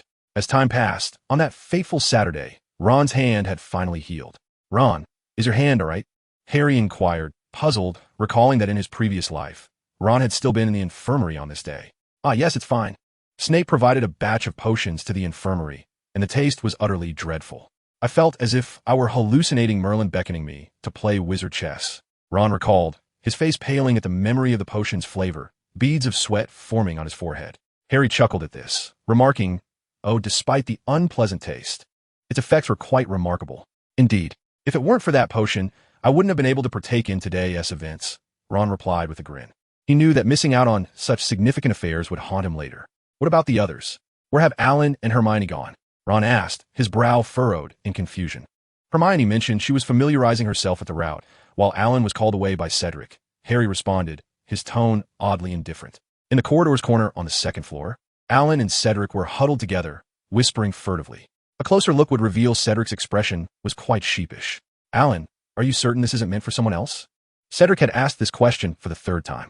"Rest assured, this is not intended for anyone, nor for those of Slytherin. If there are any grievances, I shall handle them personally, and certainly will not resort to this potion." Alan insisted repeatedly. He did not mind Cedric's nagging, for the potion he held was a concentrated brew, potent enough to rival 10 regular vials. Such a method of concoction was reserved for upperclassmen, and in pursuit of greater safety for his forthcoming plans, Alan sought Cedric's assistance. "Just be sure not to use this sleeping draft on anyone, otherwise they won't awaken until after the holidays," Cedric cautioned once more. There was, in fact, one detail Cedric neglected to mention. He had made modifications to the potion, adding 2 additional ingredients that enhanced its efficacy but would also provoke severe nausea upon accidental ingestion. After conversing with Cedric for a while, Alan departed. When he reunited with Harry and the others, Hermione had returned from checking the route. Observing Hermione's meticulous preparations, Alan produced the potion he had obtained from Cedric. "This concentrated sleeping draft will be invaluable for Nobby tonight. It will certainly facilitate our transport. How splendid it is to have this potion. I was just pondering how to keep Nobby quiet tonight," Hermione remarked, adjusting her plans accordingly. Upon seeing the potion, Harry recognized it as something Alan had acquired from Cedric. "Alan, does Cedric know about Nobby?" "No, he sensed my reluctance to discuss it and kindly refrained from pressing further. He just kept insisting that I must not let anyone else use this potion," Alan replied. "He truly is a good person," Ron interjected, unable to suppress his admiration. Harry, observing the smile on Alan's face, fell silent for a moment before redirecting the conversation. "Tonight we cannot all go. The invisibility cloak cannot accommodate so many." As he spoke, the group exchanged glances. Ron was undoubtedly eager to participate, while Harry considered withdrawing. However, recalling the circumstances from his previous life, he felt compelled to take part. Thus, only Hermione and Alan remained to decide. Before Hermione could speak, Alan preemptively declared, "I shall withdraw. Let Hermione take my place since she has meticulously planned the route, and her involvement will be more beneficial than mine." With Alan's voluntary exit, the remaining arrangements became straightforward. Soon, evening descended, and Alan, donned in his night attire, was engrossed in a book in the common room. Meanwhile, Harry and his companions were attentively listening to Hermione's instructions. After some time, observing the three still seated in contemplation, Alan could not help but suggest, "I recommend you leave early. Should any unforeseen circumstances arise, you will not miss your opportunity." Upon hearing this, Hermione acknowledged the wisdom in Alan's words and promptly stood. "Alan is right. It is time for us to set off." Following suit, Harry and Ron rose, each checking their belongings to ensure they had their essential items: the invisibility cloak and a concentrated sleeping draft before the trio departed. With their exit, Alan returned to his magical tome. Before he could take in the scene for long, the door to the common room swung open once more. Alan then beheld the twins ushering in Neville. "What brings the three of you together?" Alan inquired with a hint of curiosity. "I forgot the password, and had it not been for George and Fred's return, I would have likely spent the night sleeping outside the common room door," Neville replied. Alan thought to himself, "Well, it seems forgetting the password has become a regular occurrence for Neville, and once again, it is as convoluted as ever." George and Fred had little to say on the matter. After exchanging a few light-hearted words with Alan, they departed. Once they left, only Alan and Neville remained in the common room. Unable to suppress his curiosity, Neville asked, "Where are Harry, Ron, and Hermione?" Typically, Alan and the others would study together in the common room, and it was unusual for him to be left alone. "They went to see off Norbert," Alan replied candidly, revealing the truth to Neville, who was already in the know. Thus there was no need for concealment. However, while Neville was aware of Norbert, he was unaware of the events surrounding the dragon's departure that evening. Noticing Neville's confusion, Alan elaborated on the night as happenings. Upon hearing this, Neville understood and decided to retire for the night. Initially intrigued by the dragon, he soon realized its allure paled in comparison to the charm of the herbology greenhouse. Thus, he thought it best to let it go, considering the inherent dangers involved. If he were to lament anything, it would be the absence of free dragon dung with Norbert's departure. While Neville went off to rest, Alan remained restless. He felt compelled to venture out and ascertain the situation, as an inexplicable sense of foreboding had settled over him. It was the kind of feeling that suggested he would regret not stepping outside. Though perplexed by this sensation, Alan resolved not to place himself in harm's way. "I shall just take a look. I will observe, not engage," he mused as he glanced at the time. After another hour passed, Alan surmised that Harry and the others would soon be returning to the castle with Norbert, and he stowed away his spell book before rising to leave. Exiting the common room, Alan intended to follow his instincts. "Is on the 8th floor?" He pondered, though he continued onward, guided by his intuition. Before long, he heard faintly from below the reprimanding voice of Professor McGonagall, along with Malfoy's voice. How did he become involved? Surely he was unaware of Norbert's situation. Despite his curiosity, Alan refrained from descending to witness the commotion, instead shifting his gaze toward a shadowy corner. Strangely, his internal compass seemed to direct him to that very darkened area. Suddenly, a flickering glow illuminated the darkness, yet its emptiness left him perplexed. In the next instant, he discerned a faint, transparent outline. Just as he prepared to react, a raspy cat's meow erupted from behind him, startling him profoundly. Upon glancing back, it was none other than Lady Loris of Felch. What a delightful coincidence, Lady Loris. How about exchanging a week's worth of dried fish for a glimpse of me you have yet to behold? Alan proposed, presenting a piece of dried fish. "Meow," Lady Loris exclaimed, indulging in the offering, which signified her consent to the transaction. Alan realized it was time for him to depart. However, just as he was about to leave, a thought struck him, prompting him to approach the shadowy corner and extend his hand. The outline he had just felt, along with its familiar texture, indicated it was indeed a set of abdominal muscles. Moreover, he had touched them before. There was no doubt it was Cedric. With this thought, Alan slid his hand down, grasping the hem of the other's garment, effectively leading him away. Once they were out of Lady Loris's sight, Alan halted and turned to face Cedric. In the next moment, as if an invisibility cloak had fallen away, Cedric's figure materialized before Alan. The disillusionment charm, Alan thought with surprise. Who would have imagined Cedric possessed such an advanced spell? Remember to teach me later. At this moment, his anticipation of the charm surpassed his curiosity about Cedric's nocturnal escapades. Cedric, without a moment's hesitation, agreed, and then glanced down at Alan's grip before saying, Alan, could you loosen your hold a bit? It was then that Alan noticed Cedric's nightwear was rather oversized, and his tugging had inadvertently revealed the delicate collarbone that could entice fish. Oh, my apologies. I was merely afraid you might slip away, Alan replied, releasing his grip. Cedric mused. All right, Alan truly understands me. Had it not been for Alan's grasp on his garment, he would have indeed made a swift exit. Now, let us clarify. What brings you to the 8th floor at this late hour? Alan inquired.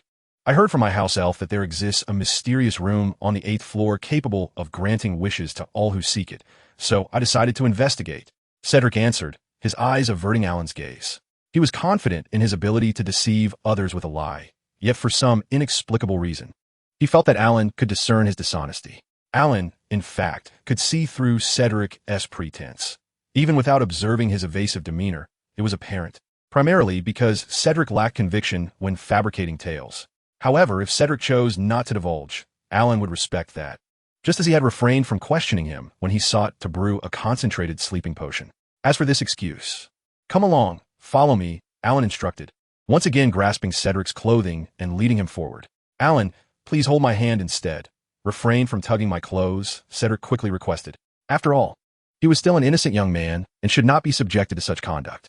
Although the corridor was devoid of other students wandering at night, there were portraits lining the walls, and one could never be too cautious of potential apparitions drifting by. Therefore, Alan, quickly take my hand. Before long, Alan guided Cedric to stand before the tapestry depicting the giant clobbering the hapless Barnabas. Do you see this painting? Alan asked. I see it. What about it? Cedric responded, perplexed. The enigmatic chamber you speak of is known as the Room of Requirement or the Room of Going. When one traverses this wall thrice while concentrating on their desires, a grand door materializes upon the white wall opposite the tapestry, leading to the place one seeks. As Alan spoke, he released Cedric's hand to demonstrate. Soon, a wooden door emerged upon the white wall. As it opened, the practice room Alan frequently used came into view. This is where I often come to hone my magical skills. You may give it a try, he said, closing the door and gesturing for Cedric to approach. Cedric hesitated, reflecting on the peculiarities of the room he had just observed. Alan, were the training props in that room always in such disrepair? He inquired. No, they're all new. Now, hurry and give it a go, Alan urged. With a resigned smile, Cedric mimicked Alan's earlier actions. Before long, the Room of Requirement appeared. As the wooden door swung open, a mist of rising water enveloped him. Is this a bathhouse? Alan mused, perplexed by Cedric's intentions. Come on in and enjoy a soak.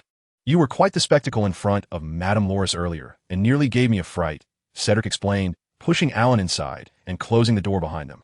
The door to the Room of Requirement vanished, and shortly thereafter, Madame Loris and Filch appeared. Good girl, quickly search for those disobedient and troublesome students. There was a commotion here moments ago. They cannot have gone far, Filch remarked, his expression reminiscent of a bloodhound. Upon catching the scent of Alan, Madame Loris dashed off towards the distance, having not forgotten the promise of delectable fish treats. This reaction prompted Filch to chase after her, calling out, Madame Loris, wait. Don't run so fast. Meanwhile, as Alan submerged himself in the water, he turned to Cedric, perplexed. Did you hear something? It sounds as though someone is lamenting the departure of their beloved. Cedric replied, Alan, we are at Hogwarts School of Witchcraft and Wizardry, where all are minors. It must be a professor. Well, that can't be right, Alan muttered to himself. At Hogwarts, particularly among the male professors, the notion of marriage is virtually non-existent. Professor Flitwick is unmarried. Professor Snape harbors unrequited love for someone who wed another. Professor Quirrell is burdened by considerable debt to Voldemort. Dumbledore imprisoned his lover for decades. Even the upcoming defense against the dark arts professors will remain single. This curse of celibacy is more vicious than the one left by Voldemort. With these thoughts, Alan glanced at Cedric with concern. Cedric, do you aspire to become a professor at Hogwarts one day? I doubt it. I will likely follow in my father's footsteps and work in the Ministry of Magic, Cedric replied. That is well and good, but you? Kindly keep your distance. Alan wished to flee, yet Cedric pulled him back, following the direction of Cedric's gaze. The ever-intrusive, moaning Myrtle. I am the weeping Myrtle, not the voyeuristic one, Myrtle exclaimed, her expression shifting as she continued. Rest assured, I harbor no interest in your physique. My affections lie elsewhere. Thankfully, the bath was generously filled with foam, otherwise, it would have been quite awkward, especially with undergarments to consider. Nonetheless, make no mistake, this slight shall not be forgotten. He was determined to conjure a spell effective against ghosts. The valiant Gryffindor. Is it true that one must have faced death to truly liberate oneself? Myrtle, once a shy and self-conscious girl, transformed entirely after her demise. Indeed, all actions follow one's true nature. She was audacious in pursuing her whims.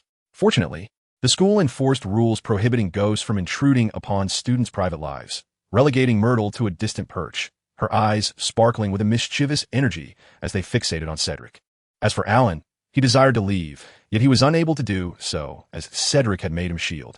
Time passed, and Alan, growing weary of the bath, addressed Myrtle. "We must dress now. It's time for you to depart." Myrtle, Alan, Myrtle, if you do not leave soon, do not blame me for my rudeness. Alan was quite irked at this moment. Myrtle, rudeness? Shall I inform the professors? Would you prefer they know of your nocturnal escapades? No, I shall inform Peeves. I'll ensure he fills your toilet with an ample supply of dung bombs. Alan retorted with a smile. Informing the professors? That would hardly satisfy his wrath. He would not resort to such measures. Myrtle, upon hearing this, uttered no further words, rising to depart, yet not before casting a fierce glare at Alan. As for Cedric, she had not forgotten to direct her electrifying gaze at him. However, Cedric simply held Alan in front of him as a barrier. Would this action provoke Alan's ire? "Alan, how fortunate I am to have your protection," Cedric said, feigning weakness. Alan, in Cedric's mind, even if he ruffled Alan's feathers, it mattered little, for Alan was easily placated. A sincere apology and a promise of some conditions would suffice. As for whether the conditions were excessive, that was preferable to being targeted by Myrtle. She was a habitual offender. Ever since her death, she had taken a keen interest in the young men who wandered too close. In his previous life, he had narrowly escaped her attention on several occasions. With an eye roll, Alan pushed Cedric aside and dressed. Once attired, Cedric finally began to scrutinize this room of wishes granted. In his last life, he had been oblivious to its existence, having believed the house elves' tales of such a room to be mere fabrications. Having discovered this room, Cedric was now determined to treat it as his secret haven. For the entrance was indeed remarkable. After gazing around for a while, Alan could no longer contain himself. "Enough ogling, Cedric. Teach me the disillusionment charm first. With that, my nocturnal escapades will be effortless." "Certainly, but we must find another room to practice, or else we will be training in the water," Cedric replied. The two exited and re-entered. This time, the room they stepped into was still conjured from Cedric's imagination. With a click, the door swung open, and Alan's enthusiasm for learning was momentarily stifled. The training area, the grand bed, the dessert cabinet, and the decor of plants made him question Cedric's intentions. "Are you planning to make this your home? Is that not permissible? After all, few know of this place," Cedric chuckled. Alan retorted, "You're overthinking it. While not many are aware of this room, there are certainly enough. Once someone enters, it prevents others from coming in." The implication was clear. Cedric was encroaching on his secret space. "Cedric, you can use this room too. The space I envisioned is meant for the lives, studies, rest, and magical practice of Cedric Diggory and Alan Tang. In other words, it is exclusively ours." Alan sighed, feeling a twinge of gratitude. He had initially enjoyed a spacious room all to himself, only to be compelled to share it. Nonetheless, he decided against further debate. After all, they were on the 8th floor, and Cedric's dormitory was on the 1st, making it unlikely for him to trek such a distance for practice. "Understood. Now, teach me the disillusionment charm." Of course, aware of Alan's eagerness to learn, Cedric was more than willing to assist. Thus, the small classroom session, led by Professor Diggory, commenced. From beginning to end, it took Cedric merely 15 minutes. Watching Alan successfully cast the disillusionment charm, Cedric felt a pang of envy while also recognizing the remarkable talent Alan possessed for spellcasting. The disillusionment charm was an advanced spell, typically challenging for even the most proficient upperclassmen, let alone someone who grasped it after only a single demonstration. However, once Alan mastered the charm, he discovered a significant limitation. It could only alter his appearance to blend into his surroundings, leaving aspects like scent and sound unmasked. Nonetheless, such a spell would suffice at Hogwarts, especially since he could easily win over Madame Rosmerta with a few fish treats. After practicing for a while longer, Alan realized the hour was growing late and prepared to depart. As for Cedric, he opted to remain, given the lively atmosphere of the evening. Descending the stairs could easily result in him being caught.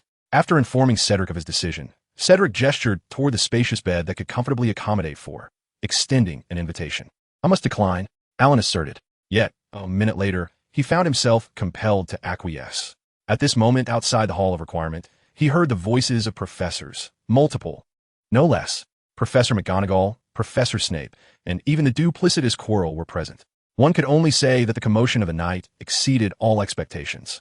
However, he chose not to dwell on these matters. He needed to rest early, lest he lack the energy for classes the following day. After bidding each other good night, Alan and Cedric drifted into slumber 2 meters apart. This state continued until Alan's biological clock roused him from his dreams. Upon waking, he couldn't help but admire Cedric's flawless visage. Even viewed from below, he was strikingly handsome, a sight that could easily invoke envy. Yet despite this thought, Alan felt no genuine jealousy, for he too possessed good looks, albeit still awaiting full maturation. Who could say who would be the most charming in Hogwarts otherwise? With this in mind, Alan gently removed Cedric's hand from his body and sat up, only to find Cedric had rolled over towards him. Reassured that it was not his fault, Alan felt emboldened. "Cedric, why are your pants wet? Did you wet the bed?" he teased, leaning closer to Cedric's ear. In an instant, Cedric's eyes flew open in alarm. After a brief moment of panic, he realized it was merely Alan's jest. "Phew, Alan, you are quite the prankster." Cedric exhaled, relief evident in his voice. Alan, witnessing Cedric's reaction, burst into laughter. "Is it possible you actually did wet the bed?" He continued to jest. Cedric, choosing not to respond to the teasing, changed the subject. "What time is it?" "Alan, why are you awake so early?" "I'm used to it. I wake up early to practice magic before heading to the Great Hall for breakfast," Alan replied. Diligent practice was essential to enhance his proficiency in spells, providing him with a sense of security. In contrast, Cedric was taken aback by Alan's talent and dedication to practice, feeling somewhat lackadaisical in comparison. Motivated by a newfound ambition, Cedric resolved to put in more effort starting that very day. Alan commended Cedric's determination, believing that collective effort was far more enjoyable than solitary pursuits.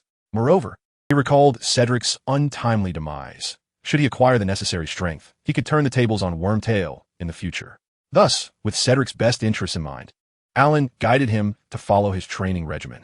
Repeated spell practice led to a significant depletion of their magical energy. Alan was accustomed to such exertion, but Cedric found it increasingly challenging. The sensation of being utterly drained, as if a mere gust of wind could topple him, was quite unbearable. "Alan, how do you recover your magic after such intense practice?" Cedric inquired. In response, Alan cast a recovery charm upon him. "Let us take a break now," Alan suggested, pulling out a spellbook to read, while also handing Cedric a copy. As Cedric gazed at the book, he quickly realized that his expended magical energy was recovering at an astonishing rate. At this pace, he would likely be back to normal by the time breakfast in the Great Hall arrived. Contemplating this, Cedric found himself astounded by the restorative spell that Alan had just employed. It was a charm he had never encountered before. Knowing that he need not worry about his magical energy hindering other pursuits, Cedric resolved to grow closer to Alan in the days to come. The growth of one's magical power inherently stems from the continuous use of spells, which gradually elevates one's magical capacity. If he were to practice alongside Alan daily, he believed that by the time he participated in the Triwizard Tournament, his magical reserves would undoubtedly surpass those of an average adult wizard. This thought filled Cedric with excitement, to the extent that he momentarily considered binding Alan to his side to prevent him from escaping. However, reason prevailed, and he merely inquired if they could practice together in the future. Alan responded enthusiastically, "Absolutely." Initially, he had practiced spells to enhance his proficiency, yet he was not particularly adept at dual techniques. With Cedric joining him, they could refine their spellcasting while also engaging in practical exercises. They had agreed to meet here every morning, and their magical energies had both replenished. After stowing away their spellbooks, the two departed the room of requirement and made their way to the Great Hall for breakfast. Upon entering the Great Hall, they were immediately drawn to a cluster of students gathered around, eagerly discussing their respective house scores. Among them, Gryffindor and Slytherin stood out prominently. Slytherin, once firmly in first place, had now plummeted to third. This sudden drop, particularly as the semester drew to a close, sparked immense delight among the students, especially since Ravenclaw had ascended to the top position. A collective realization dawned upon everyone. They must minimize mistakes and maximize points to seize the House Cup, which had eluded them for many years. Additionally, the students of Ravenclaw expressed their gratitude to Gryffindor. Although Gryffindor's representative scores were merely a thin veneer, they could surmise that it was indeed the valiant deeds of Gryffindor's champions that had diminished Slytherin's standing. Consequently, in the eyes of Ravenclaw and Hufflepuff students, Gryffindor's members were seen as heroes. But who was this brave champion responsible for such a feat? At the entrance of the Great Hall, Cedric leaned closer to Alan and whispered, "It must be Potter. Surely, it was he who accomplished this remarkable act." Alan, uncomfortably shifting the topic, replied, "Who knows? Let's eat. I'm starving." He preferred to avoid discussing matters that could tarnish his house's reputation. Of course, deep down, Alan was not particularly concerned about the scores. After parting ways with Cedric, he swiftly finished his breakfast, packed some to go, and returned to the Gryffindor common room. He believed that Harry and Ron were likely too embarrassed to show their faces at that moment. Yet, upon his return, he realized he had vastly underestimated Harry and Ron's resilience. At this moment, two individuals in the common room were enthusiastically recounting their valiant confrontation with Malfoy and his two lackeys from Slytherin the previous night. Casting a glance at them, Alan made his way to Hermione, who was situated in a corner. Unlike the carefree duo, Hermione was evidently grappling with her own conscience. Although she had disregarded school rules on several occasions, it did not diminish her status as a diligent student. She still held her grades in high regard. As for her previous transgressions, as long as she was not caught, she believed she could evade deductions. Placing breakfast before Hermione, Alan broached the topic of the Great Hall. "Granger, could you enlighten me on what transpired last night?" Hermione replied. When Ron left the infirmary, he kept insisting that something significant was afoot, which piqued Malfoy's curiosity. Consequently, Malfoy and his two companions attempted to investigate and report us, but we caught them in the act. Just then, Professor McGonagall was patrolling, so we cleverly redirected her attention by using Malfoy and his friends. Ultimately, we succeeded in sending Norbert away, but upon our return, we fortuitously stumbled upon Snape threatening Quirrell. And unfortunately, we were apprehended. "Did you not possess an invisibility cloak?" Alan inquired, sensing that Hermione had omitted some thrilling details. Hermione responded. Ron could not restrain himself and let out a series of uncontrollable flatulence, which rendered Professor Quirrell unconscious. A series of flatulence? Ron had indulged himself with some fruit that Hagrid had gathered from the Forbidden Forest. It is a magical plant, and Hagrid's robust constitution allowed him to consume it without consequence. As for Ron, he spent the entire night in the infirmary last night. A meticulously crafted plan had been thwarted by a single fruit, a reality Hermione found difficult to accept. Contemplating this, she transformed her frustration into a voracious appetite, beginning to devour her meal with gusto. At that moment, Harry spotted Alan and hurried over. After returning to the dormitory the previous night, he noticed Alan was absent. Having not returned at all, he felt compelled to inquire why Alan had been out all night. "Someone was pilfering from home," Alan replied, not concealing the fact that he had been out on a nocturnal escapade. However, he refrained from divulging specifics, merely stating that he had encountered several professors engaged in various activities, prompting him to seek a room to rest for the night. "Fortunate that you exercise caution. Otherwise, you would have surely been among those apprehended last night," Harry remarked, to which Hermione wholeheartedly agreed. They were all too aware of the events that had unfolded. In future occurrences, they would undoubtedly need to include Alan. This was the thought that lingered in Hermione's mind at that moment. If it were solely up to her, there would certainly not be a next time. However, with Harry and Ron present, she felt that such acts of defiance against school regulations would not be in short supply. Nevertheless, she was relieved that there would likely be no more major blunders this year, as the end of the term was approaching. After breakfast, it was time for the usual classes. Unfortunately for Alan, their first class happened to be Professor McGonagall's Transfiguration lesson. While Alan fared relatively well, Harry and his two companions faced a stern reprimand from Professor McGonagall, who used them as cautionary examples to admonish the other students. Yesterday, McGonagall was so incensed that, upon reviewing her house's scores today, she could scarcely manage a few bites of her meal before becoming utterly fed up. Although Gryffindor had seen its share of setbacks over the years, nothing compared to the disgrace of last night. In short, it was utterly humiliating. Professor McGonagall resolved that, to deter any disobedient students from violating school rules, she would assign more homework to keep them too occupied to misbehave. Naturally, everyone understood the reason behind the increase in assignments. At that moment, their earlier joy at being referred to as brave during breakfast dissipated. They began to feel a simmering frustration towards Harry and his friends for their actions. Nighttime escapades were one thing, but to be caught and then fail to promptly admit their wrongdoing had led to everyone suffering the consequences. Although no one openly criticized them, the glances exchanged made it clear what others thought. Harry and Ron, however, remained relatively unfazed, caring little for others' opinions, though Ron's business had suffered some impact. The most affected, without a doubt, was Hermione. It was evident that the girl who once relished answering questions in class had grown silent, and outside of class, her reticence had become pronounced. Gradually, a newfound discretion defined Hermione. Eventually, Harry and Ron also became involved, not out of concern for how they were perceived, but purely due to their commitment to studying. After all, their recent laxity had resulted in their academic performance trailing behind Neville's, which they could hardly tolerate. As for why they didn't compete with Alan, that was simply because they knew they couldn't measure up. Even Hermione found it unbearable to keep pace with Alan's rigorous daily schedule. Starting at 7 in the morning and continuing until 11 at night, he devoted every moment to studying and practicing magic. This was merely his regular routine. Occasionally, he would indulge in an additional hour or two of study. It was evident that Alan was in good health. Otherwise, they would have insisted he visit the infirmary. Over the past fortnight, Harry had also noticed something peculiar. Every day, when heading to the Great Hall for breakfast, Alan consistently arrived with Cedric. Once or twice seemed normal, but after a week of observation, it became apparent that this was a significant pattern. Thus, on the following morning, Alan rose early as usual to adhere to his schedule, while Harry, donning the invisibility cloak and suppressing yawns, stealthily began to follow him. Concerned about oversleeping, Harry had refrained from returning to sleep after awakening in the middle of the night.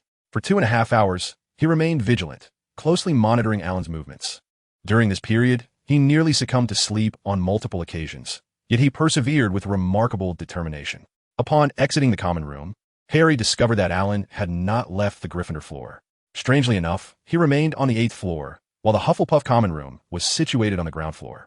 Reflecting on this, Harry did not slow his pace. After a while, as he surveyed the increasingly familiar surroundings, he began to form a hypothesis regarding Alan's destination. Could it be there?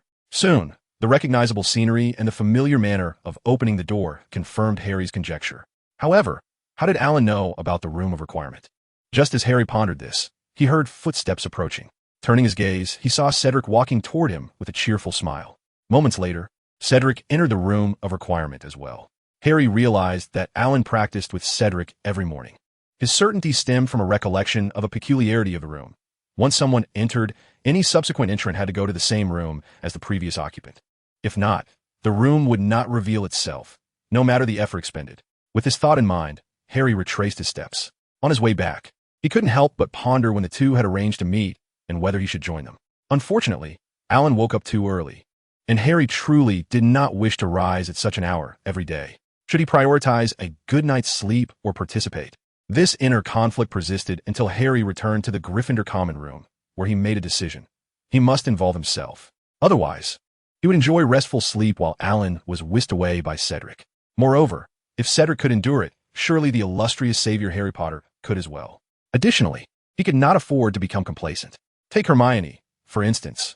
Even if she could not exert herself as Alan did, she always endeavored to reach her utmost potential each day. Such efforts should not be compared with those who are lazy. One must measure oneself against those who, though less capable, exert greater effort. With this in mind, Harry chose not to return to the dormitory, but instead sat beside Hermione, who was engrossed in a book. "Hermione, could you lend me a book?" he inquired. Hermione looked at Harry with surprise, but did not voice her curiosity. She nodded and gestured toward the books in front of her, saying, "Feel free to take one." "All right, thank you." Harry selected a book, and together they began to read. This scenario continued until Ron burst in, flustered, exclaiming, "Not good. Harry is missing." Harry interjected, "I want to join you." Ron, in his panic, entered the common room and, upon seeing Harry, remarked with a wry smile, "I must be dreaming. How could Harry possibly wake up so early to study? It was merely a curiosity. Why did I have such a dream?" Ron's voice was not loud, yet Harry and Hermione heard him clearly. Hermione merely glanced up before immersing herself once more in a magical tome in her hands. Harry, setting aside his own book, greeted Ron, "Good morning, Ron. If you doubt whether you're dreaming, why not pinch yourself?" Ron replied, "That's a splendid idea," displaying his wit. He seized George and Fred, who were passing by, and pinched each of them. When both cried out in pain, Ron confirmed he was indeed not dreaming. One cry might leave room for doubt, but two cries left no question. He should have fled. The speed with which he had pinched them was now matched by the swiftness of his little chubby legs. Despite being outnumbered, Ron triumphed, as he swiftly hid behind Percy, who happened to arrive just then. Although George and Fred often teased Percy, he remained their brother, wielding a semblance of brotherly authority. Indeed, informing their parents was one of Percy's methods of upholding his status as the elder sibling. This caused the twins to fixate on Percy, momentarily forgetting about little Ron. Upon reaching the sofa, Ron, now fully awake after his previous exertions, observed Harry and Hermione engrossed in their reading and questioned, "Harry, how have you transformed into this? I cannot afford to lag behind. Alan studies early every day, Hermione is so diligent, and Neville has also begun to strive. We must not be complacent, Harry responded. Ron, wanting to protest being included, held his tongue. There was no choice. Since everyone else was pushing themselves, he felt compelled to do the same. He believed that, by the end of the term, he would achieve commendable grades. He envisioned bringing those results home, which would make for a more leisurely summer. With that thought, his resistance to studying diminished somewhat. Before long, breakfast time arrived. When Alan and Cedric entered the hall, they were struck by the sight of 3 individuals at the Gryffindor table, starkly different from the others. Is that Potter and Weasley? Cedric exclaimed in astonishment. Indeed, Alan replied, equally astonished. Studying during breakfast? Is that Harry and Ron? At that moment, Alan experienced a surreal sense of disbelief, as if he too were dreaming. Nevertheless, he did not dwell on it. Whatever their changes, it was beneficial for them. After bidding farewell to Cedric, Alan returned to the Gryffindor table. He then realized that Harry and Ron's studying was no facade. They were genuinely engaged in their studies. This sight filled him with satisfaction, and he began to enjoy his breakfast. When Harry noticed Alan's gaze upon him, he made an effort to demonstrate that he was indeed studying. After a while, Harry set down his book and, feigning casualness, initiated a conversation. Alan, do you not find it tedious to practice magic alone every morning? Harry inquired. I used to practice by myself, but recently Cedric has joined me. And practicing together is far from boring, Alan replied. Cedric has joined as well. No wonder I've seen you both in the Great Hall lately. By the way, may I join? Harry asked, revealing his true intention. Of course, Alan readily accepted. We are all enthusiastic learners, and an additional member would be welcome. Hermione, Ron, would you like to join us? He extended the invitation. Since Harry was now included, it seemed only fitting for their other friends to participate as well. Moreover, a larger group would enhance their practice sessions. Hermione pondered briefly before shaking her head in refusal. I'm afraid I must decline. I have my schedule set for the remainder of the year. I think I'll sit this one out too. I can't wake up that early, Ron admitted honestly. With their refusal, Alan felt no disappointment and smoothly transitioned to another subject. The following day, Alan set off with a still sleepy Harry. Upon arriving at the room of requirement, Alan informed Harry of the conditions for entry. I believe we should opt for a completely new room.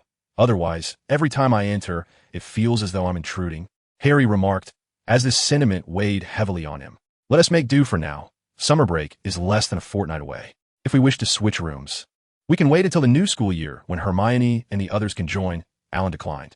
The thought of accommodating an additional person and changing rooms seemed overly cumbersome to him. Thus, they decided to endure the current arrangement. Shortly after they entered, Cedric arrived and, upon seeing Harry, quickly deduced the situation, greeting him warmly. He believed that even with Harry's participation, it was inconsequential, as he certainly surpassed Harry in practical skills. However, when the actual practice began, both Alan and Cedric were astonished by Harry's formidable prowess. There was an unexpected air of sophistication about his skills, which felt oddly mature for his age. While Cedric had his suspicions, Alan was too preoccupied to speculate. With such a commendable sparring partner, he intended to cherish this opportunity. As time passed, Harry found himself increasingly favored by Alan. Yet his initial joy quickly faded into shock. Shock at Alan's remarkable learning capacity and his unique spell, the Restoration Charm. As the exams loomed just a week away, 3 notices of punishment arrived for Harry, Ron, and Hermione, reminding them of the points they had lost earlier. Your detention begins tonight at 11 o'clock. Please find Mr. Filch in the entrance hall. Professor McGonagall. The arrival of the punishment caused Hermione and Ron's expressions to sour, particularly Hermione's, whose demeanor grew increasingly glum. After all, she had always been a model student, and this was her first experience with punishment. However, for Harry, he recalled what this punishment would entail. To be honest, Harry felt ill-prepared, especially given his current vulnerabilities. However, it mattered not, for Harry expressed that his strength was insufficient and thus resorted to procuring tools. Consequently, during Ron and Hermione's anxious punishment, he commenced searching for the twins to purchase items, and even borrowed Alan's messenger bag. Before long, night fell, and after bidding farewell to Alan, Harry and his friends proceeded to face their punishment. I shall lend a hand. Once Harry and the others departed, Alan found himself alone in the Gryffindor common room. Initially, he had intended to return to sleep once they left. Yet he found himself devoid of any inclination for slumber. Perhaps a sleeping charm would prove effective, but after contemplation, Alan decided against it. The charm he had learned was meant for incapacitating others, not as a means of inducing his own slumber.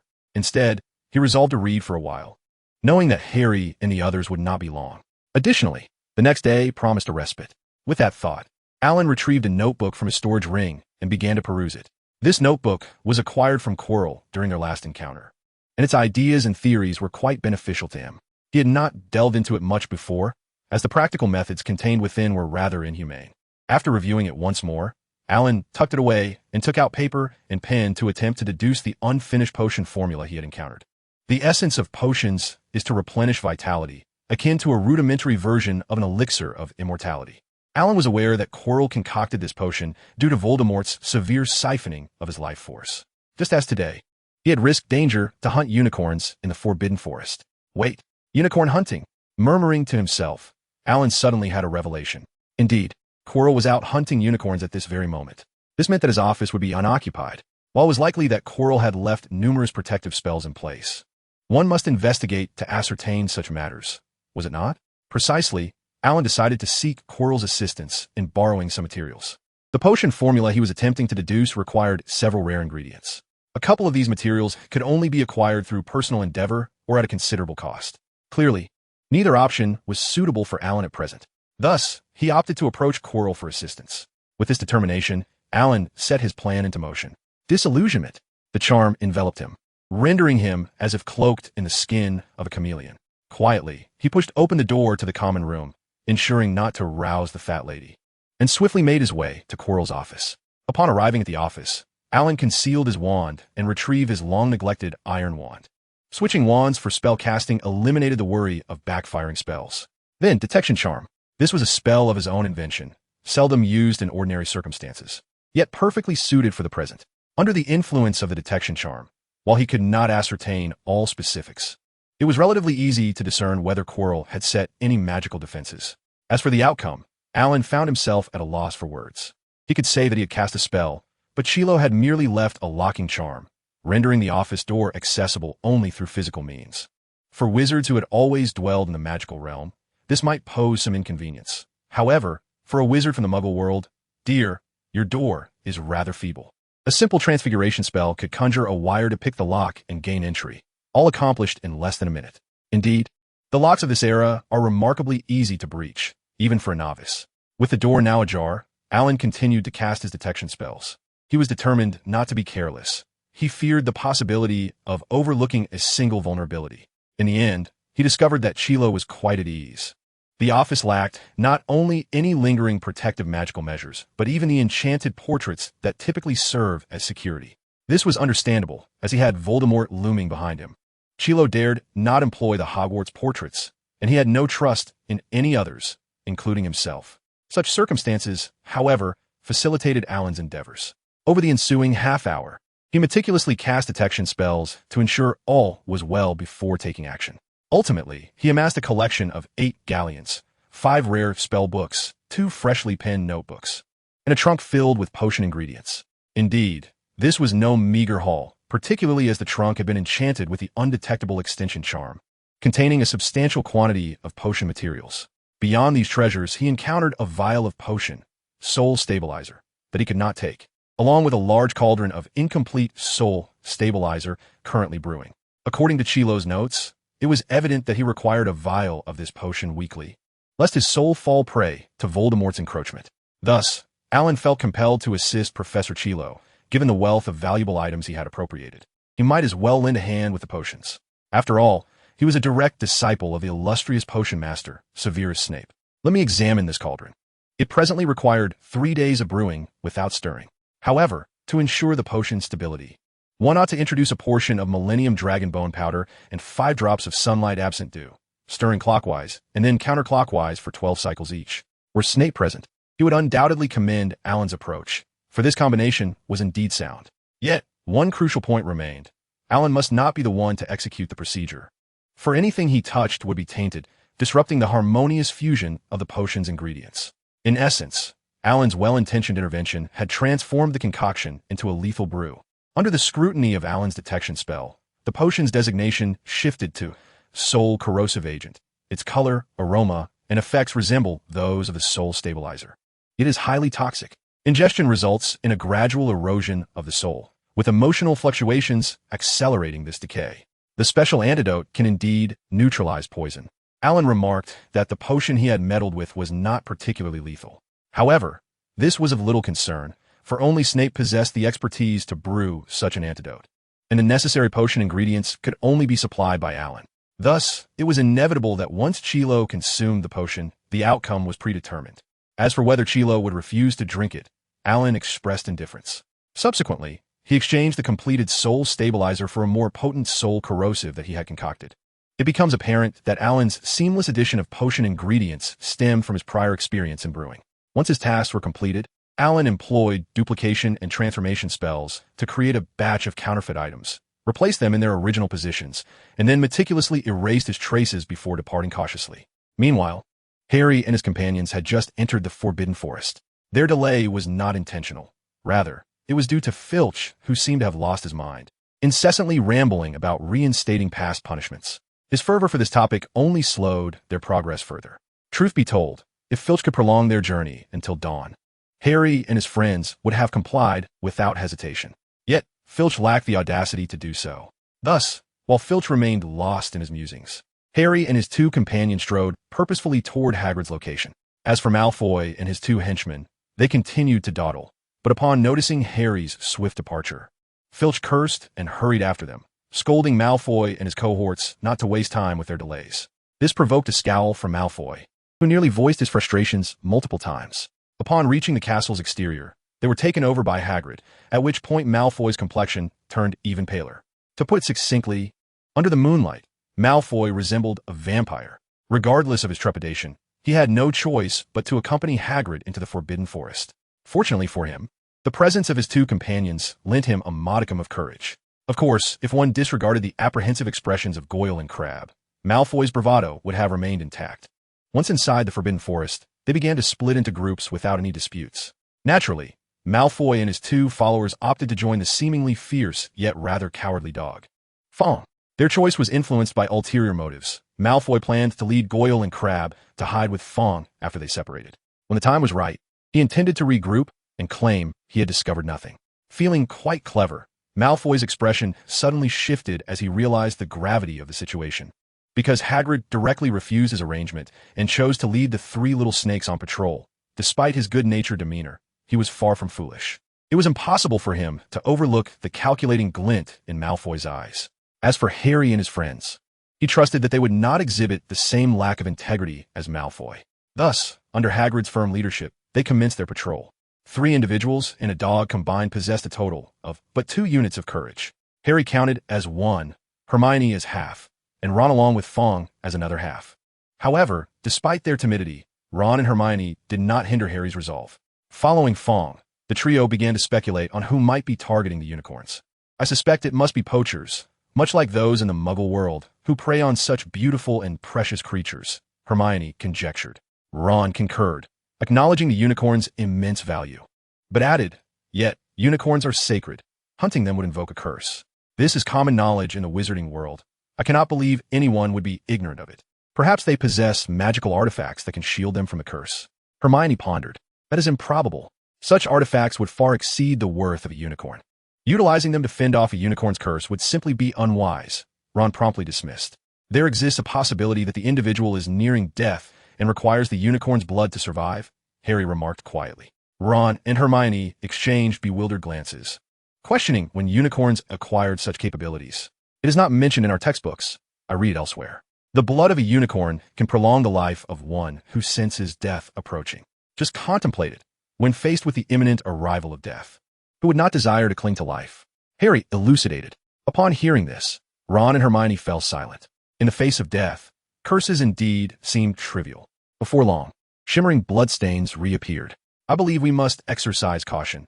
These stains are fresh, Harry whispered. At his words, Hermione and Ron lowered their voices. I think we should cast red sparks. I sense danger is near, Ron murmured. Hermione remained silent, tightly gripping her wand. If we encounter an enemy, once you release the red sparks, make haste to retreat. I have prepared numerous devices. I will pursue them after stalling for a moment, Harry quietly instructed. When they eventually faced Quirrell, he would be aware that he could not overpower them. Thus, his plan was merely to irritate the opponent. However, he was certain that Quirrell would not capture him. Ron wanted to counter this assertion, but Hermione, gazing intently at Harry, asked, Harry, are you certain you'll be safe? Absolutely. Harry met her gaze resolutely. Very well, We shall follow your lead, Hermione replied, recognizing that Harry was not merely being reckless. Ron sighed. All right, you two are clever. We shall heed your counsel. Perhaps I misperceived the situation. It could be that my nerves led me to feel this way. Ron's words remained unspoken as they beheld the sacred creature illuminated by the moonlight. Yet, despite its sanctity, it lay motionless upon the ground. Life and death intertwined in such a scene, leaving the three of them momentarily stunned. However, Harry soon regained his composure and began to cautiously survey their surroundings. Ron murmured, "What is that?" Hermione responded, "A unicorn." As her words echoed, a shadow emerged from the thicket. Once it stepped out of the darkness, the shadow became discernible in the moonlight. Cloaked in a hood, it crawled on all fours, its grotesque movements sending shivers of terror through Ron and Hermione, who felt compelled to scream. Nevertheless, Hermione harnessed her formidable willpower to restrain herself, while Harry swiftly covered Ron's mouth, knowing he would struggle to contain himself. "Shh! Keep your voices down. We must leave," Harry whispered, rummaging through the borrowed satchel for supplies. Dung bombs, pepper bombs, an invisibility cloak. Upon witnessing Harry's preparations, Hermione resolved not to be a hindrance and urged Ron to depart with her. Once they had escaped, Harry continued to extract flour from the bag. While magical contrivances were ineffective, the laws of physics and chemistry still applied. I understand that it is unlikely to cause any lethal harm, yet it will undoubtedly leave an impression. Even if it does not kill you, the disgust it provokes will be a small victory in itself. And thus, the battle commenced. Magic may be exceedingly convenient, yet in the hands of novice wizards, its destructive capability pales in comparison to that of firearms. Though Harry possessed no weaponry, the sheer volume of flour he brought was overwhelming. To put into perspective, the remaining flour in Hogwarts' kitchen could be contained within a single bag, well hidden by the house elves. Some may wonder if such a large quantity of flour would be too conspicuous. However, the cover of night provided the utmost concealment. Coupled with Harry's use of dung bombs and pepper bombs to obscure the enemy's vision, he did not directly scatter the flour, but rather levitated it, allowing it to drift evenly through the air. Thus, his true intentions went unnoticed by Quirrell. After several exchanges, Harry awaited the opportune moment to release the flour, anticipating an artistic explosion. This moment arrived with the appearance of his ally. Soon, Harry felt a shift in his line of sight and beheld the centaur, guiding him away.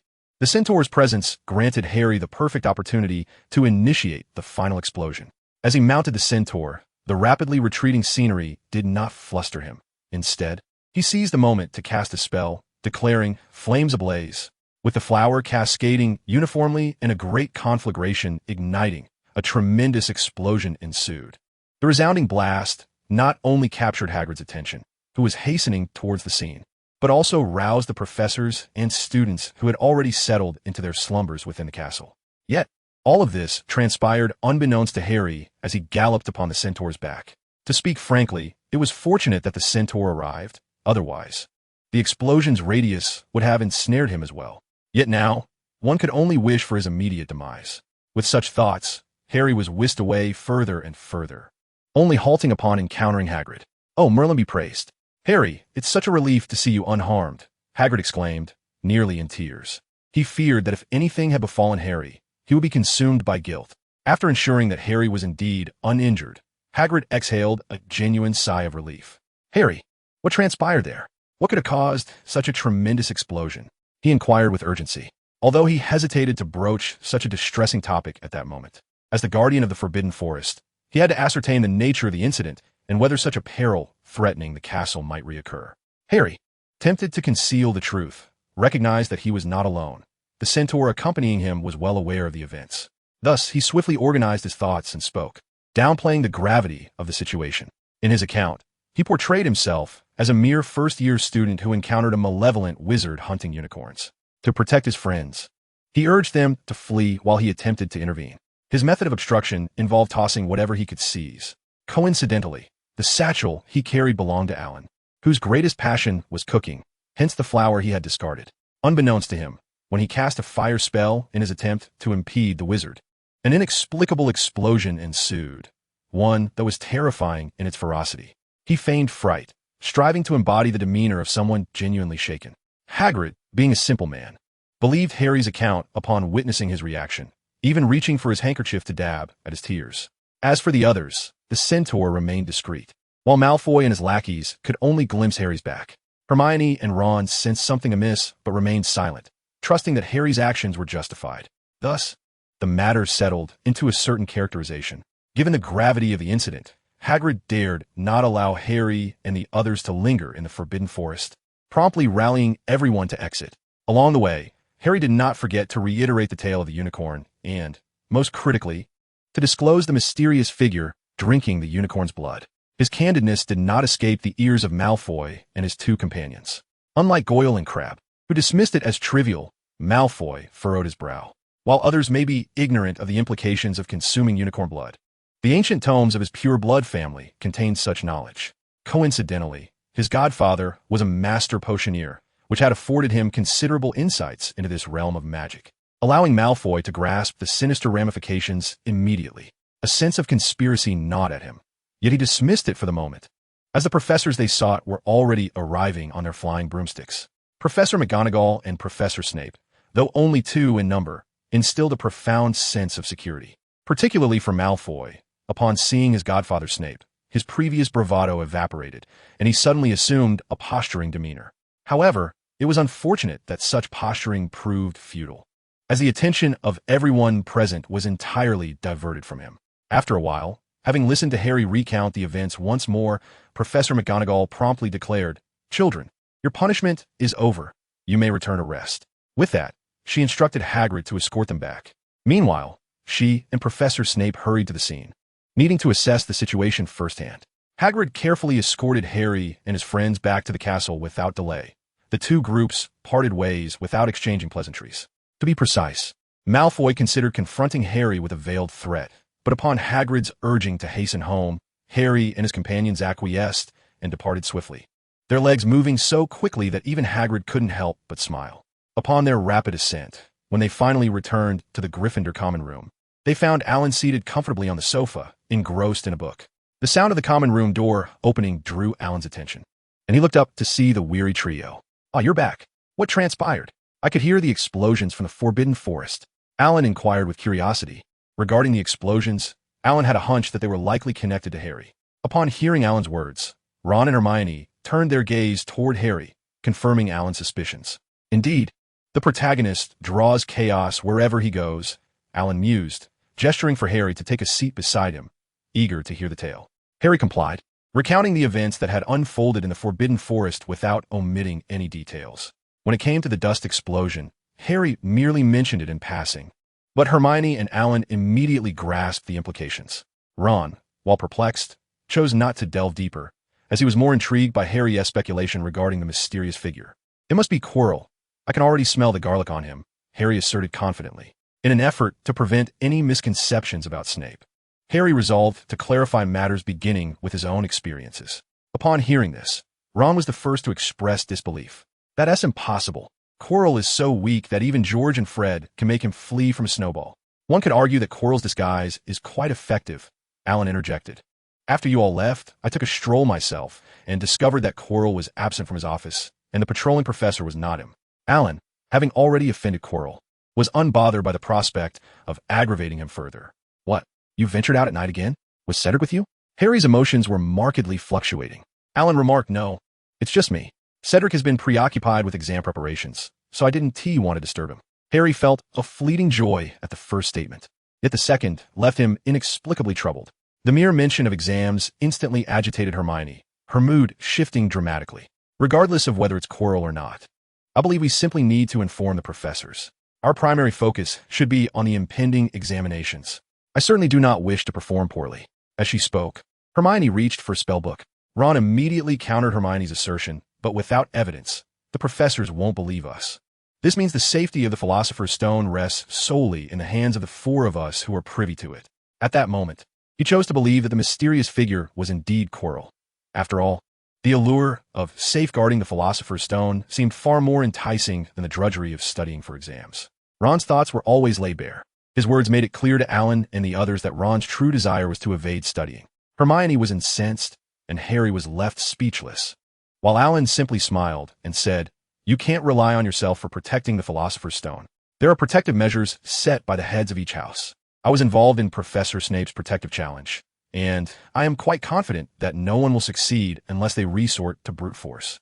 which would draw the attention of all the professors. Dream on if you think you can avoid studying. It's best you refrain from meddling with the Philosopher's Stone. As long as we do not interfere, Dumbledore's ultimate safeguard will undoubtedly protect it from theft. Upon hearing this, Harry and the others were astonished. They had never anticipated Alan's involvement in such matters. Their curiosity about the challenges set by Snape was piqued, particularly for Harry, who harbored intentions of confronting Voldemort under certain circumstances. However, knowing that Snape had redesigned the challenges with Alan's participation sent a wave of apprehension through him. Others may not comprehend Alan, but Harry, who practically shadowed him daily, understood all too well. To put it in perspective, if Snape's challenge had a difficulty level of 1, Alan's input would elevate it to an indisputable 10. Alan's ingenuity and penchant for mischief were unparalleled among those he knew. Thus, Harry felt compelled to gather information. Otherwise, he risked faltering on his quest to vanquish evil. Yet, would Alan divulge such details? That seemed highly improbable. Forget it. That challenge is extraordinarily unique. To put it bluntly, even Quirrell, and certainly Dumbledore, would falter if they were not cautious, Alan stated. Despite Harry and the others expressing skepticism, the seriousness of Alan's demeanor made them reconsider. Harry thought to himself, "It's over. I may not be able to vanquish evil after all." While Harry might struggle to defeat evil, he could certainly focus on his studies. Especially after Alan and Hermione summarized the review materials, Ron and Neville found themselves unable to escape. Although the examination was merely days away, the age-old adage that one can sharpen their skills at the last moment held true. However, there were always those who would emerge as stumbling blocks during their diligent efforts. Indeed, this referred to George and Fred, who could fathom what was amiss with these two. Observing their friends toil and study, they felt compelled to espouse the notion that relaxation was essential before an exam to achieve commendable results. And then, they were swiftly reprimanded by Alan. He sternly declared that should their exam scores fail to exceed half of the outstanding grade, their business profits would be halved and allocated to Percy and Ron. Naturally, Ron was initially elated by this prospect, but his delight waned when Alan reiterated the same warning. To prevent Percy, the academic overachiever, from encroaching upon their business, Ron dedicated himself to his studies with fervor, prompting Hermione to smile broadly at his newfound determination. Similarly, George and Fred were equally motivated. They were all too aware of the profitability of their small enterprise. And the thought of having their earnings halved was more painful than performing a heartfelt dance of gratitude before Professor Snape. Sometimes, a little pressure can unveil remarkable potential in individuals. Just like George, Fred, and Ron, had they not been pushed, who would have imagined they could dedicate 12 hours a day to their studies? Alas, with only a few days remaining until the examination, their time for diligent study swiftly came to an end. On the day of the exam, each of the well-prepared students embarked on the test with unwavering confidence. The written portion posed no difficulties. Upon seeing the questions, they picked up their quills and commenced writing without the slightest interruption. The practical segment, however, revealed some shortcomings for Ron and Neville, though they performed commendably in comparison to others. Aside from Professor Snape, the other professors were generous in awarding the two industrious students an outstanding. As for Alan, Harry, and Hermione, they found the practical tasks even more manageable, each achieving outstanding grades, including in potions. Indeed, Alan concocted potions by employing a special brewing method devised specifically for him by Professor Snape. With the final exam concluded, Ron and Neville finally exhaled the breath they had been holding. Though weary and fatigued, the prospect of their examination results elicited silly grins from both. Achieving more than half outstanding grades was a dream they had never dared to entertain. In just a week, they would return home with their results, and their mother and grandmother would surely be overjoyed. As Ron and Neville contemplated this scene, their imaginations began to wander. Meanwhile, Harry, though appearing relaxed, was preoccupied with thoughts of vanquishing dark forces. From daybreak to dusk, throughout the entire day, not only their close friends, but even the Gryffindor students who seldom interacted with them could sense the weight of Harry's thoughts. And what occupied his mind, Alan and the others understood all too well. It was the matter concerning the Philosopher's Stone. Although Alan had clearly stated that the newly arranged challenges would be insurmountable, Harry, while believing in his words, could not shake the notion that this predicament could only be resolved by him, the chosen savior. Thus, in merely a few hours, Harry found himself in a state of anxious agitation. Frankly, it was the first time Alan had witnessed someone become so flustered so quickly. Just a while ago, everything seemed fine, yet now Harry's lips were blistering and his throat was hoarse from worry. In response, Alan thoughtfully offered Harry some authentic cooling herbal tea, which was, indeed, far more bitter than Harry's own plight. Not long after dinner, everyone returned to their dormitory.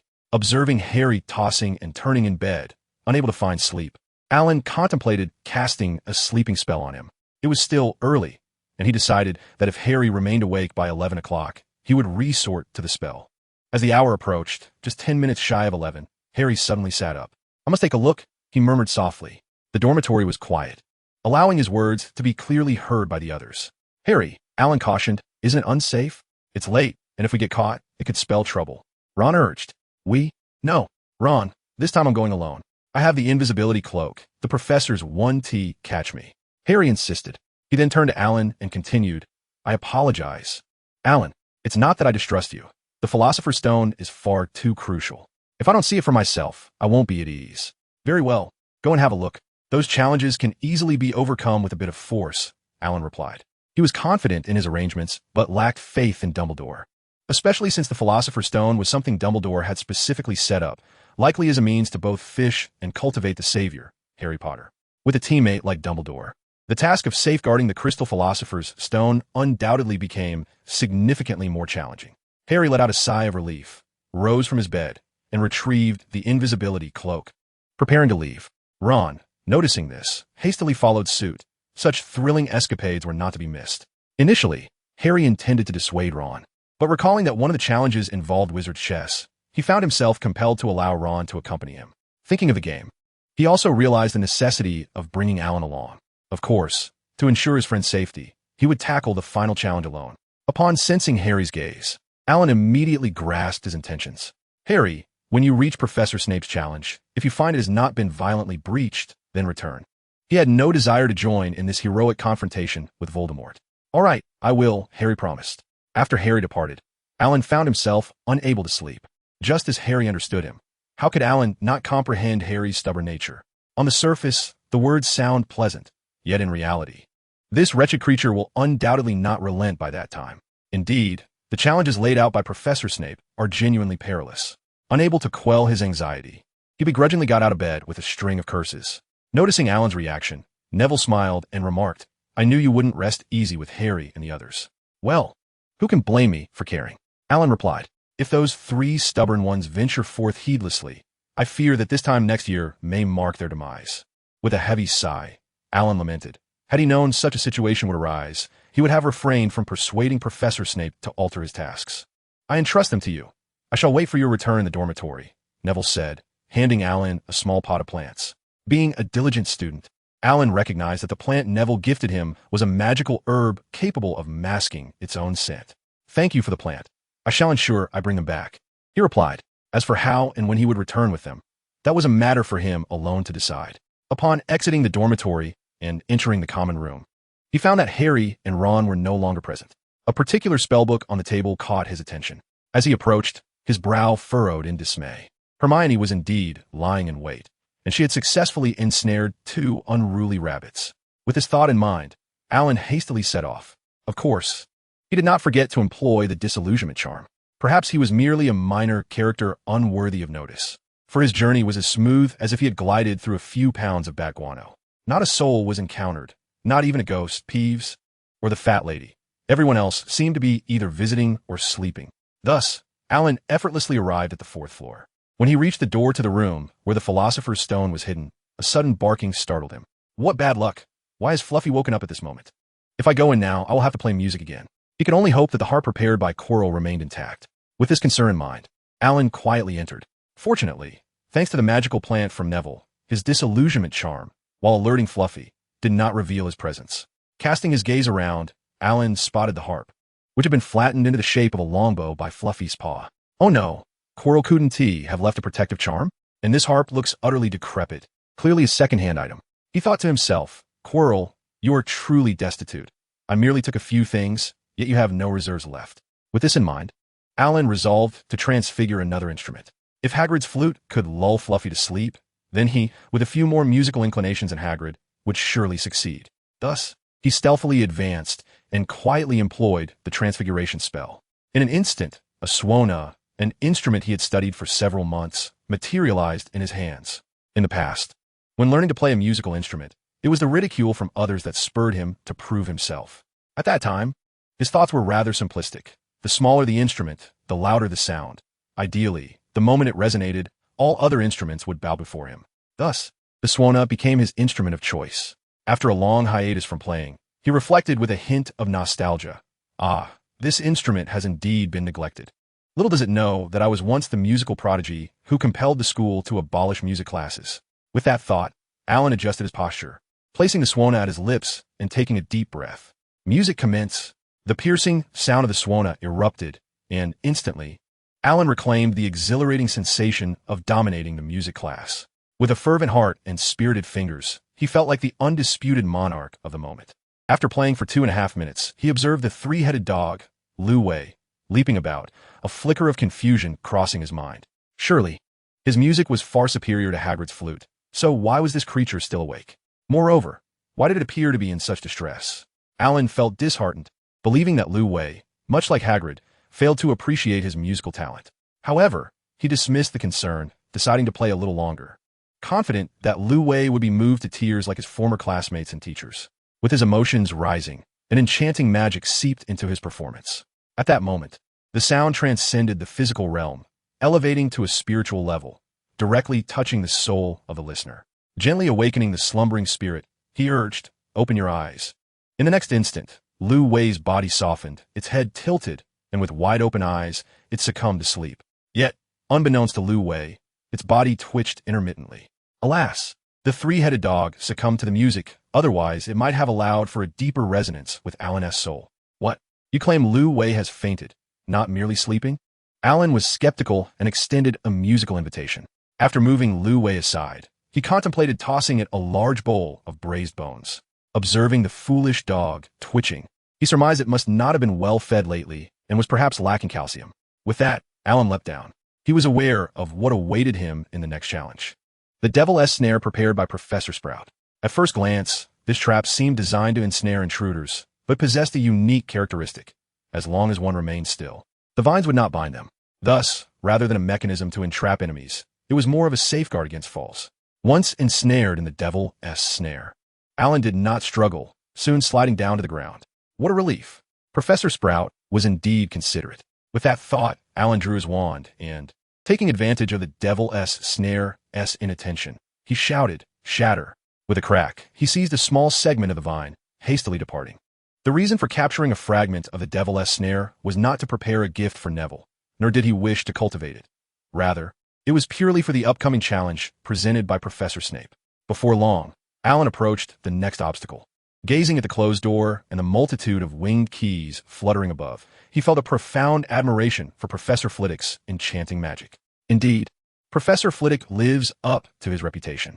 With this thought in mind, Alan disregarded the broomstick nearby and strode directly to the door. Searching for a key? Absolutely unnecessary. He was a wizard. Using magic to open the door was sufficient. What sensible wizard would rely on a broomstick to find a key? Alohomora. The level 3 unlocking charm was typically adequate for ordinary doors. Yet this particular door had been fortified with a countercharm by Professor Flitwick.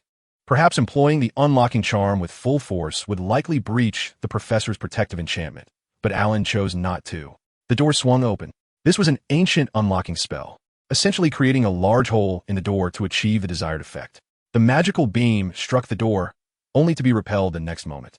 Alan was not surprised by the protective magic on the door, but rather by the limited capacity of Professor Flitwick's enchantment.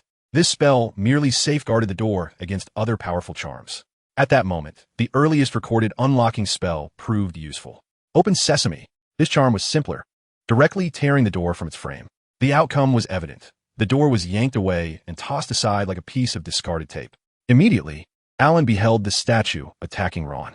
Softening charm. This was a straightforward little spell. Alan had no intention of attempting to overpower the magical creature with his own magic. Such advanced knowledge was still beyond him. However, he could manage a brief overlay in a specific area. Thus, under Alan's softening charm, the knight's stone spear softened at the point where it was gripped. In that moment, it resembled not a spear, but rather a pair of nunchucks of varying lengths. The sudden change caught Harry and the others off guard, while Ron braced himself for a valiant sacrifice. When the knight ceased its assault, they finally comprehended the bizarre scene before them. Harry was relatively unfazed, but Ron, seemingly under the influence of softening charm, slumped down from the chess piece statue to the ground, while Hermione wept uncontrollably. Hello. How leisurely we are, finding time to play wizard chess. Alan remarked with a grin. Thank goodness you're here, Alan. I thought I was going to die, Ron exclaimed, nearly moved to tears. In that moment, the sense of security emanating from Alan made him realize how reassuring it was to have a reliable teammate. Wiping her tears, Hermione looked at Harry and said, with a quavering voice, Harry, hurry up, you're the last one we need. Although she was uncertain of how Alan intended to expedite their passage, they were just one step away from success and need not start anew. Harry nodded in response, guiding the pieces to make the final move. The game concluded, and the pieces yielded. Alan and Harry helped the shaky Ron to his feet, and the four of them proceeded to the next challenge. After only a few steps, Ron began recounting his recent bravery, and his legs regained their strength in an instant. Soon, the four individuals arrived at the next challenge and beheld the unconscious giant. This was a task overseen by Chilo, and it appeared that time could be saved. Ron chuckled as they quickened their pace to leave, for the stench of the giant was indeed unbearable. The subsequent challenge was under the purview of Professor Snape. As Alan spoke, they approached the next stage and laid eyes upon the parchment. Solving riddles? This is my forte, Hermione declared as she unfurled the parchment. Gazing at the puzzle inscribed upon it, she began to ponder, but Alan, unwilling to waste time, interjected, how can you be certain that what you see is indeed correct? With a flick of his wand, the letters on the parchment began to rearrange themselves. The sight startled the others, for they had not anticipated such a turn of events. However, Hermione was the first to regain her composure, continuing her contemplation of the parchment as contents. Alan, meanwhile, wore a knowing smile and remarked, why the rush? How can you be sure that the information presented is the correct query? Harry, Ron, and Hermione exclaimed in unison, no way. There's more. Harry declared, I've triumphed over Alan. Time and again, the nested traps elucidated to Harry, Ron, and Hermione why Alan had asserted that this challenge would pose no threat. Indeed, even Dumbledore could fall prey to a trap if he were to let his guard down. Observing Alan retrieve a vial of potion from the table, he poured it over the parchment, causing the previous text to wash away like refuse, revealing new inscriptions. This time, Hermione refrained from examining it directly and instead turned her gaze toward Alan. He extended the parchment to her, stating, this is the true challenge. The content above is less of a query and more akin to the method for brewing a potion. However, it is a poison. By the conclusion of the revelations, Hermione's expression shifted dramatically. The space is saturated with toxins. The method of concocting the poison has been revealed to you. So now, attempt to deduce which of the potions listed serves as the antidote. Poison. Ron's voice trembled with fear. Harry furrowed his brow, now acutely aware that had Alan not sought him out, they would surely be lying here incapacitated. Alan, which one is the antidote? Ron inquired anxiously. It was a natural reaction. Anyone who discovered they had been poisoned would struggle to maintain composure. None of them, Alan replied succinctly. His words rendered the trio momentarily speechless. After a brief chuckle, Alan continued, the potions listed are merely experimental byproducts. They might offer some utility as antidotes, but their efficacy wanes after 10 minutes. What then is the true antidote? Harry and the others were overwhelmed. This challenge was indeed a labyrinth of complications. We must brew it ourselves, Alan asserted, producing a segment of Devil's Snare Vine. Any one of these antidote potions will suffice. Simply combine it with the Devil's Snare Vine for brewing. At this point, Alan had already retrieved a cauldron for potion making from his satchel. Upon witnessing the scene, Ron casually seized a vial of potion and inquired with a hint of confusion. Has this vial been consumed by someone? However, Alan refrained from accepting it, opting instead for Hermione to take charge. If someone has indeed drunk it, we shall simply procure another vial. I shall abstain from brewing the potion myself, as I fear my concoction may be even more toxic. Nevertheless, I must attend to the Devil's Snare Vines. Only my treatment can neutralize the toxin. Harry and his companions acknowledged the situation, recognizing that this stipulation alone was sufficient to deter others. Hermione took the item and proceeded to follow Alan's instructions. The antidote was not particularly challenging to brew. In fact, it could be deemed almost foolproof in its simplicity. Although Alan initially found Professor Snape's methods somewhat perplexing, he now surmised that it was likely due to the concern that Harry, in his clumsiness, might inadvertently transform the antidote into a deadly poison. As for its simplicity, the process involved pouring the potion into a cauldron, adding distilled water, and heating it until it reached 75 degrees Celsius, at which point the Devil's Snare Vines were to be introduced and simmered. This antidote was of a volatile nature, possessing a rather unpleasant odor. Alan had contemplated reaching out to Professor Snape for an enhancement to the aroma, yet the outcome was all too predictable. As the noxious scent permeated the air, Harry and the others inexplicably began to feel a sense of relief wash over them, aware that the poison had been neutralized. Thus, they approached the final challenge. Harry was resolute in not permitting Alan and the others to partake in this phase. If the previous obstacles set by Professor Snape were mere trifles, the forthcoming challenge would demand a struggle for survival. Hermione, you and Ron should return to seek the professor. Leave the ensuing matters to Alan and me, Harry declared. Hermione and Ron exchanged a brief, reluctant silence before ultimately nodding in agreement. They understood that their presence would likely hinder rather than assist, making their departure to find the professor the wisest course of action. Be cautious. If you encounter an adversary, do not engage recklessly. The Philosopher's Stone is not worth your lives, Hermione advised. As for what would transpire should the stone be lost, Hermione felt confident that Professor Dumbledore would manage that situation. Just as Alan had remarked, if calamity were to befall them, a towering figure would undoubtedly provide support. Alan mused, must we confront Voldemort at this final juncture? Is it a matter of feeling slighted for not being on Voldemort's list of enemies, yearning for shared tribulations? Furthermore, he believed it unnecessary to summon the professor, as his previous encounter with Professor Flitwick's challenges had already triggered the protective enchantments in place. This indicated that, under normal circumstances, Professor Flitwick would have already alerted other professors to hasten to their aid. Any deviation from this norm could suggest that Dumbledore had intervened to obstruct their progress. As Alan pondered these matters, Hermione and Ron swiftly departed. Just as he prepared to speak to Harry, his gaze was drawn to a striking beam of magical light. As Harry uttered the incantation, a voice echoed alongside him. Sleep now, he declared. Apologies, Alan, but leave the matters inside to me. You should rest here peacefully for the time being. With that, Harry caught the unconscious Alan and placed him in a corner, draping the invisibility cloak over him before departing. He was aware that this action would surely anger Alan later, yet he reasoned that it was only fair, as Alan had previously used the sleeping spell on him without consent.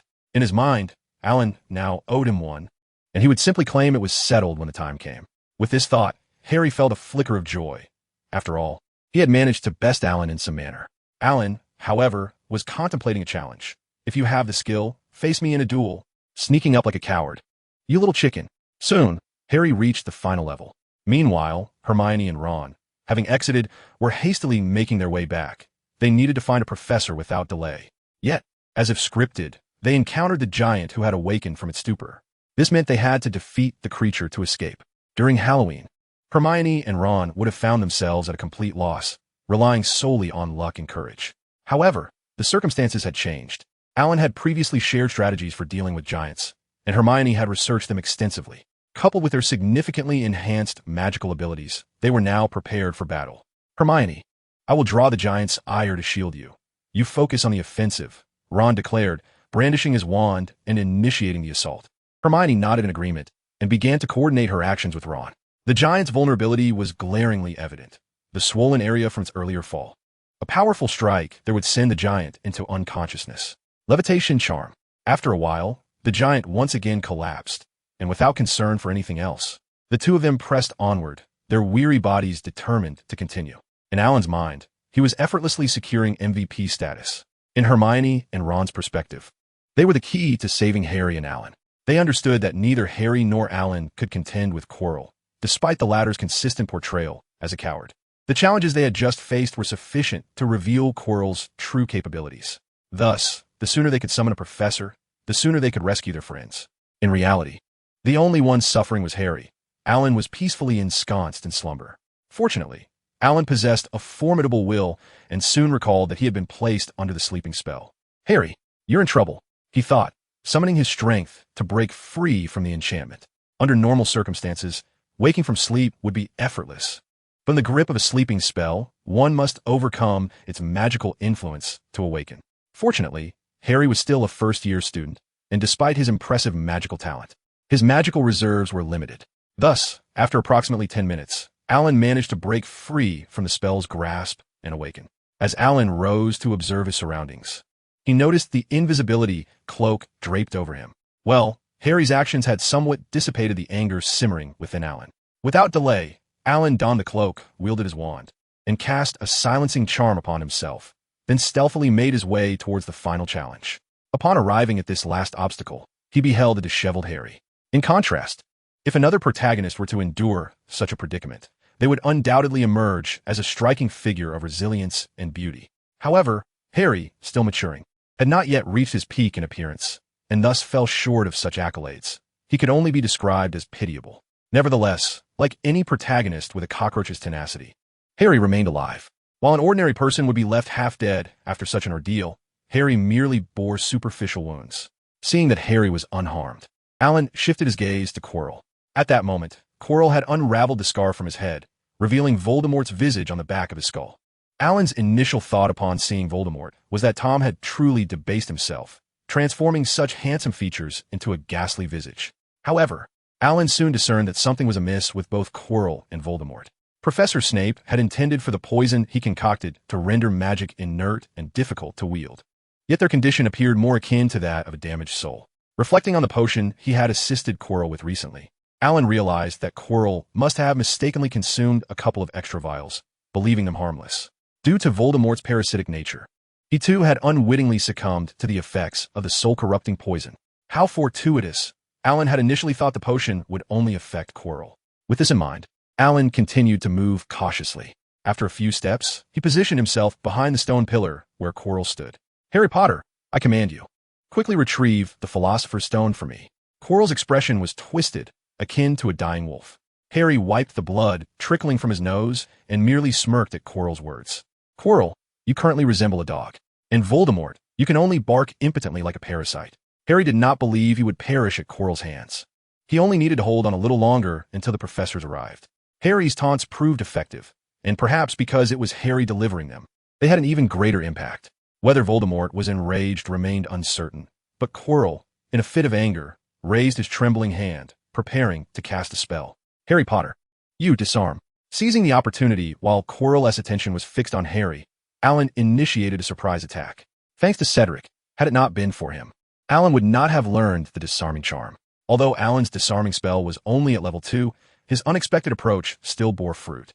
The magical beam struck Quirrell's wand, sending it spinning through the air towards Alan. Alan paid no heed to the wand, seizing the moment when Quirrell was caught off guard by the surprise attack, unleashing a flurry of spells instead. Full-speed repulsion, shattered fragments, Veravito. The repulsion spell, though only at level 2, succeeded in dislodging Quirrell's wand from his feet. Indeed, that wand belonged to Harry. The slicing spell, a formidable level 3 incantation, was cast with great force. Even a troll, known for his high magical resistance and robust physique, would suffer grievously, let alone Quirrell. Nonetheless, Quirrell, being a seasoned elite wizard, was able to evade just in time due to Voldemort's warnings. However, his physical condition was deplorable, even worse than that of some elderly individuals. For instance, if Quirrell were to engage Dumbledore in a physical confrontation, Dumbledore could easily incapacitate him in just a few blows.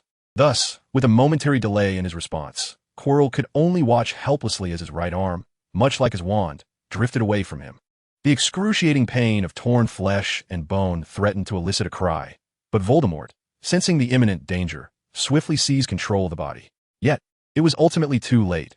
A wandless wizard is akin to a wolf stripped of its fangs and claws, ferocious yet incapable of inflicting harm. This principle applied equally to the infamous Voldemort. At that moment, multiple ropes conjured by a transformation spell ensnared Quirrell like a serpent, binding him in a manner reminiscent of a mummy. Rendered immobile, voiceless, and blind, the possibility of casting spells was entirely extinguished. Silent incantations require visibility of the target and a wand. Wandless magic necessitates visibility and the ability to vocalize spells. Silent, wandless magic depends solely on the visibility of the target. And now, Alan had eliminated all these factors. After neutralizing Quirrell, Alan turned to Harry, who lay on the ground, astonished and flashed a grin. "So what do you think? Surprised? Delighted?" Upon witnessing Alan's smile, an alarm blared in Harry's mind. This was a far greater crisis than facing Quirrell alone. "Hey, Alan, you saved my life. I am at a loss for how to repay you. Perhaps I should be cautious." Initially, Harry attempted to brush it off, but then he saw a dark mist emerge from Quirrell, transforming into the very essence of Voldemort. Without hesitation, it charged towards Alan. Naturally, Alan remained vigilant. He had not forgotten about Voldemort. Thus, upon hearing Harry's voice, he promptly hurled several vials of potions in response. The soul-corrosive potion, which was effective both internally and externally, produced a sound akin to cold water splashing into a hot oil pan as Voldemort's essence condensed from a vast cloud of darkness into a form resembling a human. Damn you, Harry Potter. I shall return, and when I do, you will not escape. Voldemort's voice echoed, and before his words faded, his spirit vanished without trace. Harry exclaimed, "Damn it. It was Alan who harmed you. He is the MVP of this encounter. Why is it that the one seeking revenge is targeting him? Does he appear easy to bully? I am furious." Just then, Harry heard Alan's voice. "Oh, how intriguing it is to discover how the Philosopher's Stone was obtained." Harry exclaimed in bewilderment. Wait, why is it that he cannot possess it, yet Alan can? How fortunate it is to have Alan by one's side. The Philosopher's Stone, the only one known for centuries, is an object of immense significance that should not be easily acquired. Even in the original narrative, Alan believed that Harry's ability to obtain it was due to Dumbledore's personal endorsement. If another individual were to find the stone, even if they met Dumbledore's criteria, they would be unable to retrieve it from the Mirror of Arist if their intentions were not pure. At present, however, Alan, glancing at the Philosopher's Stone in his hand, tossed it to Harry. Harry caught it in a flurry, gazing at the stone in perplexity, and inquired, "Alan, this is the Philosopher's Stone. Do you truly have no thoughts about it?" Alan rolled his eyes and replied, "To claim I have no thoughts would be disingenuous. The allure of turning stone to gold and attaining immortality is irresistible. However, one must exercise restraint over their desires. Those who are consumed by greed shall descend into darkness." Harry felt an unsettling sense of disbelief at Alan's words. Observing Harry's expression, Alan chuckled and revealed the truth. "Stop pondering. The reason I do not take it is that the Philosopher's Stone you hold is a counterfeit. The method to extract the stone from the Mirror of Arist is to discern that it is a fake." Both Harry and Quirrell believed they possessed the genuine article, which is why they could not retrieve it. As for me, having mastered the art of detection from the mirror, I can ascertain with certainty that this stone is a forgery. Harry's emotions were a tumultuous blend of confusion and anger. The very stone he had risked so much to protect was a mere imitation. The more he pondered, the more his frustration grew. Noticing that their business was concluded, Alan beckoned Harry. "We've finished here. It's time to return to rest." Harry was astounded by Alan's nonchalance in the face of such a monumental event. As he remained silent, Alan intended to speak further, but was interrupted by the faint sound of Ron and Hermione approaching with the professors. "Harry, I'm heading back to sleep now," Alan said, draping the invisibility cloak over himself and stealthily departing before Harry could respond. Harry mused, "He leaves in such haste, as if someone were pursuing him." Just then, Hermione and Ron entered with the professors, and Harry understood why Alan had vanished so swiftly. Truth be told, he too wished to escape. Although they had accomplished something significant, Professor McGonagall would view their actions as placing themselves in peril, which was hardly commendable. Upon seeing Professor McGonagall and the others arrive, Harry's expression shifted to one of relief, and he succumbed to the ground, fainting at last. Alan could evade, and indeed he did. He could hardly believe that Professor McGonagall and her colleagues would subject someone who had valiantly defended the Philosopher's Stone to a public reprimand. Truly, upon witnessing Harry's fainting spell, Professor McGonagall and the others hurriedly rushed over, ready to escort him to the infirmary. Hermione and Ron swiftly followed suit. However, unlike Ron, who genuinely believed that Harry had lost consciousness, Hermione harbored some doubts. After all, Harry's sudden performance had exhibited certain inconsistencies, casting a shadow of suspicion in Hermione's mind. The relaxed smile that Harry had displayed at the end seemed rather excessive, more akin to someone who had fainted from sheer joy rather than someone reassured by the professor's arrival. Nevertheless, Hermione refrained from exposing the truth, recognizing that Harry's fainting could serve as a temporary reprieve from reprimands. In the infirmary, Madame Pomfrey, after conducting her examination, began ushering everyone out. "Do not worry. This child is merely exhausted. His injuries are not severe. Now, please leave so he can rest." In the infirmary, Madame Pomfrey's words were as authoritative as a decree, compelling even the stern-faced Snape to comply. As she instructed them to depart, Hermione swiftly took Ron's arm and made their escape. If they did not leave now, they might find themselves unable to do so later. Once outside the infirmary, the two made their way back to the Gryffindor common room at a brisk pace.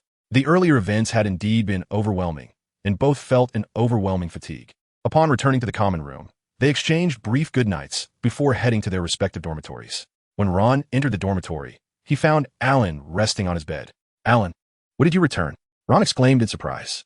His focus had been so firmly fixed on Harry that he had momentarily forgotten about Alan. "I just got back a little while ago. Once the situation was resolved, I returned," Alan replied, preparing to lie down for some rest. By the way, why didn't you bring Harry with you? He has fainted, Ron said as he approached Alan's bedside. Noticing the silent demeanor that suggested Alan was not inclined to answer, Ron felt compelled to press on. Alan, recognizing Ron's innocence, reminded himself that it was quite normal for him to be oblivious. Anger would be futile. After several internal reassurances, Alan replied, "If Harry were to leave, who would take credit for defeating Voldemort? And you claim Harry has fainted? That is improbable. He merely sustained some superficial injuries. When I left, he was quite alert. His current state must be intentional." Although Alan had not witnessed the scene at that moment, he knew Harry well enough to draw reasonable conclusions. Clearly, he is also a good friend of ours. Yet why does it seem that the bond between Alan and Harry is somewhat closer? Ron pondered. Well, it's getting late. You should hurry off to bed, Alan said. After an exhausting day of competing for the MVP title, he was indeed weary and sought some peace. Realizing Alan's fatigue, Ron decided not to prolong the conversation. Oh, all right, good night. Soon after, Ron returned to his bed, and with the extinguishing of the lights, both soon drifted into slumber. Meanwhile, in the infirmary, Harry found himself wide awake, for Dumbledore had arrived. It was a torment to be abruptly roused from a deep sleep, only to suppress the urge to be irate. "Hello, Harry. I am grateful for your protection of the Philosopher's Stone," Dumbledore said, embodying the image of a kindly old man. Harry glanced at the Philosopher's Stone in Dumbledore's hand and replied, "No, even without my protection, it would be safe, as it is merely a replica. You have concealed the real one remarkably well. Did Severus inform you that this stone is a fake?" Dumbledore inquired. Harry nodded, not concealing the truth. Upon seeing this, Dumbledore chuckled and continued, "However, this is indeed the genuine Philosopher's Stone." Harry was taken aback. "Speaking of which, I learned about this from the challenges set by Severus. If you believe it to be false, that is precisely what I intended for you to think. Yet, its essence remains that of the Philosopher's Stone, unaffected by my denial." Dumbledore elucidated. Harry exclaimed, "Alan, you truly have caused considerable trouble." Initially, he had contemplated acquiring the Philosopher's Stone as he did in his previous life, intending to seize it when Quirrell approached, using the unforgivable curse to eliminate both Quirrell and Voldemort.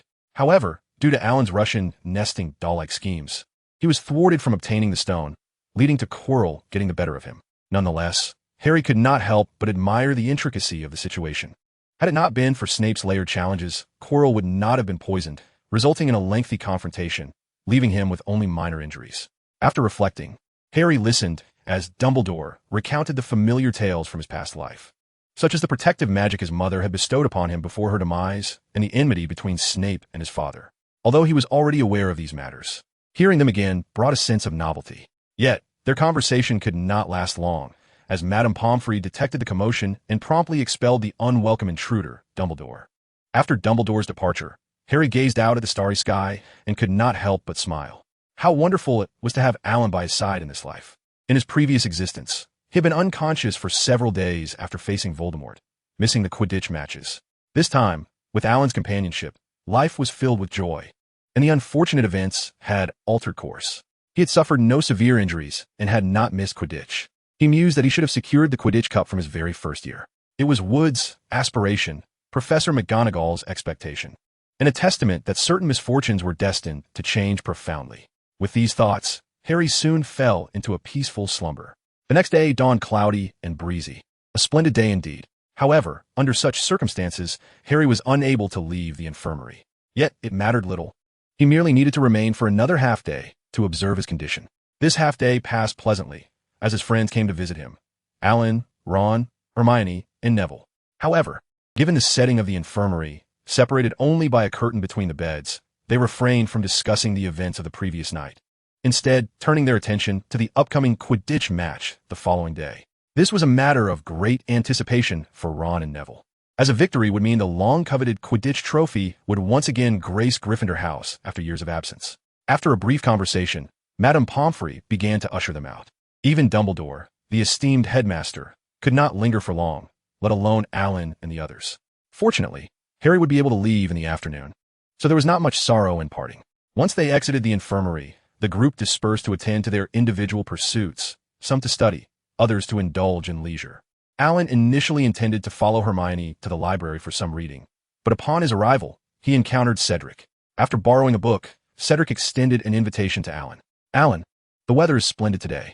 Would you like to join me outside for some reading?" "Absolutely," Alan replied with enthusiasm. It would be a shame to waste such delightful weather indoors.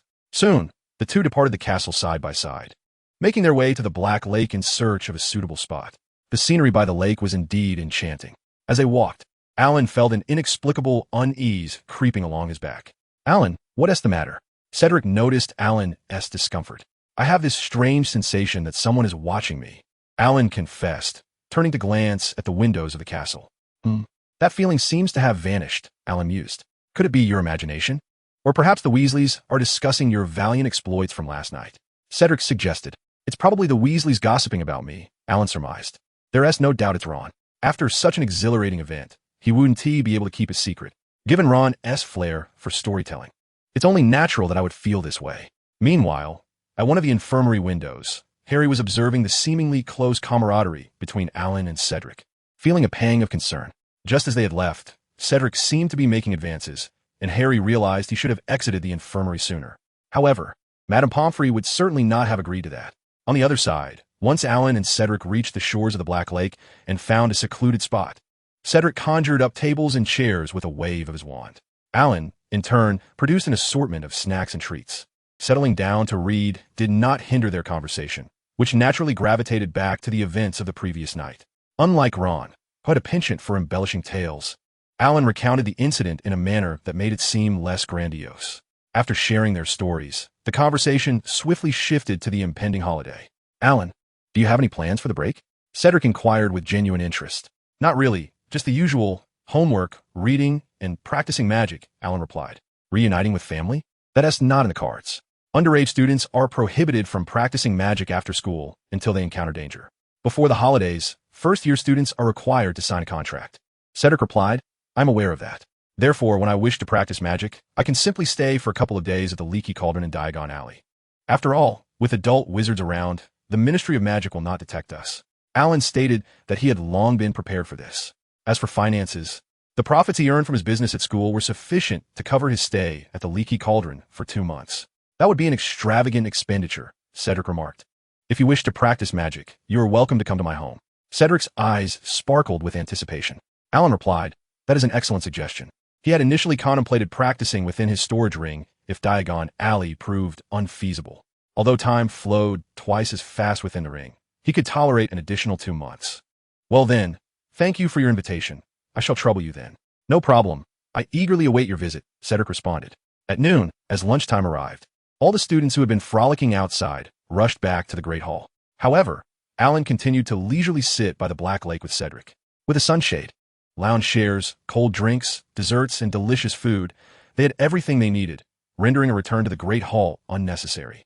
Alan was simply feeling lazy, while Cedric relished the opportunity to spend more time alone with him, preferring not to return to the hall, especially since the food there paled in comparison to what Alan had brought.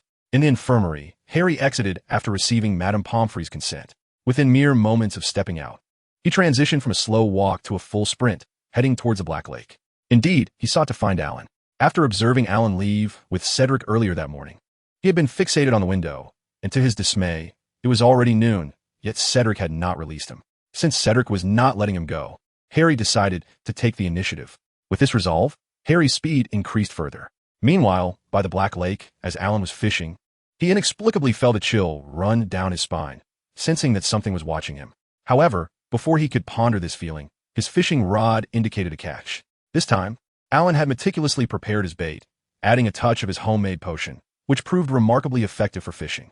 As for whether the caught fish would be poisoned, that was certainly not the case. At most, they would feel drowsy from a full stomach, which hardly constituted poisoning. "Cedric, is the fish ready?" Alan inquired, taking charge of the fishing while Cedric was responsible for cooking. Although Alan had initially claimed he would handle the cooking, Cedric insisted on taking over, eager to let Alan sample his improved grilling skills. "It's cooked, but wait a moment, it's too hot. I'll serve it to you shortly," Cedric responded while feeling the temperature of the freshly grilled fish. Observing this, Alan chose not to say anything further. Instead, he lifted his water cup and drank in one go. Then, with a swift motion, he reeled in the fishing rod, directing his gaze towards Cedric. Having caught enough fish, he now awaited Cedric's announcement to commence their meal. Cedric did not keep Alan waiting long. He soon brought over the first batch of grilled fish, now at a temperature suitable for consumption. "Go ahead and taste it. It's not too hot now," he urged. Alan, truly famished, accepted the offering and began to eat. To his surprise, Cedric's grilling skills had significantly improved, and the dish was so delectable that it left him yearning for more in the future. "You must have added quite a few exotic herbs as seasoning," Alan remarked confidently. The recipe for the grilled fish had originally been his, and while traces of his influence were evident, Cedric's innovative twist was impressive. "Indeed. How is it? Delicious?" Cedric inquired, his eyes brimming with anticipation. Alan gave a thumbs up with one hand and, using his chopsticks, offered a piece to Cedric, saying, "You should try it too. I believe once you graduate, you can open your own grilled fish shop and earn a fortune." Cedric beamed with joy at Alan's praise, as if every hair on his body radiated happiness. "As long as you enjoy it, that's all that matters," he replied, taking a bite of the fish Alan had handed him. At that moment, Harry arrived. The first sight that greeted him was Alan feeding Cedric. This act of hand-feeding evoked a sudden feeling of tardiness in Harry. However, since he was already there, he asked, "What you two up to?" His sudden exclamation startled both of them, and they turned to see Harry hurrying towards them. Harry, what brings you here?" Alan inquired, puzzled. If his memory served him correctly, Harry was supposed to be in the infirmary until the afternoon. Had he sneaked out? Harry replied, "I saw you from the infirmary. Noticing you hadn't tea return at noon, I thought something might be amiss, so I came to find you." He had to say something. Otherwise, it would be awkward to admit he was there to interrupt them, and if he couldn't disrupt their moment, he might as well join in. Alan accepted Harry's explanation without further thought, yet Cedric sensed something amiss. Unfortunately, Harry's emotions were not entirely concealed. Nevertheless, Cedric, as the senior, decided to accommodate Harry. "We're fine, just having some fun here. With food and drink available, we didn't see the need to waste time returning to the castle for a meal. Harry, you haven't eaten yet, right? Come and enjoy this freshly grilled fish. Alan says it's delicious." As Cedric thoughtfully presented a portion of grilled fish to Harry, he proceeded to pour a drink for Alan and offered him a tissue to wipe the dust from his face. Alan perceived nothing amiss in Cedric's actions, for he was inherently a considerate and caring gentleman. Harry's expression shifted momentarily, but soon returned to its usual demeanor as he began to savor the grilled fish. Refusal? That was out of the question. If he abstained, it would merely leave Alan and Cedric to indulge alone, and he had no desire to play the role of a mere bystander. Cedric noticed Harry's fleeting change in expression, but merely glanced at him before continuing his conversation with Alan, for Alan was the focus of his attention. In the ensuing minutes, Alan felt as though he were a cherished panda, being treated with utmost care by the two. Truthfully, Alan found this treatment quite disconcerting. With arms and legs, why must he sample their grilled fish? Were their fish somehow inferior? Hadn't Cedric himself prepared it? Ultimately, Alan decisively declined their offer. The time spent tasting their fish could have been better utilized in consuming another piece himself. As the meal progressed, Alan enjoyed his food, while Harry, driven by the desire to finish quickly and return to the castle if there wasn't enough to eat, was equally engaged. Cedric, however, remained unhurried, taking his time. Half an hour later, the grilled fish had been completely devoured. After a brief respite, just as Harry was about to suggest returning to the castle, Cedric preemptively spoke up. He had noticed that Alan appeared somewhat drowsy. Although the weather outside was pleasant, one could undoubtedly sleep more soundly in the comfort of their dormitory beds. "All right, let us return," Alan consented, already yearning for his cozy bed. Harry interjected, "I was about to say that." Upon their return to Hogwarts Castle, Alan felt drowsy from consuming an excessive amount of the grilled fish, which he had poisoned himself. While he had concocted the poison, he possessed no antidote. Fortunately, it was not fatal, merely inducing lethargy. Not only was Alan affected, but Harry also struggled with drowsiness, although he fared better than Alan, having consumed less. Observing their state, Cedric remarked, "Shall I escort you both to the entrance of the Gryffindor common room?" Having eaten the least, Cedric was the only one among the trio still exhibiting vitality. Alan was inclined to agree, fearing he might doze off mid-journey. However, before he could voice his thoughts, Harry had already declined. "No need. You should return and rest. I will take Alan back." With that, Harry firmly grasped the somewhat sluggish Alan and strode away. The stairs to the 8th floor were indeed exhausting. Once they entered their common room, both were on the verge of succumbing to fatigue. Struggling to maintain their alertness, they hurriedly made their way to their dormitory. Upon entering the dormitory, an unsettling silence enveloped the space, devoid of any presence. However, the two companions lacked the time to ponder the whereabouts of Ron and Neville, for they were utterly exhausted and hastily sought refuge in their beds. Suddenly, a loud thud startled the drowsy Harry, who turned to witness Alan succumbing to fatigue. Collapsing onto the floor without even making it to his bed, Harry felt an urge to chuckle but feared disturbing Alan and inciting his wrath. Ultimately, He mustered the strength to assist Alan back to his bed. It was no simple task to lift an unconscious individual, particularly since Alan was entirely unresponsive. The notion of a princess carry was dismissed. Harry's small stature had yet to catch up with his peers. Thus, he opted to embrace Alan from behind, gradually maneuvering him towards the bed. This exertion further drained Harry's already waning energy. With a final surge of effort, he managed to place Alan on the bed, only to find his own legs giving way, causing him to fall atop Alan. "Just let me rest a moment, and I shall move," he mused, inhaling the comforting scent emanating from Alan, which seemed to soothe his spirit. Before long, Harry too succumbed to the embrace of slumber. His dreams were sweet, evident from the upward curve of his lips. Conversely, Alan's furrowed brow betrayed the unpleasant nature of his dreams. Within the realm of his subconscious, Alan felt as if trapped beneath a colossal mountain, akin to a great beast pinned beneath a heavy weight. He yearned to dislodge this oppressive force. It seemed to be anchored to him, tightening its grip with every attempt. After what felt like an eternity, he finally managed to overturn the weight, only for it to transform into an oversized pillow, stuffed not with cotton, but with an unyielding frame of bones. In his dream, the young man slumbered soundly. In the waking world, Ron, freshly returned to the dormitory, was taken aback by the sight of Harry and Alan entwined in a tight embrace. As the effects of the mild toxin Alan had used for fishing gradually wore off after an hour of sleep, both young men sensed something amiss. Opening their eyes, they found themselves locked in a gaze. After a brief moment of silence, Alan was the first to react, attempting to distance himself. However, he momentarily forgot that Harry was still holding him, and in his frantic movement, he inadvertently drew Harry closer. A soft thud resonated as Alan felt a gentle touch against his forehead. "3," Harry murmured. Alan, feeling slightly disoriented, thought, well, it's just a minor bump. Not worth making a fuss over. He hastily released his grip, anxious about being seen by Ron and the potential misunderstandings that might ensue. Suppressing his irritation, Alan spoke. "You should have just said what you meant." "What?" Harry replied. "Just say it, if you have something to say." Alan, as frustration flared further at Harry's response. Just then, Ron's voice broke through the tension from behind Alan. I believe Harry intended to express that he has already seen everything. Let all come crashing down. "Curse that wretched Voldemort," Alan exclaimed. "What does Voldemort have to do with this? It is of no consequence. He merely seeks someone to vent his frustrations upon. And who better than Voldemort, the prime candidate? After all, should his true identity be revealed, he would undoubtedly be lauded for his honesty, integrity, and courage. Nevertheless, it is best to disregard such matters, for we are all but children, unburdened by serious thoughts." At this juncture, Harry sensed that the simmering fury within Alan resembled a powder keg on the verge of detonating. Thus, maintaining a facade of calm, he released his grip and deftly diverted the conversation elsewhere. "Ron, what time is it? I hope I haven't overslept the Quidditch match," he queried. "It's still afternoon. You all have only napped for an hour or two," Ron replied. "Speaking of Quidditch, Harry, you ought to seek out Captain Wood. I hear he has been looking for you." Harry felt a surge of appreciation for Ron's timely intervention, allowing him to make his exit. With a grateful glance, he responded, "It must be about the match tomorrow. I really must rush. We shall meet later this evening." Before he could finish, Harry dashed out of the dormitory, breaking into silent laughter once outside.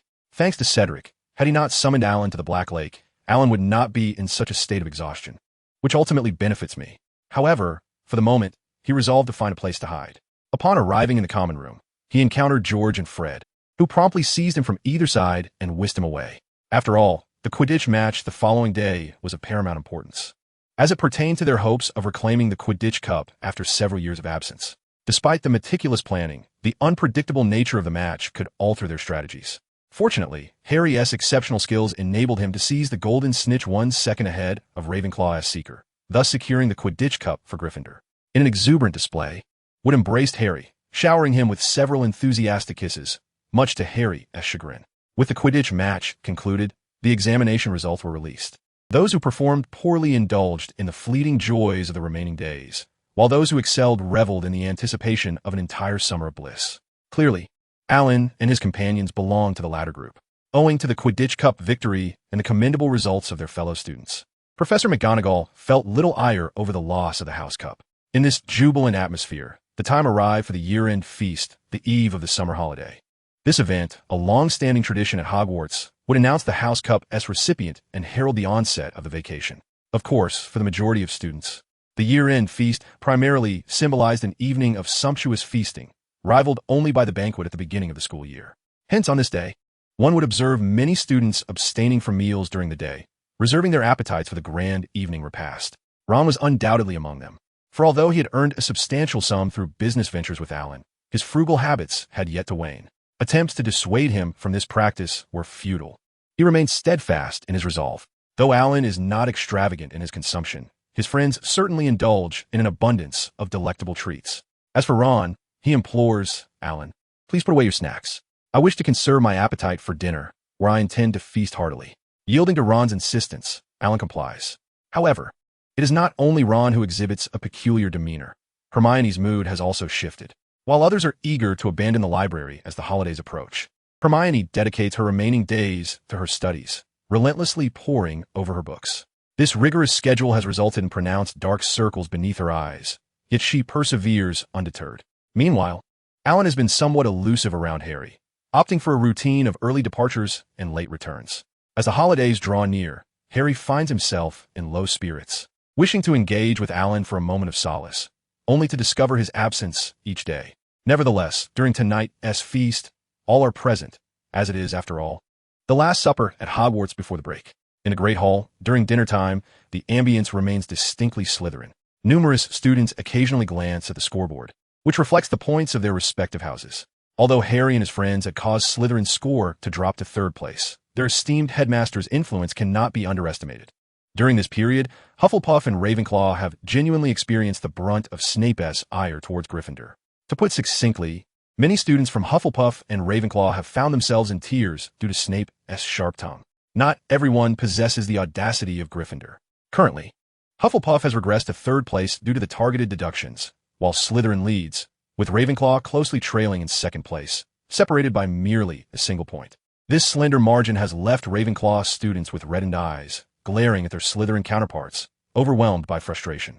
Despite their fervent efforts to accumulate points, they find themselves thwarted by Snape's relentless deductions. The sentiment of discontent is palpable among the Ravenclaw students, rendering them disinterested in the year-end banquet. A golden opportunity presents itself, yet they cannot withstand the prospect of others cheating. Ravenclaw students have contemplated persuading Professor Flitwick to allow them to engage in similar underhanded tactics as Snape, but he has not acquiesced, and they understand the rationale behind his refusal. Thus, they can only lay blame at Slytherin's feet. In stark contrast to the disheartened Ravenclaw students, Slytherin revels in a sense of triumph, poised to reclaim the championship for yet another year. Indeed, this marks their 7th consecutive victory, leaving one to ponder when the other houses might finally seize the House Cup. Should they continue this streak, one might suggest renaming it the Slytherin House Cup. Malfoy proclaims loudly, his 2 henchmen joining in derisive laughter, successfully provoking the ire of students from other houses. Malfoy, indifferent to the commotion, maintained his noble demeanor with a smile, reveling in the splendid scene alongside his fellow Slytherin students. This scenario, however, incensed many onlookers. Yet before they could act, Dumbledore and the professors arrived, each taking their usual places, save for Quirrell, whose whereabouts remained a mystery among the faculty. Perhaps it was for the best that Quirrell was absent, as no one wished to endure a feast accompanied by the pungent aroma of garlic. As the professors settled in, the lively chatter in the great hall gradually subsided. Once silence enveloped the hall, Dumbledore rose, a smile gracing his face as he began to speak. Another year has passed, and before we indulge in these delectable dishes, I must trouble you to listen to an old man's platitudes. Much like the commencement of the school year, this time, no one dared to laugh, and Dumbledore continued with his address. What a splendid year it has been. Surely, your minds are more enriched than before. An entire summer awaits you, a perfect opportunity to digest all that you have learned before the next term begins. In accordance with tradition, prior to declaring the feast open, we must first conduct the ceremony for the House Cup Awards. As Dumbledore spoke, Harry leaned closer to Alan, whispering softly in his ear, "Indeed, summer is approaching. Though we shall be in the Muggle world, others will not share my solitude. I truly hope to have friends visit during the break, or perhaps I shall visit them." Here, friends referred to Alan, for he knew that Alan would be spending time at Ron's house. As for Hermione, being a girl, naturally, Alan was the one who could visit. Coincidentally, Harry yearned for some time alone with Alan. If their bond deepened over the summer, he could extinguish any budding feelings Cedric had kindled. With this in mind, Harry extended an invitation to Alan, or rather, expressed a desire to be invited. "I'm sorry," Alan replied. "Cedric has invited me to his house over the summer, where I can practice magic, and I've already accepted." What? Harry exclaimed, a surge of frustration swelling within him. Had he been outpaced again by Cedric? When did Cedric invite you? The day we had grilled fish by the Black Lake, Alan replied. Oh, that day, Harry murmured, reflecting on whether to feel pleased or vexed. On that day, he had lost his chance for solitude during the break. On that day, he had made greater strides before Cedric. Just as Harry was about to continue, he heard someone calling his name. Turning his gaze, he spotted Dumbledore smiling at him. Witnessing the exuberant reactions of the other Gryffindor students, Harry understood the situation. Gazing at the scoreboard, Gryffindor's score triumphantly surpassed Slytherin's by a single point, securing them the coveted first place. In this moment, the jubilation was not confined to Gryffindor students. Those from Ravenclaw and Hufflepuff joined in the raucous celebration. Previously disheartened by Slytherin's unsavory tactics, Ravenclaw's students now reveled in their rival's misfortune. Although Gryffindor claimed victory, there was no animosity. As long as the House Cup did not fall to Slytherin, the outcome mattered little to them. Amidst the exultation of the three houses, Slytherin's students wore expressions devoid of emotion, particularly Draco Malfoy and his companions, whose earlier arrogance had now turned to dismay. As Professor Dumbledore announced Gryffindor as the champions, the Great Hall underwent a transformation. The previously green streamers morphed into vivid red, while silver turned to gold. The imposing Slytherin serpent was replaced by a majestic Gryffindor lion. In that moment, the hall was adorned in shades of crimson. With Dumbledore taking his seat, an array of sumptuous dishes appeared upon each house's table, heralding the commencement of the feast. Accompanied by a wave of elation, students from all houses, save Gryffindor, felt inclined to indulge in an extra helping or two. Particularly Ron, who was brimming with joy. Before arriving at Hogwarts, he had been perceived as a friendless, penniless boy, unremarkable and lacking intelligence.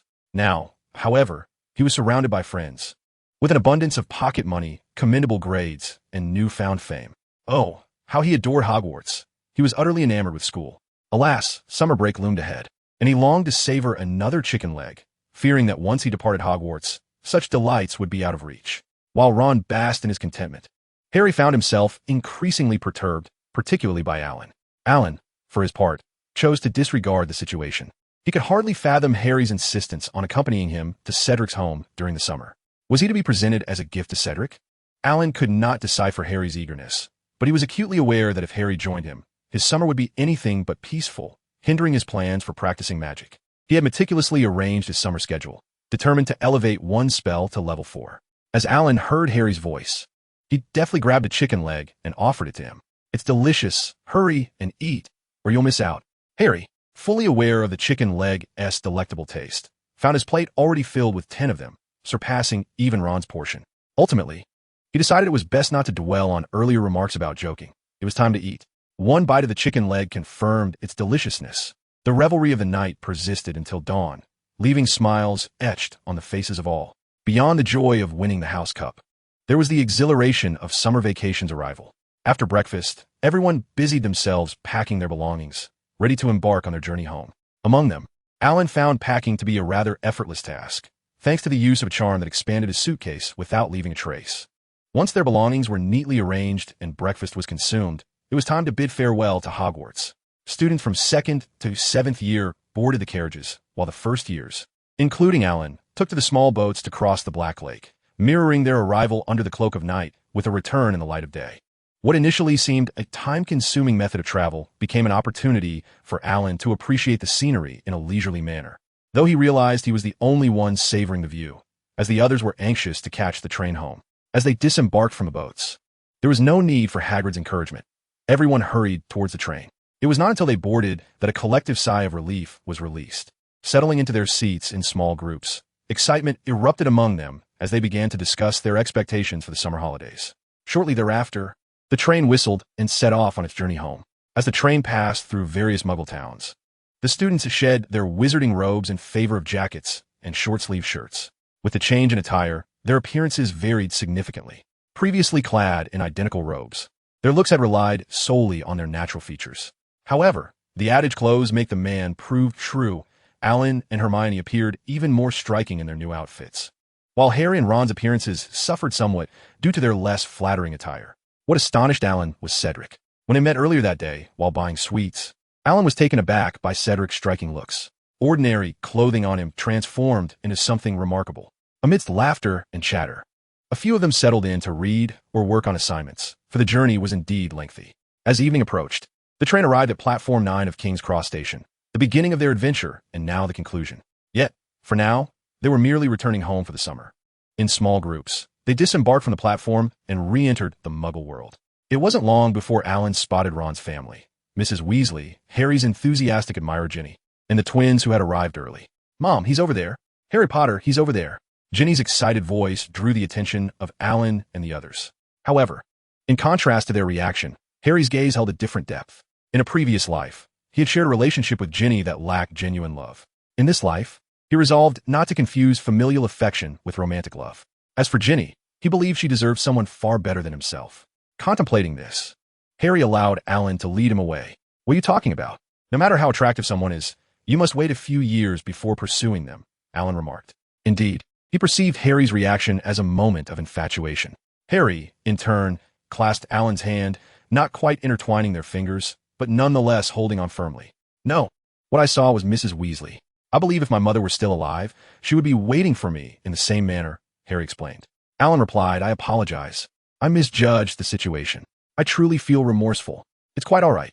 Just remember to come and play with me during the summer break, even if it's just for a day," Harry said, his tone pitiful. Alan responded, "Indeed." As the summer unfolded, the dawn broke with a gray sky and a gentle drizzle, compelling Alan to contemplate the allure of lingering in bed. This marked his first day back home after the holidays, yet it felt exceedingly exhausting for him. After such an extended absence, the house was cloaked in dust, and had magic been an option, Alan fancied that a mere flick of his wand would suffice to remedy the situation. However, it was clear that he could not wield magic. Thus, he resorted to manual labor for cleaning, and due to his past practice of magic, he spent additional time honing his skills within his storage ring. This practice, however, confirmed that he need not worry about the Ministry of Magic detecting his use of magic within the confines of the ring. Consequently, by the time he concluded his tasks and prepared to sleep, the clock had already struck past 2 in the morning. Glancing at the time, it mirrored the hour he typically rose at Hogwarts. He pondered that perhaps an additional 2 hours of slumber would serve him well. Yet, indulging in the temptation of sleep, when he finally opened his eyes again, it was already noon. After rising to eat, he engaged in his customary magical practices, followed by preparing to tackle his homework. The delicate sounds of pen on paper immersed Alan in a sea of knowledge. During a brief respite, he could not help but recall the events that transpired at the station the previous night. The central figures were Harry's aunt and her family. From what Alan understood, Harry's aunt's family was notoriously unkind to him, yet their demeanor last night contradicted this, as they appeared quite jovial in welcoming Harry. Their peculiar behavior was unmistakably indicative of some mischief on Harry's part. Curiosity compelled him to inquire with Harry, who merely suggested that if Alan wished to know more, he should come and play with him. Ron, overhearing, enthusiastically echoed the desire to join Harry as well. Thus, Alan and Ron inadvertently garnered the disdainful glares of Harry's aunt's family, a gaze that was unmasked in its contempt. Were it not for Harry's reputation, Mrs. Weasley might have brandished her wand to make them acutely aware of the consequences of provoking a wizard. Truth be told, it wasn't only Mrs. Weasley who was irate. Alan felt a surge of anger as well. Though he had initially been reluctant when Harry invited him to play, witnessing the impolite behavior of the Dursleys compelled him to consider visiting them to add a touch of vexation to their lives. Naturally, he resolved that the timing was not right. He feared that if he went now, Harry would be unwilling to let go of him. During this period, "I will first complete my homework, and then I can visit Cedric's home." To be honest, he is quite eager to go to Cedric's house, especially since Cedric has mentioned that his collection of magical tomes is available for Alan to peruse at will. How could Alan possibly resist such an enticing offer? For a continuous span of 2 weeks, Alan has been at home diligently working on his assignments. Coincidentally, the weather during this time has been quite dismal, further diminishing Alan's interest in venturing outside. As the fortnight came to a close, Alan had successfully completed his homework, as these tasks were rather straightforward for him. Fortuitously, the gloomy weather that had lingered for weeks finally cleared up. With his assignments finished, Alan was preparing to visit his friends. He planned to stop by Cedric's, and also Ron's, as their homes were not very far apart, especially when traveling on a flying broomstick. Since he was headed out, it seemed only fitting to pay both friend a visit. Naturally, one must bring gifts when visiting. Just as he was ready to leave, the doorbell rang, catching Alan by surprise. To be honest, such an occurrence was quite astonishing for him, considering he had no friends during his time in the Muggle world. Therefore, an unexpected visitor was truly surprising. Puzzled, he opened the door, and was taken aback upon seeing the visitor. "Cedric, what brings you here?" he exclaimed, Children from wizarding families like Cedric's have their understanding of the Muggle world largely confined to their textbooks. The instruction on Muggle knowledge at Hogwarts has remained stagnant for decades. Thus, even when Alan had provided Cedric with his address, Alan was still quite astonished that Cedric had managed to find him. Cedric replied, "I came to invite you. However, the changes in the Muggle world are quite significant. Much of it does not align with what we learned in class. You certainly have it tough." As Alan spoke, he noticed that Cedric's attire was somewhat questionable. The trousers were fairly normal, but the shirt was exceedingly flamboyant, a bright red shirt adorned with a profusion of floral patterns. To put it plainly, only Cedric's good looks could carry off such an ensemble. Otherwise, he would have likely endured countless chuckles along the way. Seeing Alan's gaze fixated on his clothing, Cedric felt his face flush with embarrassment. This shirt had been specifically chosen for him by his mother. He was not particularly fond of such bright attire, but his mother insisted that dressing this way would better convey the significance of the occasion, so he complied. "Is there something wrong with my shirt, Alan?" Cedric inquired, having observed the transformations in the Muggle world during his journey. He could surmise that his outfit might be somewhat out of place, which added to his discomfort. Upon hearing this, Alan immediately gave a thumbs up and said, "Not at all, Cedric. Your appearance is charming enough to pull off any outfit. However, at your age, you might not yet be able to carry this shirt with full confidence. As it happens, I was just about to head out shopping. Would you accompany me? I shall help you select some stylish clothes."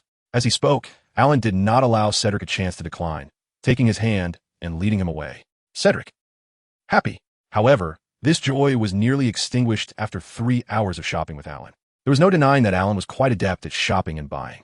To put it succinctly, the clothing Alan purchased for him was sufficient for him to wear a different outfit every day throughout the summer without repetition. This was only possible because he had restrained Alan. Otherwise, the number of clothes he would have to try on would have been even greater. Frankly, it was the first time he had experienced a sense of dread at the prospect of trying on clothes. Meanwhile, Alan delighted in the joy of selecting outfits for Cedric. With an array of styles, Cedric obediently allowed him to arrange them, revealing various facets of himself. However, after buying clothes for Cedric, the next task was to procure gifts to bring when visiting. In terms of fashion, the Muggle world surpassed the magical realm. Therefore, he believed Cedric's mother would appreciate some female accessories and clothing. As for skincare products, he refrained from purchasing them, as he did not think they could compare to the efficacy of potions. Once the shopping was complete, Alan treated Cedric to lunch in the Muggle world before they ventured to Diagon Alley. They planned to utilize the chimney of the Leaky Cauldron and then travel via the Flynn network to Cedric's home. The Leaky Cauldron remained as chaotic and untidy as it had been during Alan's first visit. Fortunately, he and Cedric did not have to linger there long, as they quickly departed through the fireplace. However, the messiness of the Leaky Cauldron was compounded by the state of the chimney. So, when they emerged from the fireplace, they brought with them the dust and soot from the Leaky Cauldron's chimney. Coughing, Alan felt the urge to curse, but he restrained himself, for they had arrived at Cedric's home. At that moment, Cedric's mother stood before them. "Welcome, dear, to our home," Mrs. Diggory said gently, waving her wand to clean them both. Not only did she eliminate the dust from their clothing, but she also tidied the floor and even the lingering particles in the air. This simple display of magic revealed to Alan that Mrs. Diggory possessed considerable skill. He mused that perhaps, like Mrs. Weasley, she had honed her magical abilities through daily household tasks. While his mind wandered, only a second had passed in reality. At this juncture, Alan smiled and greeted, "Hello, Mrs. Diggory, it is a pleasure to be here. This is a gift I prepared for you. A collection of trinkets from the Muggle world. I hope you will not find them lacking." Cedric, some trinkets? Had he not accompanied Alan throughout, gaining insight into the purchasing power of Muggle currency, he might have taken that remark at face value. However, considering those trinkets, if converted into food, they would be more than sufficient to provide for Cedric's family for an entire month. It could only be said that he had underestimated Alan's wealth. However, Cedric was aware that he should refrain from disclosing the price, lest his mother perceive it as excessive and subsequently decline. Naturally, he intended to find an opportune moment to share this information discreetly. His current reticence was solely to allow Alan to feel more at ease. After all, the two were enjoying a delightful conversation. After a while, Cedric felt the need to intervene, fearing that if they continued, the invitation for Alan to visit would soon be extended by his mother. "Mother, may I take Alan to our room for a bit of rest?" It would also allow him to identify any discomforts and facilitate prompt adjustments. "Oh, sweetheart, you're absolutely right. Please go to your room. I shall prepare a sumptuous feast for you both." With that, Mrs. Diggory cheerfully made her way to the kitchen. Once she had departed, Alan exhaled a sigh of relief inwardly. Engaging in conversation was truly exhausting, he mused. Following Cedric's lead, Alan ascended the staircase. The Diggory residence was a modest two-story house, with the second floor designated as the living quarters. Upon reaching the upper level, Alan quickly discerned that the number of rooms was indeed limited. "Here's my parents' room. That is the study, the washroom, and this is our room," Cedric explained. Alan, taken aback, responded, "Our room?" Noticing Alan's reaction, Cedric sheepishly scratched his head and clarified, "I apologize, we have limited space at home, and you'll have to endure sharing a room with me. However, my room is quite spacious, ample enough for both of us." "Oh, it's perfectly fine with me. Sharing a room is no issue," Alan replied. After all, this was not their first experience of cohabitation, and Cedric was quite tidy, so it posed no problem. As Cedric opened the door, Alan's gaze was immediately drawn to the bright window and the writing desk positioned before it. Clean, luminous, and inviting, this was his initial impression of Cedric's room. Upon entering, he noticed an unexpected feature, a particularly large bed. He had assumed there would be 2 separate beds, but it turned out that adding another would disrupt the room's arrangement. Thus, they had opted for 2 beds placed side by side, allowing for a semblance of space without making the area feel overly cramped. Cedric, slightly embarrassed, glanced at Alan and said, "You don't mind, do you?" Alan responded, "Does it truly matter? It is what it is. I don't mind. Sharing a room means we can engage in long conversations." He did not harbor any aversion towards Cedric, which made the situation more agreeable. Hearing this, Cedric smiled, a glimmer of triumph flashing in his eyes. The cultivation of their relationship would ebb and flow. During their school days, he had overlooked Harry, but now that he was aware of potential rivalry, he was determined to nurture his bond with Alan throughout the summer. He envisioned a gentle, persistent approach, akin to spring rain nourishing growth, allowing Alan to gradually become accustomed to his presence. Cedric was in no hurry, preferring a gradual progression. However, Harry's involvement certainly complicated matters. It is indeed a disadvantage for a single academy, compelling him to hasten his progress during the summer break. The two lingered in the room for a while longer until the voice of Mrs. Diggory echoed from downstairs, signaling the arrival of dinner. Upon descending, Alan was introduced to Cedric's father, a man who relished in boasting about his son. The proud father's exuberance was such that even the subject of his praises, Cedric, found himself blushing in embarrassment. Yet, despite this, Cedric remained steadfast in his intentions. At the dining table, Mr. Diggory and Alan engaged in a display of one-upmanship, while Mrs. Diggory and Cedric listened with smiles, continuously serving the two. However, unlike Mrs. Diggory's casual selections of dishes for Alan, Cedric's offerings were precise and intentional. With each serving, he attentively observed Alan's reactions. Should a dish not please him, he would refrain from presenting it again. Conversely, if Alan enjoyed a particular course, Cedric would perfectly time his offerings to present what Alan desired just as he finished. By the end of the meal, Alan had grown accustomed to Cedric's thoughtful feeding. Having satisfied their appetites, the two found little to discuss with the adults and ascended the stairs. Engaging in studies and reading, Cedric naturally joined in. Having already begun this routine at school, his interactions and collaborations with Alan were seamless, making Cedric the first person Alan thought of when seeking a practice partner for magic. Before retiring for the night, Cedric also participated in their cleansing ritual, albeit he did not join Alan directly, but instead tended to some basic tasks. Alan, having never been overly guarded around Cedric, was unaware of how quickly Cedric was progressing throughout the day. When the lights were extinguished, both slipped into slumber. Although the bed was spacious, it was not vast enough to create significant distance between them. Some individuals may be calm in their sleep, yet when accompanied by others or objects, they tend to draw closer. This movement stirred the sleeping person, who opened their eyes momentarily before returning to slumber. Cedric, resigned, experienced a night filled with absurd dreams.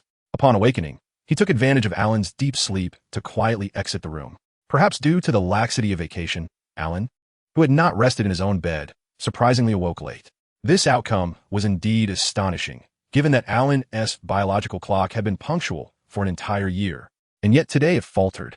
Although he rose later than usual, the comfort of his slumber was undeniable. Stretching, Alan soon realized that Cedric was not in the room. "Oh no, have I overslept?" he pondered, hastily getting out of bed. Upon descending the stairs, he was greeted by the sight of the diligent Cedric, who was busy preparing breakfast in the kitchen, all by himself.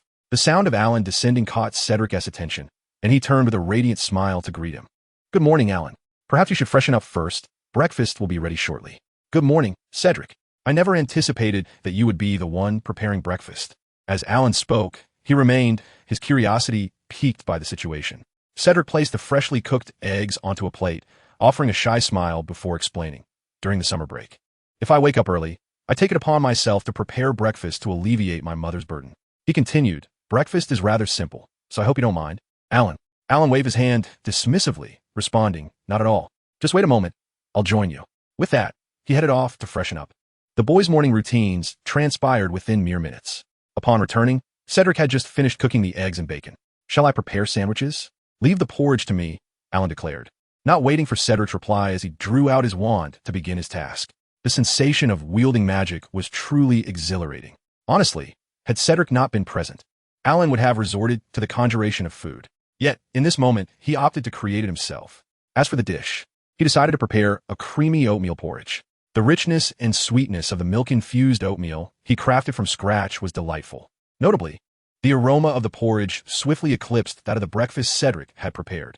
With the aid of magic, the preparation of the porridge took scarcely any time at all. Thanks to his enchantments, Alan adjusted the porridge's temperature from scalding to warm, ultimately employing a temperature-regulating charm to maintain its warmth. Alan, let's have breakfast, Cedric called, carrying the 2 plates to the dining table. Aren't you going to wait for your parents? Alan inquired, puzzled. No need. Our family does not adhere to the rule of gathering everyone for meals, as we all have our own responsibilities and often cannot be together, Cedric explained. Oh, very well. I'll serve the porridge, Alan remarked, appreciating the natural familial dynamic at play. Just then, Mr. Diggory's voice echoed down the staircase before he made his appearance.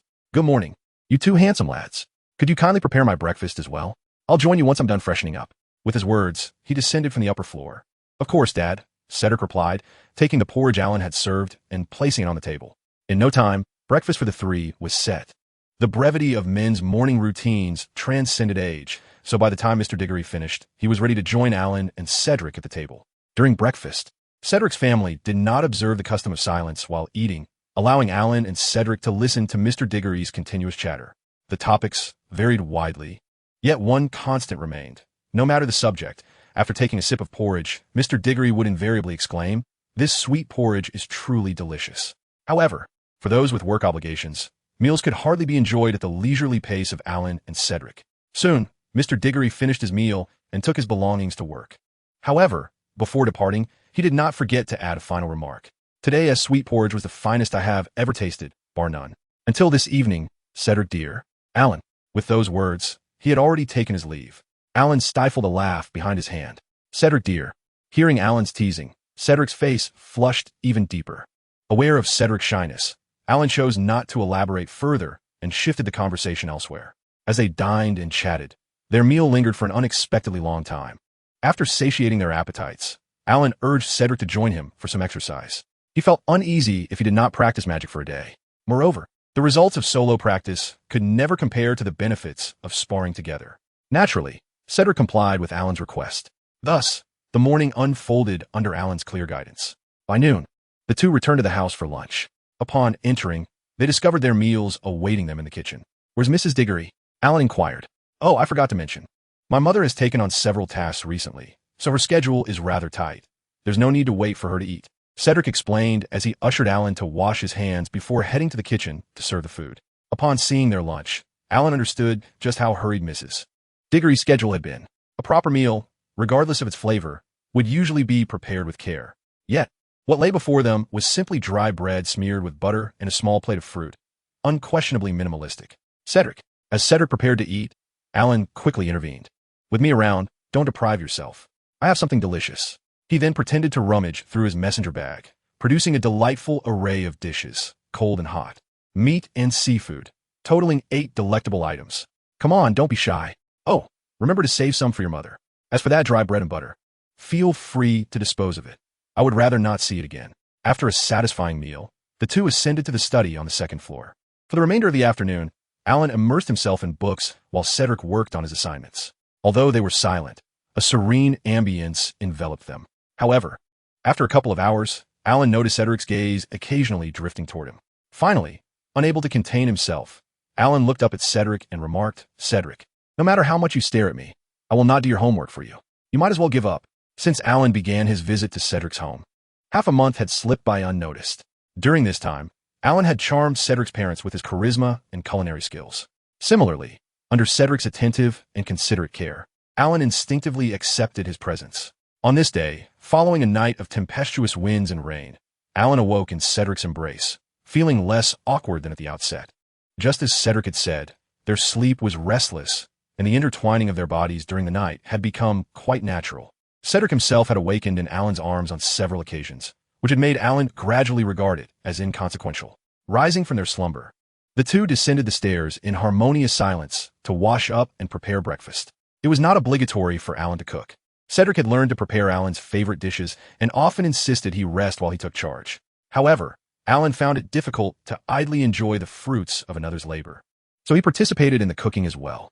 After all, preparing the meal required only the use of magic, which was neither time-consuming nor laborious. Thanks to the delightful breakfast, Cedric's family had often shared meals together. After satisfying their hunger, Alan and Cedric practiced magic for a while before embarking on an outing. Having completed their homework and read extensively from their spellbooks, they deemed it time for a day of leisure. On this occasion, Alan planned to take Cedric into the mountains to forage for mushrooms. Nearby, a mountain beckoned, and riding their flying broom, they anticipated collecting a bountiful harvest of fungi. Even if they stumbled upon poisonous mushrooms, Alan was unperturbed. He possessed a detection spell to discern between them. Moreover, those toxic mushrooms could be preserved for potion brewing. As he had recently experienced a surge of inspiration for a potion recipe that required several varieties of poisonous fungi, nothing would go to waste, so they could gather freely. As for the flying broom, Cedric's family had but one, yet it was sufficient for both of them. Cedric was delighted to have Alan sit in his lap. However, as they ventured further from his home, they could no longer use magic. Nevertheless, they continued to gather mushrooms with great joy. Yet, a peculiar question arose. Cedric, are there truly no poisonous mushrooms in the mountain near your home? Alan recognized some mushrooms, and it just so happened that those they had found recently were all familiar and non-toxic. Was this fortune? Perhaps for ordinary folk who relied on foraging, it was indeed fortunate, but for Alan, it felt like misfortune. Was it possible that the potion recipe he had conceived was so toxic that it had rendered him incapable of finding any poisonous mushrooms? As these thoughts swirled in his mind, they ventured a little farther and spotted two young men on brooms, also foraging for mushrooms. Was that George and Fred? Alan inquired uncertainly. Indeed, it was them, Cedric affirmed with certainty. In their locality, there were only 3 wizarding families, and the only pair that matched the description was the Weasley twins. With this realization, Cedric quickened their pace to catch up. As they approached, they noticed the vibrant hues of the mushrooms filling the twins' backpacks. In that fleeting moment, Alan could not help but envision a grand spectacle of the Gemini twins enacting a dark massacre upon their family. However, he swiftly dismissed this notion upon overhearing a conversation between George and Fred, which illuminated the purpose behind their gathering a plethora of poisonous mushrooms. Indeed, it was for the fabrication of their mischievous prank props. As for the rationale behind the selection of this particular mushroom, Alan remained in the dark, for it was their closely guarded secret. George remarked, "Once we successfully create it, let us first have Ron try it and observe the effects." Fred replied, "If all goes well, we shall give it to Alan when school starts." George added, "Precisely, a generous serving." Fifth, Alan interjected, "Should I extend my gratitude to the two of you for considering me in your experimental endeavors?" His sudden utterance startled the twins, causing their broomsticks to sway violently, which resulted in an abrupt landing.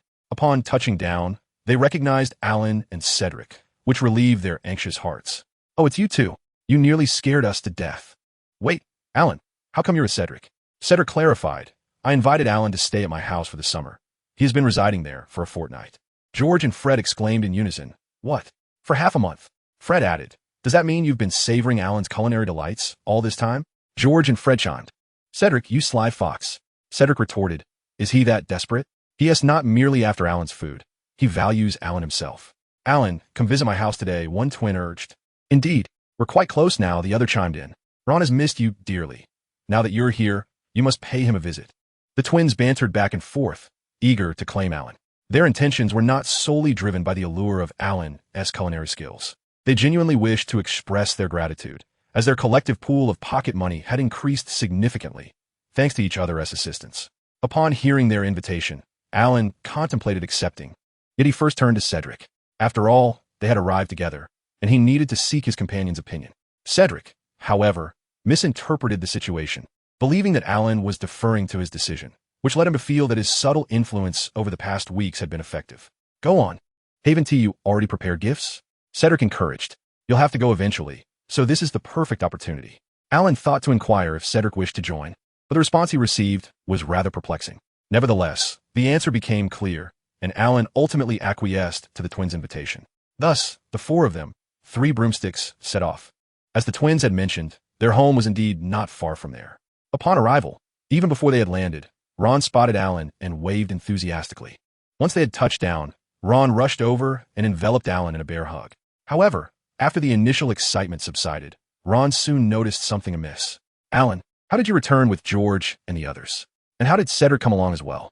Strangely, he inexplicably sensed a looming crisis for his dear friend Harry. Regarding Ron's inquiry, Alan did not conceal his visit to Cedric's home. Ron, however, took it in stride, considering it a commonplace matter. He then brought up the fact that Harry had not responded to his letters. I write to him almost every other day, yet he has not replied a single time. What about you, Alan? Has Harry responded to you? Alan replied, well, it seems I've only written to Harry twice in the past month. Once on the first day of vacation, and once when I visited Cedric's house a fortnight ago. As noon approached, Alan and Cedric found themselves seated at the Weasley dining table. Observing the array of food before him, Alan could only conclude that Mrs. Weasley had indeed extended a particularly warm welcome to him. It was understandable, for with Alan's assistance, her children had acquired a considerable sum of money for their schooling. Not to mention, they had ample funds for new textbooks and other necessities for the upcoming academic year. Of course, it was fortunate that no one was yet aware that this year's defense against the dark arts professor would be the inept Gilderoy Lockhart, who was merely there to promote his books. Consequently, the funds they possessed would be insufficient for the new textbooks. However, as this information remained undisclosed, everyone wore smiles of contentment. As for the underlying discontent, it stemmed from Alan's offer to assist with the cooking, which Mrs. Weasley graciously declined, leaving the twins to watch the delectable dishes float away in anticipation. With a hint of disappointment, the group found themselves eating sparingly during lunch. Once their appetites were satisfied, Mrs. Weasley returned to her tasks. Unlike Mrs. Diggory, Mrs. Weasley had an abundance of children, and even if she only aided each with a fraction of their needs, it amounted to quite a lot. With Mrs. Weasley occupied, George and Fred could no longer restrain their cravings. Casting furtive glances at Alan's satchel, an apparent treasure trove of culinary delights. Eventually, Ron could no longer contain himself and inquired, Alan, you brought some treats, didn't you? Indeed, Alan replied, producing an assortment to share with the 5 individuals before him. The twins, Ron, Cedric, and Percy. Percy, having sufficient funds for his school supplies, was keen to indulge in more delectable treats as well. Alan intended to share freely, but Percy and the others insisted on paying, recognizing the value of Alan's offerings. In response, Alan graciously offered them a 50% discount, mindful of the financial burden posed by this year's defense against the dark arts textbooks. Upon hearing this, the twins and Ron were elated, eager to purchase more. Alan interjected, limitations apply. There isn't much left in my bag. What could Alan do but fret over the situation? With delectable food to satiate their appetites, a few individuals began to converse about various matters.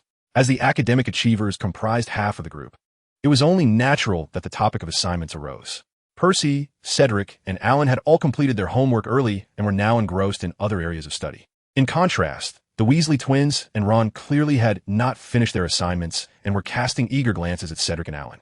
The twins were in the same year as Cedric, while Ron shared a year with Alan, presenting a prime opportunity for them to copy their work. However, in comparison to the twins' audacity, Ron felt a bit apprehensive. After all, facing Alan in academic matters was akin to confronting his mother. In that moment, Ron found himself thinking of Harry. If Harry were here, he would surely help alleviate the pressure from Alan.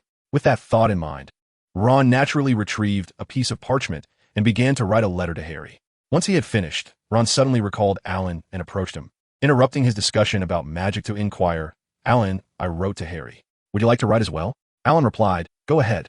He felt that his letter was too brief. If Harry discovered this, he would undoubtedly bring it up incessantly upon their return to school. Taking the parchment, Alan found himself at a loss for words. Should he write about the enjoyable time he spent with Cedric? Or perhaps mention how well he was faring lately, feeling quite free? Or should he detail his visit to the Weasley household, where Mrs. Weasley had been exceedingly hospitable? Regardless of what he chose to write, it would likely only serve to provoke Harry's feelings further. Forget it, I won't write anything.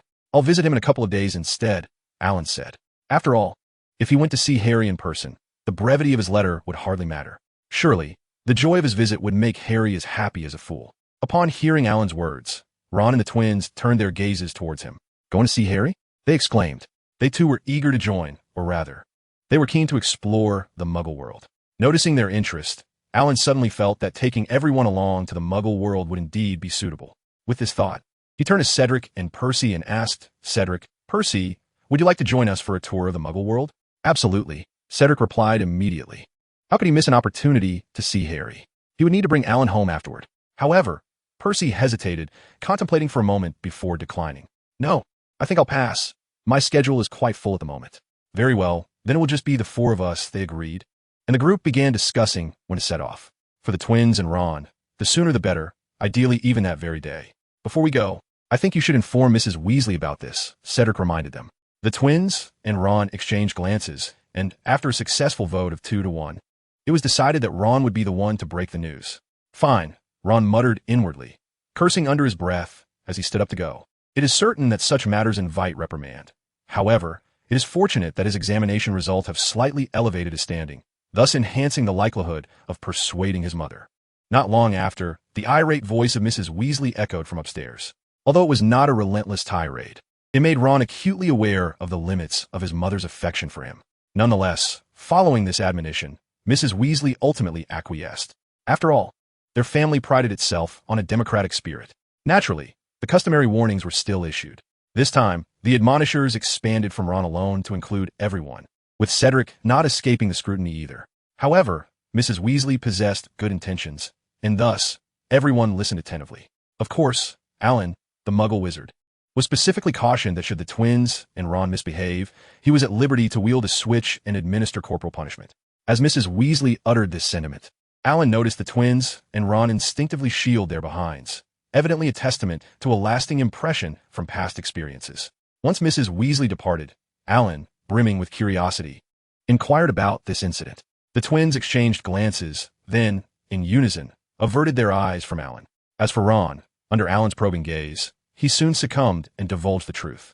In the presence of Alan's inquisitive demeanor, Ron recounted tales from their childhood, revealing that George and Fred had always been mischievous.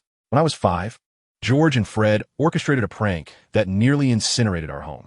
This truly infuriated our mother, who, for the first time, resorted to using a switch on their behinds. Oh, to prevent any lasting damage, she even administered potions while punishing them, ensuring that they emerged unscathed. From that incident onward, each subsequent year, they would commit some egregious error and receive their due punishment, a cycle that continued until they began attending Hogwarts. Thankfully, they went to Hogwarts. Otherwise, our mother would have been quite distressed. In her own words, she lamented that they had been punished so frequently that their behinds had become conditioned, rendering them impervious to pain, even without the aid of potions. After sharing this, Ron mimicked his mother's sigh. Cedric and Alan listened intently. Although Ron did not explicitly mention his own experiences, one could infer the likely outcomes from the twins' escapades.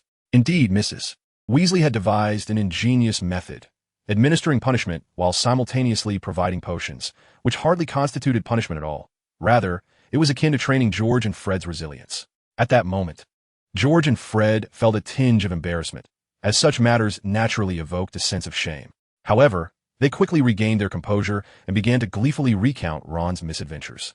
Consequently, Ron found himself on the receiving end of punishment, though was uncertain whether the potions had expired, for despite the absence of visible injury, he invariably experienced discomfort for an entire day. "After all, I do not possess your fortitude," Ron remarked. Suddenly, a spark of interest ignited within him, though he merely contemplated it internally, refraining from voicing it lest it materialize into reality. At that moment, Mrs. Weasley returned, wielding a slender vine. "Alan, this is for you. It will undoubtedly ensure their obedience," she declared. She knew her sons all too well. While Ron was manageable, George and Fred, despite their verbal assurances, would surely cause mischief upon entering the Muggle world. To avert any potential calamity, she felt compelled to distribute the proverbial sword of authority. Alan mused that the vine Mrs. Weasley provided was less effective than simply seeking out a stick outdoors. The twins shared similar sentiments, recognizing that the slender rod was so insubstantial that donning a few extra layers would render it harmless. With this thought, they exchanged gleeful smiles, which Mrs. Weasley noticed. With a deft flick of her wrist, the vine descended upon their backsides. Witnessing her practice motion, Alan comprehended just how often these two had faced such reprimands. to the point where Mrs. Weasley had become an expert. Meanwhile, George and Fred contemplated feigning pain, but as the sharp sting struck, they leaped up, exclaiming, "That hurts."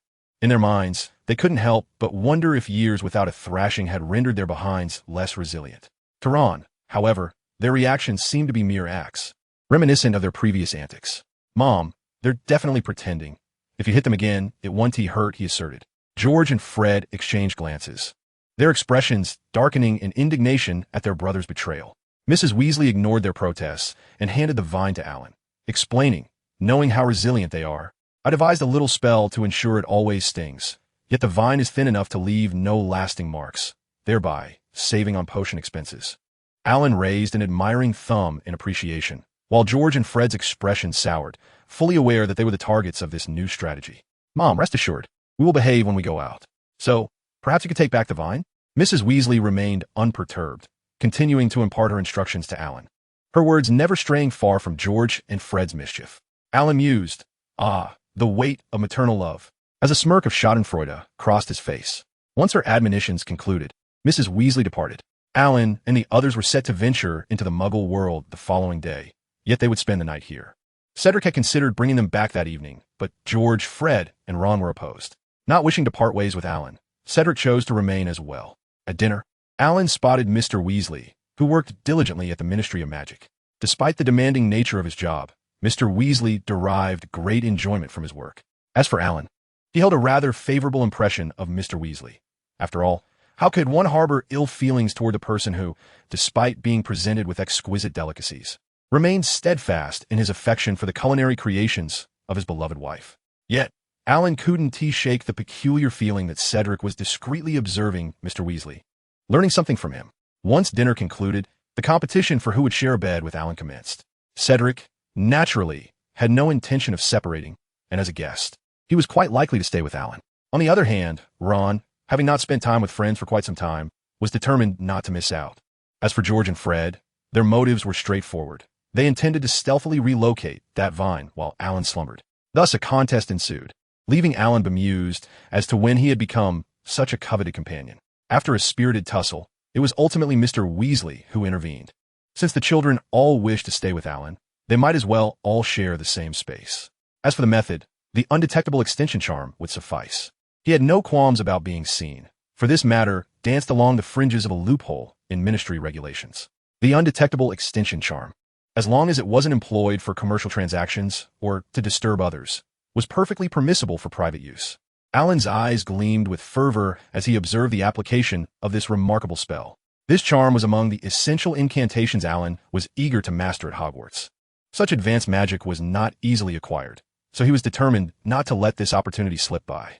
With fervent focus, he watched intently. When Mr. Weasley completed the incantation, Alan furrowed his brow, convinced that with a few more glances, he would grasp the spell. However, before he could voice this thought, he was whisked away by George and Fred.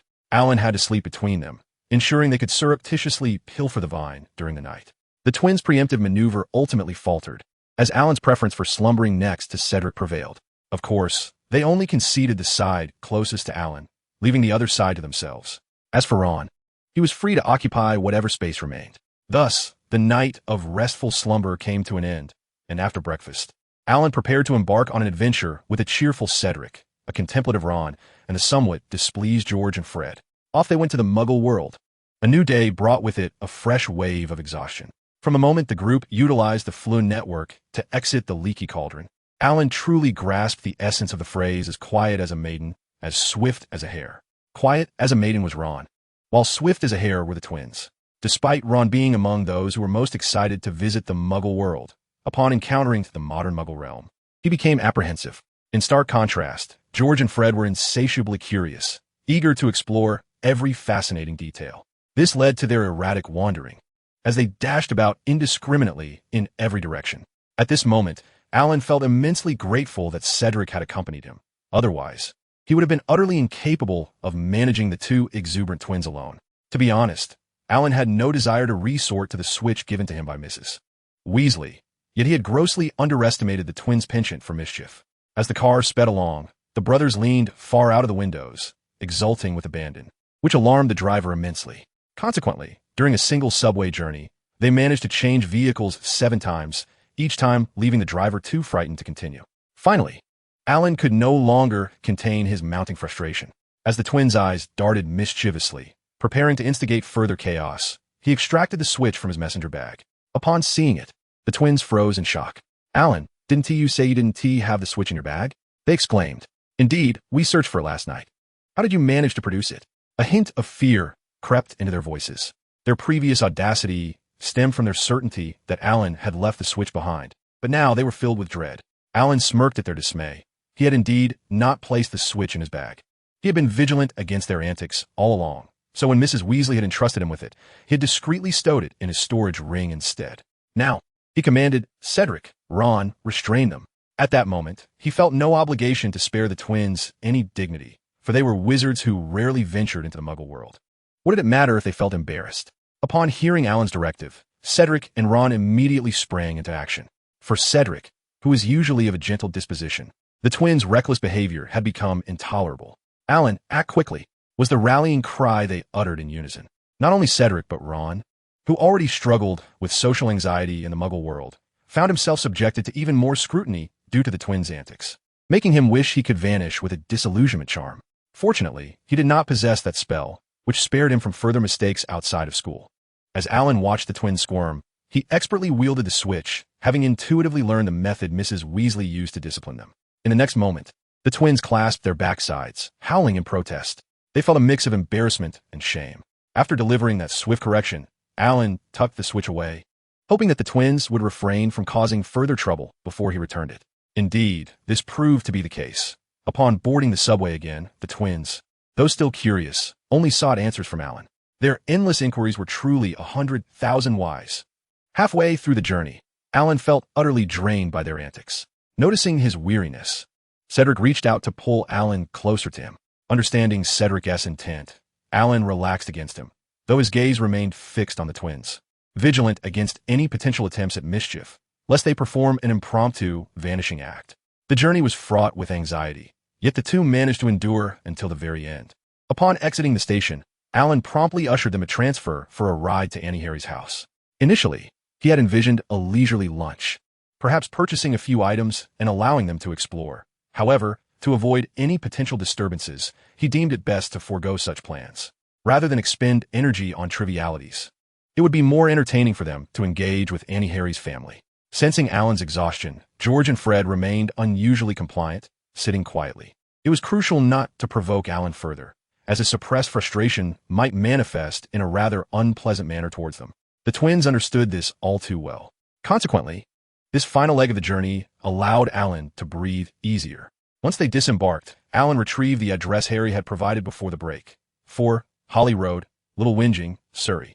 With the address in hand, locating their destination was swift. A mere 10 minutes later, they arrived at Annie Harry's residence, where they found Harry, expressionless and radiating a palpable tension, watering the plants. To Alan, it appeared less like gardening and more like a punishment. After all, who would tend to flowers under the glaring sun, especially those that seemed on the verge of withering? Upon noticing the group, Harry instinctively looked up, initially wearing a neutral expression that brightened in a sheer joy upon recognizing Alan and the others. The transformation was akin to a puppy seeing its master. Tossing aside the watering can, Harry eagerly rushed over. Seeing Harry's movement, Ron, resembling a clumsy young deer, mimicked him and dashed forward. Before Harry could regain his balance, Ron enveloped him in a bear hug. "It's so good to see you, Harry. I wrote you so many letters, yet not one received a response." Harry, however, was distracted, his gaze fixated on the hand that Cedric held in Alan's. Suppressing his discomfort, Harry explained to Ron that he hadn't received any of the correspondence. Indeed, although he had encountered Dobby during the summer and attempted to clarify the situation, Dobby remained obstinate and even refused to see him. Nevertheless, his calls had not been in vain, as he had not experienced the pangs of hunger during the break. At that moment, Harry, brimming with impatience to leave, inquired, "Are you here to take me away?" He felt an urgent need to escape. Remaining any longer would surely test his resolve. Meanwhile, Alan and the others, who had approached nearby, were taken aback. Had they truly indicated they were there to whisk him away? As they lingered in confusion, Ron boldly declared, "Come on, Harry. You've been so unhappy here. Let us pack your things and head to my house. My parents will be delighted to have you as a guest." Upon hearing this, George and Fred exchanged glances and eagerly joined in. Indeed, we are all quite welcoming of you. Upon hearing this, Harry turned his gaze towards Alan. Watch me, Alan exclaimed, seemingly understanding Harry's thoughts as their eyes met, and he smiled in response. Don't look at me. I'm merely a guest at Cedric's home. He is not part of the Weasley family, so he holds no authority here. Harry's expression soured further upon hearing this. He was aware of Cedric's invitation for Alan to visit his home, but seeing it firsthand stoked his frustration. Moreover, judging by their demeanor, it was evident that Alan had been visiting for quite some time. Realizing this, Harry felt an urgent need to leave.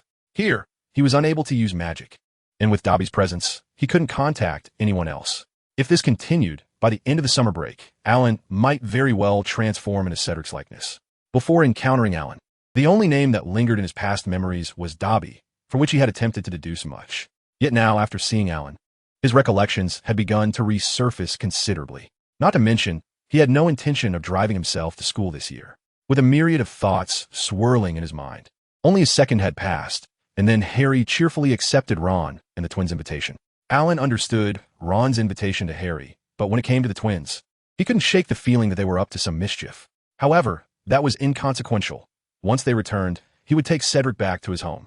A few days of checking in would suffice, and should the twins cause any more trouble, Mrs. Weasley would surely handle them. After agreeing, Harry made his way back to the house to retrieve his belongings. Yet, as the group followed him to the door, they discovered it was locked from the inside.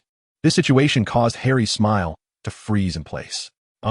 Before Harry could find the words to explain, Ron burst out in indignation. This is outrageous. How dare they treat you this way? Don't they know you are Harry Potter? It's utterly despicable. I wish I could cast a hex on them with my wand. Unfortunately, as they were all students, magic was prohibited outside school, so such sentiments could only be voiced. Wait a moment, Harry interjected. I recall Dudley hiding a key in one of the flower pots. However, after Harry had pulled the flowers from several pots outside, he still couldn't locate the key, which left him perplexed. Observing this, Alan stepped forward and retrieved a piece of wire from his bag, grinning. Watch me.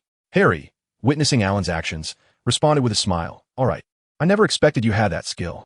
5 minutes later, Harry gazed at the completely severed wire blocking the keyhole, and his smile had vanished entirely. He had overestimated Alan's capabilities. This was not merely a matter of Alan failing to unlock the door. He had ensured that no one else could either. Don't worry, it's nothing to fret over. In situations like this, simply replacing the lock cylinder will suffice, though I would recommend changing the door altogether. Alan remarked as he produced his iron wand from his bag. Sturdy and weighty, a formidable ally for breaking down doors.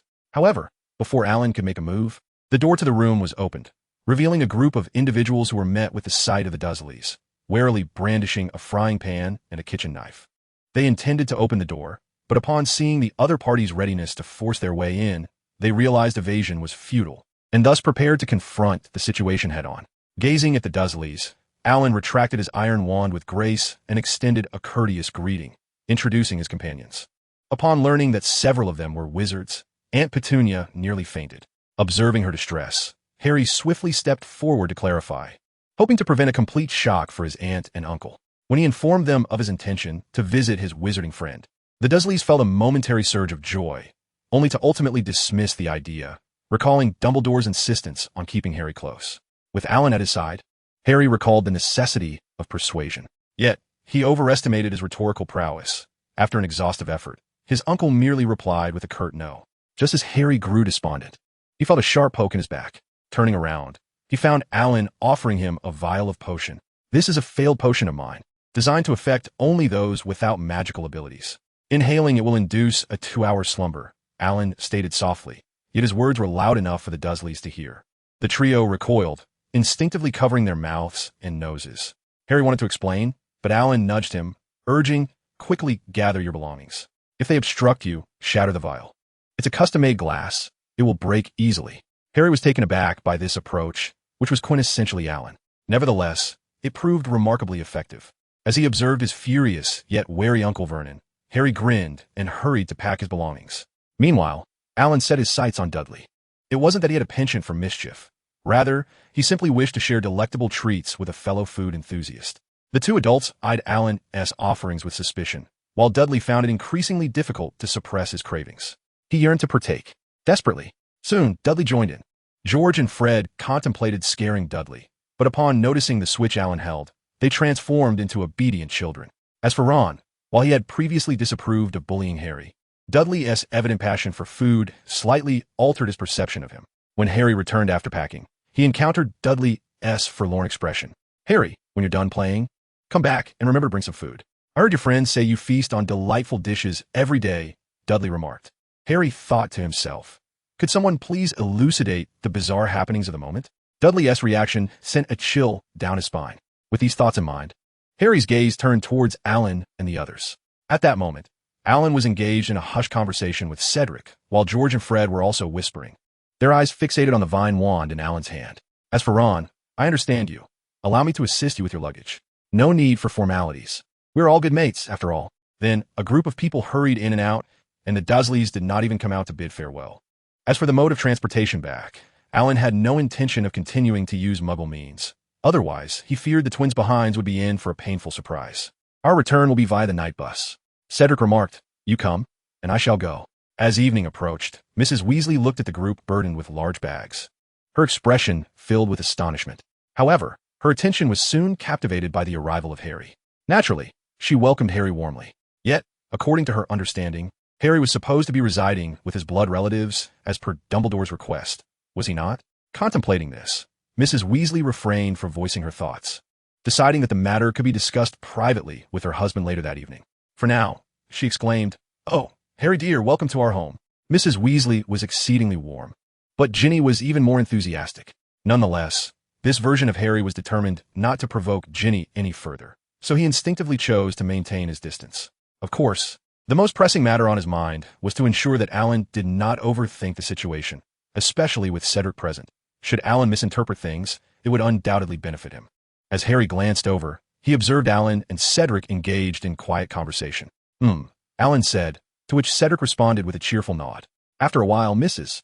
Weasley began to prepare a lavish dinner to host Harry. At that moment, Alan and Cedric expressed their intent to take their leave. Having been away for a day, they felt it was time to return. Mrs. Diggory would undoubtedly grow concerned. Mrs. Weasley contemplated urging them to stay, but ultimately chose silence, recognizing the validity of their reasoning. "Well then, do come visit when you have the time. It is not far," Mrs. Weasley said. "Certainly," Alan responded while returning the vine wand to Mrs. Weasley. Such a fine tool aimed at the twins was better left with her, and Alan surmised she would find it quite useful that very evening. As for any warnings, he felt a sense of foreboding but lacked concrete evidence. Nonetheless, one thing Alan was certain of was that he would not unjustly accuse the twins. After returning the item, taking advantage of the remaining daylight, Alan and Cedric departed. Although Harry felt a twinge of reluctance, he understood that he could not insist on their stay. After all, he knew Cedric's thoughtfulness would undoubtedly surpass his own. Furthermore, he could discern from Alan's demeanor that Cedric's progress in winning Alan's favor had already far surpassed his own. Yet, it mattered not. Now that he was present, even residing at the Weasley household was acceptable, considering the proximity of their homes. At that moment, Ron entered the house, dragging Harry's suitcase, and exclaimed, "Oh no, I've forgotten the most important thing." Harry, puzzled, responded, "What is it?" "Our homework. Alan has already completed his, and the combined efforts of our assignments wouldn't even amount to a full set," Ron replied. Although he hadn't inquired about Harry's progress, he was certain his dear friend had accomplished little. In this regard, Ron was indeed correct. During the summer, after leaving Alan, Harry's mind had turned into a muddled mess, further compounded by the constant demands of the Dursleys, leaving him with scant time to attend to his studies. Now, realizing that Alan had finished his work, he felt the urge to seek some inspiration. "No worries. Alan is staying at Cedric's house, so after we have our meal tomorrow, we can go borrow his homework," Harry suggested. If Alan wasn't coming to him, he could certainly visit Alan instead. "You're right, Harry," Ron agreed. The two then fell into a deep slumber until midday the following day. The relaxed atmosphere allowed them to chat late into the night. Had they not been residing together, Mrs. Weasley would undoubtedly have burst in to rouse Ron from his slumber. As for why she wouldn't wake Harry, it was simply because she had heard from others about the hardships Harry endured at his aunt's home, and thus she felt compassion for him, understanding his need for extra rest. After lunch, Mrs. Weasley assigned some chores to Ron, and as a loyal friend, Harry naturally would not stand idly by. Consequently, their plan to visit Alan fell through. Over the next few days, they were unable to see Alan, primarily due to George and Fred reporting back on Ron's antics. The twins had not forgotten how Ron had let them down. Just a few days prior, Ron had thwarted them, resulting in Alan punishing them with a switch. "So, Mom, Ron hasn't done much of his homework," one of the twins chimed in. I heard from Alan that he finished his before visiting Cedric's house and has recently been reading quite a few magic books. Upon hearing this, Mrs. Weasley could hardly contain her frustration. After all, every mother compares her children to others. Thus, aside from Ginny and Percy, the twins, Ron, and Harry found themselves under Mrs. Weasley's watchful eye. Those who haven't completed their assignments, get on it. And those who have, go read. Just don't sit idle. Percy was quite pleased with this situation. Without the daily noise from his 3 foolish brothers, he felt as though life was truly wonderful. However, this tranquility lasted only 2 days, as George and Fred, unable to withstand the boredom, soon resumed their mischievous antics. Alan, however, was unaware of this, as he had been enjoying his time in the Muggle world with Cedric. After leaving the Weasley household, Alan had intended to visit the next day, but that evening, Cedric engaged him in a discussion about the Muggle world. As the conversation flowed, he readily acquiesced to Cedric's request to accompany him for a delightful excursion into the Muggle world. Thus, as the sun ascended on a new day, Cedric, under the melancholic gaze of his mother, whisked Alan away. However, being a dutiful son, he ensured to gather a substantial amount of food from Alan to stave off any potential displeasure from his mother due to a lack of delectable treats. In a Muggle realm, Alan observed that Cedric possessed remarkable adaptability. Within merely 2 days, he comprehensively grasped various commonplace situations. To put it succinctly, even when encountering a stranger on the street, Cedric would not divulge his true identity. As night descended, illuminated by the glow of street lamps, the 2 friends entered their lodging, just as they had 2 days prior. This time, without any prompting from Cedric, Alan directly requested a room with a large bed, expressing his gratitude. Initially, Alan had intended to book 2 rooms, for he was not lacking in funds. However, Cedric persuaded him to opt for a single room instead. The rationale? Alan, my understanding of the Muggle world is rather limited.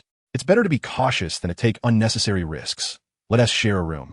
Rest assured, I won't steal your blankets. Cedric remarked, I believe I've gained some weight.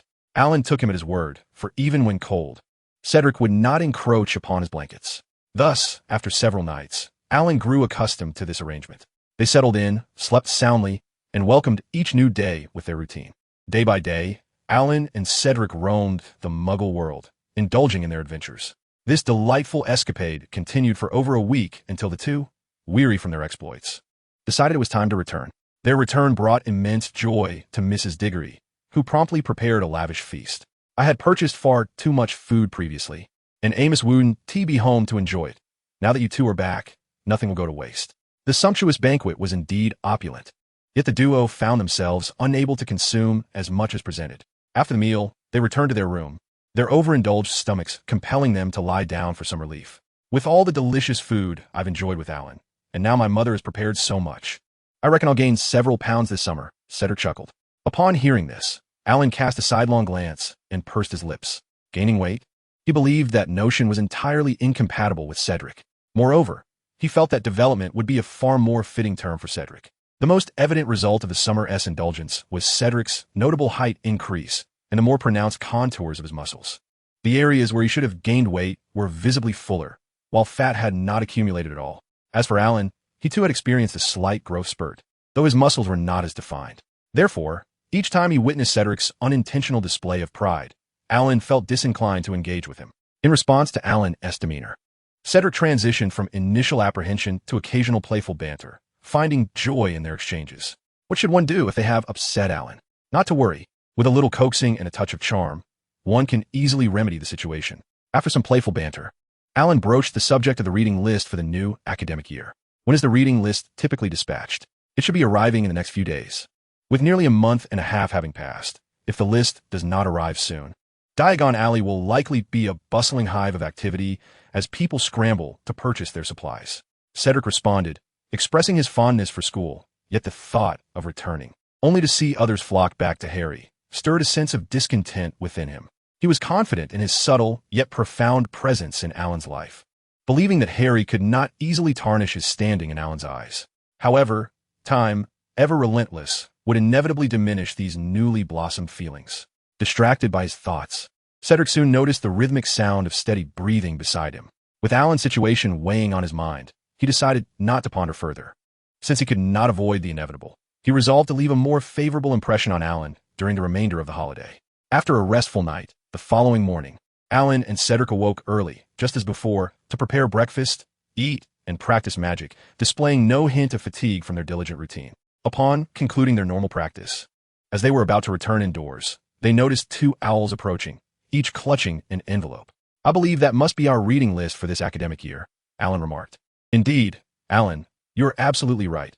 I share the same sentiment," Cedric replied with a cheerful smile. At this, Alan's expression turned somewhat blank. Under normal circumstances, one would expect differing opinions. However, their agreement rendered the conversation rather stale. Alan thought to himself, feeling a sense of frustration brewing within. Before long, the owls arrived, one releasing its grip on the envelope, allowing it to drop to the ground, while the other flew directly to Alan, delivering the letter into his hands. This outcome elicited a chuckle from Alan. Soon after, he recognized the owl as the same one that had delivered his acceptance letter the previous year.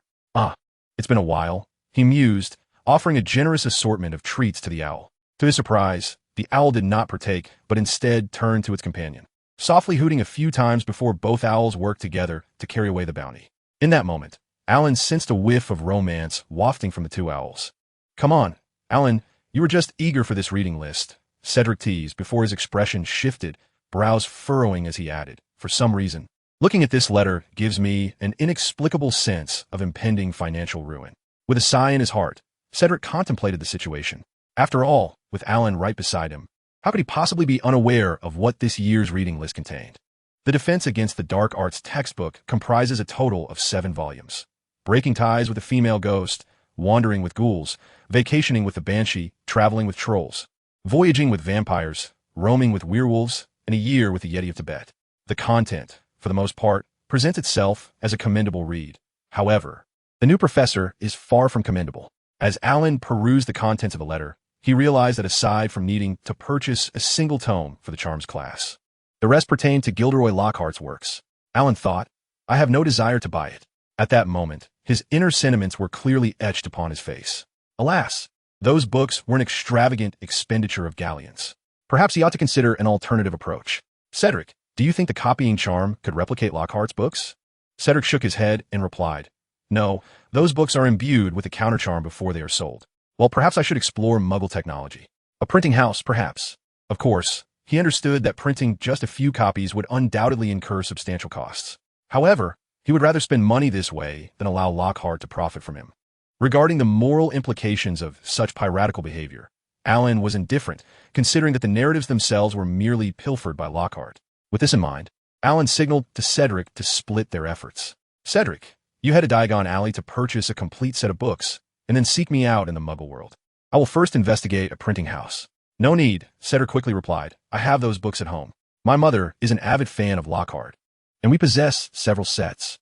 Alan responded, "Actually, if you do not mind, you may use my charms textbook, and as for the Defense Against the Dark Arts textbook, feel free to take mine as well.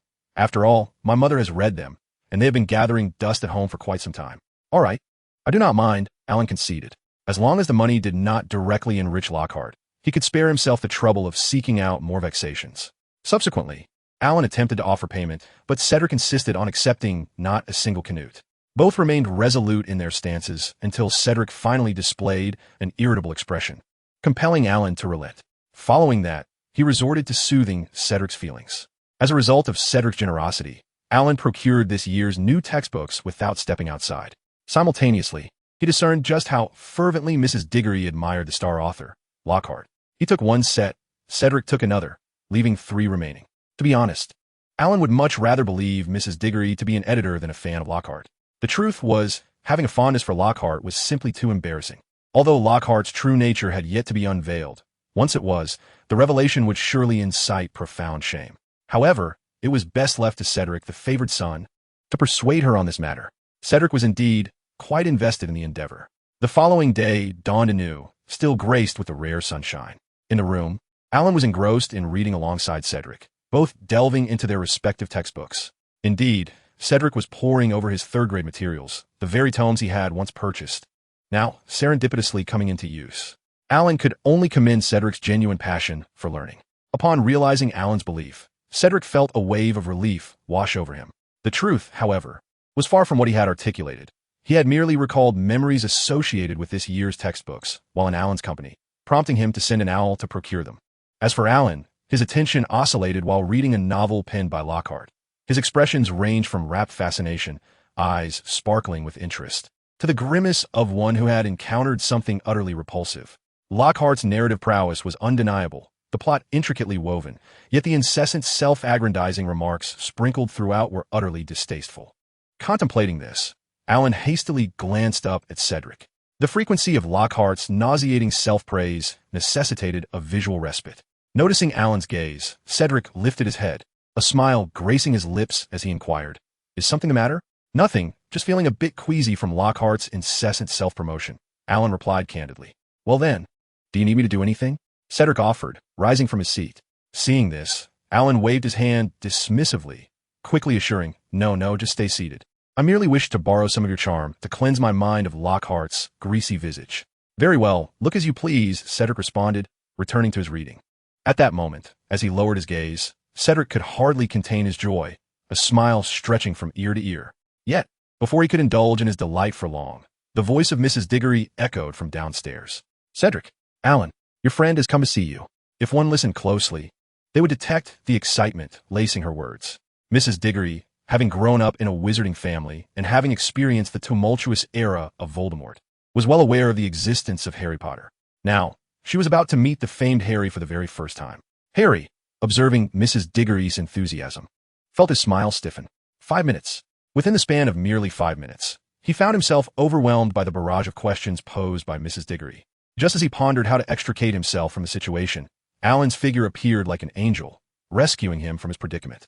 Meanwhile, Cedric, seated beside Alan, remained oblivious to Harry's turmoil. "Harry, Ron, have you two come for something specific today?" Cedric inquired. Ron's inherent shyness kept him silent, leaving Harry to respond. "We came to find Alan. The school letter has arrived, and we need to procure the books listed therein. We thought to arrange a time with Alan." "No need for that. I happen to have a set of old books I've used. Alan won't mind, and it will save some money." Cedric interjected on Alan's behalf. Alan simply expressed his discontent with a soft, "Harry, I'm not pleased." Upon hearing this response, Harry felt a pang of dissatisfaction, though he chose not to reveal it outwardly. His carefully crafted plan had once again fallen apart. Yet, one should not assume that this would defeat him. If Voldemort could not conquer him, Cedric certainly would not stand a chance. With this thought in mind, Harry initiated his offensive. It required little effort on his part. If he could simply soften Alan's heart, his objective would be effortlessly achieved. They had already conspired with Hermione, and he urged Alan to join them, even if it meant merely gathering together without purchasing any books. With that, Harry hastened towards Alan, nudging Cedric aside, and began to reminisce about how long it had been since they last met, mentioning how Hermione had been inquiring about him. Alan, however, did not express any reluctance to attend. After all, he planned to go regardless. He recalled that one of Voldemort's Horcruxes had appeared on the very day they were to buy books. To others, it may have been a terrifying object, but to Alan, it resembled an interactive learning device, offering the opportunity to acquire knowledge on any subject he desired. Indeed, he yearned for the diary, one of the Horcruxes. As for the potential misguidance from the soul fragment within, he had his own means of handling it. Not to mention, he still possessed several vials of soul-corrosive potion. "Enough of this chatter. I will go," Alan interrupted. "Have we agreed on when to purchase the books together?" Not only did he intend to join, but Cedric must also accompany him. They were well equipped with their textbooks, yet they still needed to procure other essentials. Furthermore, both needed new school uniforms. Cedric had grown remarkably over the summer, transitioning swiftly from adolescence into young adulthood. As for Alan, his age had technically increased by several months due to his practice of magic within the confines of his storage ring. Given his age, he was at the stage of growth, and thus, even a few months had rendered his new uniform somewhat short. Unaware of Alan's thoughts, Harry felt a surge of joy upon hearing Alan's agreement and promptly shared the scheduled time with him. "Next Wednesday works for me. What about you, Cedric?" Alan inquired, turning his gaze towards Cedric. "I have no objections either," Cedric replied with a smile, casting a significant glance at Harry. Harry understood the implication of that look. It merely suggested how close Alan and he were. Nevertheless, he felt assured that once school commenced, he would have ample opportunity to mend the rift Cedric had created. Meanwhile, Ron remained oblivious to the conversation among the three, instead absent-mindedly rubbing his belly in anticipation of delicious food while sighing inwardly. He mused to himself, "I had hoped to persuade Alan to buy some treats, but with all these new textbooks, my funds will scarcely suffice. It seems I must strive to expand my little business once school begins."